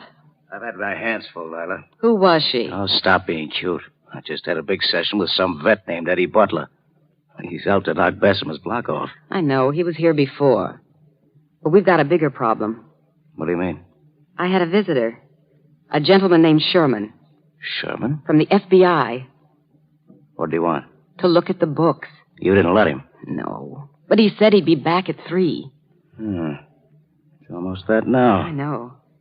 What are we going to do, Frank? Oh, it's going to be all right, baby. It says here. I tell you, it's going to be all right. All this means is that we clear out a little ahead of schedule. Without the money? With the money. Well, he hasn't signed that check yet. He will. Hello, Lila, my dear. Hello. Frank. Oh, I'm glad you're here, Mr. Bessemer. Anything wrong? Well, yes, we've gotten some disturbing news. What? Well, the FBI was here to look at our books. The FBI? Why? Well, I guess it's because of that last letter you sent out. One where you promised the boys a battle bonus. You see, if they look at our books and find that you can't pay that bonus, they could send you up for fraud. Go on. Well, I've got a check here already for your signature, Mr. Bessemer. It's for the money in our account. Well, what do you plan to do with it? We can take the money and run. Take it and run? Yeah. You cheap gangster! Don't be so easy with your hands, Mr. Bessemer. You've got everything ready, haven't you? You knew this was coming and you planned for it. So what? You cheap little racketeer. Easy, Bessemer. Uneducated scum that'll do anything for money. I warned you. You are scum. You're from the slums, and your parents were...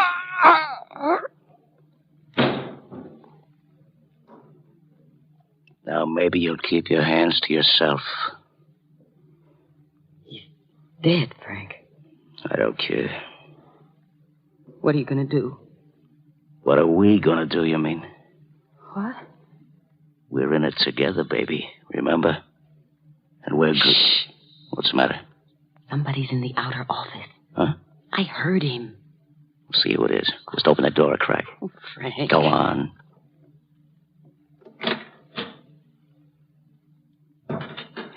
It's that boy. What boy? That veteran, Eddie Butler. The one who wanted to knock Bessemer's head. We're both thinking the same thing, baby. Frank. It'll work. Come on. Help me lift Bessemer's body behind the desk. Oh. Why? You don't want the kid to see him when he walks in. No. Now, where's that check? It's here. What are you going to do? Get out the back door into the bank before it closes. Oh, the check's not signed. That's okay. I know his signature. Frank. Stop worrying, baby. I'll get in touch with you and let you know where I am. You won't forget. We're in it together, aren't we? Yeah. We're in it together, all right. Okay. Here. What? Take my gun. You know what to do with it, don't you?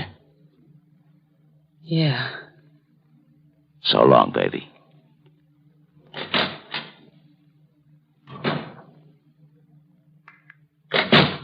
Mr. Butler? Yeah? Come in, won't you? Thanks. You're waiting to see Mr. Bessemer? Yeah, I saw him come in here, and then... Say, did I hear a couple of shots? Shots? Why, no. Not from here.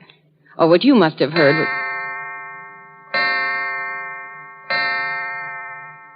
What's the matter? Look behind the desk. Huh? Holy... It's Bessemer. And isn't this yours? What? This gun. Here, take it. But it's yours, isn't it? No. Oh, yes, it is. Come in. Oh, Mr. Sherman, I'm so glad you're here. This man just shot Mr. Bessemer.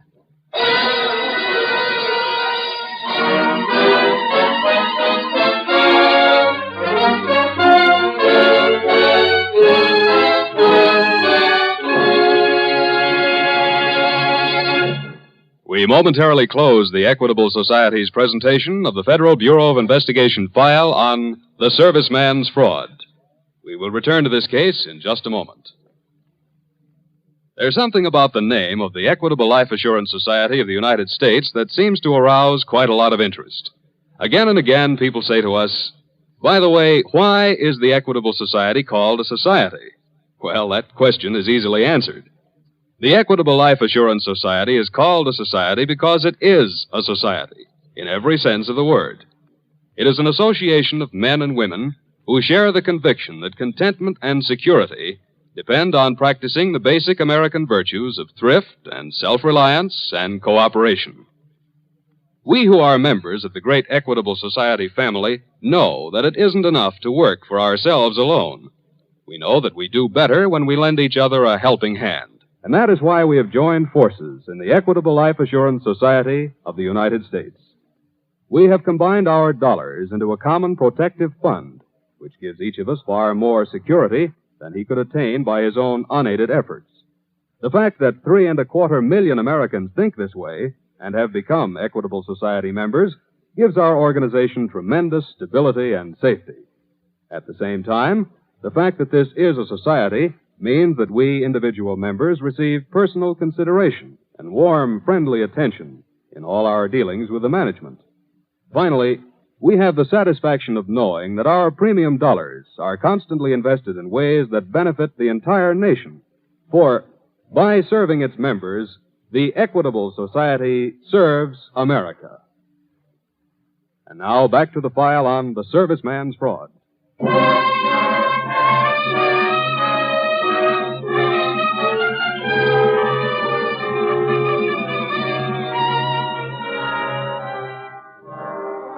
A murder is committed. A murder that's buried in the back pages because the victim is seemingly unimportant. The killer seems to be unimportant, too. Seems to be a boy named Eddie Butler. A boy with a motive. with a gun marked with his fingerprints. A boy who was actually seen by an eyewitness. The case seems open and shut, seems to be as simple as ABC. Nevertheless, the FBI, working with local police, investigates. And investigates thoroughly. You say Butler was here earlier, miss? Oh, yes. He was raving about getting hold of Mr. Bessemer and knocking his head off. But you got rid of him. Well, I thought I did. But then he came back about an hour ago. He just stormed in here and made a wild speech, and then he took out his gun and fired. That was a few minutes before 3. Yeah. Well, I feel sorry for the kid, but that happens. What happens? Well, you know. Those boys are trained to kill. They go overseas and do a lot of killing, and it just gets in their blood. They come home, see something they don't like, so they kill. Is that what Mr. Bessemer thought? Why? It sounds like something he might have said. I guess you liked Mr. Bessemer. No. But it was a job, Mr. Sherman. You didn't mind working for a man like that? Well, I'm sorry. It's really none of my business. If there's anything else we want, I'll let you know.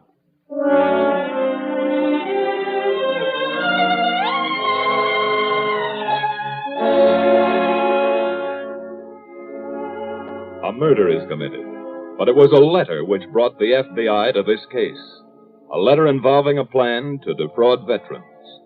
And so the books of the organization called the United Brotherhood of America are turned over to a special agent, while the agent in charge aids the local police to follow up the murder. Follow it up by sending the gun in the case to the FBI laboratory in Washington. Follow it up by interviewing Eddie Butler in his cell. Doesn't make any sense, Mr. Sherman. The murder? None of it. You know, I was thinking, suppose I really had shot Bessemer. He was a fascist. In the Army, they taught us what a fascist is, and overseas, we saw him and killed some of them. Bessemer wasn't any different, Mr. Sherman. Except maybe he was born here. Don't try to make any sense out of that, Eddie. It'll go out of your head. I think I'm going out of my head anyway. Mr. Sherman, I didn't kill Bessemer, but I'm glad he was killed. And even if it hangs me, I'll keep saying that. So maybe I am out of my head. Eddie, you're sure there wasn't anybody else in that office when you walked in? Just the girl. What about earlier? I thought I saw that guy go in, but I don't know. What guy? Some gent who'd been trying to get rid of me. What was his name? I don't know. What did he look like? Oh, pretty solid. A little taller than me. Kind of a thin, hard face. Dark hair. That's all I remember. And you don't know who he was? Well, he said he was Bessemer's business manager. Business manager? Yeah. Thanks, Eddie. Thanks very much.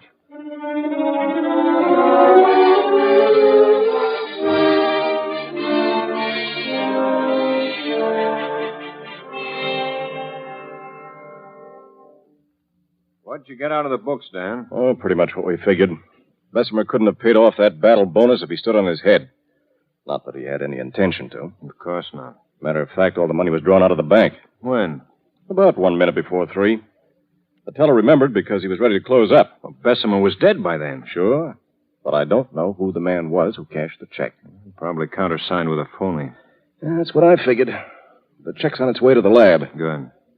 I got a description of him, though. Slightly over medium height, dark hair, thin face. Say, that sounds like the same man Butler described. Really? Yeah. This is beginning to make sense, Dan. There's somebody else in this. Somebody who was possibly double-crossing Bessemer. Somebody who possibly murdered Bessemer or helped the girl murder. Hello? Sherman speaking. Yeah. Yeah. Where? Thanks. What was that? A report just came in on the gun. Serial number was filed off, but the lab got it anyway. Could they trace it? Well, the last place they traced it to was a pawn shop over on the south side.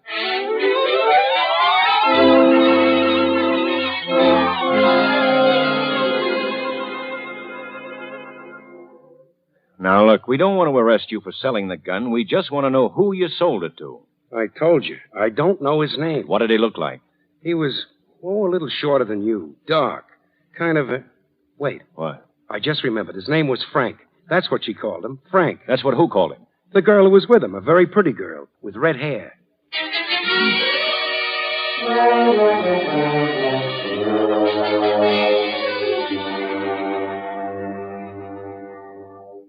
Here's a report on the check, Dan. Was it a forgery? Sure. Same guy who countersigned it forged it. What's his name? Kingston. Frank Kingston. We have a lead on where he's hiding. Williams traced a call the girl made him last night. Well, let's get him then. There's a catch. What? We can probably hold him on fraud, forgery, larceny, But how do we get him on murder? Yeah. As long as that girl sticks to her story, we're... if there were only some way of getting one of them to double-cross the other. Say, I have an idea. What's that? The old bellboy trick. It might work. They've never seen you. So if we can get that girl over to Frank Kingston's apartment tonight...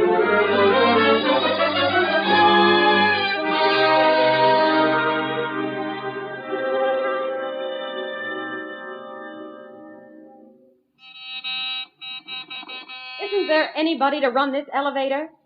Hey! Hey, isn't there anybody... Take it easy, lady. Who are you? Bellboy, clerk, elevator boy, what do you have?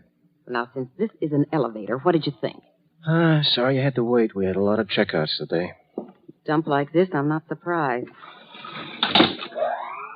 What floor? 5. 5? Yeah, do you mind? No, I don't mind. Only I don't think there's anybody up there. What? Well, there was only 2 people. 503, she checked out this morning. And 514, he checked out a few minutes ago. 514 couldn't have. I just spoke to him on the phone. Yeah, I know. How do you know? Also worked the switchboard. Lady calls, and 2 minutes later, 514 calls to say he's checking out. I don't believe you. Well, see for yourself. It's right over here. But he checked out. No, it's open. Frank? Frank! See? What did I tell you? So he's gone. Sure. Oh, that's great. That's just dandy. Little Frankie's gone for a walk with his pockets stuffed with money. That's beautiful. Something wrong? No, nothing's wrong. Everything's fine. Where's your phone? What are you going to do? Call the police. That man who checked out murdered Martin Bessemer. I saw him do it. I don't think he'll get very far, miss. Mr. Sherman. He's still downstairs waiting for you. Downstairs? Sure. This is 614, Lila. 6? But this elevator, boy... Also, house detective and FBI. So that's the way it is. Yeah. What do you think Frank is going to say when he hears the news? I think I know. He'll say we're in it together, baby.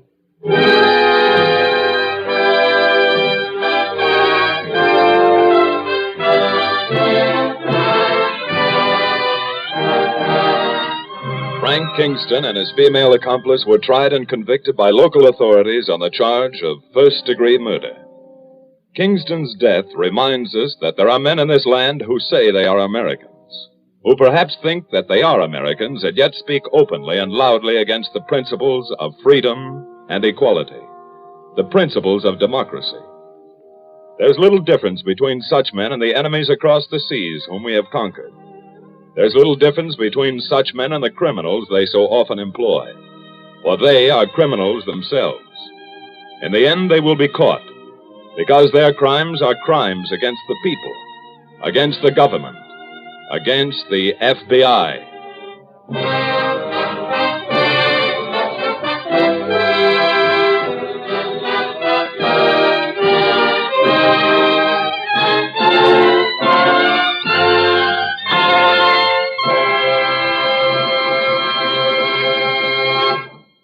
You'll hear about next week's case in just a moment.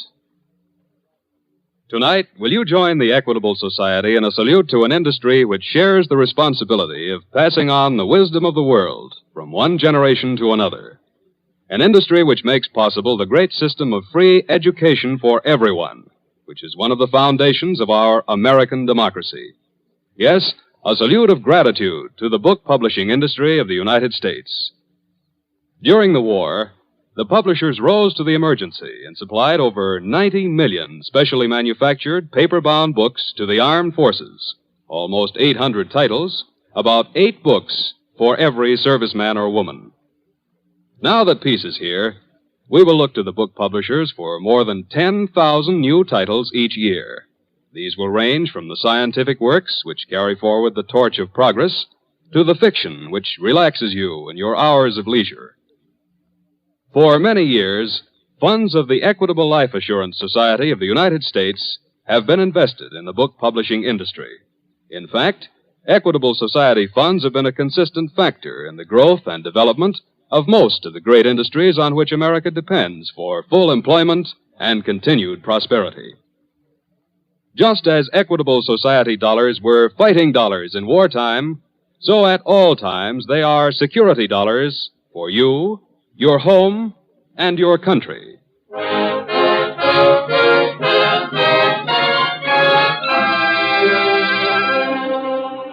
Next week, we will bring you another thrilling story from the files of the Federal Bureau of Investigation.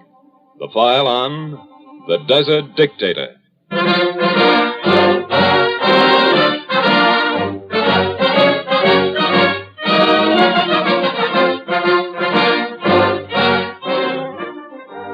The incidents used in tonight's Equitable Society's broadcast are taken from the files of the Federal Bureau of Investigation.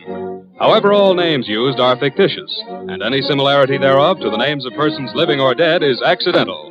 Programs in this series of particular interest to servicemen and women are broadcast overseas through the worldwide facilities of the Armed Forces Radio Service. Tonight, the music was under the direction of Leith Stevens. The author was Arthur Lawrence. Your narrator was Reed Hadley, who appears through the courtesy of 20th Century Fox. This is Your FBI is a Jerry Devine production. This is Dick Joy speaking for the Equitable Life Assurance Society of the United States and inviting you to tune in again next week at this same time for This is Your FBI.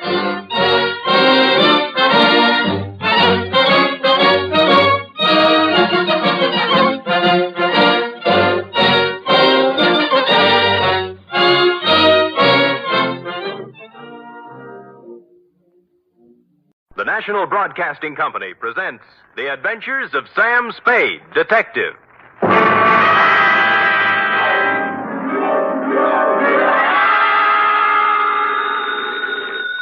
Sam Spade Detective Agency. Hi. Sam? Who else? Did you wind it up, Sam? Is it all over? If you're talking about the usual happy ending with the villains dead and buried and the lovers joining hands while the camera does a slow fade, it is not all over, sweetheart. What do you mean, Sam? The villains in this piece are for real, still doing business at the same old stand from one end of the country to the other. Oh, Sam, you sound so grim. Only because I have a grim tale to tell, little one. So warn all within earshot that if they seek bluebirds of happiness, sweetness and light, and love conquers all, to try another detective. Because even now I am on my way with something that might butt into your sleep for the next few days. To wit, my report on the Denny Shayne caper.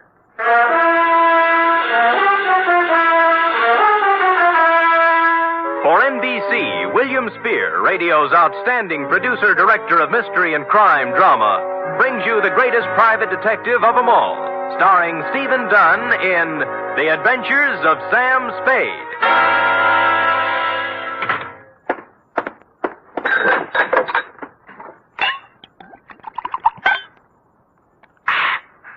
Effie! Sam? Yeah. Oh, I'm sorry, Sam. I didn't hear you come in. Ooh. Oh, tired, Sam? Yeah. You look pale. I guess maybe I'm a little sick, too. Now, Sam, I warned you about heavy lunches when you're on a case. Not that kind of sick, Angel. This kind starts at your shoe tops, runs up your backbone, and kicks around in your head till you're... Where's the book? Right here, Sam. Okay. The date, fill it in. 2? To John Q. Public. From Samuel Spade, license number 137596. Subject, the Denny Shayne caper. Dear John Q. She was sprawled in the corner chair when I got back from lunch. A kid of 16 or so, complete with bobby socks, hair ribbons, and shoulder bag. The kind you see every afternoon in the drugstore near the high school, making jive talk over a soda. But she looked up as I walked in, and the eyes didn't look like jive talk at all. There was trouble in them. You're Mr. Spade? Yep. The detective? Well, according to some people. Fine. I need a detective. You're sure now? Mm-hmm. Positive. What would you be doing with a detective? Your ad in the classified section said you find people. Well, sometimes. They're not too badly lost, that is. Who do you want to find? Did you ever hear of Denny Shayne? You don't really want to find Denny Shayne, do you? Why not? Well, most people want to lose him. Then you do know him. I'm glad. Here's $20. Now, wait a minute. Hold it, honey. Don't get anxious. What's the matter? Don't you want to be paid for this? Not if I don't do it. What do you mean? Let's talk about you. What's your name? Mary Johnson. Does it make any difference? Mary Johnson. Where do you live, Mary? Well, I've never been in San Francisco before. I just got in yesterday. Staying with a friend out in the marina. My home's in Denver. Denver, Colorado. 2028 14th Street. Okay. Here you are. You want to sign the contract? Oh, all right. Where do I sign? On the line here. Oh. No. The right name. Sally Joan Michaels. How did you know that? Next time you use an alias, leave the identification bracelet home. Don't tell people you're fresh out of Denver when your coat label says it's fresh out of Ruse Brothers, San Francisco. Now, let's try it again, huh? What about Denny Shayne? Well, I want to find him, that's all. Well, that's a lot. Why? I'd rather not say. Well, in that case, Sally, I recommend another detective. You'll find there's an ad in the classified section just below mine. You mean you won't do it? Sally, if I may get pontifical for just a moment, Denny Shayne is not the kind of character I would pick out for a kid like you. He has a reputation for booking horses, which is illegal, and welching his bets, which is worse. He is associated at one time or another with almost everyone in the files of the Kefauver Committee. And as for the girls he runs around Stop with... it, will you? Oh, so that's it. No, that isn't it. I've never seen Denny Shayne in my life. If we do find him, you'll have to point him out to me. Really? He's been good to me. You see, all my life he's been good to me. Mm-hmm. And you've never seen him? No. Denny Shayne is my brother, Mr. Spade. My mother died when I was born. I was adopted, but Denny went to an orphanage, and I guess he sort of ran wild after he got out. Yeah. What do you mean he's been good to you? Sent me money on birthdays and Christmases, sometimes in between. He always said if I needed help to tell him, but I never knew where to find him. We need help right now, Mr. Spade. My stepmother has to have an operation, and I know Denny will give me the money if I can find him. Why did you tell me all those black lies? I was afraid you'd call my folks. They'd be horrified if they found out. Oh. This is the truth now. Girl Scouts honor. Yes, Mr. Spade. Okay, you run home and study your algebra, and I'll look up Shayne in court. No, I've got to talk to Denny myself. You're sure you want to come along? Oh, yes. Okay, but I'm going to have to leave you outside while I talk to his friends. Let's go.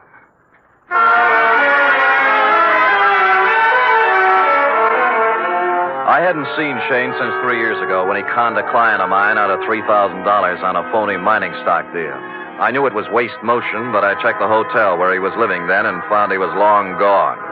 Came next in the following order: one gambling joint in South City, one saloon in the Mission, and one very dubious apartment on Turk Street, run by a charming wench wearing wedgies, culottes, and peach brandy. She gave me a peachy smile. Denny Shayne? Don't step on your laughs. You seen him lately? Funny you asking about Denny. I saw him yesterday.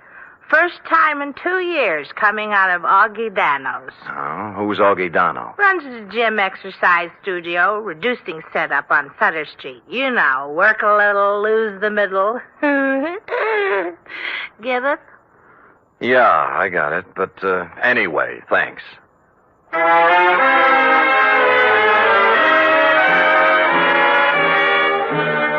So we took off for Augie Dano's. We've been together 2.5 hours so far and exchanged maybe 2.5 sentences. She just sit quietly in her corner of the cab with her hands folded on her lap, looking straight ahead. Sally. Hey. Oh. What's the matter, honey? Nothing. Oh, now, come on. You can tell your Uncle Sammy something's eating you. Now, what is it? I told you. You're sure it has nothing to do with Denny and you? We settled that. I don't know, did we? You know, I got an ache in my bad knee. Is that good? Nope. I only get it when things are going sour on me. Well, here's Augie Dano's. Come on, you can go in, too. This place looks respectable for a change. The gold lettering on the door said Augustine Dano, Masseur, Scientific Reducing. And inside was an expensive-looking reception room with birch paneling, potted palms, and antique leather chairs, into one of which I stored Sally while I made bold to enter a door at the rear marked private. Oh, now there. Look what you made me do. I am sorry. Oh, dear me, you should be. My best perfume all over the... I'm sorry. I didn't mean to slam the door, lady. The draft. This is a private office, sir. There is a button outside clearly marked ring and wait. That I did not see, and once again, I am so sorry about spilling the perfume. Oh, my. Toujours, my regret. TV. $12 an ounce. Oh, well, I regret TV, too. Now, look, how about announcing me to the professor? But now, if you mean Mr. Dano, he's quite busy with another... Miss Rudnick, if the envelopes are ready, Oh, who's this? You've got me. My name's Spade. Spade? Spade. The detective? Yeah. Detective? Oh, what... Just a minute, Miss Rudnick. Would you have your nerve barging in like that? I thought you were a client. All right, Miss Rudnick. All right, here. What? 4 bits. Now, buy yourself another quart. Well, I never. This I can believe. Well, what do you want, Spade? Well, I'm looking for Denny Shayne. Someone saw him walk out of here yesterday. Shayne? That's right. Well, what's the matter? Some trouble or something? No, his kid sister's trying to look him up. Oh, that's funny. What? Well, that someone saw him coming out of here. I'd never heard of the guy. Of course, we got people in here all the time, salesmen, agents, friends of clients, But no Shayne. Not that I know of. What's he look like? Oh, about my height, blue eyes, pale complexion, too thin to be coming here as a customer. Well, I wish I could help you, pal, but like I say, so many people come in and out of here, Sure. Thanks anyway. Bye. Bye. Any luck? No, never heard of him. Come on. Too bad. Where to now? Oh, there are a couple of more places. After you. Cab's gone. Well, I told him not to wait. I thought we might have something to eat across the street. I'm not hungry, thanks. Look, you better call your parents. No, don't. I told him I was spending the night with a girlfriend so they wouldn't worry. That's another big black lie. Look, I'm tired of playing this way. I want it all. I told you. You're eating your heart out over something, and it's not Mama's operation. Now, it's something bigger, and it hurts worse. And don't tell me any different because it's written all over your face. Please don't ask me any more, please. Oh, skip it. Where's the cab? Don't take me home. That's just where you're going, honey. Well. What's the matter? Look, coming up the street. Is that... Yeah, Denny Shayne. You're sure? Of course I'm sure. I've got to be positive. I'll prove it to you. Denny? Huh? See? Yes. Denny, come here a minute. Oh, Sam Spade, isn't it? Yeah. Well, you recognize the kid? No. She's your little sister. Sister? What are you talking about? I haven't...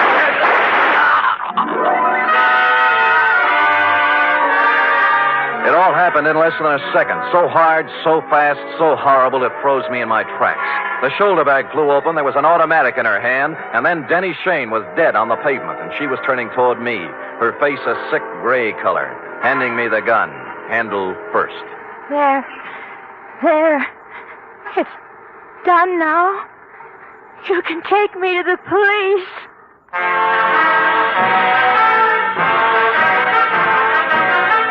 You are listening to the weekly adventure of radio's most famous detective, Sam Spade.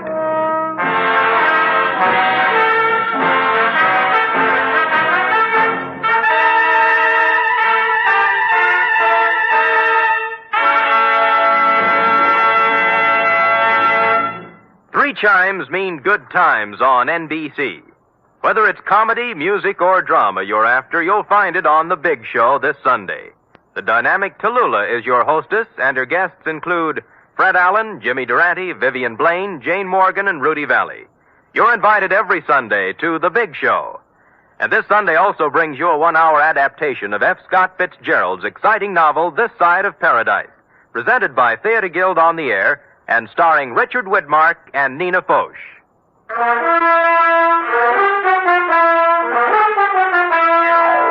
And now back to the Denny Shayne caper, tonight's adventure with Sam Spade.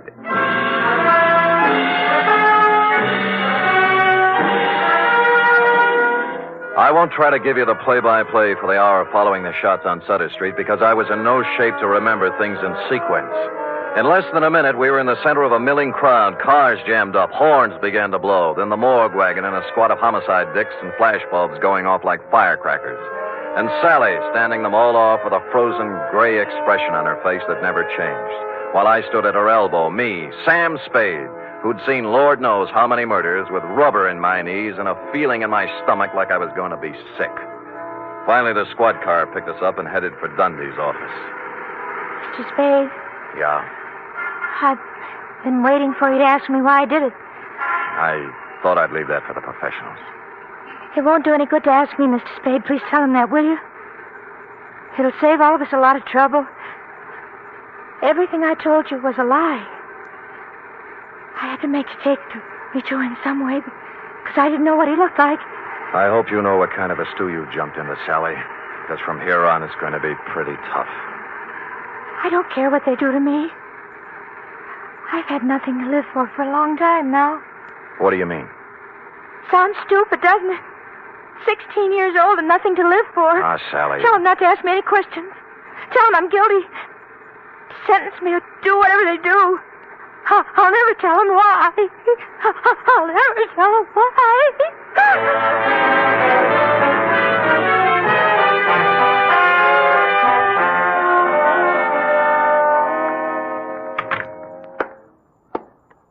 Give me a cigarette, Sam. Yeah. Why did I have to grow up to be a homicide, Dick? No dice, Lieutenant? No dice. It's her old man's gun. Hooked it out of his drawer this morning before she left for school. I still think she's mixed up with Shayne somewhere. Dundee, believe me, that's one thing I can guarantee. She didn't know Shayne from Hopalong Cassidy. Well, I'm only falling back on the standard answer to this kind of a clam bake, Sam. This is not a standard clam bake. You're telling me. You know, Sam, it kind of scares you. What the Sam hell's happening to our kids? A 16-year-old girl still in high school walking up to someone on the street? Shut up, Dundee. Oh, I'm sorry. It's got me, too. She's resting on the couch in there. Stick around till I get back. I gotta go down and wait for her phone.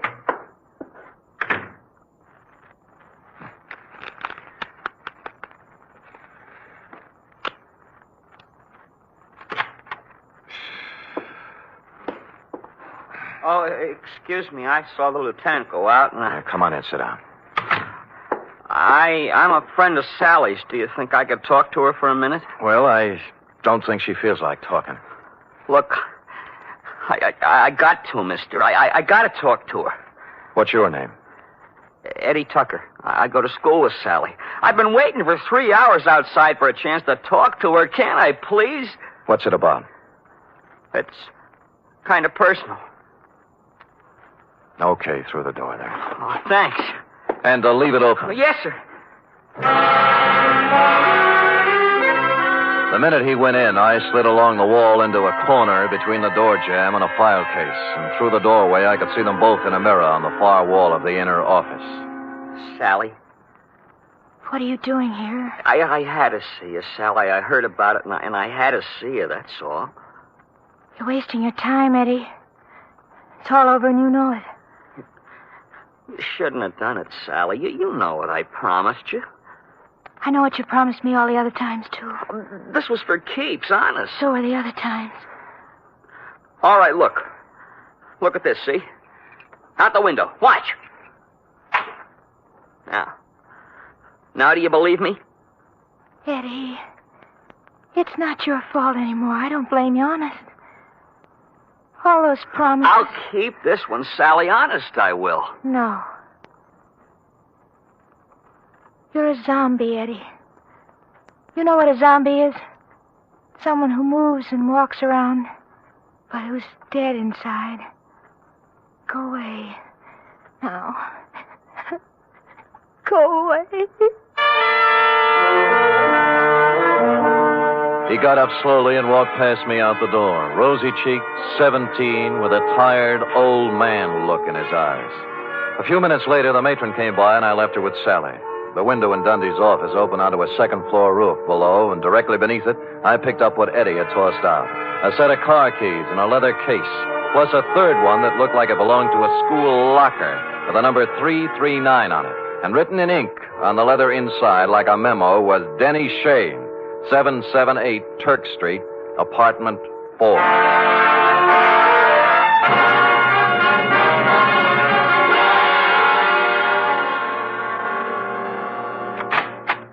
Hello, kids. Oh, well, it's you again. Yeah. Well, hold it, Jack. Aren't you going to wait for an invitation? You done me wrong this morning, honey. About Denny? Yeah. Said you hadn't seen him in 2 years. I told you about Augie Dano, didn't I? Anyone told you about Denny Shayne? No great loss. Pax for biscuit. Oh, would you like a drink? Thank you, no. Now, what about... I had it coming to him sooner or later. Never made an honest buck in his life. How did he have it coming to him? Like he got it, like they all get it. What was his racket? Numbers. You know how it works? You buy a number Yeah. How do you know all this? Curiosity. Intellectual curiosity. I want to know things. All the time I want to know things. Follow? So one day, when Denny leaves his suit to be cleaned and I find a book in his pocket, I ask the questions. What book? His numbers book, stupid. What's that? Oh, you know, with the names and numbers of all his customers. You wouldn't know where it is, would you? Oh, perhaps. Oh, yes. How does $5 look? Bourbon is awful high. Yeah, you probably drink it straight. 10. Better. Come on. I think it's in his top drawer. Let me see now. Highs a little. There you are. Fellow black book. See? All the names, all the numbers. All the names, all the numbers, and one other feature. It was divided into sections, labeled Galileo, Balboa, Lowell, George Washington, and a couple of more fellows who passed on long before the numbers racket was invented. Under each was a list of names. Eddie Tucker's was on the page headed Thomas Jefferson, and after it was number 339-7th Street. At this point, several bells rang. The odd key in Eddie's case didn't belong to a locker. It went with a box in the main post office on 7th Street. Hey, now look, fella. It's 11 o'clock at night. My name's Spade, clerk. Look. See? The license. I don't care about the license. The rules and regulations of the United States Postal Service. I know, through rain and sleet and snow and hail. But there's been a murder, you see. Murder? Yeah. Oh, well, in that case, I suppose we can... Great. Where's the mail for the boxes? On the table over there, but it isn't distributed. If you'll wait a shake... I'll wait a shake. It took more than a shake, but we got to it just before midnight. A scented envelope it was, addressed simply to Eddie Tucker, box 339. And in it was the answer to everything. The tired old man eyes on the kid Eddie, the zombie. And Sally, who figured her life was over at 16 because Eddie was through. But who had sent it to him was something else again. Just a plain white envelope, the kind you get for a nickel a pack in the dime store. I looked at it a little closer, wondering what manner of stationer would deem it fitting to sprinkle perfume on the kind of envelope most people mail their bills in. And finally, a possible explanation took shape in my mind. You don't have to hit Spade on the head with a baseball bat. Any large-sized mallet will do. Not just a minute, Spade. I deserve an explanation. You'll get it, Augie. I'm in bed asleep. Where do you get off buzzing my bell this time of night? Patience. But look. You're alone? Yeah. Good. Well, what are you taking your coat off for? Just relax, Augie. Yeah, there's the coat. Tie. And now the shoulder holster. Shoulder holster? Here we are. Wait a minute now. What is all this? Well, you know the old saw, Augie. Work a little, lose the middle. What I need is exercise. Great. All right, you come around to the studio sometime. What's the matter with you? Are you crazy? Yeah, get up. I want to try it with the right hand. Look, Spade. They got ground rules over at headquarters now, Augie. No white lights, no rubber hoses, but they don't apply to private dicks. Get up!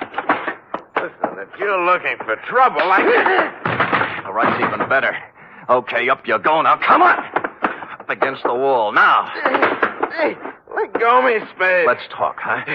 Talk? Yeah, about Denny Shayne, about the kids he smeared with his filthy hands. High school kids from Balboa High and Lowell and George Washington. Good kids, straight kids. I don't know nothing about...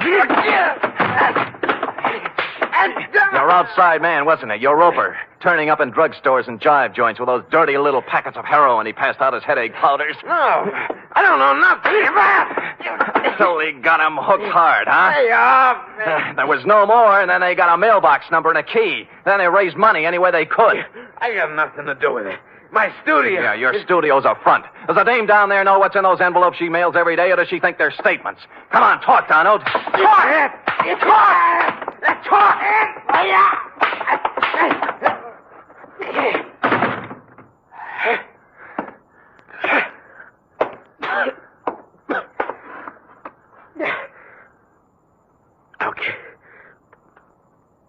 Okay. I'll talk.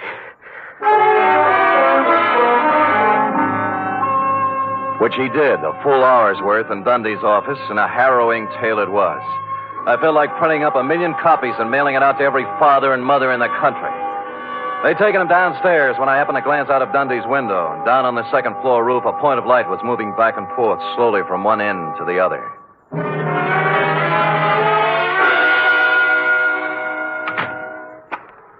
Eddie. Where are they? Where are those keys? I've got to have them. Here. Oh, thanks. My car. I couldn't get home in my car, you see. You don't need to kid keys. me, Eddie. I know all about it. Oh. I can't do anything about myself, Mr. Spade. I'm helpless. What she said. Zombie. You're not helpless. You can't handle a little love, maybe, but you're not helpless. Other guys have licked it, and you can, too, if you want it bad enough. I want you. Honest. Good, that's all you need. We'll take care of the rest. Let's go, huh?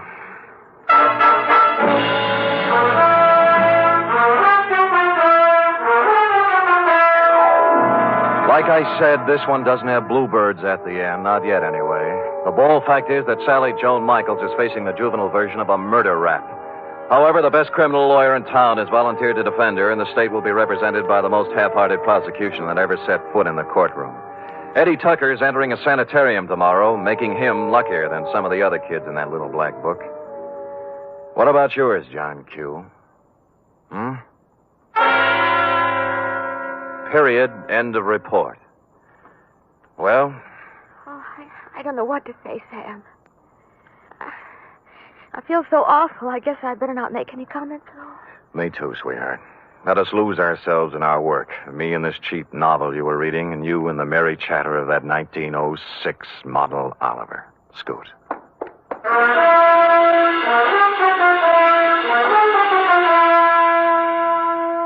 Three chimes mean good times on NBC. This Sunday, there's fun for you with two delightful families, the Blandings and the Harrises. Mr. and Mrs. Blanding stars Cary Grant and Betsy Drake as the troubled but proud owners of the famous Dream House. And the Phil Harris Alice Faye Show brings you Phil and Alice, plus Brother William, darling child Julius, and the ever-present Frankie Remley.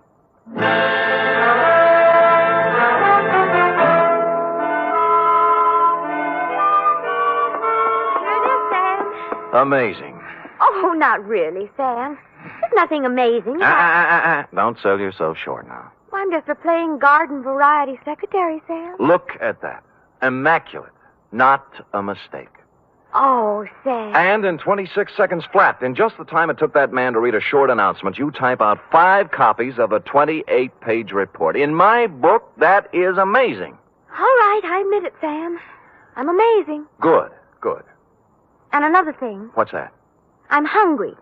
Oh. And tonight is sauerbraten night at Schroeder's, and Max Nishi is letting girls in now. Cherub, as you may have gathered, I didn't collect a fee off this one. Oh, but Sam, I still have $10 you gave me last week to cover my back salary from 6 weeks before that, so we really... Schroeder's it is, yes. Let me go home and put on my other shirt. And I'll get my sauerbraten hat.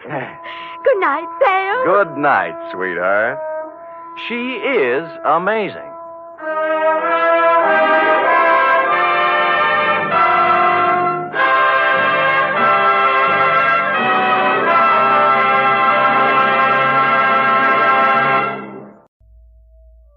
And now, the Whistler's strange story.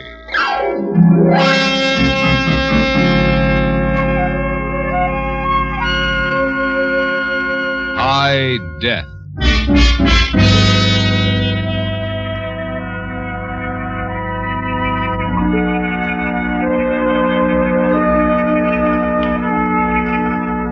There are strange paradoxes in the night. The night itself is a paradox. The same darkness that promises sleep and peace and a brighter tomorrow also offers wakeful torment, wild, disjointed thoughts that sometimes twist and turn until they fit into a pattern. And that pattern, born of night, is murder. Jim Mason woke with a start. The big room was flooded with moonlight, and for a moment he blinked dazedly at the unfamiliar surroundings. He stared for a moment through the huge plate-glass windows, saw the towering snow-capped peaks resplendent in the moon-washed night. And then he looked down at Laura, his wife, lying beside him, and he realized what had wakened him. Laura was moaning in her sleep. Suddenly she jerked convulsively, sat bolt upright in bed, her eyes wide and staring. No, don't. Oh, please don't. You'll kill me. You'll kill Laura! Laura! Jim, don't. Please don't do it. Laura, what is it? What's wrong? I'm not going to hurt you. Oh, I thought... Jim, what is it? You must have been dreaming, Laura. A bad one. Oh, just a dream. Oh, thank heaven. It's horrible, Jim. I was dreaming that... That what? Oh, it was nothing, really. It's so silly. It doesn't sound so silly. Something about somebody killing you. What was it? Well, I was climbing a mountain. I was very high. It seemed I was coming down a sheer wall of rock. I was using my rappel line. Suddenly I felt something. I looked up. Yes? Somebody was cutting my rope with a knife. A big knife, very shiny. I begged him to stop, but he went right on cutting and laughing. He? Who, Laura? Jim, it was only a dream. Probably a result of that close call I had this afternoon. I guess I'll be talking about it in my sleep for nights and nights. Who was cutting the rope, Laura? Who? Jim, you know how dreams are. They don't mean anything. They never make sense. No sense at all.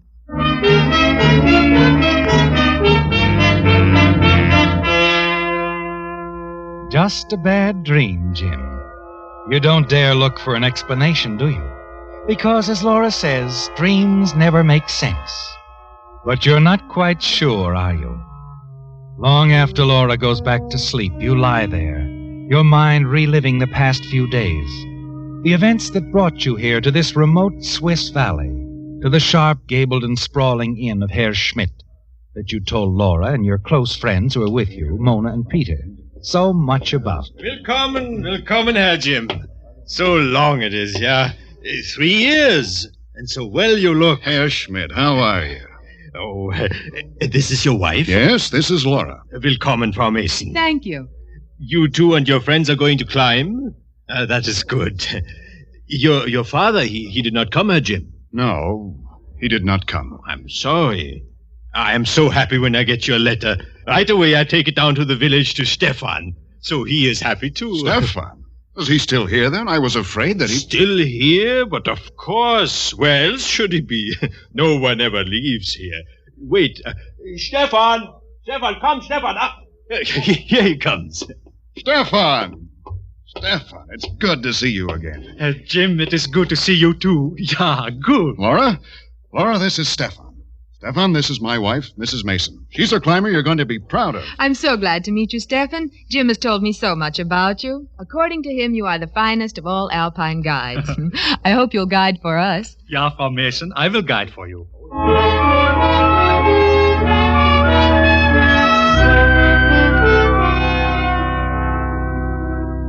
A heartwarming reception, isn't it, Jim? Good talk and laughter, with nothing to foreshadow the dark tragedy that is to come. Just four very alive young people on a holiday. Your wife, Laura, yourself, and your two friends, Mona Williams and Peter Bennett. After a short visit, Herr Schmidt shows Mona to a room, Peter to his, and takes you and Laura to the room at the end of the hall. When you and Laura are alone, you turn to her. Well, what do you think of it, Laura? Was I exaggerating? No, you weren't. I love it, Jim. Everything. That enormous window, it's terrific. Or rather, the panorama's terrific. Yeah. Look at those mountains. From here they look so smooth and soft, but up there close they're ridges, crags, ledges, ice walls. And that big gray dome there to the right, see it? Mm-hmm. I see it. They call it Gray Cloud. Dad and I almost made it to the top, but a sudden storm licked us. You never know when a storm will hit up here, but when it does, it means trouble. Real trouble.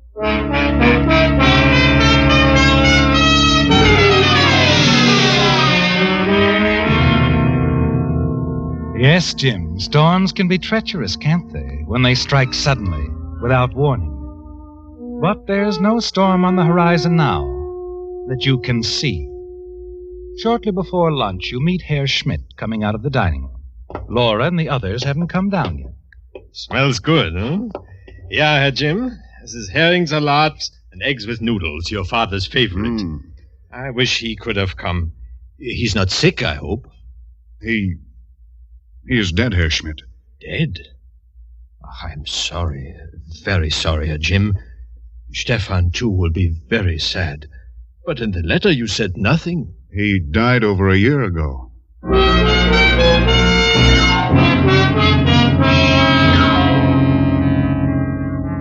You leave Herr Schmidt clucking sadly to himself and step out onto the terrace, stroll to the rear of the inn, and stop suddenly. A few feet away, locked in a close embrace, are Peter and Mona. At that moment, Mona's eyes open and she stares straight into yours. And the storm you could not see strikes with full fury within you. You swing around and stalk back into the inn. After lunch, the four of you decide on a walk.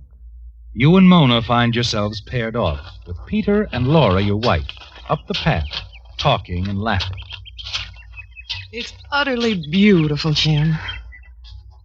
Jim? What is it, Jim? Out there on the terrace, his kissing you. I thought that was all settled. Certainly a man has a perfect right to kiss the girl he's engaged to. I can't give you up. I can't. But you did. Remember? I had no choice. You know that. Yes, I guess I do. I think I always knew that you'd never marry me. I knew it for sure when Laura came along. Laura with practically all the money in the world. I tried working, didn't I? Didn't take long for me to find out I knew a lot more about spending money than making it. Well, that was something anyway. I never even knew about spending it.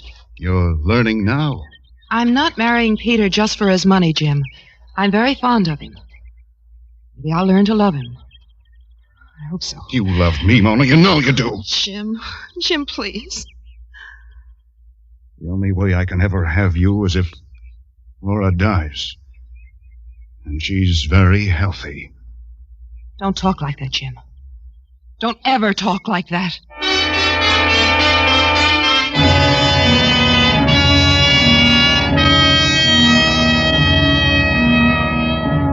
You stalk along in sullen silence, Jim, too torn and furious to speak, and the path grows steeper. When you and Mona catch up with Laura and Peter, you find that they're on an open, scrubby slab of rock that hangs out over a sheer drop of at least 300 feet. Below, there's a jumble of rocks. Beyond that stretches the green valley, cut by a river winding serenely on its way. Jim, Mona, it's a simply lovely view. Come see. It is lovely. Look, you can see the inn. Dad and I used to walk up here just to smoke and talk.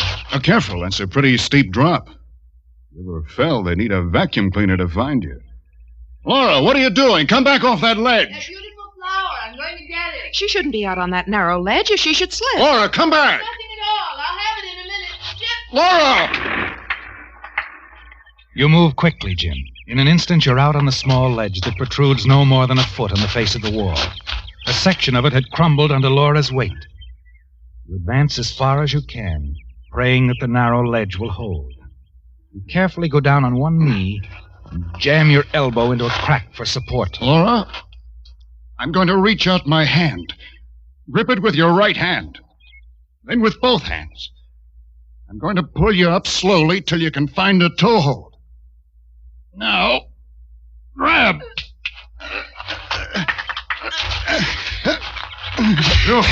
Oh, that was close. That was too close.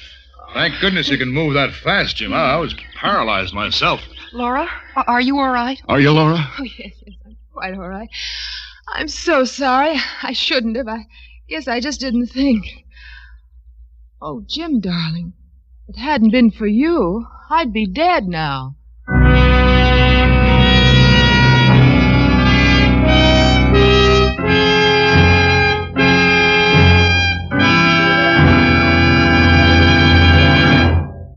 Now back to the Whistler.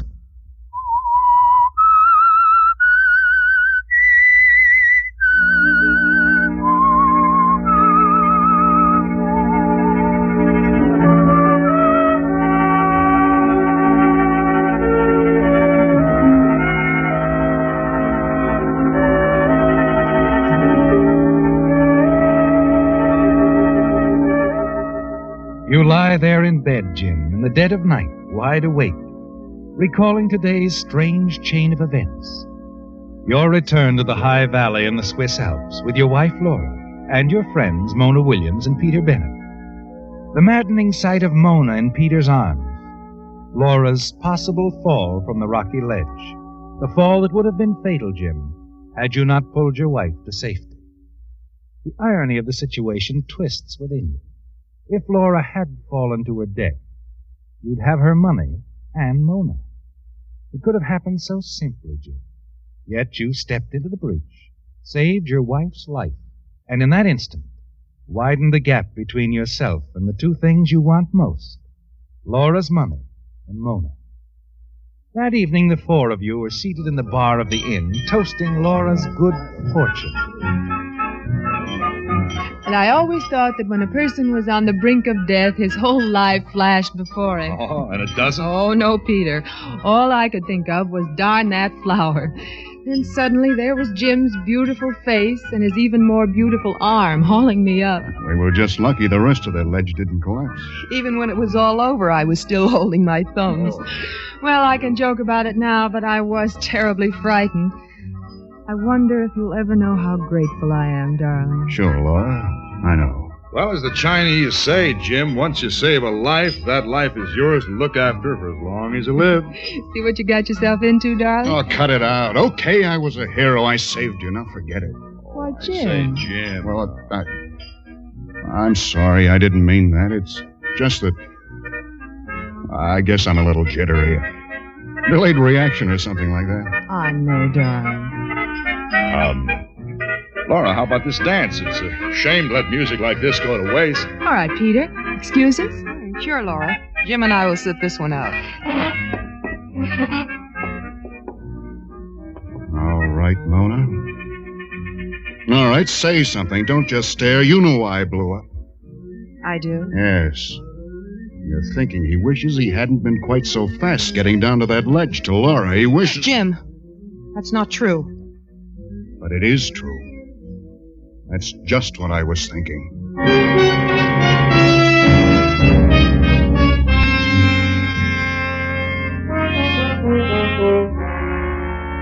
Yes, Jim, the thought stays with you. If you'd have only let Laura fall to her death, it would be all over now.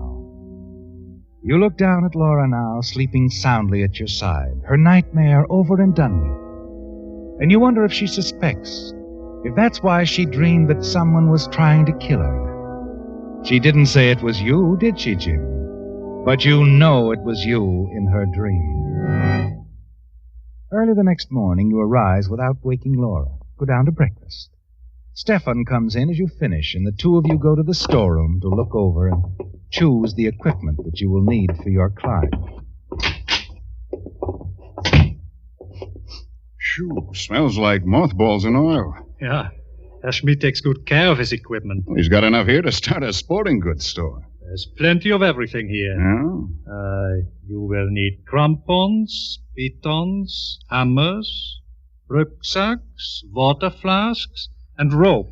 Yeah, rope. Yeah, we couldn't do without the rope, could we, Stefan? Nein, we could not do without the rope. To a climber, it is often the difference between life and death.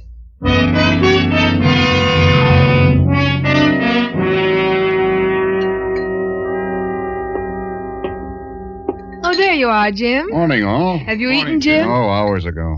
Be sociable anyway. Sit down to a cup of coffee. Well, I can do with a cup at that. Stefan thinks a climb to the upper ridges of the Gray Cloud would be a good climb. We won't try for the top, of course. That would be a little too rugged. Gray Cloud. Sounds sort of ominous. Yeah, it's not too tricky, though, Jim. I mean, after all, the girls, Mona especially, hasn't done too much climbing. I resent that, Mr. Bennett. I'll have you know I'm very good. Oh, Laura, Jim, I've got wonderful news. Mona's broken down and agreed to set our wedding date for early summer. Oh, that is wonderful. I'm so glad. And I was thinking, Jim, I have no brothers or anything like that, and, well, you are our best friend. Will you be my best man? What? Oh, Jim. Did it get on your trousers? Here, take my napkin. No, it's nothing. Nothing at all. Clumsy of me. You're not getting stage fright already, are you, Jim? No, it's just that I certainly made a mess of this tablecloth. Well, what do you say, Jim? Okay? Well, I don't know what to say, Pete. Look, there's no one I'd rather have. Mona, too, I know. Mona, you ask him in your most irresistible way, please. Yes. Yes, of course, Jim. I think that would be very, very nice. You want to leap to your feet, scream that Mona belongs to you, smash everything on the table, don't you, Jim? But you don't. No, you just sit there, your eyes locked for a moment with Mona's. Go to Peter Bennett. But you don't dare look at Laura, do you, Jim? You're afraid of what she might see in your eyes. All the hate and resentment you feel for her. And you know now what you must do. After breakfast, you hurry to the storeroom. You study the 4 coils of rappel rope, select the darkest of the 4, and go to work. You work slowly and with infinite care. Finally, it's done. You smile. It looks like an extremely stout rope, doesn't it, Jim? Yes. But the full weight of a body, even a body as small and as light as Laura's, would snap it. Darker than the other 3 coils, it will be a simple matter to make certain that Laura gets this rope. By late the next afternoon, your party is past the timberline. Stefan, who is leading, shouts, points to an arm.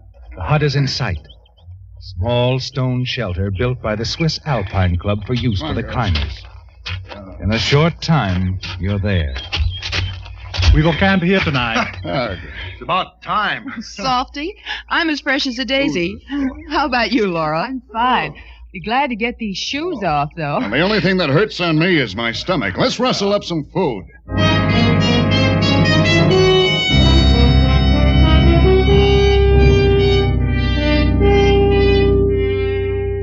Sunset the next day, and you reach the second hut. So far, there has been no occasion to use the ropes. You're impatient, aren't you, Jim? You've seen to it that Laura has the dark rope, the one you've cut, that will never support her weight, and tomorrow she'll have to use it. When you start out in the morning, the angle of your ascent steepens, and finally you hit solid rock. You remove your crampons and thread your way up the steep rock till finally you reach it. Solid gray wall of overhanging rock. Stefan pauses and faces the 4 of you. It is a bad spot. Something has happened here. It is better that we descend and look for another way around. But why, Stefan? We can work up to the overhang. There must be some sort of hole beyond it. What do you think, Pete? Well, Maybe we could, but the girls aren't. Laura, do you think that you could... yes, I can manage it. Mona, do you... Oh, yes, of course, I can make it. Well, the eyes have it. Well, good. I go now. I will lower my rope when I clear the overhang. We'll be seeing you, Stefan.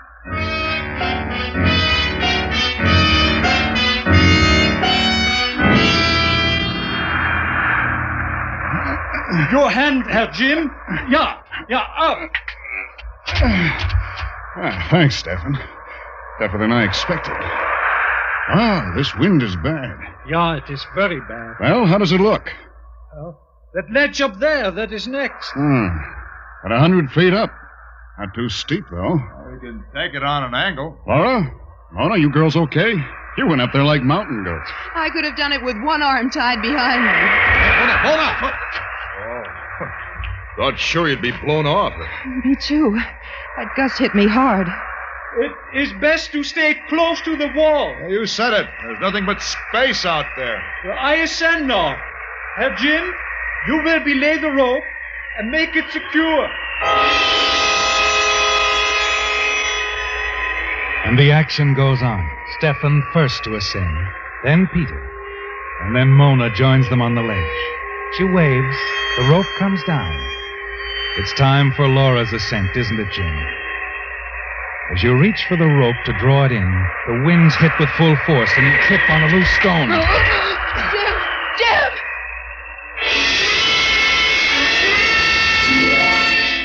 Your clawing fingers fasten onto the lip of the ledge. You're torn loose, rake down the side of the wall and claw about a nub and hold.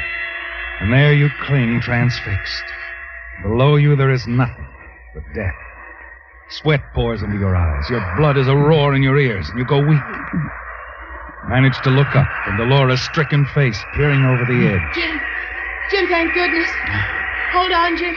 Hold on. We'll lower a rope. Lock it around your wrist and arm. I'll belay it. Stefan is on his way down.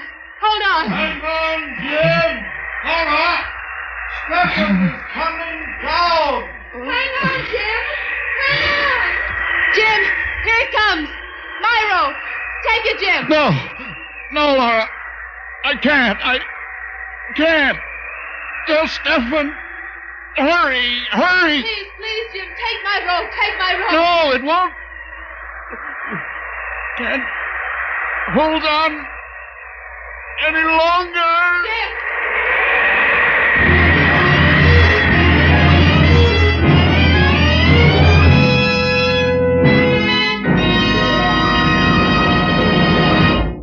Whistler will return in just a moment with the strange ending to tonight's story. Now back to the Whistler.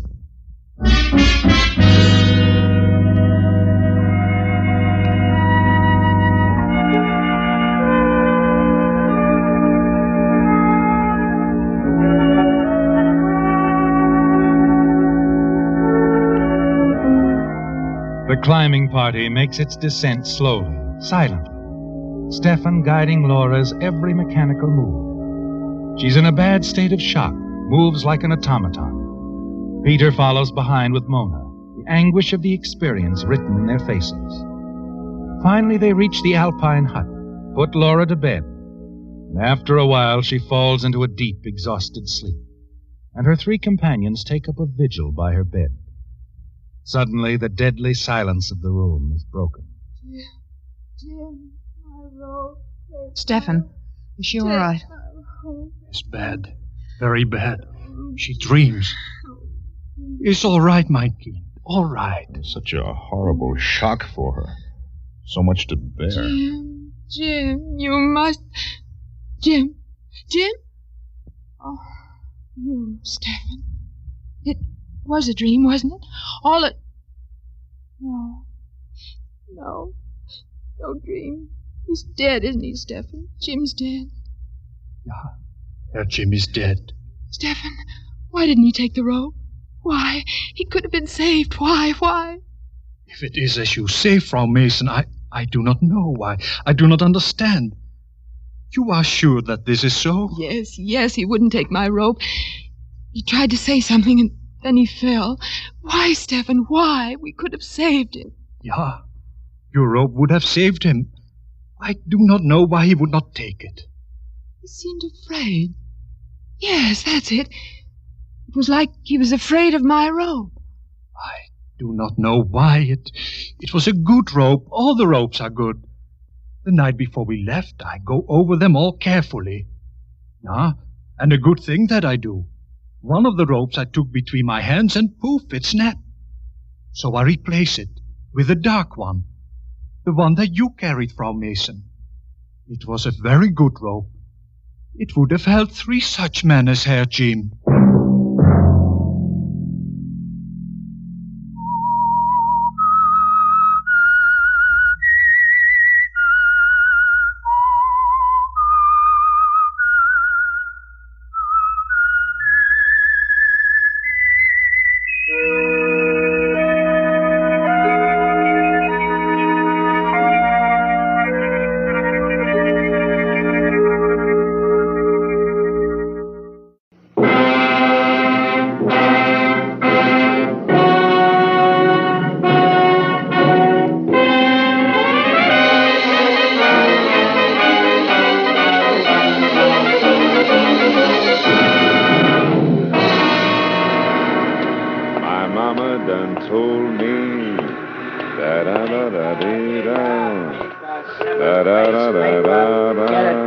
History. Hiya, Mr. Marlowe. Hiya, kid. Get up while it's hot. Paper 7th race, clothing Wolfe. Hey, mister, could you please help a blind man? Could you let me have $1 for my first square meal in a week? You mean your first shot in an hour, don't you, Jake? Huh? Oh, Mr. Marlowe, hi. How are you? Sorry I didn't recognize you. Must be these dark cheetahs. Yeah, must be. How's business, Jake? Oh, I seen better. You too, huh? Yeah, sure. Well, you're just standing around here in front of your office for the fresh air, maybe. No, Oh, no, don't tell me that ain't it. I got it. Huh? You're making a rendezvous, a secret meeting, huh? No, Jake, I'm just waiting for something. Holy catfish! Look at that jerk out in the middle of traffic. The guy with the suitcase. Getting out of that cab right in the middle of the street. Hey, he's coming this way. And he acts like the guy I'm waiting for, suitcase and all. Here, Jake, here's a starter on that meal. I'll see you. Goodbye. I got you. So long, Mr. Marlowe. Thanks a million. Sir, tell me quickly. You're Mr. Marlowe, Philip Marlowe? That's right. You're Rothwinkham? Correct. Mr. Marlowe, is your car nearby? Yeah, right over there. Good. Now, Mr. Marlowe, you've got to get out of here. My very life may be in danger. And if you've been seen with me, sir, yours as well. Quickly, Mr. Marlowe. We must be off. Yeah. Well, this way, Mr. Winkham. My new client was right out of Charles Dickens, but I bit my lip and tried to play it straight. We piled into my car and took off. Mr. Winkham, his owl eyes glued to the rear window, watched and worried hard about whether we were being followed. But finally, he was convinced that we were safe. He relaxed his grip on the suitcase and fumbled for a cigarette. Rothwinkham was maybe 50 and had a large, bald head on a small, well-dressed body that just couldn't sit still. Also, it was at least 3 to 1 that the gentleman had ulcers. He was the type. Keep driving, please, Mr. Marlowe, and do watch the rearview mirror. Okay. Now, sir, what exactly did I say to you on the telephone? Well, you wanted me to fly to Chicago tonight with a suitcase that contained an item worth $20,000, which was earmarked for some museum, right? Oh, yes, the Asheville Museum. Yeah, and you said something about an eccentric here in L.A. who owned the item. That's about all I caught. That and the fact that you were very worried. And I still am. Now, first, Mr. Marlowe, a word about the man who was First, Mr. Winkham, a word or two about the item itself, huh? You know, I can't afford to play carrier pigeon without so much as a peek. It's too much like leading with my chin. Now, what is it? A gold cobra. A gold what? A cobra. A snake, sir. Made of 250 separate links, each some 2 inches in diameter and each solid gold. Links, huh? That makes the snake flexible like the real thing, is that it? Yeah, precisely. And the cobra's hood, Mr. Marlowe, is spun gold. Oh? Originally, the object was a ceremonial piece. It comes from India, from a kingdom that no longer exists. Mordecai Ziff bought it there several years ago. Mordecai Ziff, huh? Yes. He's the eccentric who lives here in L.A.? But perhaps intellectual is more the proper term. Oh. He lives near here in the Hollywood Hills, and he is the one who is presenting the cobra to the museum. I see. Well, tell me, what's your connection, Mr. Wickham? I am a friend, Mr. Marlowe. Mordecai and I studied together in Europe many years ago. Really? We have remained fast companions through the years. And now that his health is failing, he is a man of 60. I wish very strongly to repay his kindnesses, but I need your help to do it. Yeah, well, that brings us to the party following you. Who's that? A creature named Akbar, Mr. Marlowe. Yes. He's an East Indian, and he wants the cobra. Badly. That's all I know of him, except, sir, that he has no claim, morally or legally. He's merely a fanatic. Yeah, well, that's not to be sneered at. It's a full-time job. Tell me, what does this Akbar look like? Well, he's thin, he's dark-skinned, dark hair, vicious, cold eyes. You'll have to be on the... Mr. Marlowe, behind us, sir, that taxicab. We're being followed to get... Drive, sir!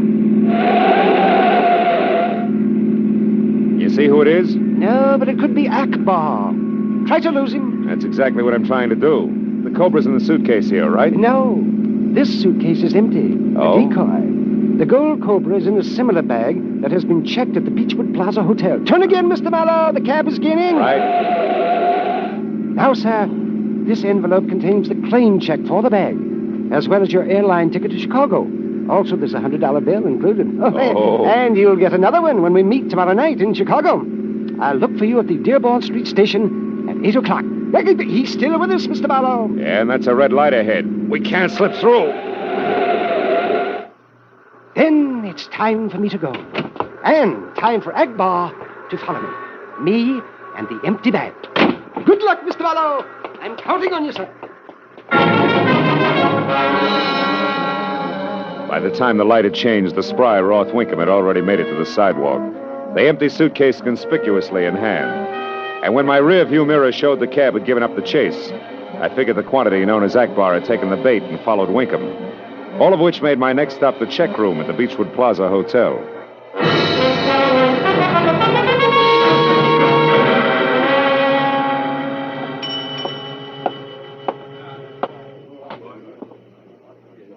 Yes, sir. What'll it... Well, hello. Can I be of some assistance, maybe? I wouldn't be surprised. But at the moment, I just want my suitcase. Here, honey, it's a black bag. A black bag? Yeah.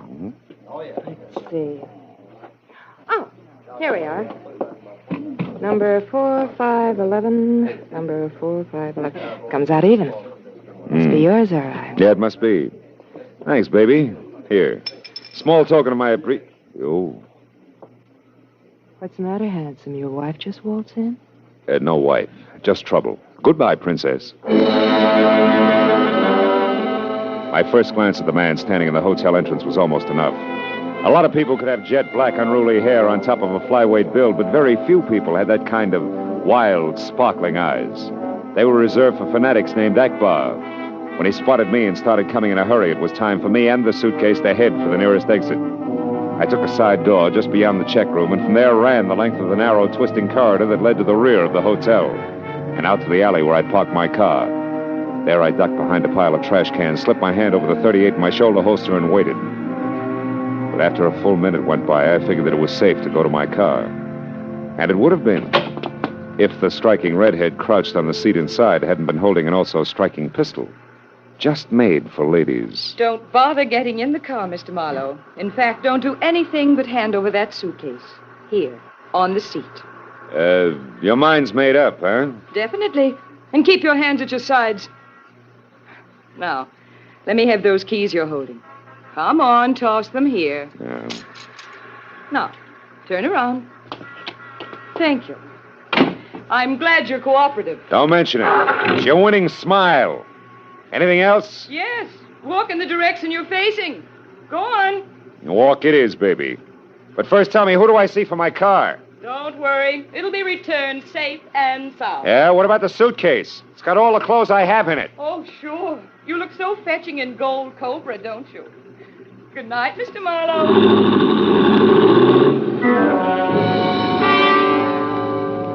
The shock of fire red hair gunned my car the length of the alley and then swerved on two wheels into the busy street beyond and was gone. I followed to the end of the alley and started walking toward the hotel. And I saw something else. It was Akbar running toward a hack stand. He had also seen my car disappear, and that obviously meant that he wanted the first cab in line to take him someplace in a hurry. But the driver was waiting for a fare, which forced him to the only other cab in line, and almost gave me time to get to him. Almost. But not quite. That left only an outside chance that Akbar had tossed an address to the driver before he knew that the cab was taken. Yeah, but it was an outside chance that paid off. Yeah, sure he gave me an address, pal.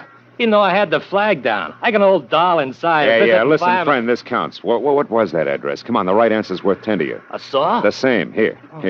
Oh, no. All right, what was it? Let me think, pal. Come now, on, hold come on, everything, come on. pal. I got it. Outpost Road, number 818, I think. Yeah, 818 Outpost Road. 818 Hollywood Hills, huh? Someone up there you know, pal? It could be. Get moving. 818 Outpost But, Road. pal, I already told you. I already heard you.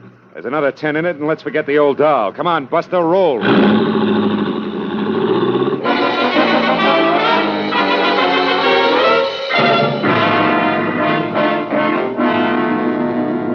Pal, a corner mansion there is 800 outposts, so this next job must be it. Whew. Looks like the Taj Mahal joint. Yeah, that plus enough grounds to build a ballpark, grandstand included. I'll get out here, take the driveway on foot. Okay, pal, whatever you say. Hey, you want me to wait? Yeah, you better. No, I think I see my own car up there. Here's the 10, thanks. Okay, pal. So long. Hey, give my love to the Roger, huh? Brother, what a backdrop for a harem. 50 beautiful girls, 50. Kindly stand just where you are. This rifle is loaded and the safety not on. It was hard to believe. At the top, a genuine African pith helmet, and under that, a pudgy, cherubic, smiling face with red roses for cheeks and dimples, an inch deep. And the rest fit, too. A round little body dressed in a khaki shirt, riding breeches, and polished leather boots. Happy of the 7 dwarfs and jungle get-up. But there the individualism ended, because like everybody else I'd met tonight, his interest was in the Cobra, exclusively. Now, Mr. Whoever you are, where is that snake? Have you tried the grass? I understand snakes love it. This is not the time to jest. There's nothing funny about that Cobra. Not unless $20,000 happen to tickle your funny bone. For the last time, where is the Cobra? The truth. Okay, the truth. Frankly, my friend, I haven't the slightest idea. Honest, I haven't. Happy folded up on one punch like it was built on hinges. I headed for the Taj Mahal on a run. But when I was past my car and had gone the slippery length of a tiled porch that led to a pair of half-open etched glass doors, I slowed to a walk at the sight of a single light that came from a beaded lamp in a room inside. Then I came to a full stop. The room was about the size of a basketball court with plush decor that was strictly Far East. An elderly man wearing a bright yellow satin robe and also bright yellow satin turban was stretched out. Glassy eyes staring at the ceiling. The front of his robe an ugly blood stain.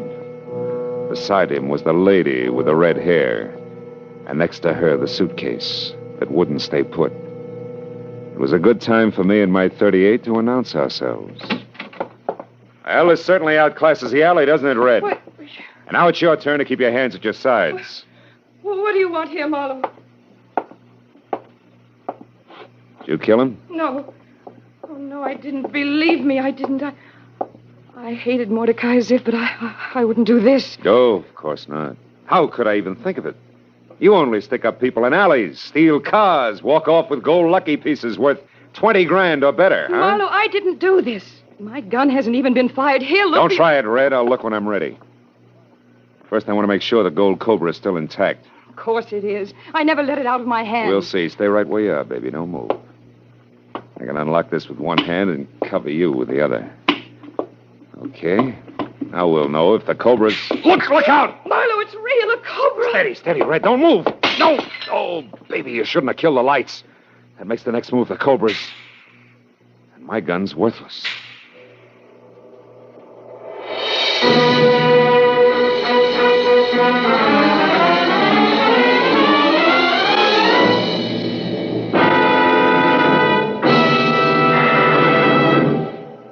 To make every day more enjoyable, treat yourself often to refreshing, delicious Wrigley's Spearmint Chewing Gum. The lively, full-bodied real mint flavor cools your mouth, moistens your throat, freshens your taste. And the chewing itself gives you a little lift, helps you keep going at your best. So for real chewing enjoyment that's refreshing and long-lasting, always keep Wrigley's Spearmint Chewing Gum handy. Healthful, delicious Wrigley's Spearmint Gum will make every day more enjoyable. Now with our star, Gerald Moore, the second act of Philip Marlowe and tonight's exciting story, The Gold Cobra.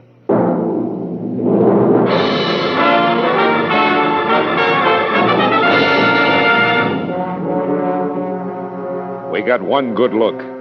and a live cobra rearing up out of the suitcase, its hood distended, flicking its glossy, forked tongue, before the only lamp in the room shattered on the floor in a blue flash, and total darkness surged in. For an endless moment, there was silence, as soft and thick as black velvet. Then we heard it. The snake was moving. We listened to it crawl slowly out of the suitcase, ease itself across the table, and slither to the floor.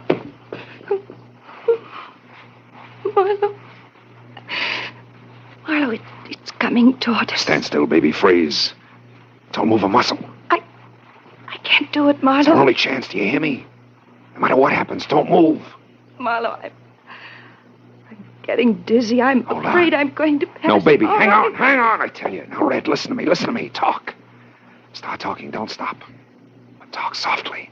Who are you, Red? Tell me. What's your real name? Tell me. Abigail Seaburn. All right, who killed Ziff, Abby? Who was it?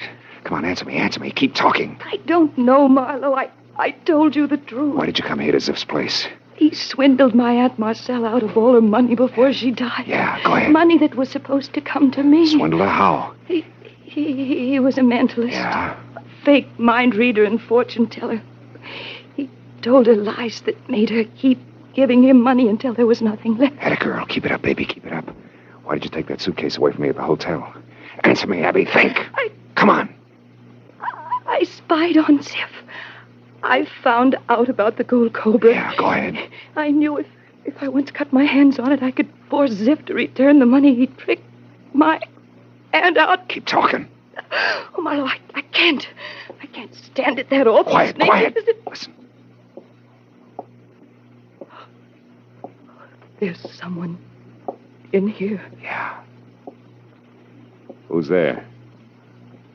Who is it? No! He made it out the door. The cobra struck at him, Marlowe. Sounded like it was clear across the room from us. Now, look, Abby, stay where you are. Don't move. I'm going to see if I can find a light switch on the wall behind us. Stand real still, Abby. You hear anything? No. Oh, hurry, Marlowe, please. Believe me, baby, I am. There ought to be a switch here someplace. There's got to be a switch. Yeah, here it is. Thank heaven, light again. Where's that cobra? I don't see it, Marlowe. We'd better spot it. That thing's loaded with sudden death. It's not here, I tell you. It's gone, Marlowe. It's gone. Yeah, I guess you're right, for the time being. But in case it comes back, you better keep that gun handy. Where are you going? After the guy who beat it through that door.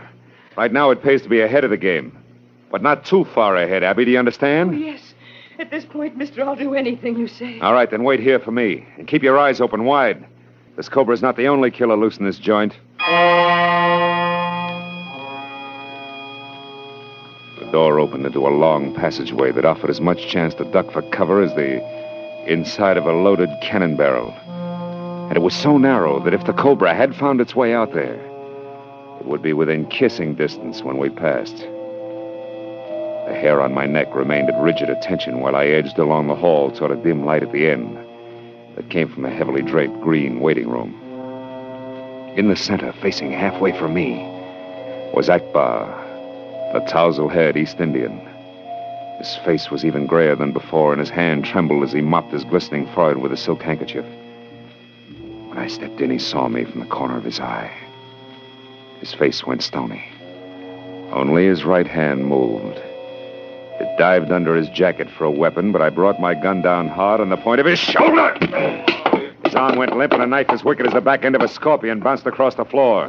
Dog, you'll pay for this interference. Not on the installment plan, Buster. We're going to settle up right now. How come the live cobra in the suitcase you're so anxious about? A fiendish trick. Yeah, and in the dark, it almost caught you, didn't it? True, but fortune smiled and the cobra missed. Yeah, but fortune's a fickle lady, Buster. Come on, talk it up. Just what are you trying to promote? The return of this sacred gold cobra to its rightful place. The temple of my ancestors in India. The blasphemy perpetrated by Mordecai Ziff will end only in the restoration of the gold cobra. And I am prepared to do whatever I must do to accomplish this. Even to paying money for it. Or killing? Or killing. Death is transitory and therefore inconsequential. Well, the Homicide Bureau has other ideas, Elephant Boy. So maybe we better just... I hate to leave you alone, Akbar, but you're better off in the long run.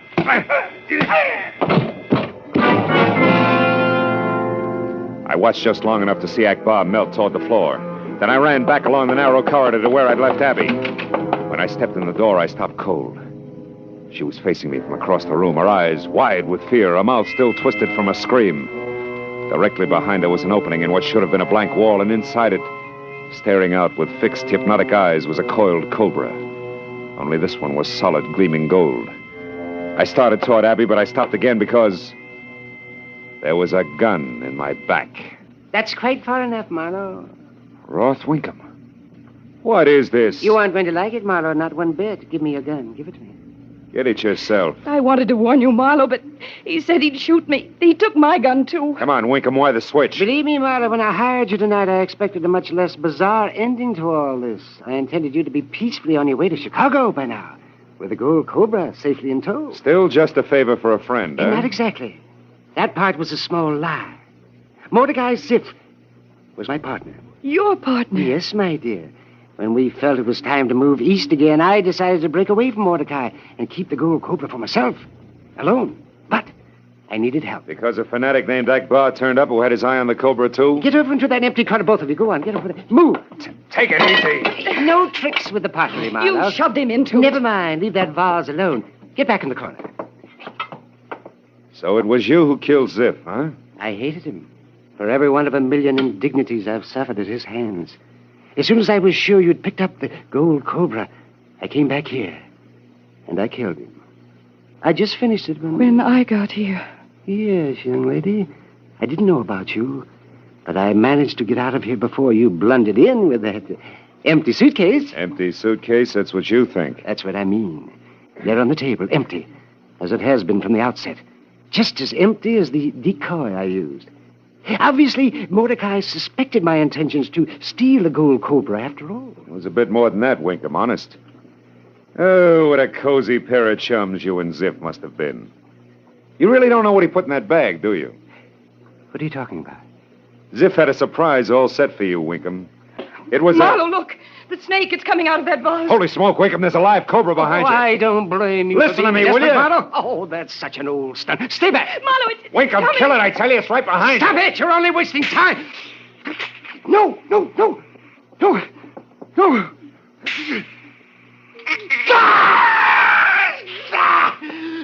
I'm bitten.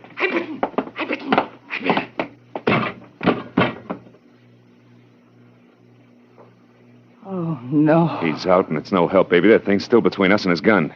Get behind me, back in the corner. Oh, Marlowe, we're trapped. We can't get past it. Get back, will you? Maybe I can throw my coat over it long enough. Hey, anybody here? What's the matter? Oh, it's the jerk in the pith helmet. Hey, you! Over here!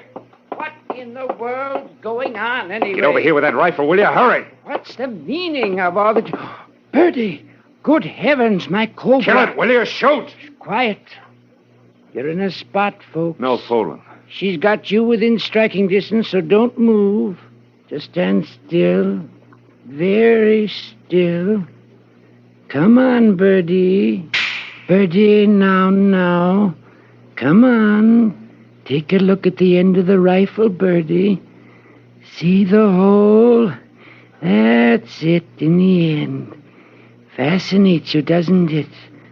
Steady, folks, don't move. Keep looking at the little hole in the rifle, Birdie. That's right. Now back up. That's the way. Into the sack, Birdie. Little more. Now put your head in like a good girl. Ha! That does it. Now we've got you safe and sound in the sack. Oh. Whoever you are, brother, you're a genius. Crumpler's the name, Otis Crumpler. Snakes are my business. Most amazing thing I've ever seen. Yes. The most amazing thing. Abby. Abby! Why, she's fainted. Well, what's wrong? Was she bitten? No. But I know what she means. Look, if you don't mind, Crumpler, I think I'll sit down myself. Right here.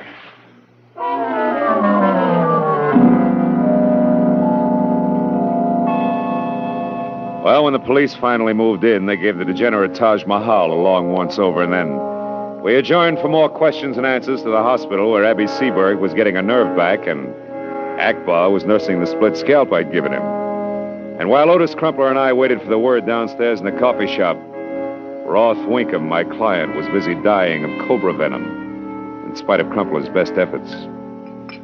Well, that's the way it is with cobras, Mr. Marlowe. Sometimes there's just nothing you can do. Sugar? No, thanks, no. He had it coming, Otis. Oh, both of them did. Mordecai Ziff was a slimy sort, too. He'd been snooping around my snake farm for several days. Oh? And then tonight, when Birdie turned up missing from her cage, I just knew that he was behind it some way. But I couldn't figure why anybody would want to steal a cobra. You know what I mean? Yeah, vaguely. Phil, guess what? What? Oh, Abigail Seberg is well enough for coffee. Sit down. Oh, it's better than that. The police think there's a good chance that Akbar will be able to buy the gold cobra and I will get the money. How do you like that? I like it fine. Where are we going to spend it? Oh, well, I know a certain kind of snake bite remedy I'd like to try right now. I think we deserve it, mister. It comes in bottles, and they call it scotch. Oh, no, not whiskey. Oh, not for snake bite. Oh, no. No, that's the very worst thing you could do. You see, it stimulates the heart and makes the blood go faster. And that... And that, Mr. Crumpler, is exactly the idea. Come on, Phil.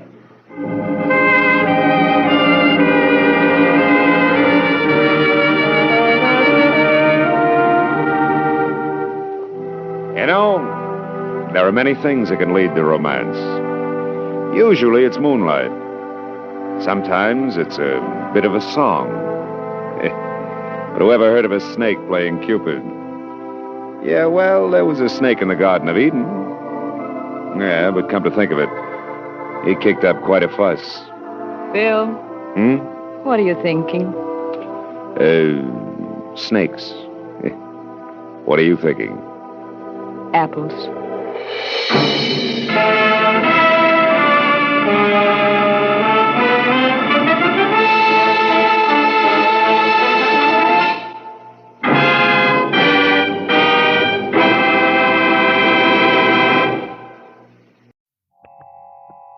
Have you heard the strange tales of the Whistler?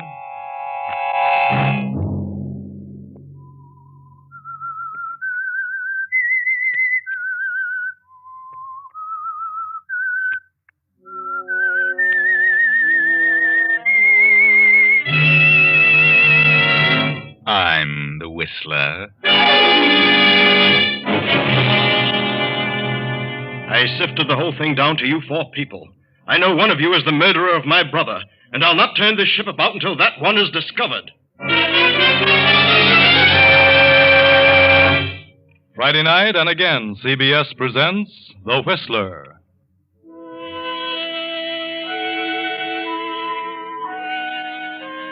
I, the Whistler, know many things, for I walk by night. I know many strange tales, many secrets hidden in the hearts of men and women who have stepped into the shadows. And so I tell you tonight the strange story of Eye for an Eye. Just before dawn of a day in 1940, a small seagoing yacht with a crew of 4 and a passenger list of 5 puts out from the Honolulu Yacht Basin and heads southwest into the open sea. This is the yacht of Dr. Paul Durant, scientist and marine biologist, for many years a resident of the islands. Dr. Durant is already in the wardroom as one by one his guests arrive for breakfast. Keep your course due southwest, Captain. Due southwest? This summer weather is treacherous. Due southwest. I'll tell you when to put about. Yes, Doctor. Just as you say. Morning, Doctor. Oh, come in, Professor Mallory. Breakfast in a few minutes. I've been on deck for some time, Doctor. I can't understand it. We seem to have lost sight of land. Have we? Well, fog, perhaps. No sign of fog. I thought we were going to cruise around the island. Oh, well, it gets too rough when you stay close to shore. Does it? Good morning, everybody. Where on earth are we? I don't see land anyplace. What goes? I have a feeling we're miles out to sea. Do you, Owner? I had the same idea, Owner. I ordered the ship out to deeper water so we could do a bit of hunting. Hunting? Hunting for a nice school of big fish. A lot of killers out here now. we should be able to catch one of them. Good morning. Doctor, I'd like to ask you a question. Yes, I'm sure I know what it is, and I'm sure I can answer it. Why are we so far out to sea? Yes. Well, Karen, it's because I want Doc, I want to talk to you. Oh, come in, Hal. I know what you want to ask me. Karen just asked me the same question, so I'll answer you both at the same time. Okay, what is the answer? Well, this happens to be the season for catching the big ones. The killers, we call them. So I decided to put out a way in order to get a crack at one of them. Killers? Yes. Apparently you're not a fisherman, Hal. But I'm sure you'll find it interesting. Hey, look, Doc, what's on your mind? I've been suspicious of you ever since you invited me on this weekend cruise. Have you, Mr. Norton? Why?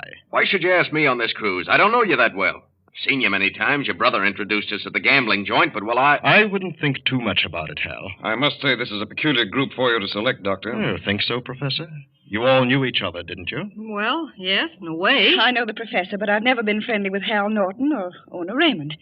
I know Hal Norton's a gambler, and Ona's a nightclub singer. I've known Ona for several years. I know Miss Karen Somerset's a social deb, and the professor's John Mallory. I've seen him at various times. Then if you all know that much about each other, I should think this is an opportunity to really get acquainted. Who said we wanted to? Doctor, please turn around and go back. Please. No, I can't. Why not? I'll tell you. You all know that 3 months ago my brother Gerald was murdered. The murderer was never found. You 4 people were the ones selected. Selected for what? I've sifted the whole thing down to you 4. The ones with the most likely motives for wanting to kill him. I know that one of you 4 is the murderer. I'm not going back until the guilty one is discovered or confesses. I won't turn about, even if I have to kill you all. I can blow this ship to pieces with a touch of a button, and I will.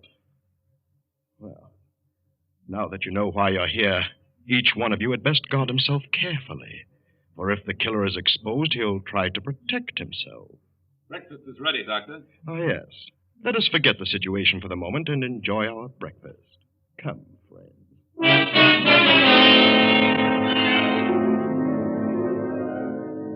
Well, Dr. Durand, now you have set up a situation in which each one of the 4 suspects the others. And each one knows that if he is to return alive, the guilty party must be discovered as soon as possible. Because the doctor is serious. Now, for some strange reason, the gambler Hal Norton seeks out Karen Somerset, the society girl. Well, Mr. Norton, what's on your mind? I want to talk to you. What do you want? Look, Doc's serious. He's got us out here, and he means what he says about blowing all of us up. Now, let's straighten this thing out. There's no use all of us being killed. No, you think I killed his brother, Gerald? Well, you certainly had a motive. You were in love with Gerald Durant, and you knew he'd fallen for Ona Raymond. You were afraid he was going to marry Ona and ditch you, so you killed him. That's a lie. I knew about him and Ona, but I didn't kill him. Well, it's a good motive, a strong motive. Well, I'll admit I was madly in love with Gerald. When I learned he was smitten with Ona, I was wild, but I didn't kill him. If I'd killed anybody, it would have been Ona. Yeah, I can imagine. What about you? You had a motive, just as good as the one you attribute to me. Don't be silly. What motive? You were in love with Ona. You figured she was tossing you over for Gerald. You couldn't take it, so it was only natural that you killed Gerald. I know how you gangsters think. What do you mean, gangster? Yes, Hal Norton, you had just as good a motive. You better forget all about it. A clever bluff, Karen. But I don't fall for that stuff. And I don't fall for your type of bluff. You think I had a motive, and I think you had one. So we're even, understand? Even, Mr. Norton. Good night.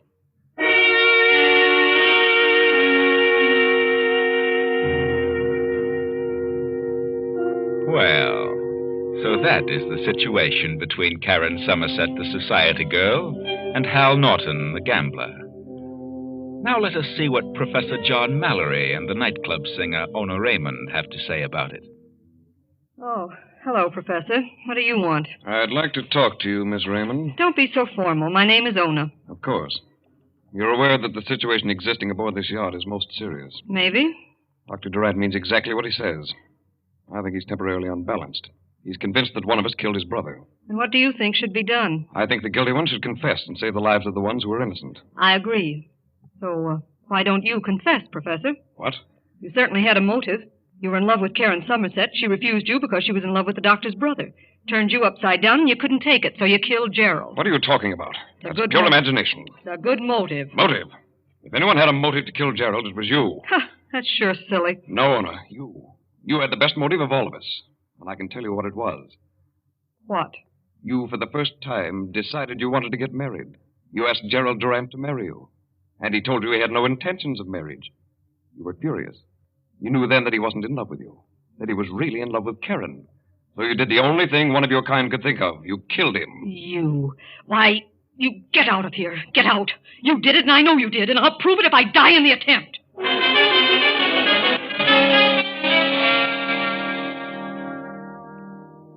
But that night, Ona Raymond tosses on her bed. She cannot sleep. All she can think of is the professor's accusation. Then, toward midnight, she leaves her cabin. And finally, after wandering about the deck, she makes her way to the doctor's quarters. Doctor, I've been making investigations, and I've learned something. What have you learned, Ona? I know now who killed your brother, and I can prove it. You seem to be very frightened, Ona. But I know the one who did it. And who is it? I'd rather not tell just now. Why not? If you put the ship about and return to port, I'll tell you. Why not now? No, I'm afraid. Afraid? Afraid of what? The guilty one knows that I know. I see. Well, then suppose I fix it so that no harm can come to you if you tell who it is. What then? Can you guarantee that, Doctor? I can. You tell me and nothing will happen to you. I'll see to that. Who is the guilty one? Well, it's... Doctor... Oh... Who's there? Who's out here? Well... now that leaves just 3.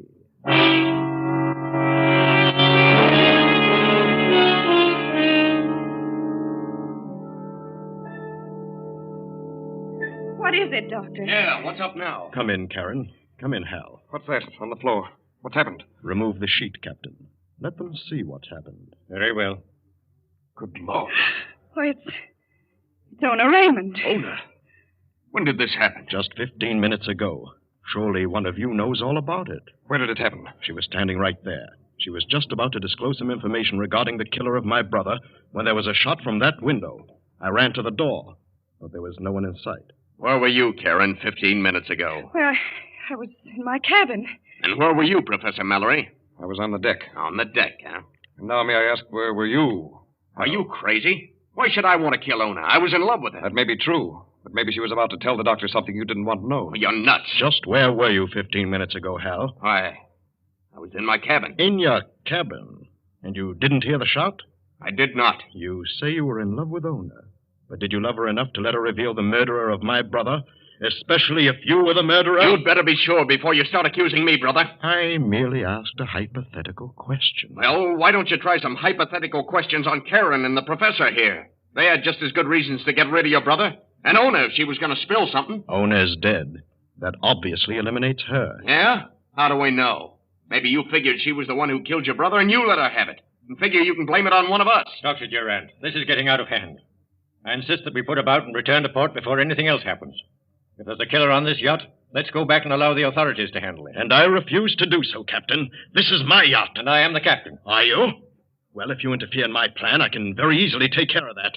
I'll not put about until I'm satisfied that I know who the killer is. But that's ridiculous. A murder has been committed. I'll stay out here in the ocean till I learn the identity of the killer, even at the expense of the life of everyone on board. We have enough fuel to keep running for more than a month.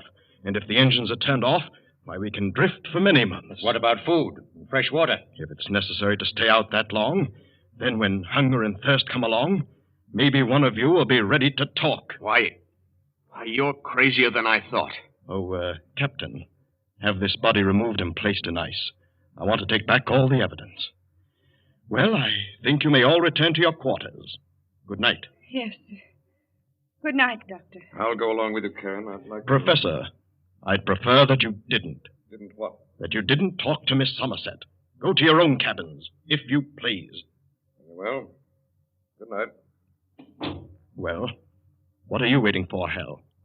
Look, Doc, are you really serious about this business of staying out here until we run out of water and food? If necessary. Look, suppose I tip you off to something. Tip me off? I'd rather have something definite, Mr. Norton. Yeah, I discovered something. I know who killed Ona. So whoever killed Ona must have been the one who killed your brother.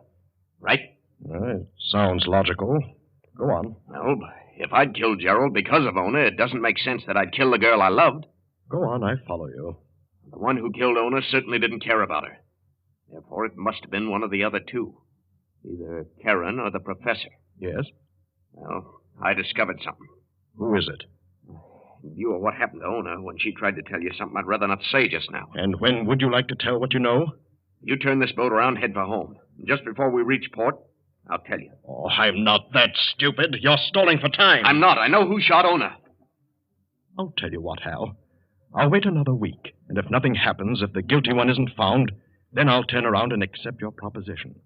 But you'd better know what you're talking about. Don't worry, I know. I know plenty. Good night. Good night, Hal.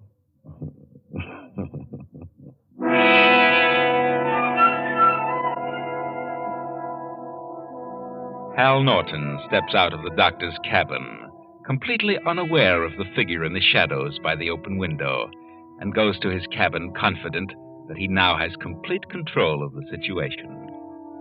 A few moments later, the captain in his cabin is manipulating the radio phone, attempting to make contact with the mainland. Hello? Hello? Hello? Hello, this is the yacht Mongoose calling. The Mongoose calling. Hello? Hello, Mongoose to mainland. Yacht Mongoose calling Globe Radio. Come in. Emergency. Skipper of Yacht Mongoose calling Globe Radio.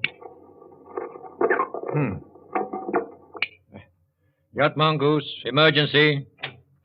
Yacht Mongoose, position 10 degrees north, 170 degrees west. I can't understand why I can't... What do you want? What are you doing here? Get out of here. Keep away from me or I'll... Oh.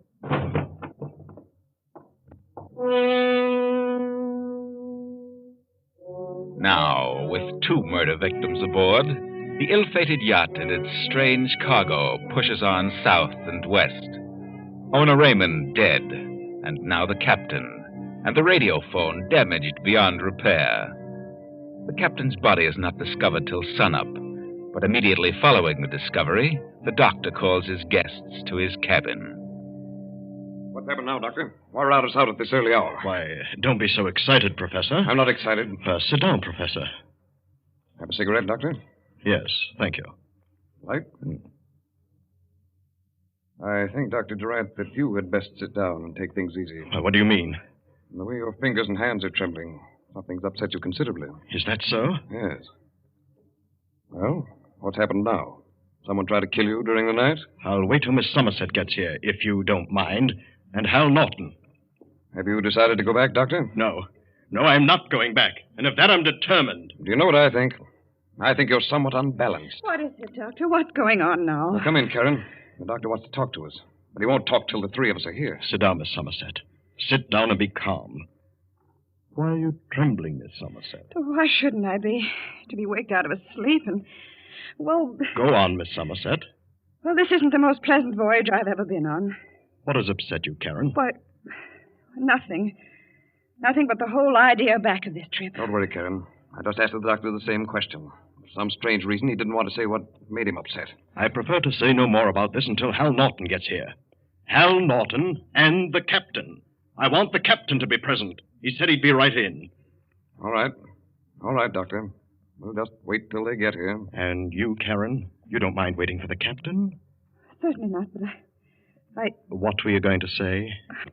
Oh, nothing. I'm going to have the captain radio phone the mainland.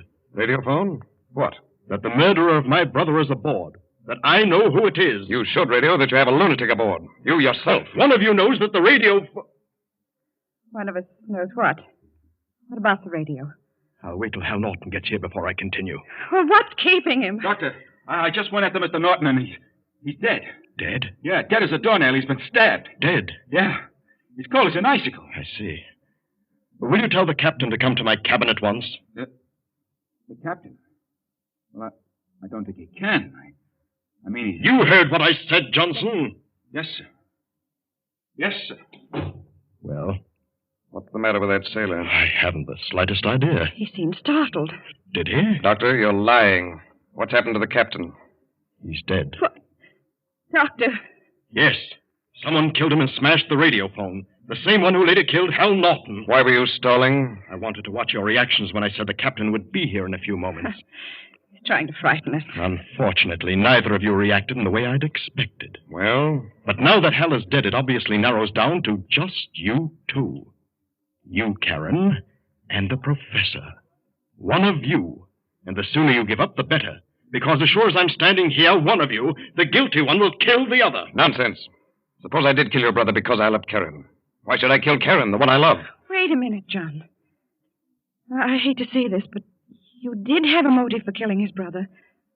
You were in love with me, and I told you definitely that I could never marry anyone but Gerald Durant. I know. You could have killed Gerald, and then when you came aboard this yacht and learned the situation... Karen, what are you trying to say? Ona Raymond could have learned something about your having killed Gerald. And when she was about to tell the doctor, you could have killed her. And maybe Hal, maybe he knew in some way who killed Ona. And you learned that, so you killed him. That's very logical. But on the other hand, take yourself, Karen. This is purely hypothetical, understand. You learned that Gerald, the doctor's brother, was madly in love with Ona Raymond, the chorus girl. So you killed him. Then, when Ona started to tell the doctor who it was, you killed her. Yes, that's logical, too, but... Wait now. Hal Norton discovered who had killed Ona. And when he decided to tell the doctor who did that, well, you could have killed Hal. Oh, very well. But Hal said he knew who killed Ona, but he wouldn't divulge the name until this yacht had reached its home port. Probably because he was afraid of the same thing that happened to Ona when she started to tell what she knew. But it's now reduced down to two suspects. You, Professor, and Karen. That's right. So I'll leave it as it is, for the two of you to figure out. And will not return until the score is settled. It might have been Ona who killed her brother, but it might even have been Hal Norton. And another thing, do you know whom I consider another suspect? Whom? You, Doctor. You could have killed your brother. Why should I go to all this trouble if I had killed him? To place the blame on someone else. Why, you're mad. Stark raving mad. I think you're the one who's mad. I think you're a diabolical maniac. Get out of here. Get out! Come on, Karen, let's go. And it's my opinion that we'd better not close our eyes tonight. Not once.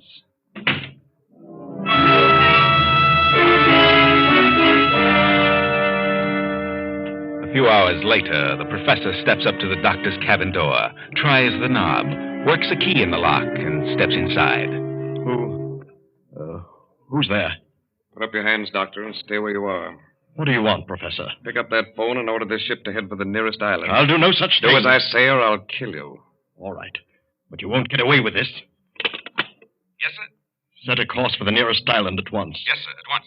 And order all hands to abandon ship within 1 hour. What?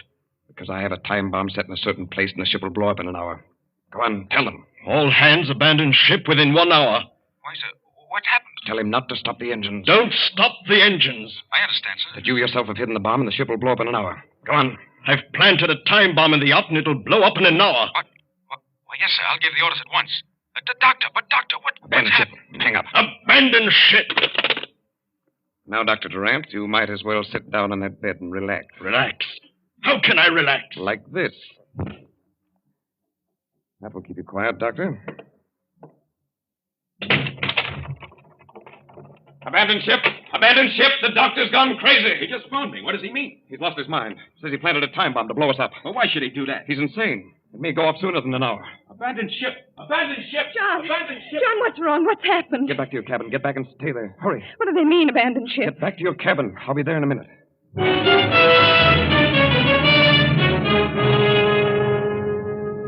The hands abandon ship, and when they are well away from the yacht, the professor rushes below deck and opens the seacocks, and as the water rushes in, he hurries to Karen's cabin.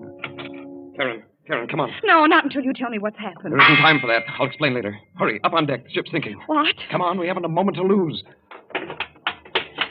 John, it is. It is sinking. What's happened? The doctor went crazy. He tried to sink the ship with a bomb and kill us both. Come on. There's a raft. We'll get off before it blows up. Hurry.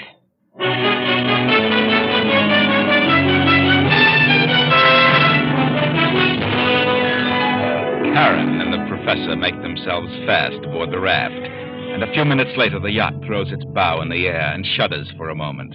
Then...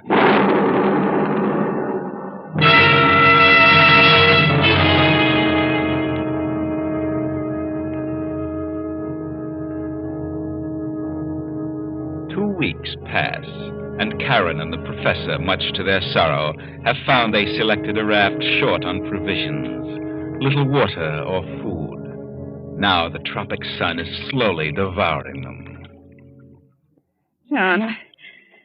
John, Yes, Karen. are you sure there's land around here? I thought there was. Or Or what, John? I wouldn't have done it. Why don't you tell me the truth, John? What happened? Well, I did it. I sank the ship. You? Why? The doctor was insane. I knew that. It was the only way to save ourselves. I made him order the hands to abandon ship. Then I opened the sea cocks. I blew up the boilers. And what became of the doctor? Well, he went down with the ship. Believe me, Karen, it was the best way. Best way. Here we are, our food gone, the water exhausted. I was positive there was an island near here. We must be caught in a current and have been drifting in the opposite direction. I can't stand this sun. It's driving me crazy. I can't stand it. Karen, darling. Yes, John. I love you, Karen. I know, but what does it matter now? I've got to tell you something. Got to. I know now that we haven't a chance. What? For a while I was certain of our position. Now, well, I want to tell you this. I did kill Ona. John. I killed her, and I killed Hal Norton. What are you saying? Because I knew you were the guilty one. I knew you were the one who killed the doctor's brother. But you were justified in killing him, Karen. I knew Ona had discovered the truth, so I killed her. I knew that Hal knew what had happened to Ona, so I killed Hal. The doctor was insane with revenge. So I blew up the ship, and that took care of him. Now, no one will ever know. Oh, but you're wrong, John. I didn't kill Gerald Durant. But Karen, who else could have? I don't know, but I didn't. What does it matter now, Karen? The ship has gone down with all the evidence. Ona, Hal, the doctor. The crew is ever picked up. Everything will be blamed on the doctor's insanity. Whether I'm guilty or not, what does it matter now? You know we haven't a chance. I can tell by the way you talk. I know what's going to happen. This Thursday, it'll get worse. And we'll go out of our heads and start drinking seawater. Please, darling. You see, it's getting you, too. Yes. I'll have to admit it. Can't last much longer. Karen, it's going to get worse and worse. It'll be torture. So, here's a revolver. Why prolong the agony? It's bad enough now. Oh, but John, I wouldn't have the nerve. I just couldn't. I'm a coward. You'll not suffer. You'll never know what happened. No, I can't. I'm afraid. Karen, look. What is that? Over there. I don't see anything. Just a bit of fog. You sure? Are you sure? No, John, there's nothing. It's just... Whoa. I thought for a moment I saw a ship. I can't see a thing.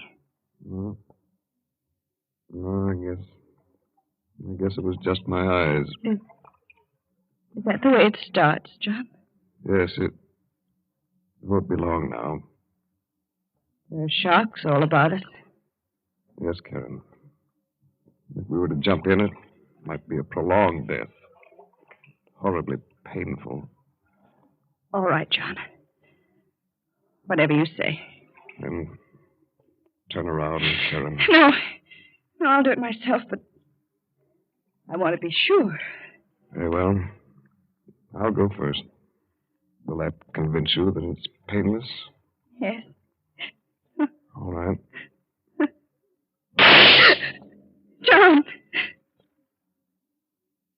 John! Professor John Mallory had killed himself. But an hour later, the ship John thought he saw pulled alongside the raft in response to Karen's frantic signals. And on the raft were a woman and a dead man, a suicide. Yes, it was the ship John thought he saw. The ship Karen said she didn't see. But she saw it. She knew it was there. But she lied so that John would die first. Very clever, Karen. You are now safe aboard the ship, and no one knows but you and I that you were the one who killed the doctor's brother. And the captain of the yacht. And now all those who might threaten your freedom are out of the way. Not one remains. Most ingenious, Karen.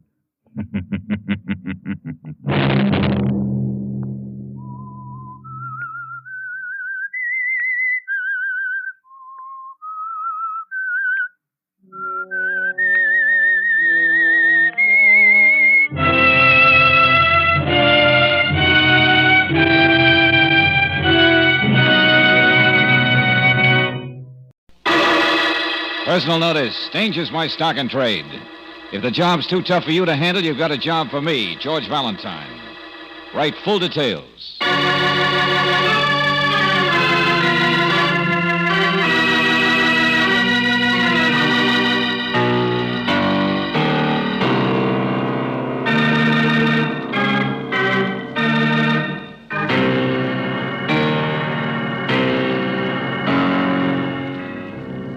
Standard Oil Company of California invites you to Let George Do It.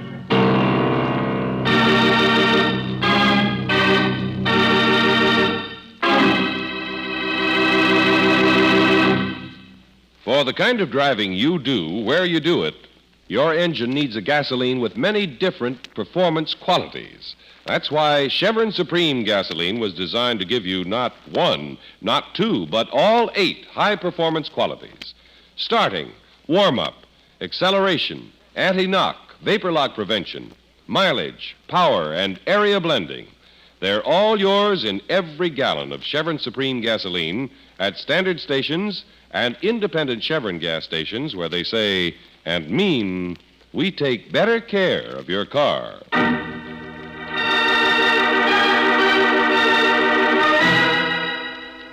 No Way Out, another adventure of George Valentine.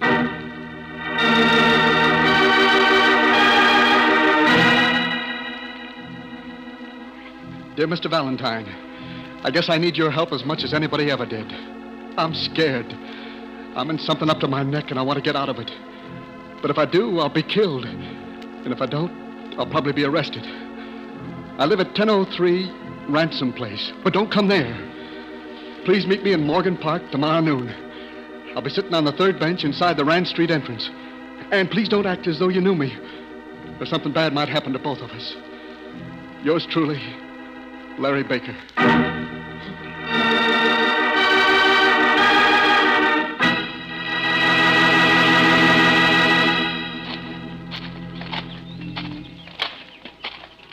Third bench. Oh, there he is, George. Yeah, must be our boy, all right, Brooksy.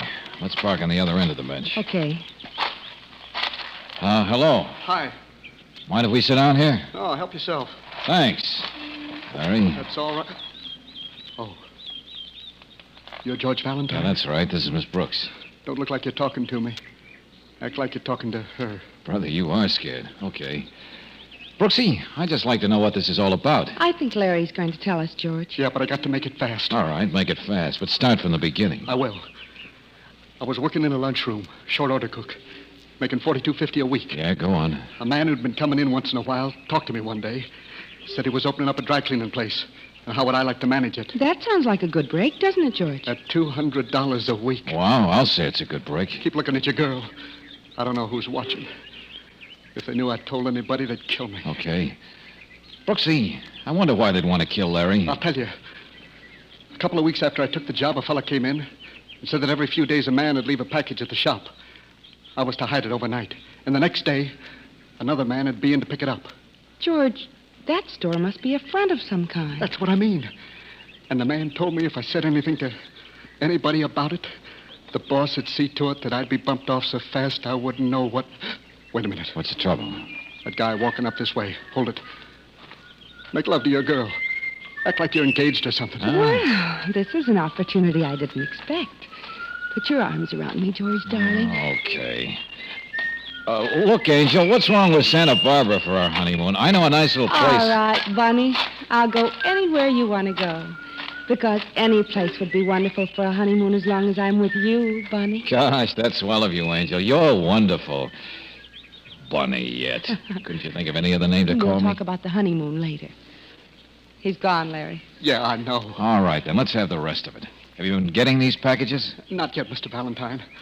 Another man came in yesterday and said the first one would be delivered to me this afternoon at 4 o'clock. That's why I wrote to you. Uh-huh. Well, we'd better be there to see what your man looks like. What's the address of your shop, Larry? It's 119 Murray Street. But look, you can't be in the shop. They'd suspect something. We won't come in. We'll look on from across the street. Mr. Valentine, I know this is something crooked. And if the police get onto it, I'll be arrested. I tried to quit, but they wouldn't let me. There's no way out. This man said I'd have to do what they tell me to, or... Just take it easy, Larry. We'll try and find your way out. Larry, I'm sorry I'm late with your sandwiches, darling. That's all right, baby. I got another half hour before I have to go back and open up the shop. Sit down. Okay, darling. Oh, Larry, what's the matter? Don't look now, baby.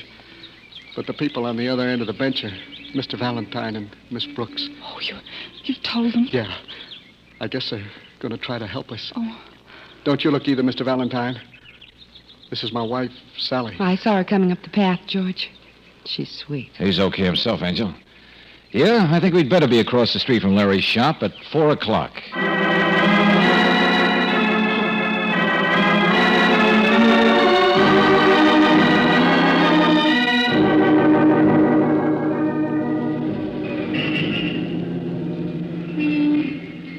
George, Yeah, Brooksy. just how long do you think we can sit here in your car in a loading zone without getting a ticket? Just where do you think is a better place to watch what goes on over there in Larry's cleaning shop?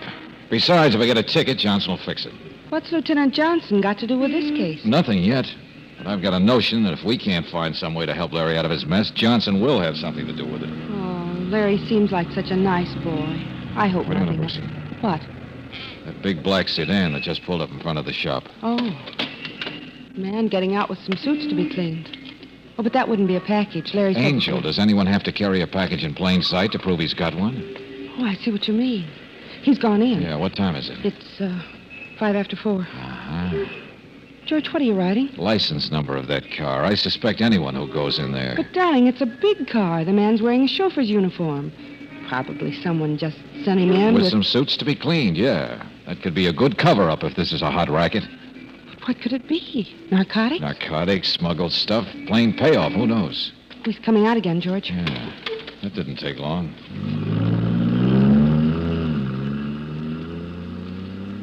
Well, he was certainly in a hurry. That's right. Come on, let's get across the shop. George, the suit you brought. Oh, yeah. We've got our cover-up, too, haven't we? Let's go.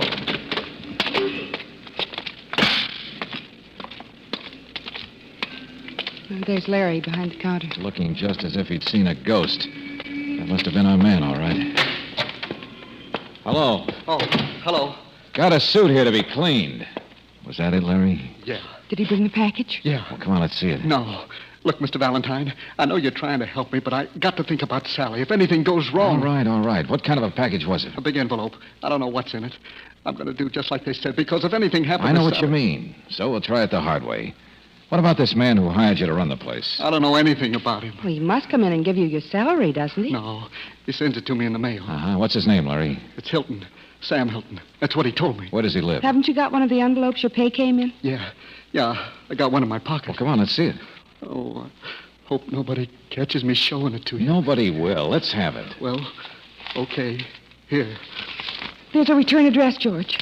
Number 6, Berwick Towers. Uh-huh. Swanky address, all right. Put that down someplace, Angel. Yeah, I'll get it. Mr. Valentine, what are you going to do? Drop in at Berwick Towers? But don't tell him I said anything. All right, Larry. Go ahead and do just what you were told to do, and I'll see you tomorrow. Tonight, I'm going to pay a little visit to your boss.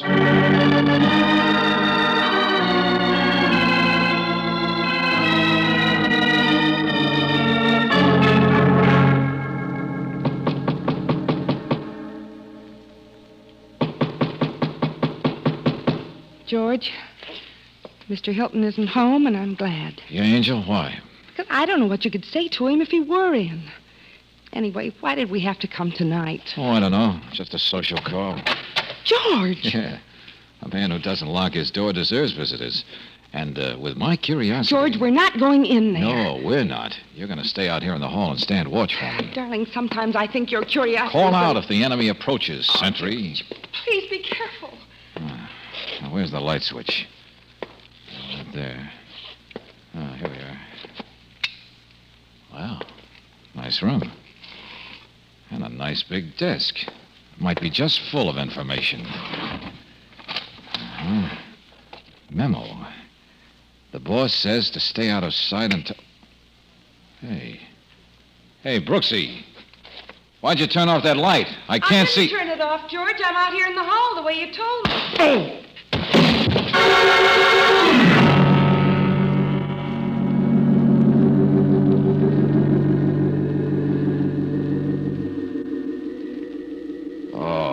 George, darling, it's me. Oh.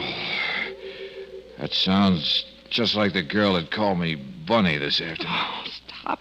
That was because... And according to the grammar I studied, you don't say it's me, you say it's I. George, at a time like this. Oh, are you all right, darling? Oh, sure, Dandy, just fine. Both of my heads are just fine. What happened? I don't know. I heard you ask me if I turned the lights off, and I said I didn't. Then I heard a kind of a hollow thud. Yeah, that was on the one head I had then, Angel. Didn't you see anybody? No, but I heard somebody. It was dark when I came in the room, but I heard somebody running and a window slammed. Window? And then Yeah, window. That one. Probably leads out to the fire escape. You think Hilton was here all the time, George? I don't think your hootie hit me. And I also think the man who hired Larry Baker isn't just playing kid stuff. So? So? I'm going to get back to Larry and Sally. Tell them what they're up against. Of course, that's a good idea. Tomorrow morning. Tomorrow morning? Yes, darling. Or rather, this morning. It's after 1 o'clock now, and the Bakers would be asleep. And besides, I'm a little tired of holding this handkerchief on your head. It'll only need about 4 stitches. Okay, you win, Angel. But first thing in the morning, I've got to see the Bakers. Because whoever Larry's mixed up with is playing for keeps.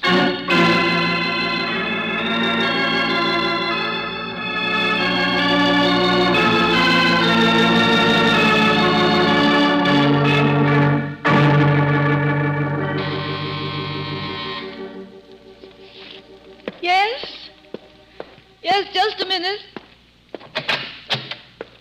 What do you... Oh, Mr. Valentine. Miss Brooks. Hello, Sally. May we come in? Wait, yes, but I... Don't mind the bandage on Mr. Valentine's head, Sally. Last night he got into a little accident. Oh. Has Larry left for work yet? Sally, what's the matter? What's happened? Larry's in jail. In jail? Why? The police just called me a few minutes ago. A man was shot in the store, and they say Larry did it. Oh, please, Mr. Valentine, can't you help us? I don't know what to do. All right, Sally, all right. At this point, I don't quite know what to do either. But I told you both yesterday that I'd help you, and I will. Come on, Brooksy. We got to get down to police headquarters.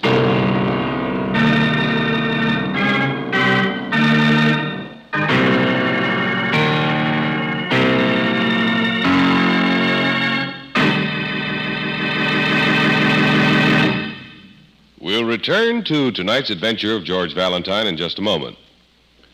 When you're driving out on the highways this month, you're likely to see an outdoor poster that says, "Battery down? We charge 'em up." And that's Car Saver's way of reminding you during the month of October that for fast, efficient battery service, your independent Chevron gas station or standard station is the place to go. If your battery needs a boost, Car Savers are the people to see. Or if your battery has seen better days and just won't take a charge anymore, then Car Savers are the people to see about a brand new Atlas battery. Atlas is the battery that's packed with power to give you good, fast starting and also supply power for your radio, heater, or other accessories. Atlas batteries are backed by a written warranty that's honored by 38,000 Atlas dealers from coast to coast. And if you're budget-minded, like most of us, you'll be glad to know that you can take several months to pay. So next time you're out on the highways, enjoying a ride in the country, or just taking a short trip in your own neighborhood, look for the Car Saver sign that says, "Battery down? We charge 'em up." That's your reminder that for all types of battery service, whether your battery needs a drink of water, a speedy recharge, or even if you need a brand new Atlas battery, the place to go is your independent Chevron gas station or standard station. The people you'll see are car savers, the folks who say and mean, we take better care of your car.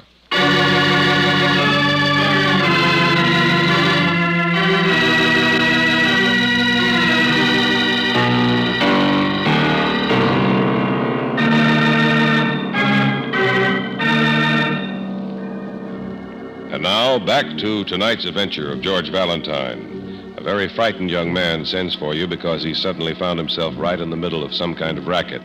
With almost nothing to go on, you set out to help him. And just when you found out that the people he's mixed up with are really playing a rough game, the young man himself is taken to jail for shooting. But if your name is George Valentine, you'd like to talk to your client and find out just what he has to say about it. I didn't shoot him, Mr. Valentine. You got to believe that. I didn't say you did, Larry. But if I'm going to help you, I've got to know what you know. Now, who did shoot him? How can I tell you that? I wasn't there. All right, now just calm down and tell me what happened, will you? I went in to open up the shop at 8 o'clock like I was supposed to. When I opened the door, there he was, lying on the floor, groaning and mumbling something about getting a doctor. What did you do? I knew he must be hurt bad. And I knew the fastest way to get an ambulance was to call the police, so that's what I did. I see. Did you know who this man was, Larry? No. Well, I don't even know what he looked like. He was lying face down on the floor. There was blood all around him. And I don't think you're supposed to touch anybody like that until the police come. The police will find out who he is anyway. Oh, by the way, what about the package you got from that chauffeur yesterday? Was that gone when you got to the shop? I had it. You... What? I was so scared. I thought if I left it in the shop, it might be stolen. I'd be blamed. So I took it home last night and kept it under my pillow. I had it with me when I went in this morning. Yeah? Where is it now? Well, it's... Look, Larry, I know you're frightened about everything. You thought the police might tie you up with that, too. But you'd better tell me. Well, before the police came, I hid the envelope under the rug in the shop near the big chair. Okay, good. First thing I'll do is try to get you out of here. Just take it easy. I don't want to get out now, Mr. Valentine. Why not? Well, I'm pretty safe here. But if I get out, they'll be after me. I know they will, and Valentine. Lieutenant Johnson. You've had time enough for the kid. Come on out. I want to talk to you. Okay. Take it easy, Larry. I'll be back. Thanks, Mr. Valentine. All right, Valentine, come on. The kid confess? Confess? To what? Oh, look, Valentine, I've got a job to do. So have I. Did you locate the Sam Hilton that Baker was working for? No, disappeared. No trace of him. Find the gun that shot was fired from? No, but we will. This Baker had plenty of time to hide it someplace before our men got there. This Baker didn't hide it any place, Johnson, because he didn't do the shooting. Oh, no? Oh, no. Got an ident on the guy who was shot yet? Sure, from his fingerprints. Joe McMath, small-town hood around town. Couple of arrests. Yeah, that makes sense. You don't mind if we stop in the receiving hospital and have a look at him, do you? For what? Look, Valentine, you know something you're not telling. Sure I do, Johnson. I know a kid is being framed, and you're helping to do it. Now, wait till I pick up Brooksy, and then we'll get over to the hospital and have a look at your victim.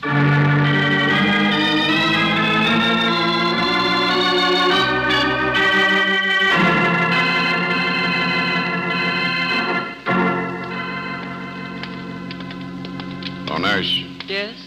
Oh, Lieutenant Johnson. This is the room you've got McMath in? Yes, that's right. He conscious yet? Not yet, sir. He's had a sedative. What'd the doc say? Will he live? Oh, yes, he's going to be all right. Bad wound in the shoulder, but he's out of danger. Thanks. Well, you two wanted to see the victim step in. Though I can't for the life of me see why. Thanks, Lieutenant. You're so obliging. Come on in, Brooksy. But, George, I don't... I don't care for hospitals either, Angel. Just wanted to prove the man your client shot's still alive, I suppose. Valentine, Brooksy. Yes. I know what you mean, George. Hey, wait a minute. What? That hospital 90 isn't quite like a chauffeur's uniform, but you couldn't mistake that face. Hey, Johnson. Look, what are you getting at? Oh, somehow we connect that face with a big black sedan. Wait a minute. Here it is. Would you mind finding out the registration on this license number? Huh? No, look, I'm not the Motor Vehicle Bureau. No, but you might possibly get to be an inspector before you retire for having a wonderful brain. Just check with me at the office when you get the information.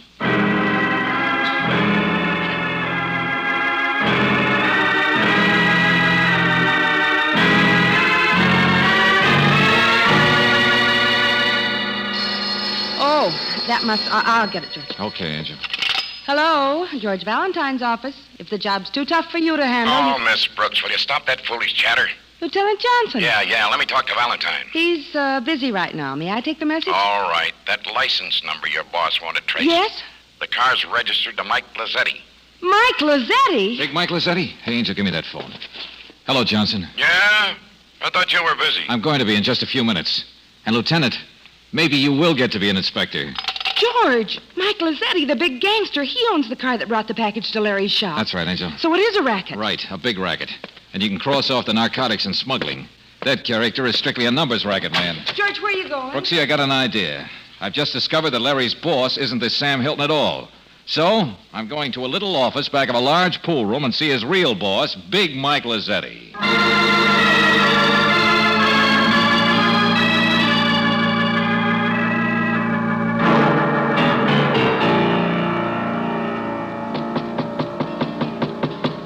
Yeah, come in.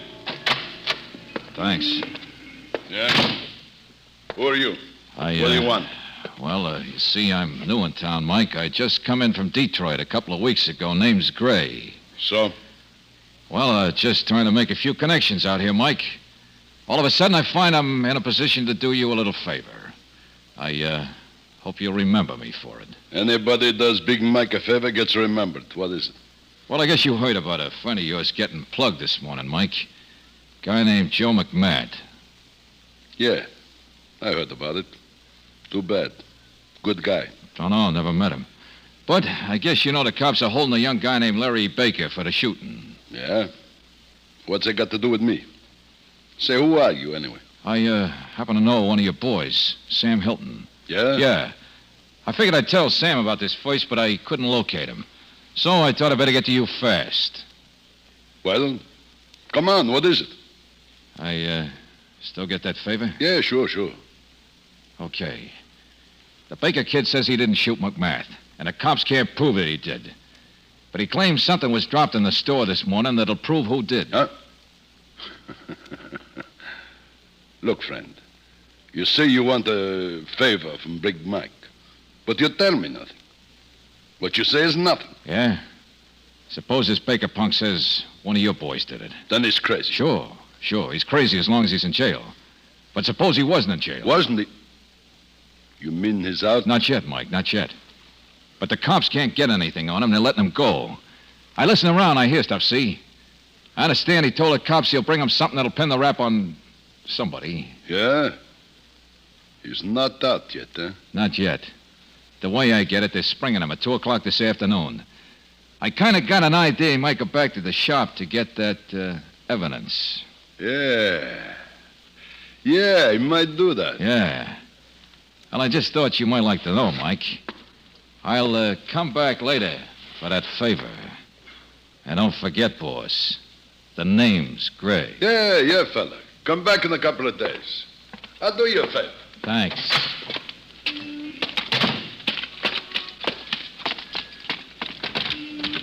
George, you're all right. Step on it, Brooksy. Get down to headquarters as fast as you can. I've got to make a deal with Lieutenant Johnson.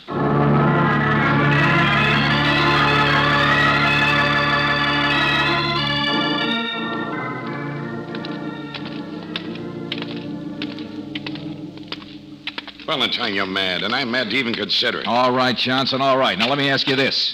Have you got any evidence that Larry Baker shot McMahon? Well, no, not yet. But we will. We can hold him for 72 hours on suspicion. Of assault with intent to... Yeah, I know. But how'd you like to get the guy who really did the shooting, Johnson, and clean out a big racket at the same time? Well, sure, How? Do you think it'll work? I don't know, Inspector. Lieutenant. Oh, sorry. Just looking in my crystal ball, old boy. You see, I'm going on the theory that a big crook can't afford to leave himself in a bad spot. How about it, huh? Oh, I suppose so. Here's Baker's cell. Good. Hi, Larry. Hi, Mr. Valentine. Come on, they're letting you out of here. That's right. Come on, son. But look, Mr. Valentine, I don't want to get out now. I told you. I know what you told me, Larry. But you're getting out anyway. You're going to leave here at just 2 o'clock. And at 2:15, you're going to be back in your shop. I don't want to go out. Please, can't you understand? I know what they'll do to me. Just a minute. Valentine, you've been hiding something. Who are they? I didn't have any idea until a few minutes ago, Johnson, but I think I do now. And you can't play it any other way. Now, look, Larry, you asked me to help you out of a spot. Yes, sure I did, but You won't get hurt. Nothing will happen to you. Just go back to your shop. Okay, Mr. Valentine. I'll go back to the shop if you say so. But I'm just hoping I'll be around to tell about it tomorrow.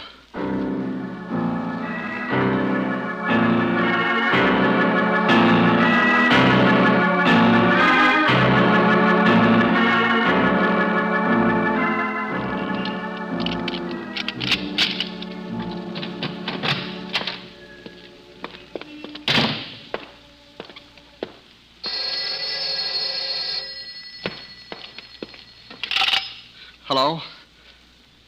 Yeah, that's right. Well, no, I'm sorry. We're not open today. No, I don't know if we'll be open tomorrow either. No. I'm sorry. Who are you talking to? Hang up that phone. Yes, sir. All right. Give it to me. Give you what? I don't know what you mean. We're not open. There isn't any money. I don't mean money. You know what I mean. Listen, punk. You came back here to get something you were going to turn over to the cops. I want it. And don't forget you're talking to the boss. Boss? I don't understand. Look, don't play dumb because you ain't. Hilton said you was a smart kid. You know what happened to McMath, don't you? Yeah, but... Sure you do. I took care of him because he was holding out on me. I brought him in here this morning before you opened the shop so as I could get the payoff, though, but it wasn't here. He didn't leave it like he said he did. He double-crossed me. You see what happens to people that cross Big Mike? You mean you're the... Shut up. Now, what did I drop in here this morning? What did you find? Give it to me. But I haven't got anything, I tell you. Oh, yeah? Well, maybe this'll convince you. Now, come on, hand it over. Suppose you hand over that gun, Mike. Huh? No tricks, you covered. What? This is a trap. You're right, Mike. It is a trap. And you've already done me that little favor. I'll take the gun. What?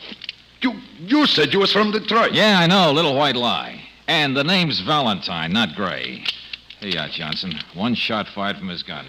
And I think the boys in ballistics can tie it up with a bullet that came out of McMath, don't you? All right. So a guy attacked me and I winged him. Self-defense. They can't send me up for that. Oh, yes, they can, Mike, when McMath talks. Thing called assault with intent to commit murder. Oh, and that payoff envelope you thought McMath stole, Mike. Young Larry here hid it under a rug. It's full of names, including yours. So you see, Busty, you don't have to do me a favor. You're going to do everybody a favor by going out for a good long stretch. Mr. Valentine, you mean I'm out of this? That's right, Larry. Oh, that's great. Except I'm also out of a job. I don't know how to tell Sally. Well, don't tell her yet. I've got an idea kicking around in the back of my head that... Well, look, Larry, meet me tomorrow noon on that same bench in Morgan Park, huh? Oh, sure. Okay, Mr. Valentine. I'll be there.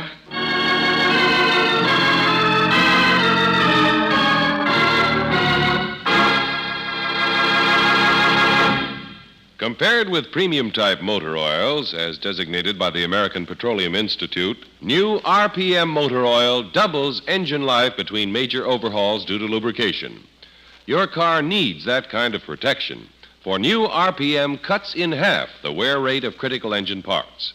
Get new RPM for your car at independent Chevron gas stations or standard stations where they say and mean, we take better care of your car.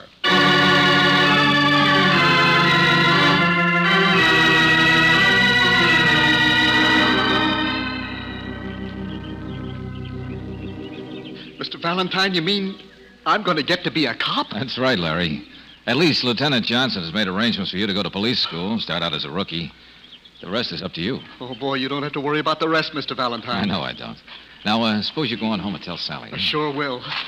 Thanks for everything. Bye, Miss Brooks. Bye, Larry. Good luck. George. Yeah, Angel. Do you realize this is the same park bench we were sitting on when we first talked to Larry Baker? Oh, yeah, sure. George. What? Here comes that same man. Where? Oh, no. Look, that's not the same guy. It is guy. too, George. Quick, put your arms around me. Oh, all right, but this is so silly. Oh, Bunny. I thought we'd have to wait until next year to go on our honeymoon. But I think this is wonderful. Yes, Bunny. I will marry you tomorrow. Oh, brother, how crafty can you get? Come on, Angel. Let's go get some lunch.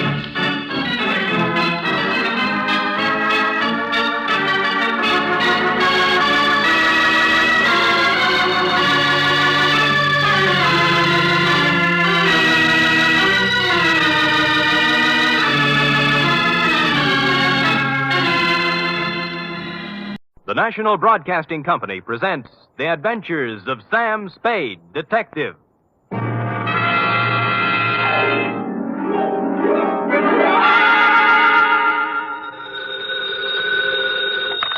Sam Spade Detective Agency. Me, sweetheart. Oh, it's you. What kind of a greeting is that? Oh, it's you. Well, Sam, I may be only your secretary and all that, but I do have feelings, you know. What have I done now? If you recall... Yes? You were supposed to take me to the Geary Theater last night. Yeah? And you never showed up. Well, Effie, Oh, I know. You'll make up some big story like you always do. Always an excuse. No, I'll try to tell you the truth. And then... The truth? It'll probably be a story about at least 2 or 3 people being killed. Yeah? How you had to be there to straighten the whole thing out. Well, as a matter of fact... And then there'll be beautiful women with hair like carved smoke and crimson slashes for mouths. You would leave that out. Now that you mention it, Effie... And you'll throw in shooting and getting knocked out and glass keying your way into houses and anything else you can think of. Effie... Well, if you think that I'll fall for that... Effie, will you please... What's your big fat story? You've already told everything about it, but the title, I might as well add that. My big fat story is called The Shot in the Dark Caper.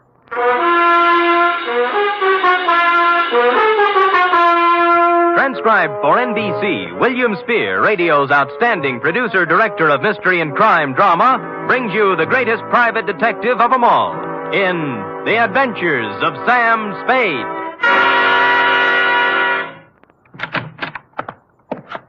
Effie?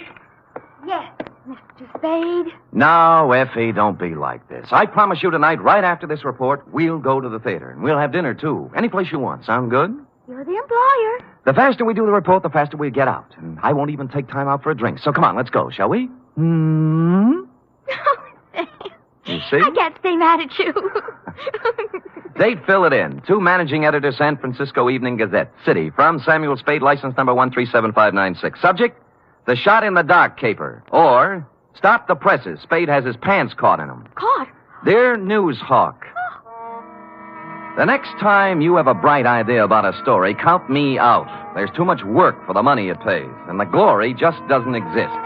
I don't mind being knocked on the head, shot at, lied to, double-crossed, and otherwise treated cruelly by circumstance, but to do it all in one night, just so you can have a scoop, and then be referred to in your columns as a Gazette staff member, well, my professional pride was severely injured. I am a detective, sir, and nobody's staff member. Well, now that that's off my chest, here in journalistic prose is what happened starting yesterday afternoon. Sam Spade Detective Agency? Yes, he is. It's for you, Sam. I'll take it in here, Ed. Spade. This is Woodrow Wilson. Really? Well, I'm sorry. I have Teddy Roosevelt on the other phone. It might take some time. You better try me later. Bye. Spade. Huh? Somehow I thought you were above that sort of corny repartee. I am above nothing, sir, as long as it's ethical. Now, which Woodrow Wilson is this? I'm the new managing editor of the Evening Gazette. Well, welcome to town. What can I do for you? I have a job you might like, an interesting job and interesting money. How interesting? If you find out what I want, you can almost name your own price. Can you get over here in 3 minutes? With any sort of a tailwind, I'll make it in 2. A new track record.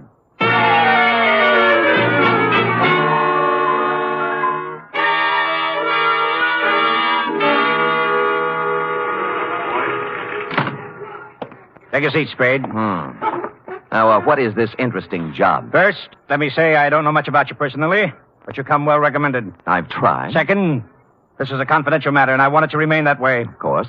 I'm going to trust you as I would one of my own staff members. The police aren't to find out about it until it's all over. And if any other newspaper gets it, you might as well leave town. Woody, old boy, the man doesn't live who can say I ever double-crossed him. For money or love or anything else. I or had love... to say it so we'd understand each other. Now, take a look at this news photo. Yes? One of our boys snapped it. What do you see? A street intersection. O'Farrell, I'd say. 2 automobiles hit head-on. An ambulance, a couple of people injured, a sordid crowd. We took that picture 3 days ago, Tuesday night, routine accident picture. But this morning, when we were filing it, I looked at it again, and I noticed something startling. Look at it. It's a shot in the dark, but I smell a story. Well, maybe I have a cold, but whatever it is escapes me. On the right side of the picture is an apartment house. Now count up 6 floors and look at the 4th window across to the left. Here, use this magnifying glass. Oh, what do you know? Somebody just fired off a gun. That's it. All you can see is a hand and a smoking gun. You can't even tell whether the hand's male or female. But somebody shot at something, probably a person, just a second before that picture was taken. You want me to find out why, huh? This calls for a detective, not a reporter. There hasn't been a single homicide, suicide, or gunshot wound reported in the city since that happened. Now, I want the story. Get it. Okay, Chief. Get ready to rip out page 1.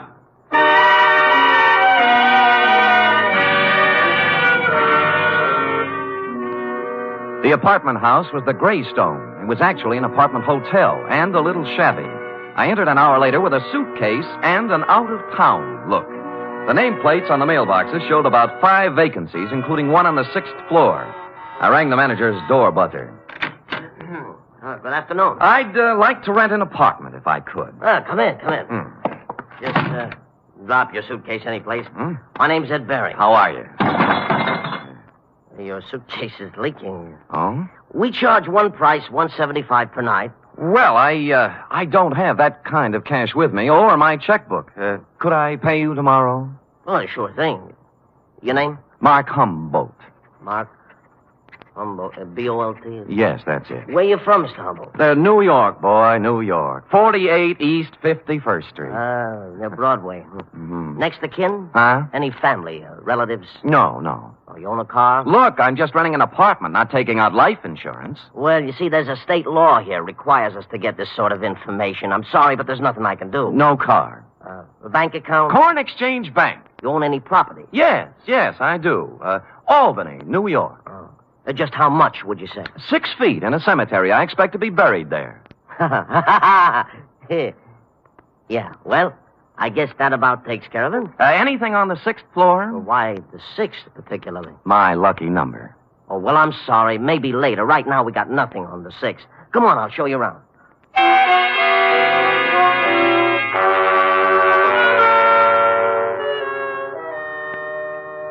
In a few minutes, I was ensconced in room 512. As he stood in the doorway, Ed Bering, the manager, scanned my luggage, my clothes, my ring and wristwatch, as if he were trying to estimate what he could get for me from a fence.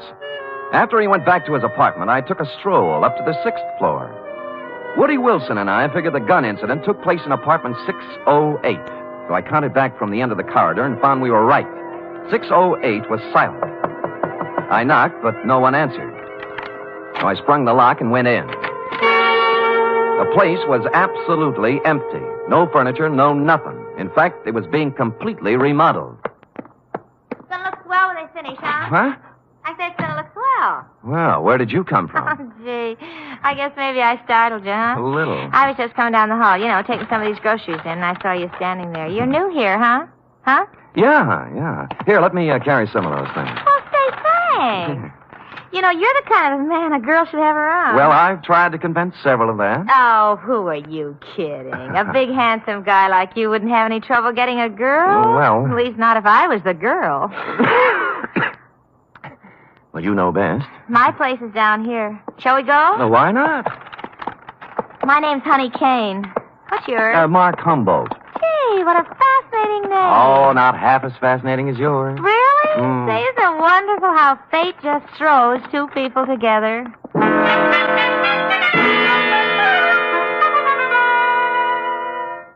The bags of groceries we were carrying had a layer of dust on them, and the bags looked as if they'd made 50 trips to the grocery store. No one had to hit me on the head. Sam Spade, detective. She was small in peroxide, and if you like 'em stupid, small in peroxide. She lived in apartment 620 with a roommate who was quite a bit different. Prettier, smarter, and quieter. Sandra, I want you to meet this very nice gentleman, Mr. Mark Humboldt. Humboldt. Oh, sure, I remember the Mark part, but this is Sandra Lynn. How do you do, Miss Lynn? Hello. Yes, well, nice day. Great. Well, Just put the groceries down here, huh? Oh? Here. Now, let's have some fun. Like fun, Mr. Humboldt? Wouldn't be without it. You're priceless. Well, come on, let's start with a drink. How about you, Sandra? No, you kids have your fun. I'm going out for a walk. Mr. Humboldt, you're supposed to be looking at me.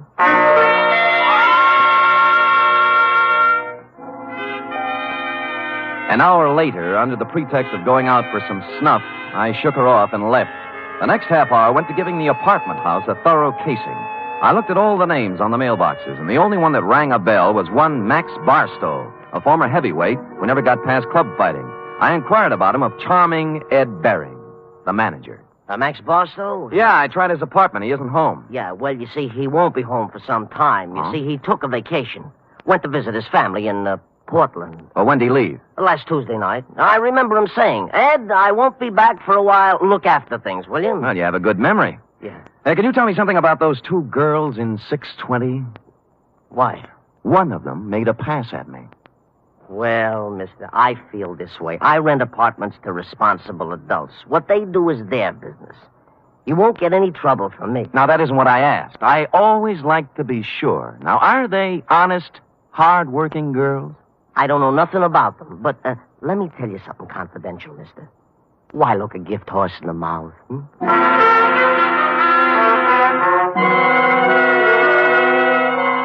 Well, I gumshoed around the apartment house some more, and one thing was sure. They were making a number of extensive alterations. For example, in the basement, there was a new cement floor. Said cement floor had been laid, I was told by the janitor, Wednesday morning.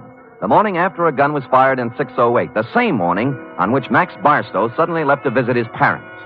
And about here in the plot, it was dramatically correct to wonder if Max might be sleeping under the furnace with a new cement overcoat covering him. I went back to my apartment for a couple of long ones and some thought. It was getting along about supper time when there was a feminine knock. I guessed it to be Miss Room Service herself, Honey King. But no. Better. Much better. May I come in? You may. Shall I leave the door open? I'd rather you closed it. Anything to make you feel at home? Drink? No, talk. Oh. What are you doing here, Sam? The name's Humboldt. Mark Humboldt. All right, play it any way you want. But I've seen you around. I know who you are. You move in today, and half hour later you find our apartment. Why? Your apartment found me. At least half of it did. The gift horse part. Maybe so, but I figure you helped a little somewhere. Hmm. What are you trying to get on us? Nothing. I just moved in here for a place to live. With one suitcase and a bottle? Oh, I'm an actor. Look, whatever it is, lay off, will you? I've had enough trouble in my life. Things are just starting to go right. Sandra, I don't know what's on your mind, but as far as I'm concerned, you're clean. All right. Maybe I made a mistake. I'll try to make it up to you sometime. Well, maybe you can start right now. I think I'll open the door again. Now, just a question. Seen anything of Max Barstow lately? I knew it was something. I knew it. No, I haven't seen Max Barstow lately. He went somewhere to visit his family, and I'm telling you either leave me alone or something's going to happen to you. You won't write.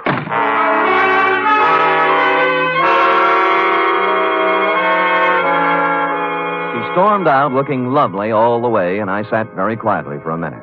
It was the second time somebody said it.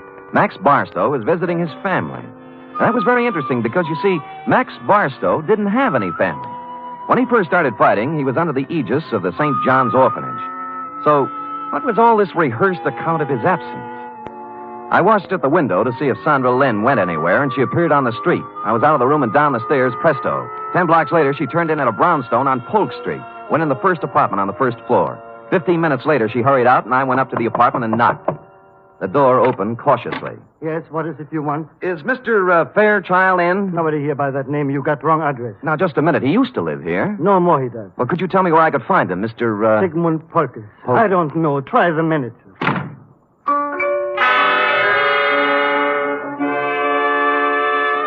On the way out, I looked at the card on his door buzzer. It listed his apartment as belonging to a Mr. Rothschild. At the moment, there was nothing to be made out of it, so I went back to the Greystone. And when I got to my room, it was very obvious that I'd been visited during my absence. Yeah? Oh, it's you. What happened to my suitcase? I'm sorry, Mr. Humble, but I didn't realize it before. You see, that apartment was already rented, so I guess you'll have to find one someplace else. Look, you have 4 other vacant ones in this apartment house. Give me one of those. Sorry, no vacancy. Well, then give me my suitcase.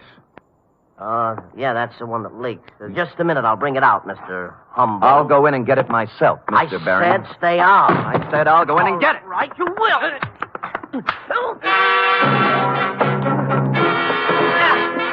He swung at me, I blocked, and stepped into him. He gave way, and I followed in. And then as I moved into the apartment, someone stepped out from behind the door. I turned, but it was too late. I was sandbagged. The face behind the arm that swung it looked an awful lot like that of Max Barstow.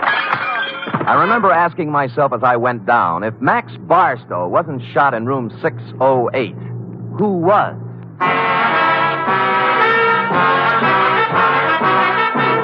You are listening to the weekly adventure of radio's most famous detective, Sam Spade.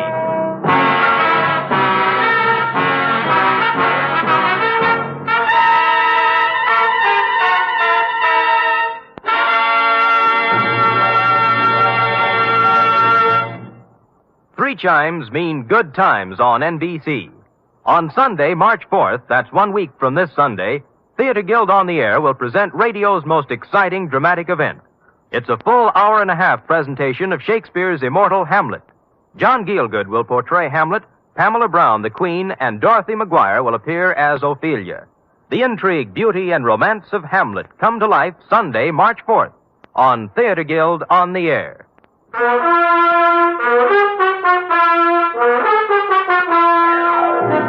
And now back to The Shot in the Dark caper, tonight's adventure with Sam Spade.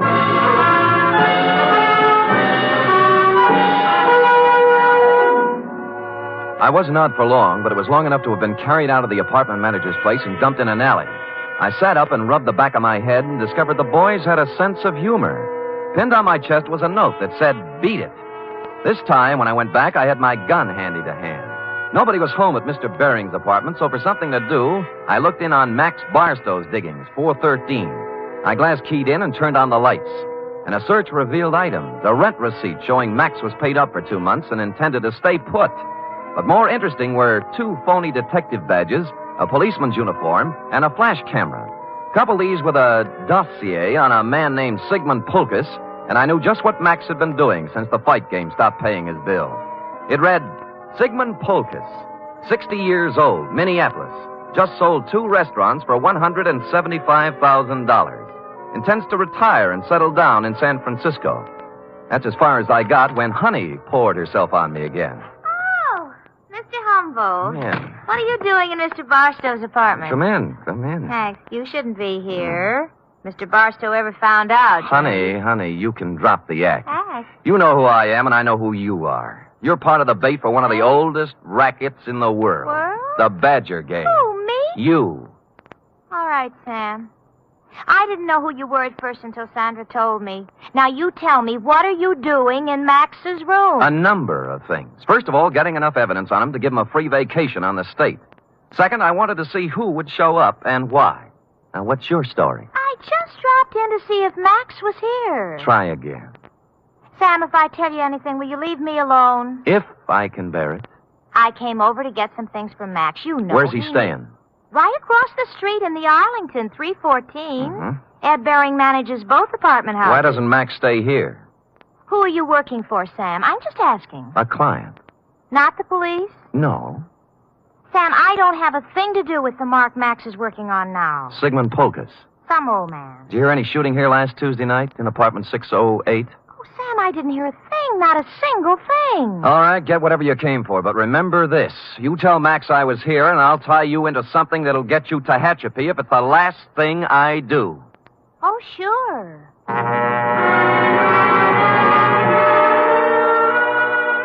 I knew she'd be impressed with that type of threat because her kind of girl lives by playing tag with the law. They want to be it as seldom as possible. I finished the dossier on Pulkus and thought a more businesslike visit to the old man was in order. What is it? Oh, you. I want to talk with you, Mr. Pulkus. Come in. I want to talk to you. Now. Now, stand right where you are. He was pointing a gun in one shaking hand right at my chest, and as close as I could tell, it looked very much like the gun I'd seen in your picture, Wilson, and the hand that held it was the very same hand. I tried to think of something clever to say. At this stage of my life, it would be very easy to shoot you, mister. Look, I came here maybe to help save you a lot of trouble. Now, if you listen to me, I know why you came here, because I killed Max Barstow. I'll give you a choice. Will you take money, or will I shoot you right here? I'd take the money, but you didn't kill Max Barstow. Don't tell me what I did when I know what I did. Sandra told me one of his gang members was looking for me. But she doesn't understand the power of money. How much will you take to leave us alone to our happiness? What is Max Barstow to you now that he's dead? Look, I don't want any money. I just want it. I felt like a ghost. The gun was pointed directly at me, but nothing hit me. I was surprised, albeit gratified. The little man must have thought I was wearing a bulletproof vest. He didn't look surprised, though. He just folded. I disarmed him and pushed him down into a chair. I had to do it. I had to. I couldn't let you spoil the only bit of happiness I had left in my life. Mr. Pulkus, you tried to shoot me, and I'm grateful. It told both of us something. To begin with, you can't kill anybody with blanks in your gun. Blanks? I don't know blanks. Where did you get the gun? I always have guns. Always? And you don't know the difference between real bullets and blanks? You got it from Sandra, and she loaded it, right? Maybe you should know, gangster. Look, I'm a private detective. Name is Sam Spade. Now, if you'll help me, I'll help you. When did Sandra give you this gun? Last Tuesday? Yes. Did you use it to shoot Barstow? Yes. Then he couldn't be dead, could he? This gun wouldn't kill a fly, and besides, I met Max Barstow tonight, alive. I saw him fall to the floor, and blood came out of his coat with my own eyes. Mr. Polkus, you just came from Minneapolis with $175,000. You walked into a shakedown gang. They're after your money. That girl Sandra's just bait. Oh, don't speak about Sandra that way. Sure, she tried to shake me up for money, but only because that man, that Barstow maker. She was a slave. She couldn't get away from him. Why did she stage a phony murder with you killing Barstow? Oh, I don't know. I'm so confused. Tell me how it happened. Oh, Barstow posed as a policeman. He found me in Sandra's apartment. I was supposed to pay him $5,000, but Sandra told me she loved me, and Barstow was a racketeer. We were to meet in apartment 608 to pay him. She gave me a gun to frighten him with, but instead I killed. Nuts, 5,000. They knew how much money you had, and they wanted to get all of it away from you on a phony murder scare. Sandra doesn't want my money away from me. She loves me. Mr. Polkus, I'm sorry disillusionment should come to you so late in life. But... I say she loved me, and I can prove it. How? This morning, she became Mrs. Sigmund Polkus.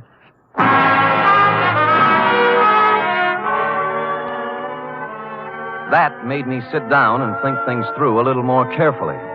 She could have gotten his money, or most of it, without marrying him. Maybe she did love him. Or maybe they felt he was too dumb to pay off. Or maybe she married him so she could murder him. And maybe a dozen other things. His suitcases were packed, and he said that he and Sandra planned to leave town tonight. He'd been waiting for her when I came in, but she was already 2 hours late. I could think of only one place she could be. So I left poor Mr. Polkus and went to the Arlington. 314, the address Honey Kane had given me. And she was there. Oh, Sam. I'm glad you came. I was scared. I didn't know what to do. I'm scared. Now, honey, quiet down and tell me what you're scared about. In the bedroom. Max. He's dead. A knife job. When'd you find him? 5 minutes ago. I was with him before, and then I went out for some Chinese food when I came back. All right. Who else was here tonight? I didn't see anybody. But what? He was awful mad at Sandra. Said she was double-crossing him, and he wouldn't let her get away with it.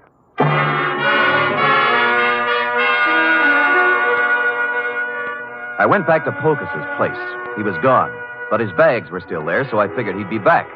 I put out the lights and sat in a chair.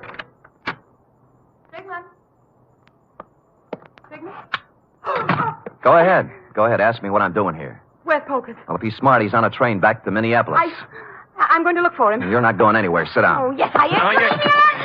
I said you're not going anywhere unless it's to jail. What are you playing Mr. District Attorney for? Because you killed Max Barstow. Now tell me why. Oh, don't be a joker. Max Barstow's as live as you are. I'm not talking about the phony murder staged for the benefit of Polkus. Barstow was stabbed to death a half hour ago. He wasn't. He was. I saw him. Who? You.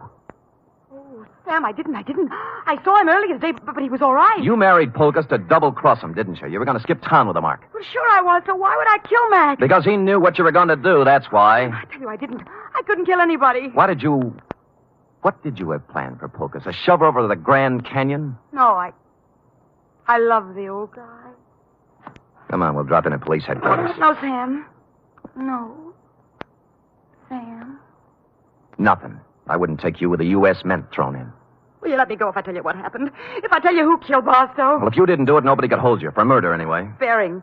Ed Bering did it. We planned the whole thing together. It was a freeze-out on Barstow. Somehow he found out Ed had to take care of him. I didn't have anything to do with it. I tried to tell him not to. Tried to tell him not to what? I've got a gun in my hand, Bering. So have I. Which one of us is going to shoot first? You wouldn't shoot.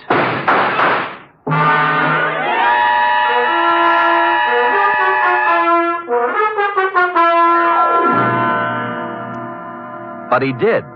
Period. End of report. Sam! Is that all? Well, what do you want? An echo? No. But he shot you and you're all right. Mm-hmm. Were they blanks like the other guns? They were not. They were genuine steel-jacketed bullets. But, You didn't listen carefully enough, Effie. I figured he'd shoot right away. He did, once. Just as I jumped sideways and fired 2 shots back. Did kill him? No, but he's down with a little case of lead poisoning, though, under police guard. You're wonderful. It's true. All right, go type it up. Off with him.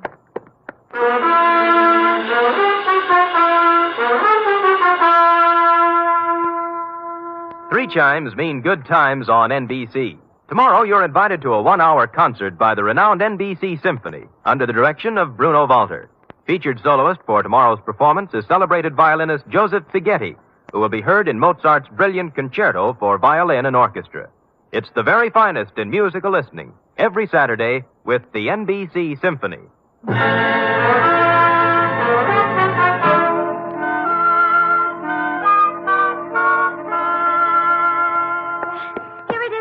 There's something I don't understand. To-wit. Well, what happened to nice old Mr. Polkus? Why wasn't he in his apartment waiting for Sandra? Well, he did just what I thought he should have done. He walked down to the railroad depot and got on the first train for Minneapolis. Who knows? Maybe he's opened a new restaurant. Yeah. And, what happened to Sandra? Well, she's being held as an accessory to murder, among other things. Well, if they were married... That's enough, Effie. That's enough. Do you want me to make everything so simple that everybody will be able to figure it out? No. But you what? I get so confused sometimes. That's most of your charm, Effie. You know, if you were brisk and efficient and cold, we'd never have any fun, would we? I guess not, Sam. We do have a good time at times, don't we? Yes, we do indeed. Like right now. Come here. Oh, Fire in a man's veins. Maddening, that's what. Don't say any more, Sam. I don't know what I might do. I'd love it, whatever it was. I better say good night, Sam. Good night, Sam. Good night, sweetheart.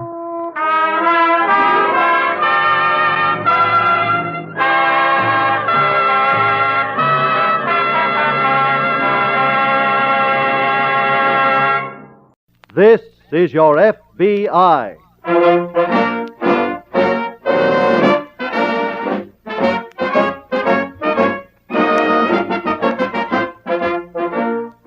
This is your FBI, the official broadcast from the files of the Federal Bureau of Investigation, presented as a public service by the Equitable Life Assurance Society of the United States and the Equitable Society's representative in your community.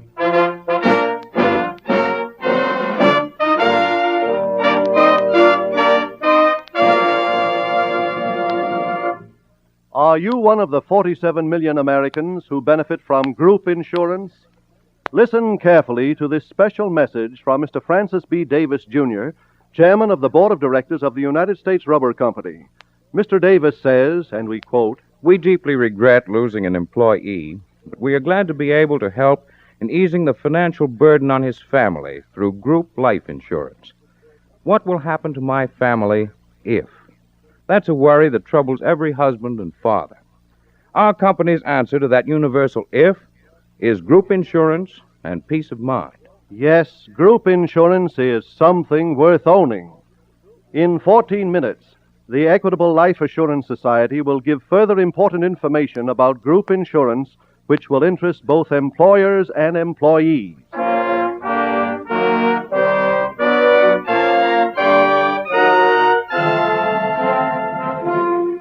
Tonight's FBI file, The Big Shakedown.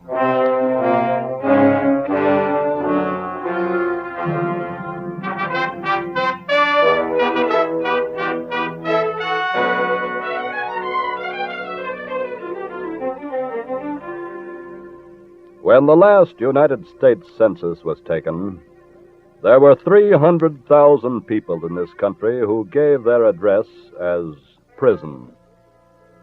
What made those people criminals? How had they become different than the ordinary, law-abiding citizen who does his job and goes his way? The answers to those questions are not simple, but it can be said that the criminal does have two characteristics that outweigh all others. The first is greed, the overwhelming desire to get something for nothing. The second is ego, the ability of the criminal to believe that he is smart enough to get away with any crime, be that crime robbery, larceny, forgery, auto theft, or even murder.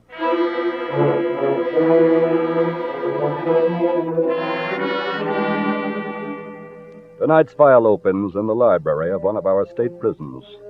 The custodian of this book-filled room, an inmate named Lawton, is seated behind a desk. A second prisoner enters. How are you today, Mr. Lawton? Oh, hello, Chick. Here's that last book I borrowed. I finished it. Well, good for you. You know something? That's the most pages I ever read in my life. You should feel justly proud. Thanks. Hey, what's this I hear about you? What do you mean? You're getting out of here. Oh, yes, I'm leaving day after tomorrow. Gee, I'm sorry to hear that. You're what?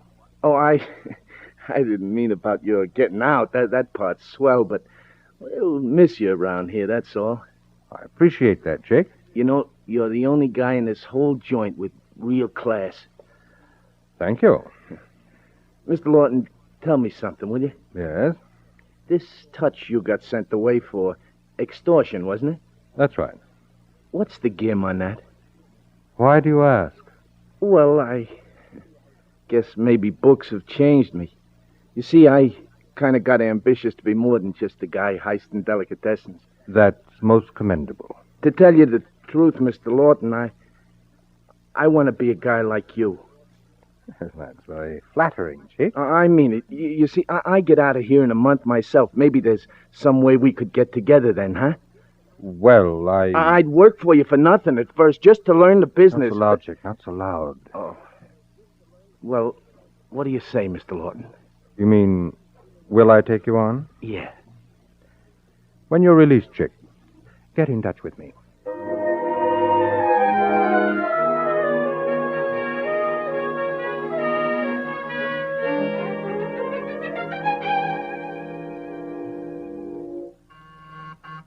Just a minute. Yes? Hello. Well, Does Mr. Lawton live here? who are you? My name is Chick Pelly. Who are you? I'm Mrs. Lawton. What did you want with him? Well, him and I were up... That is, we were both... Look, just let me see the guy, will you? He asked me to come here. Okay. Wait a minute. George, Well? there's a character at the front door with a very loose lower lip. He says you asked him to come here. What's his name? Pelly. Chick Pelly. Oh, of course. Chick and I were away together. Nice company you kept. Grace, darling, the state prison is hardly a gentleman's club. What's this business about you asking him to come here? Well, Mr. Pelly is a very ambitious young man. He wants to get into the higher criminal brackets. In fact, he wishes to serve as my apprentice. Your apprentice? That's right. Look, what's got into you? What? Ever since you got out of prison, you've sat around here doing absolutely... Darling, for your edification, I've been in action since the day I got home. What? But inasmuch as I work with my brain and not with my hands, I can't show you any material results. Look, all I know Let me is... finish, please. I have a setup that's been ready for a week. The reason I haven't moved with it is because I've been waiting for Mr. Chick Pelly. Oh, no. So send him in, Grace. Look... I said send him in. Okay. Mr. Pelly? Yeah? Mr. Lawton will see you now. Thanks. Right in there. Okay. Hiya, Mr. Lawton. Hello there, Chick. Well, I headed right here for your place as soon as I got out. I'm glad you did, Chick. I've been waiting for you. Huh? I've decided to take you on as a pupil. Hey, that's swell. You will start at once. Yeah, but I don't know much about extortion. Well, its basic principle is the gathering of little-known facts about people. Facts they would rather not have revealed. Uh-huh. The standard practice is to send a letter to the person you have something on and request payoff for not divulging the information. And then backing your request by sterner action, if necessary. Uh-huh, yeah. I have such prospect in mind. His name is William Graham. And as your first lesson, Chick, you're writing him a letter.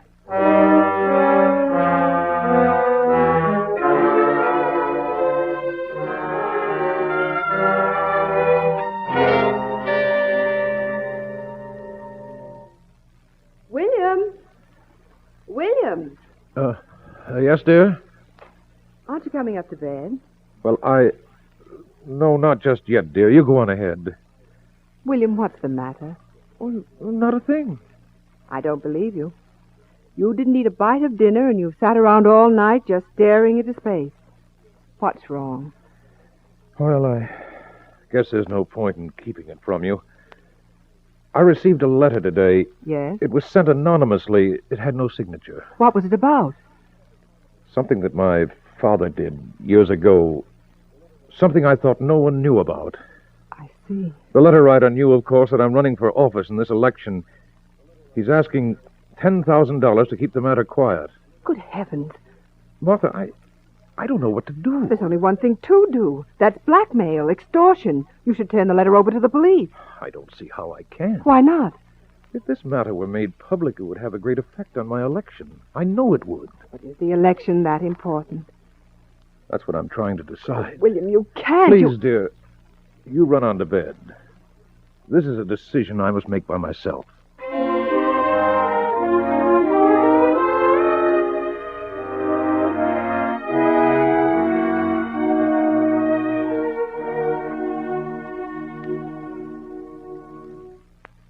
George, Yes, Gray? your pupil is here again. Oh, fine. Send him in, will you? Okay. Go ahead in, genius. Thanks. Hiya, Mr. Lawton. Hello, Chick. Well, did you see this afternoon's paper? Yes. The guy took the ad in the personal column just like I told him to do in the letter. I know. I saw it. Well, that means he wants to do business, huh? I would think so, yes. What's my next move, Mr. Lawton? You send him a second note. Tell him to put the $10,000 in a package. Okay. All bills of small denomination. Right. Then have him get in his car with the package and drive out to Oakland Cemetery. Tell him to park right in front of the Soldiers' Memorial. Uh-huh. And then what? Then you say he's to get out of the car, leave the package, walk out to the main gate. And unless he does, the details of his father will be given to his opponent. And we'll deal with him in a manner not conducive to his good health. And then if he follows instructions, I grab the package out of the car and blow, huh? Exactly. Gee, Mr. Lawton, every guy should have a teacher like you.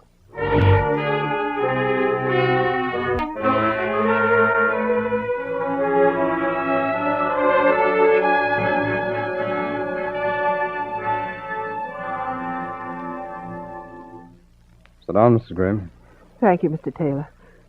Oh, what can I do for you? Did the chief of police call you? Yes, I've been expecting you. He told me that your story would be of interest to us here at the FBI. You know about the extortion note? Yes. Oh, may I see it, please? Of course. Here. Thank you. My husband doesn't know I'm coming here. In fact, he doesn't know I have the letter. I understand. The night he received it, I asked him to turn it over immediately to the police. But, the election is so important to him and all. He wanted time to think it over. This was a week ago? Yes. This morning he received a second letter. I know this because I recognize the handwriting. Yes. Well, go on. As soon as he read it, he left the house. I have a feeling, Mr. Taylor, that he was on his way to pay the money. Where is this second note? My husband took it with him. Well, that undoubtedly told him where to leave the money. Have you tried to locate your husband today? Yes. I couldn't find him. Did you check to see if he'd gone to the bank? No. Well, we'll get on that at once. Mr. Taylor. Yes? I know I've betrayed my husband's trust in coming here. Not at all, Mrs. Graham. You've done him a great service. I just hope you're not too late.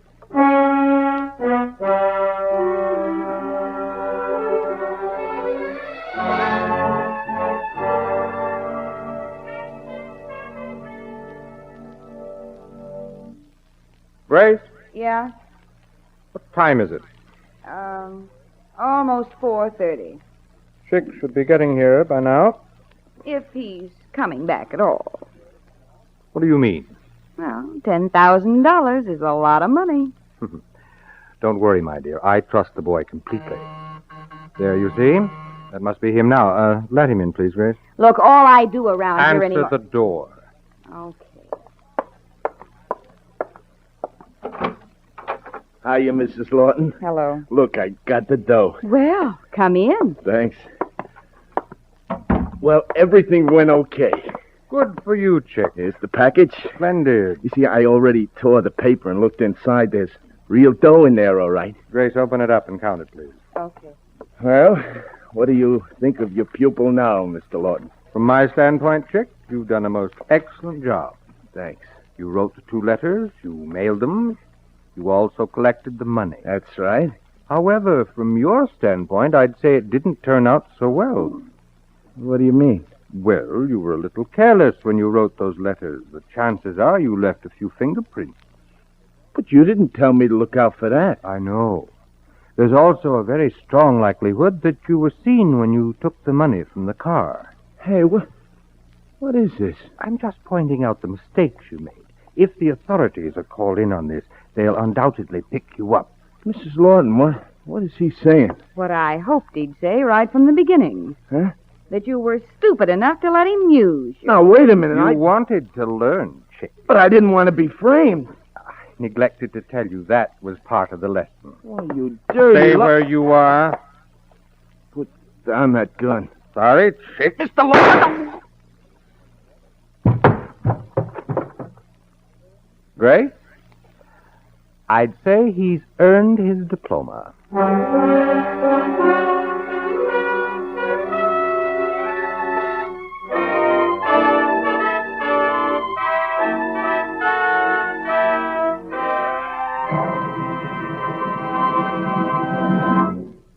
We will return in just a moment to tonight's file, which shows how your FBI promotes national security. Now let's hear from a typical American who has attained greater personal security thanks to his employer's cooperation and the Equitable Society. You know, Mr. Cross, I sure get the breaks. The company I work for has given us all complete group insurance protection. Yes, you really are lucky. Complete group insurance includes life insurance, accident and sickness insurance, and a retirement income, plus hospital, medical, and surgical benefits for yourself and your wife and children, all in one package from the Equitable Life Assurance Society without any medical examination. That's hard to believe. And you know, it hardly costs me anything. That's right.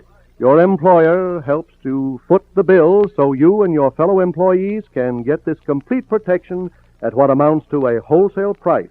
Last summer, one of our men was on his vacation, and he got killed in an auto accident. Well, our Equitable Society plan covers 24 hours a day wherever you are. And since it was an accident, our group plan pays him double. This fellow's widow is going to keep on getting his paycheck every month for more than 2 years. You know, group insurance was originated by the Equitable Life Assurance Society in 1911. Thomas I. Parkinson, president of the Equitable Society, says, "Group insurance is the most inspiring life insurance development of our time." If your company does not have group insurance, or if your company's group program is incomplete, your management can get in touch with the nearest Equitable Life Assurance Society office. That's EQUITABLE. The Equitable Life Assurance Society of the United States.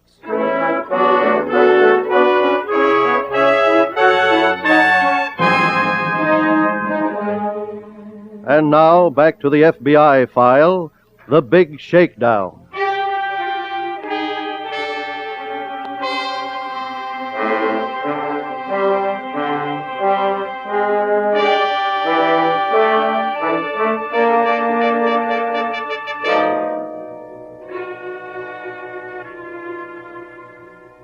It is safe to say that every prisoner in jail in the United States would rather be a free man than remain behind bars.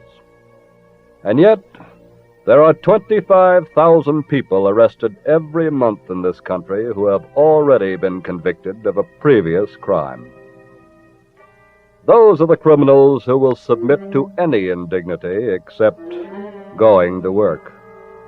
Those are the criminals who think they have learned enough about crime to succeed, or they have a plan. But, as tonight's case from the files of your FBI proves, society also has a plan. A plan called law and order that invariably defeats them.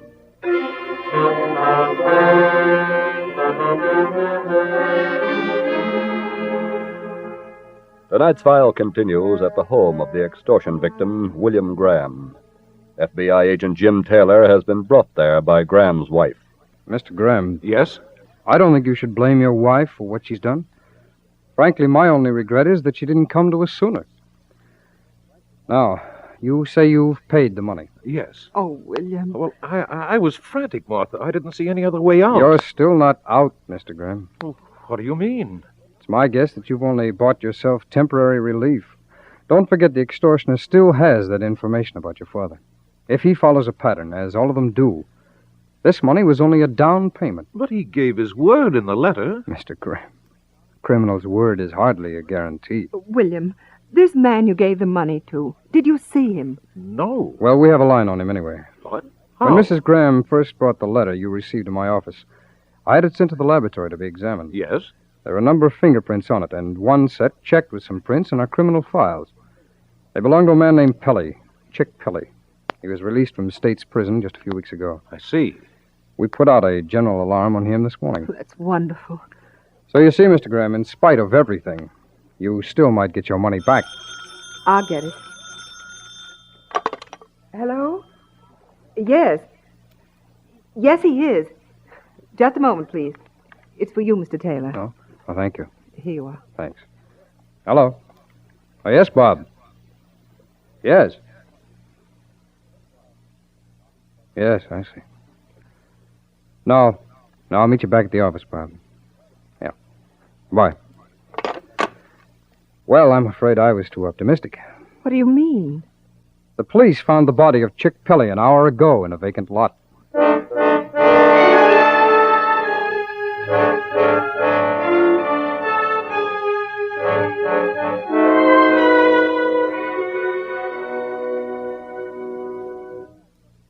George, are you going to sleep all day? I'm awake, dear. I'm just resting. What time did you get in? It's after 3. Get rid of the body? Yes. I deposited him gently in a vacant lot. Well, we'd better start making plans then, hadn't we? For what? For getting out of here. Darling, there's no heat on us. Well, look, I want to go someplace where there is heat. The kind the sun makes. I want to go to Florida. Not just yet, Grace. But you said... I know that we'd make a score and take a vacation, but I've changed my mind. But why? Well, I'm a greedy fellow. I can't resist one more little bite, especially when it looks so easy. What do you mean? Our victim, Mr. Graham. He paid so easily, I think he's good for another contribution. Now, look, George. I have a foolproof way of collecting from him, darling. After he kicks in the second time, we'll do Florida for the entire season.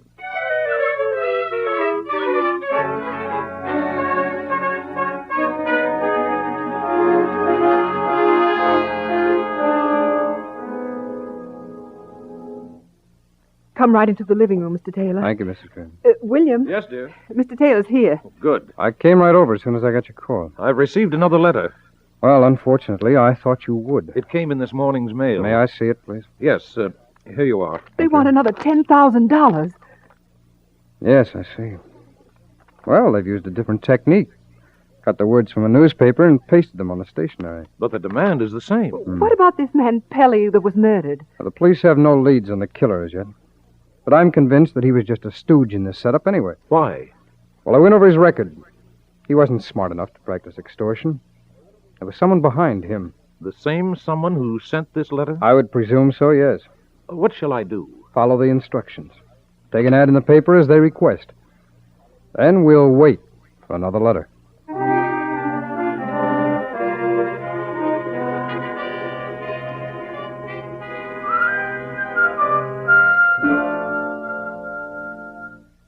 Mr. Taylor? Yes? I hope you don't mind my barging into your office like this. Not at all, Mr. Graham. Any news? Yes, the letter just came. Here it is. Oh, thanks. They figured out a very clever way for me to pass on the money. Huh? I'm instructed to go out Highway 17 until I come to the bridge that crosses Little Bend River. Yes. Yes, I see that. Then they say I should put the money in a waterproof container, lash it around a log, and send the log downstream. This is clever. As I recall it, there's a 10-mile stretch downstream of complete wilderness, where they could pick that log up any place along the way. I know. What's our next move? Well, I see you're instructed to do this at 7 o'clock tomorrow morning. Yes. Well, do as they say, except don't use money. We'll take over from there.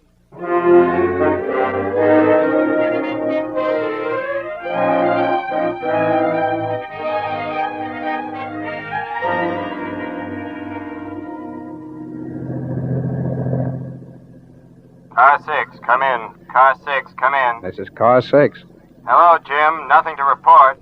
I can see you up there. What's your altitude? About 1,500 feet. Hey, can you still see the log? Yes, I have my glasses on it. It's about 3 miles below the bridge. I can't see you, though. I'm driving south on Route 17. Any sign of life along the riverbank? No, I can't spot any. I'll contact the other cars now. Be back with you later. Right.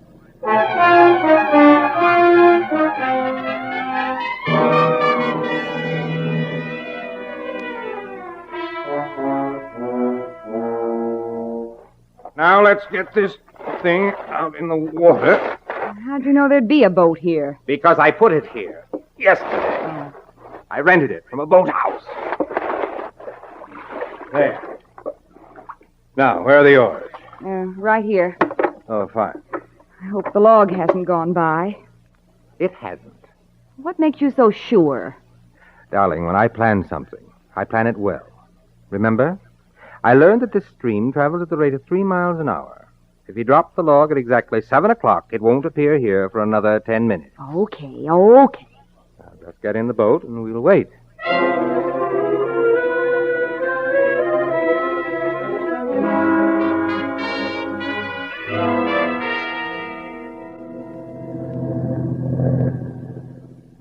Car 6, come in. This is car 6. I may have something, Jim. What is it? 2 people in a rowboat. A man and a woman have just put out from shore, a few hundred feet below the log. Where are you? On Route 17, exactly 3 miles south of Centerville. There's a dirt road a mile ahead of you on the left. It cuts right through to the river.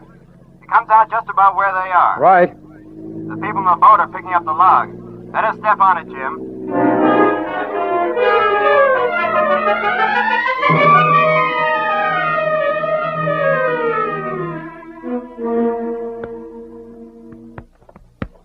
Well, is the money there? Still trying to open this thing. Can I help? No. I've got it.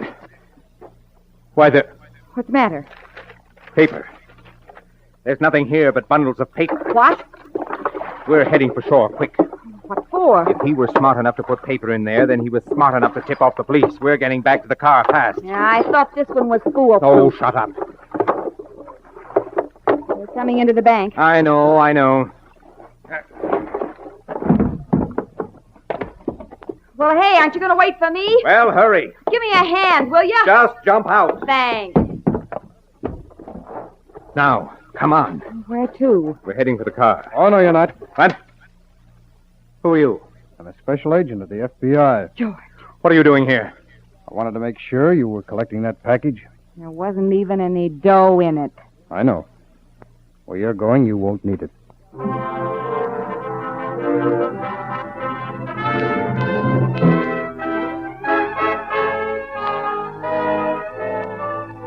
George Lawton was turned over to the local authorities and received a sentence of first-degree murder.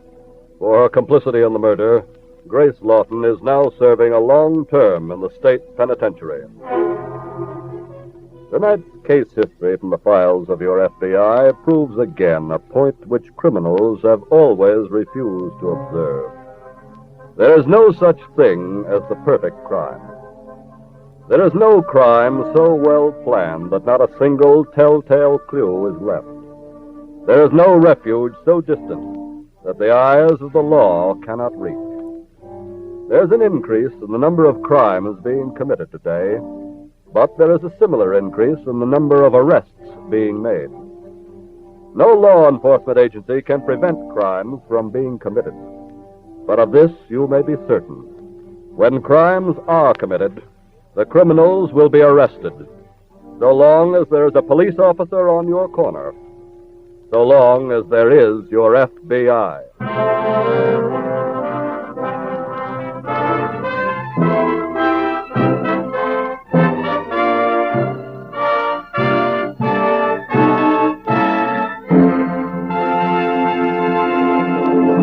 In just a moment, we'll tell you about next week's exciting case from the official files of your FBI.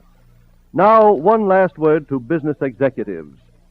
Since group insurance was originated by the Equitable Life Assurance Society 35 years ago, thousands of employers have learned that group insurance means satisfied workers, builds loyalty and morale, decreases labor turnover, improves quality and quantity of production. Get all the facts and figures from an Equitable Society group insurance expert. Whether your employees are entirely uninsured or have only partial protection, get in touch with the nearest office or write direct to the New York home office of the Equitable Life Assurance Society of the United States.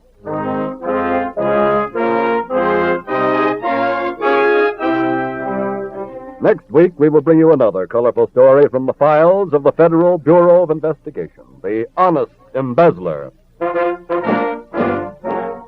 The incidents used in tonight's Equitable Life Assurance Society's broadcast are adapted from the files of the Federal Bureau of Investigation.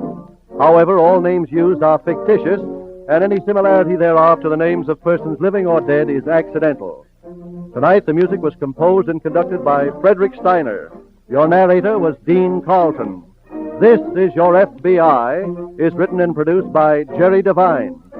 This is Milton Cross speaking for the Equitable Life Assurance Society of the United States and the Equitable Society's representative in your community, and inviting you to tune in again next week at this same time when the Equitable Life Assurance Society of the United States will bring you another thrilling story from the files of the Federal Bureau of Investigation, The Honest Embezzler, on This Is Your FBI.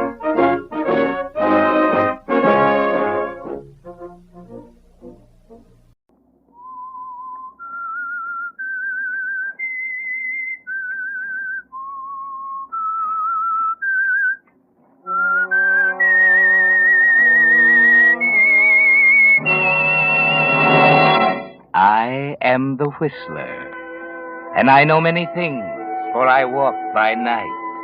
I know many strange tales hidden in the hearts of men and women who have stepped into the shadows. Yes, I know the nameless terrors of which they dare not speak.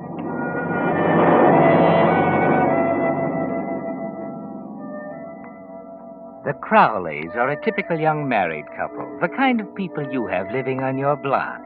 A little more prosperous than most, perhaps, drive a better car, nicer clothes, you know. Funny, too, because Jake Crowley only earns $47.50 a week as assistant manager of a branch of Sellers National Bank. And the neighbors might be surprised to learn that the Crowleys have only $321.17 in their joint bank account. That's not much. A pittance, it seems, to Trina Crowley, especially when Jake tells her about how they came to have it. Well, that's all that's left, Trina. How much was it to begin with, Jake? Almost $10,000. $10,000? Where's it gone? Where do you think? You wanted a new car, didn't you? You insisted on that trip to Tahoe last summer. You asked for this house, didn't you? Oh, so I was the one at fault. I spent the money. I suppose the next thing you'll be saying is that I instigated the whole Listen, affair. Trina, we won't get anywhere this way. We've got to figure a way out. I need your help. Well, Jake, I don't know anything about finance.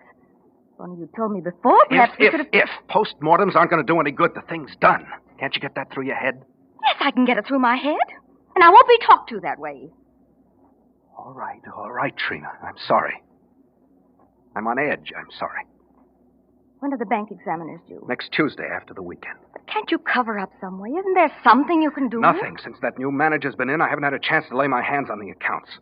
Oh, Jake, I don't know what to say. It's... The word is grand larceny, Trina.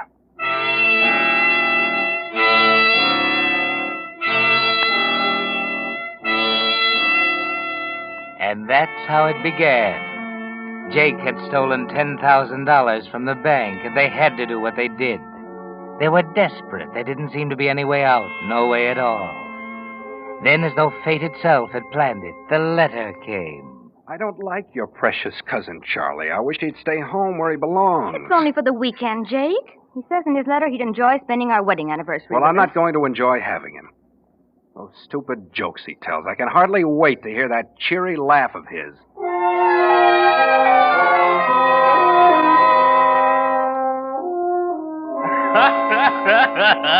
And so the fellow says, is this the general store? And the other guy says, yes. And so he says, okay, let me speak to the general. Do you like that? Not particularly. Well, then there's the one about the two bookies who went to heaven. Have I told that to you? Is it funny? It sure is. Then you haven't told it. And I haven't... Oh, say, that's good. That's real good. Thanks. Yeah. Cousin Charlie. Yeah? I've laid out some towels for you if you want to freshen up. And your room's ready whenever you are. Oh, thanks. Well, I guess I'll go upstairs then. Hey, where's that little traveling kit of mine? Oh, it's there with your suitcase at the head of the stairs. Huh? Yeah, so it is. Getting so I can't see a thing without my glasses. Think I'll take my suitcase up, too. I want to. Oh, I dropped the kit. Oh, here, I'll get it, Cousin Charlie. You seem to have a lot of money here, Charlie. Oh, the kit came open, didn't it? It's in cash. Yes, I just sold a piece of property of mine in Missouri on the way out here. Funny old codger brought it. Yes, he insists on doing business in cash. Quite a lot of cash, by the way, the looks of it. Mm-hmm. $10,000. It's an awful lot of money to carry around. Well, I haven't had a chance to deposit it yet. You know, the funny part of it is I've been trying to get rid of that property for years, and no one would touch it. And then suddenly this guy offers me $10,000. Just like a present, ain't it? Yes. Yes. Well, I guess I'll go on up there. Oh, happy anniversary. Oh, maybe I'm a little too early for that, huh? Well, anyway, happy anniversary. You know, Jake, I've been thinking, as long as Charlie has the guest room... $10,000. Did you see it? $10,000, Trina. It would more than make up what I'm short at the bank. I know, but I don't... 10,000. Jake. Good Lord, Jake, you... Charlie's got $10,000.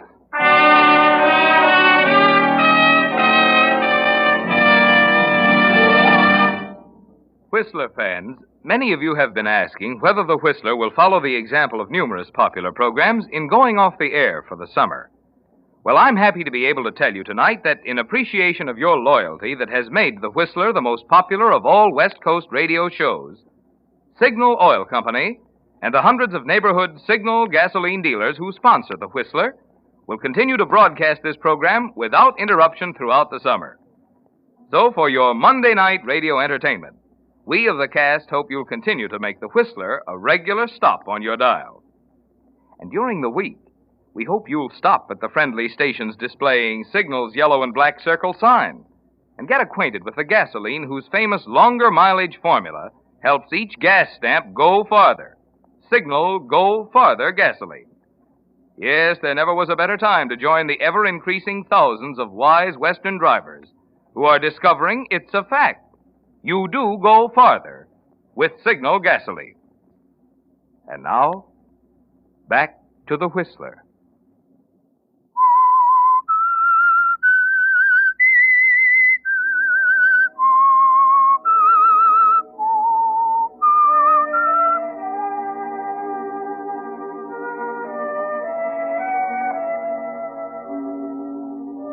When Jake Crowley found out that Cousin Charlie had $10,000 in cash with him, his eyes went cold and hard.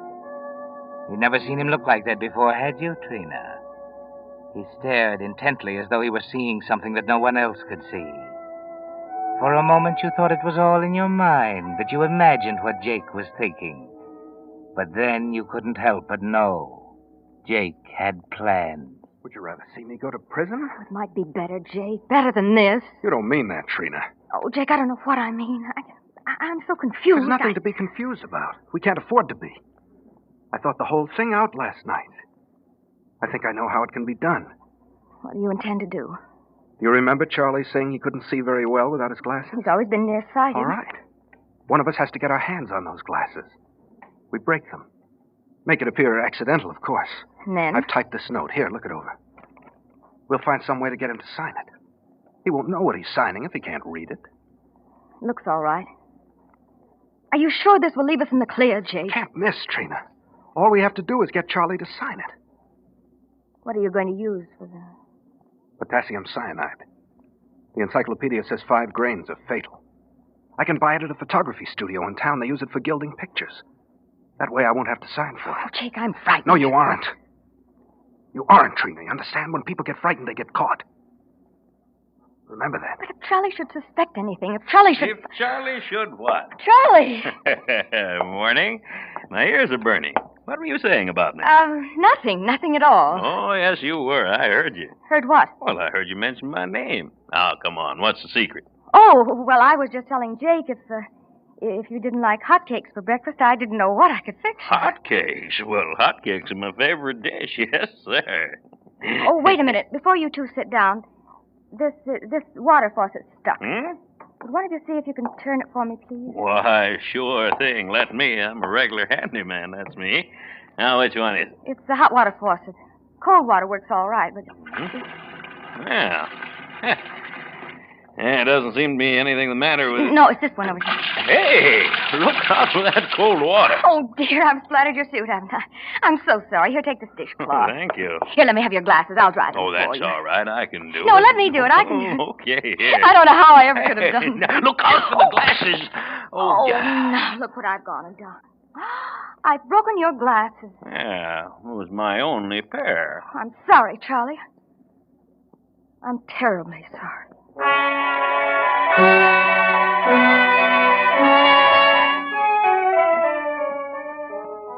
Well, you've taken the first big step, Trina, and you're hoping you won't be sorry for it. Jake goes on to work, and you and Cousin Charlie lounge around the house. That afternoon, you're out on the sun porch trying to read, but you can't concentrate. All you can think of is how to get Charlie to sign that note. Then, as if in answer to the question, an article in the magazine caught your eye. There was the solution, as simple as that. What was it Jake said? People who get frightened get caught?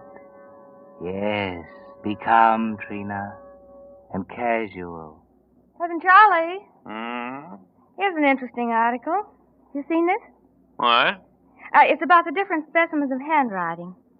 It says that your entire character can be determined just by the way you sign your name. No? Yeah. It says if you circle your I's instead of dotting them, you're an extrovert. And if you don't cross your T's, you're an introvert.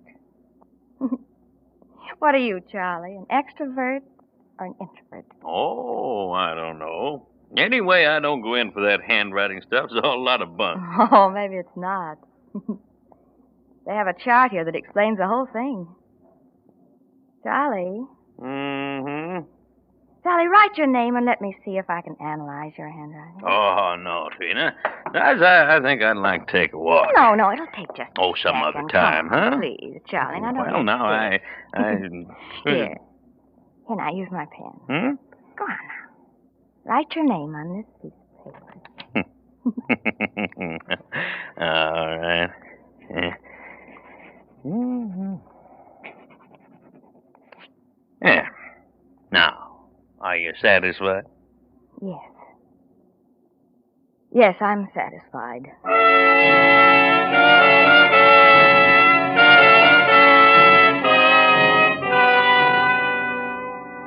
So far, so good, Trina.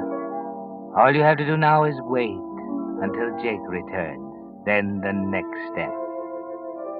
Jake's late getting home that night.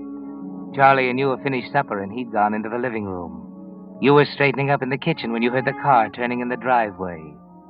Jake came in the back door. Jake, you're late. Where have you been? Stores were jammed. I had to wait a long time at the photography studio. And I got it. Did you get everything you're supposed to? Yes. Here. Trina, you're wonderful. I was afraid for a while I wouldn't be Here able comes to... Charlie. Trina, Oh. Jake finally got home, eh? Yes, Charlie. Well, I had just come in to say good night. Oh, you going to bed so early? Mm-hmm. Gotta get my beauty wings.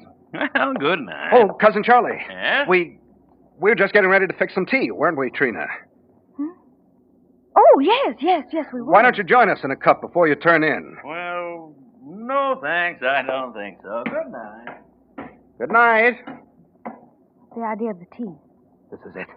You mean now? Yes, this is perfect. Can't you see? I'll put the water on. Jake, let me see that note again. What's the matter with you? You've seen it. But we might have left something out. There might be some kind of a I tell you, mistake. it's all right. Oh, it'll make you feel any better here. Dear Trina and Jake, I trust that you will forgive me for what I've done. When one loses his desire to live, this is the only way. You'll find $10,000 in my traveling kit. I want you to have it. Call it my anniversary present to the both of you. I have no explanation to offer other than the fact that I've grown weary and perhaps a little old. I've lived my life now, and I wish to take it by my own hand. Please try to understand. Love from your cousin, Charlie Barton. Is there anything wrong with that? No, I guess not. Put this in his cup. There's 10 grains here. All right. Wait a minute, Jake. What's the matter now? The police will ask where he got the poison. Trina, don't you think I've thought of that? Charlie must have found it in the desk. I used it last summer for developing pictures. Oh. Now, will you please get a hold of yourself? Take the tea upstairs. Oh, Jake, I'm afraid I'm going to be sick. You're not anything of the kind. You're all right. It's all planned perfectly. Now take the tea up to Charlie. All right. Go ahead. Up the stairs. Yes?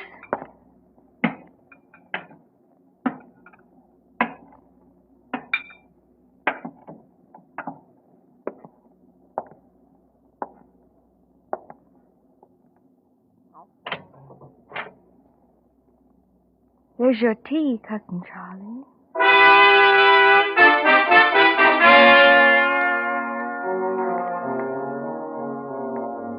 Now it's done. You and Jake spend a sleepless night, don't you, Trina? Listening, wondering, waiting. And then in the morning... I don't want to go up there, Jake. I just can't. All right, you don't have to. Let me have the suicide note. I'll take it up and put it on the lampstand. Do we have to call the police this morning? Of course, but there's nothing to worry about. We simply tell them I went upstairs to call him for breakfast and found him, well, that way. Jake, are you sorry we've done it? Listen, Trina, I was thinking last night. There may be more than 10,000 in this for us. Charlie's a rich man, isn't he? I think so. You're his only living relative, aren't you? Yes. All right. He's almost certain to have mentioned you in his will. Do you realize what that means, Trina? We'll be rich. Rich? Oh, Jake, it must be wonderful to be rich. You bet. Trina, we're both alike. I think that's why I love you so much. And I love you, Jake. I always will. Good morning. Joy! Why, what's the matter? Well, there's nothing. She wasn't... Oh, I must have fallen right to sleep last night. That cup of tea, I didn't get a chance to drink it, but thanks anyway. Oh. Well, what are you staring at me for? Did I forget something? Well, what have you got for breakfast? Breakfast? Yes, breakfast, Trina. Oh. Eggs. Eggs, fine. How about dishing me up a platter? I'm kind of in a hurry, I thought I'd go into town this morning, get me a pair of temporary glasses. I'll fix you something right away. Yeah. Oh, say, I meant to tell you, I used your phone for a long-distance call yesterday. I hope you don't mind. No, of course not. Had to call my foreman at one of my ranches. We're going to enlarge. Yes, finally got an okay for some building material. Figured on going up to look it over day after tomorrow. You told the foreman you'd be there day after tomorrow? Mm-hmm. Well, come on. How about those eggs? Oh, I'm sorry. Right away, Cousin Charlie.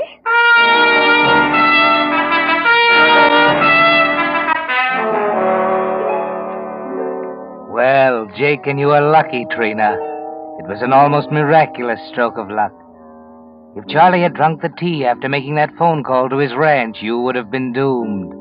A man planning suicide wouldn't be planning the enlargement of his ranch at the same time. The police would have checked with the foreman and immediately become suspicious. They would have questioned you. And from that, they wouldn't have found it difficult to piece it all together. Yes, you were lucky, but your problem isn't solved. That evening... Trina, did Charlie get back? He's in the front room, listening to the radio. Did he get his glasses? Yes. Good. That solves the problem. Oh, Jake. Not again. There's only 2 days left, Trina. I know, Listen, this is foolproof.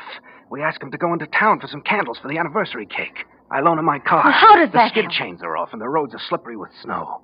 I've loosened a bolt in the master cylinder of the brakes. By the time he starts back from town, all of the hydraulic fluid will have leaked out. The brakes won't hold. Call Charlie. Oh, Jake. Call him.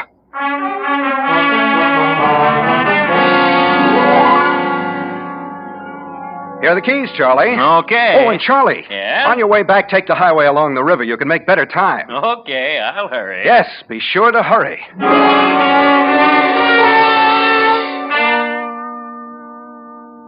Charlie took the keys and started out the front door. And as that door closed behind him, somehow you felt relieved, Trina, almost exhilarated. Nothing further to worry about, everything accomplished. And poor, dull Charlie was the key to that realization.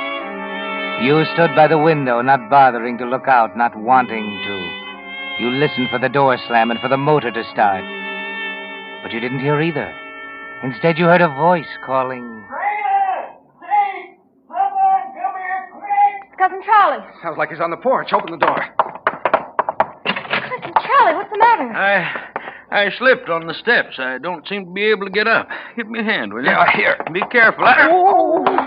Get him in the house, Jim. Yeah, all right, take it easy, Charlie. Come on. It's my ankle. I'm afraid I've sprained it.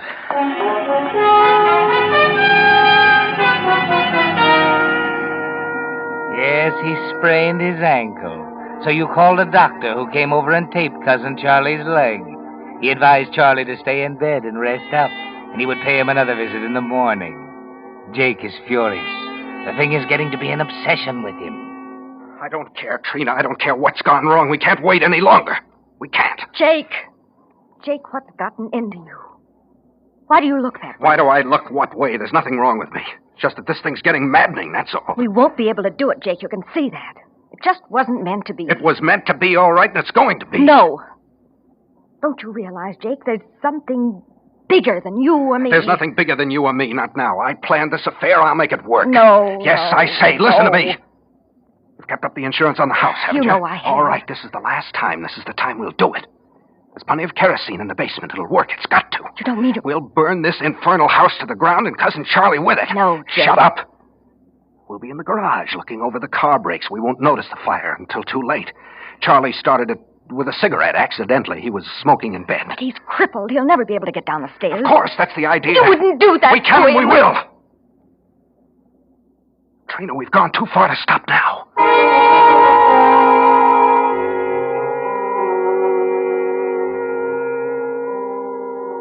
Hello, Charlie.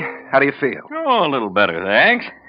Guess I'm sort of spoiling your anniversary, eh? Oh, no, of course you aren't, Cousin Charlie. You have our sympathy. Oh, no, there's no need to feel sorry for me. It's just a little sprain. Say, Charlie, that money of yours, don't you think Trina and I'd better put it away for you? Oh, I don't know. Nobody's going to rob me, are they? No, of course not. I just thought, well, we have a wall safe downstairs, and inasmuch as you're laid up... Well, come to think of it, might not be a bad idea. Oh, there's my traveling kit over there. Take it down with you. Fine. Hey, Trina, what have you got in the can there? Oh, it's kerosene. We were just going down to the furnace and thought we'd heat your room up a little for you. Oh, well, thank you. Oh, dear. Oh, I've spilled it. I'll get a cloth and clean it up right away. Oh, now, don't you bother. It'll dry up. Well, if you're sure you don't mind. Oh, no, it's okay. Oh, say, I was able to pick up a pack of cigarettes, Charlie, in case you'd like a smoke. Well, thank you. But you'd better keep them. You see, I don't smoke. You don't? No. Oh, well, that's right. That's right, I forgot. Come on, Trina, we better go downstairs.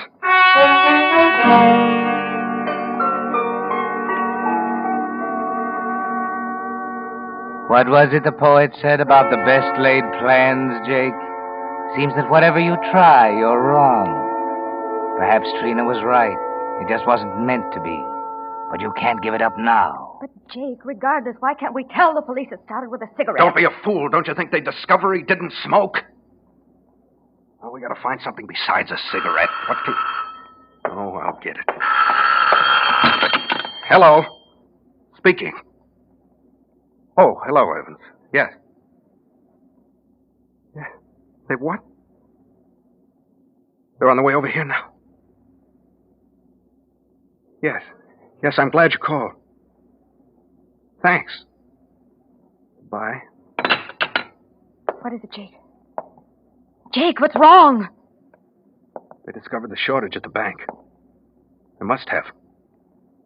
That was Evans, my police reporter friend. He says the cops are on their way over here now. Evans said he thought I'd like to know. He's a nice guy. But how? I thought the bank examiners weren't due. I don't know how. Trina, you said you loved me. I do, Jake. Heaven help me for it, but I do. We'll run away, you and I. If we're caught. We will be if we stay here. We've got to leave, Trina.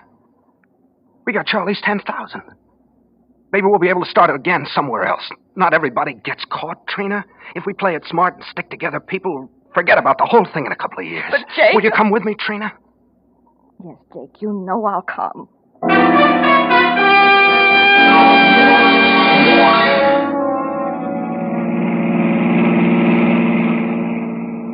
Are you afraid? No, not anymore. They're probably at the house by now. Jake, you have to drive so fast. They'll be looking for us pretty soon. But you're doing almost 70 in the road. Jake! What is it? Jake! Good Lord, Jake! You forgot! The brakes!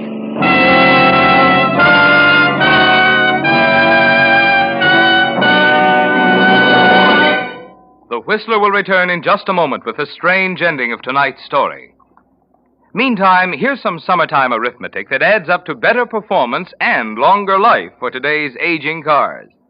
Did you know that for proper operation, water should circulate through the cooling system at the rate of 25 gallons per minute?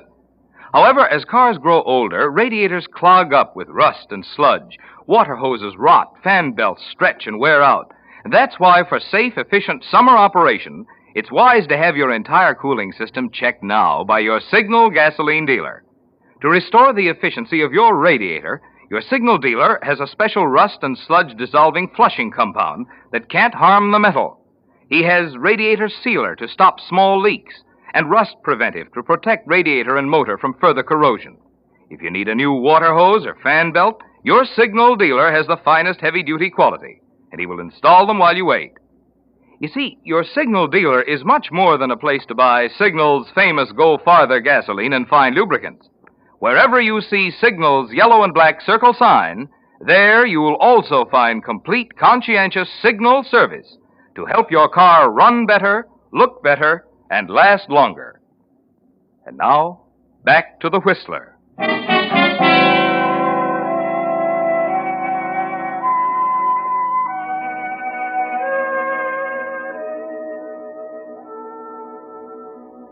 Well, in their haste to get away with Cousin Charlie's $10,000, Jake and Trina forgot one important little thing, the brakes. Jake had drained the brake fluid in the attempt to murder Cousin Charlie. But now, speeding along the icy river road, it was too late. You can probably guess what happened. It was pretty messy.